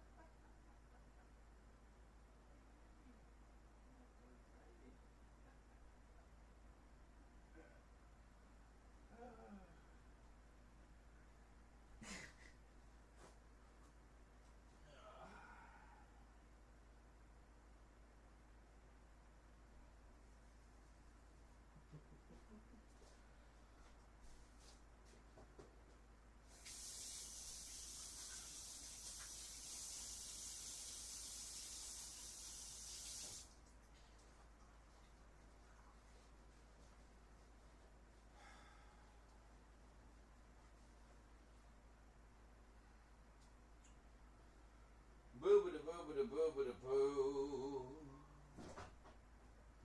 Boobada-boobada-boobada-boo. Boobada-boo.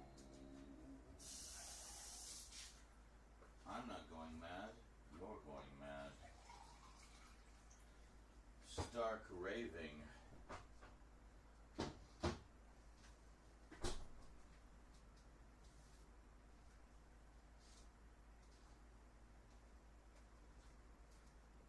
Well, thankfully that wasn't while we were filming.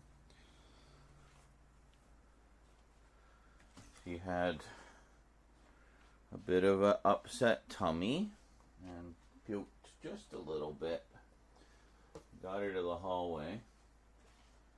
And then, as I was comforting her post-puke, I just went into the my bedroom to get my Kleenex to clean up her puke. And she just suddenly bolted into my room. I think she didn't realize my window's been open all night. And she saw that the window was open, and she got so excited and just, like, bolted for the window and leapt up on the thing. And now she's, you know, getting some fresh air and listening to the birdies.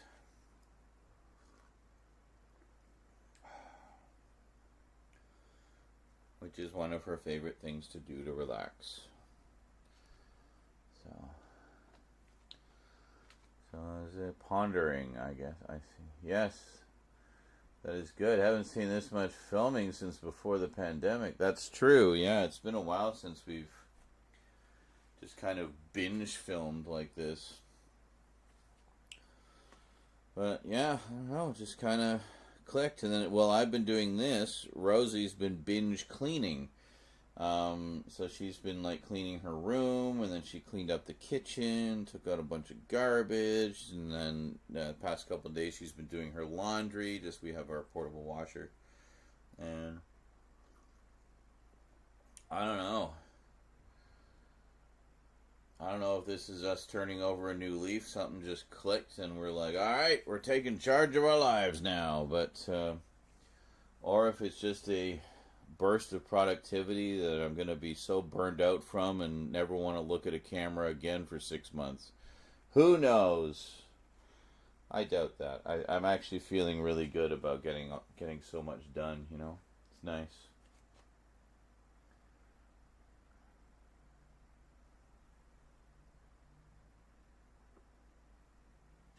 That's right. Oh, these vids aren't going to film themselves, you know? And I don't know if you noticed, I got a new clips system, and that it seems to have no problem playing the 4K clips. Yes. Well, yeah, I know you're slightly joking, Hunter, but you're not wrong. The amount of shit I'm going to be doing for Halloween this year, I need to get like a super early start on it. Like, I have to. Which means I've got to get all this non-horror stuff out of the way.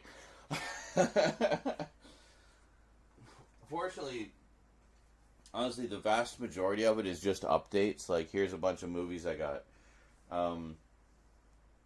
Once we get through this batch here of like closer looks and stuff, most of the rest of the closer looks are horror and Halloween stuff, so they're going to be reserved for Halloween. But there are quite a few that are not. You know, I've got some other box sets that I might do some closer looks at, and I don't know, we'll see. We're working our way through it all a little bit at a time here. I'm only just starting to do the non-Doctor Who stuff. We did a few entries the other day, just some basic update videos. And then there's a few that, I've got them on the floor there that we're going to do closer looks at after the Doctor Who ones. So, yeah. We should go into horror gaming. Well, possibly. I was just going to do some retro gaming to relax. And maybe some fork knife. But yeah, I was also just looking at hard drive space, of which I am severely limited, believe it or not. Just looking at how much space these 4K videos take up. Yeah, they're chewing through my terabytes and terabytes of hard drive space like fucking popcorn. Like, pretty much every night of filming that we've done has been somewhere in the vicinity of like 200 to 300 gigabytes of footage. So, yeah. It's crazy. What'd you say, right now? No, Snapcraft. Not right now. Not today. After the filming. Not after just today's filming. After this entire batch of filming, which I'm in the middle of doing. This is not all of it. This is just what we're doing at the moment. There's more on the floor here. There's more on the floor over there. There's more stuff on the shelves I haven't even pulled off yet. So, yeah, there's a lot. You guys really underestimate, I think, just how much stuff I bought in the fall and winter. It was a lot. More than I've ever bought it in one, like, short span of time like that in my entire life. So, yeah.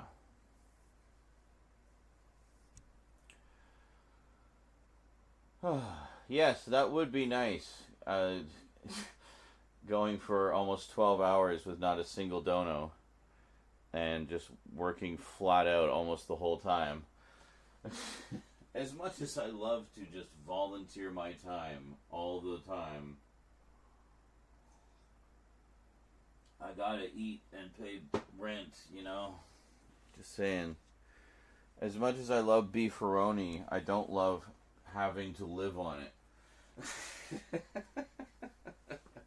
Oh, speaking of clips. Let's see if we get some 4K ones in the mix. Almost too much. What, that I bought? Well, I mean, it certainly overwhelmed me as far as the number of updates I got to do, but we're chipping away at them, finally. Anyway, enjoy some clips with the new, slightly less pretty, but more functional clip system. Enjoy.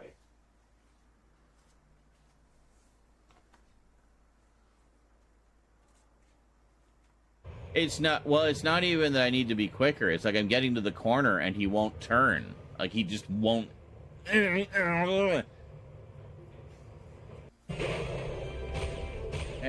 Alright, we got him. Hit him in the chest with the amplifier. I got it already, Dax. Thanks. What the hell? What is going on here? Okay. Take that, you big bag of That was it. We needed one more hit, I guess. We're good. Alright. Good. It's the power pod that old crusty nutjob told us about. Go grab it. The old. La la la la la la, do do do do, la ha ha. I skipped for joy. I killed everyone. La la la. Okay.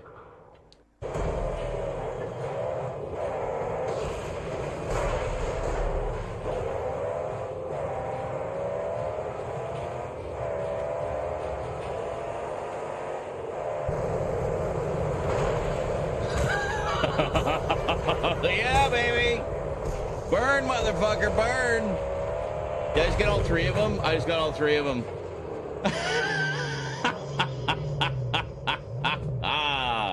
Woo! They thought they were being so clever, pulling up on either side of me. Yeah, let's box them in. All right. Whoa! Burn, baby, burn. I don't know. What the hell? Why did that guy just randomly explode? We weren't anywhere near him.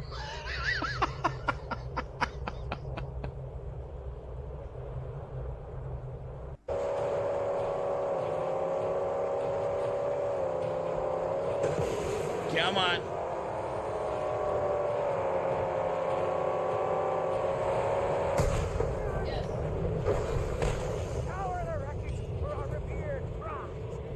Get out! Are you fucking serious? You cannot be serious. I was pushing the button, but he wouldn't get out because we were in the middle of flipping through the air. Turret. So where'd you go from here? So there was a turret, but it got destroyed. Alright. Excuse me, dog meat. Dog meat, you need to get out of the way.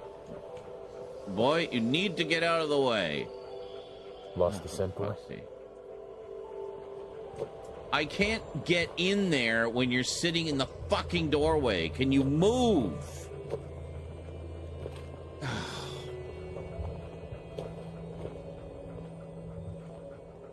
Why are you just sitting there? I can't get up there any other way. You need to get out of the way, you dumb animal. Dumb animal.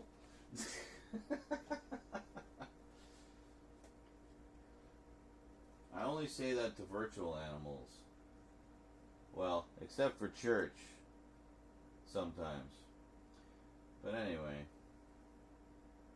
We should probably reset the stream because we're about to hit the 12-hour mark, and that's the limit for YouTube. So give me a sec here. I'm just going to give it a quick refresh. Those of you on YouTube, you'll have to open the new stream.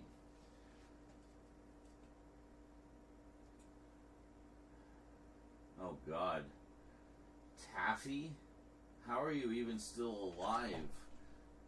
There's like no nutritional value in taffy. Oh, my God. I've been there, dude. I've like lived on Kraft Dinner before, to the point where I was so sick of Kraft Dinner, I never wanted to look at Kraft Dinner again. But eventually, I had Kraft Dinner. It was yummy. Anyway, gonna reset the stream. Those of you on YouTube will have to refresh to get the new live stream. Those of you on Twitch, just refresh the stream on Twitch in a moment, and I will be right back, and we'll finish up. Well, we'll do the last three here anyway. We'll do the Jody set, and we'll do the two thick sets, and then that'll take care of that. I need to be a little more conscious to do the comics, I think, so I think I'm just going to crash after that. But that's okay. We've actually had a pretty productive night after a slow start. I'll be back in just a couple minutes.